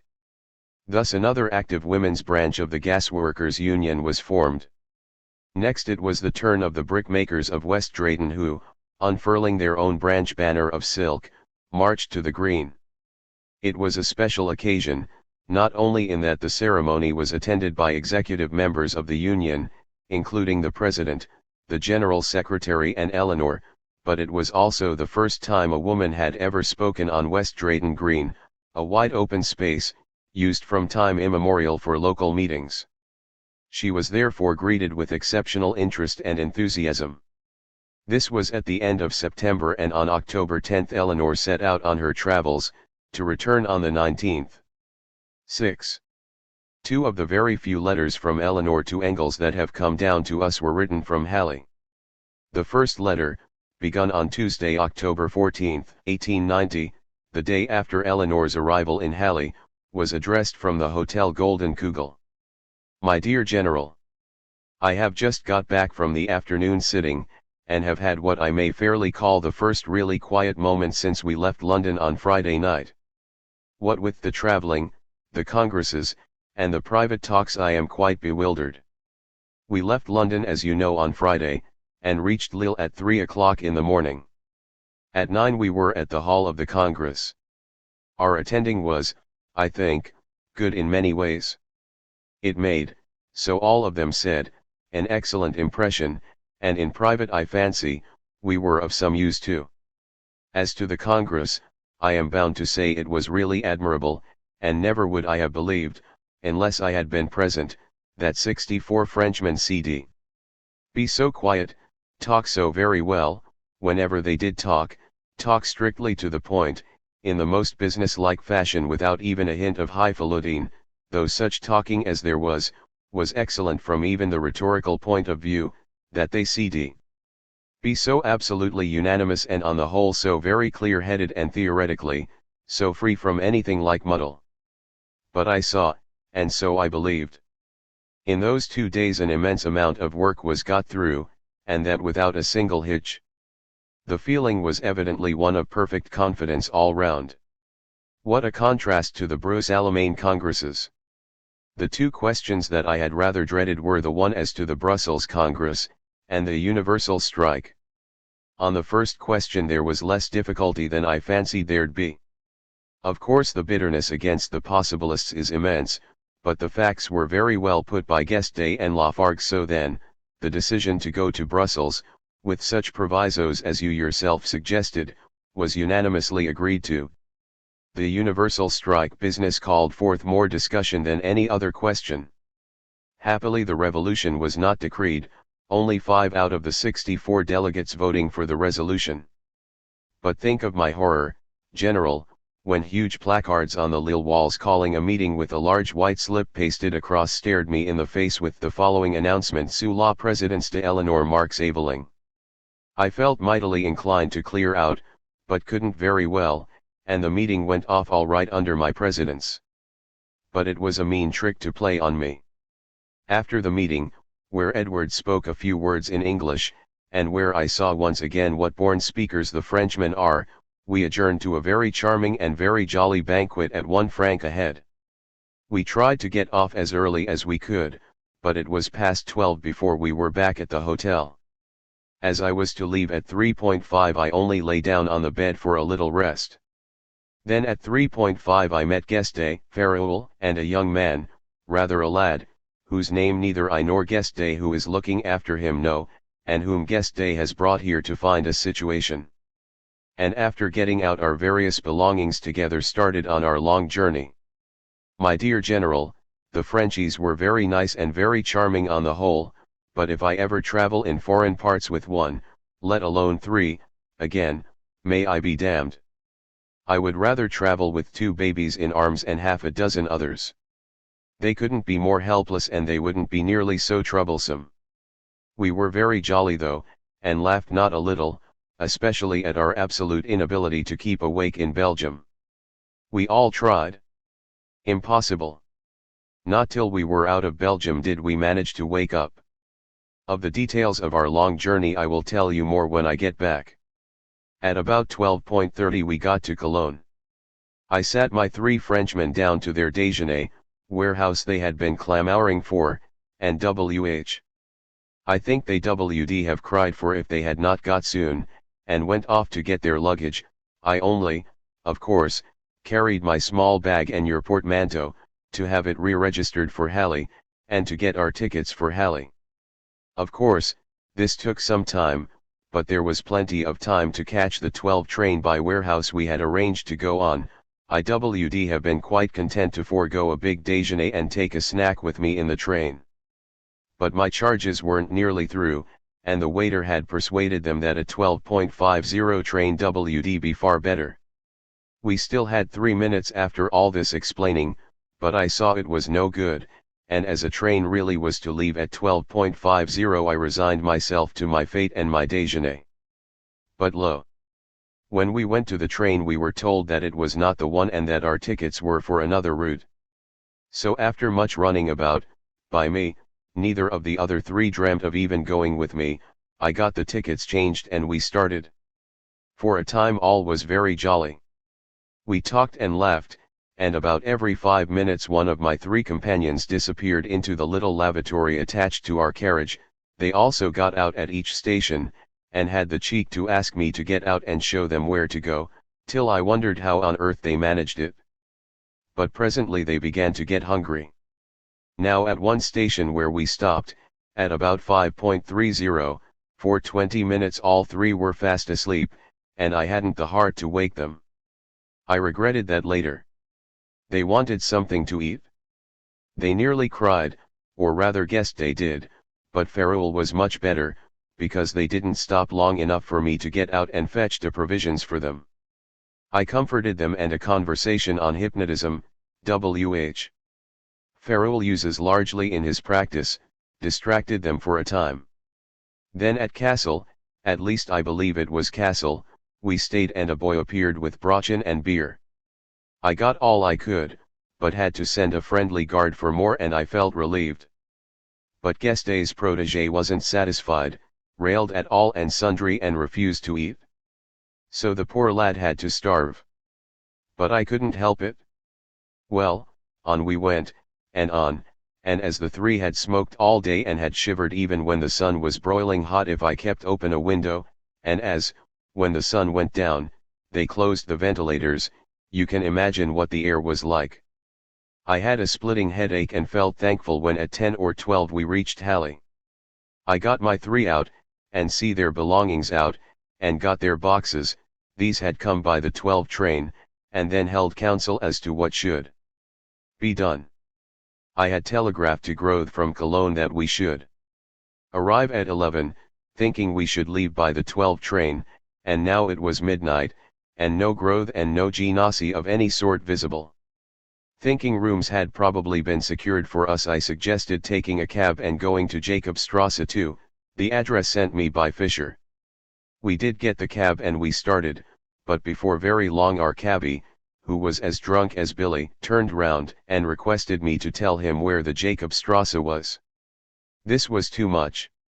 I asked him how on earth I, who had just arrived, was to tell a Hollandser where the streets in his own town were. Thereupon the cabby swore by all his gods there was no such street. Another more or less interested person in the street was appealed to, then another. Same answer from all. No such street in Halle.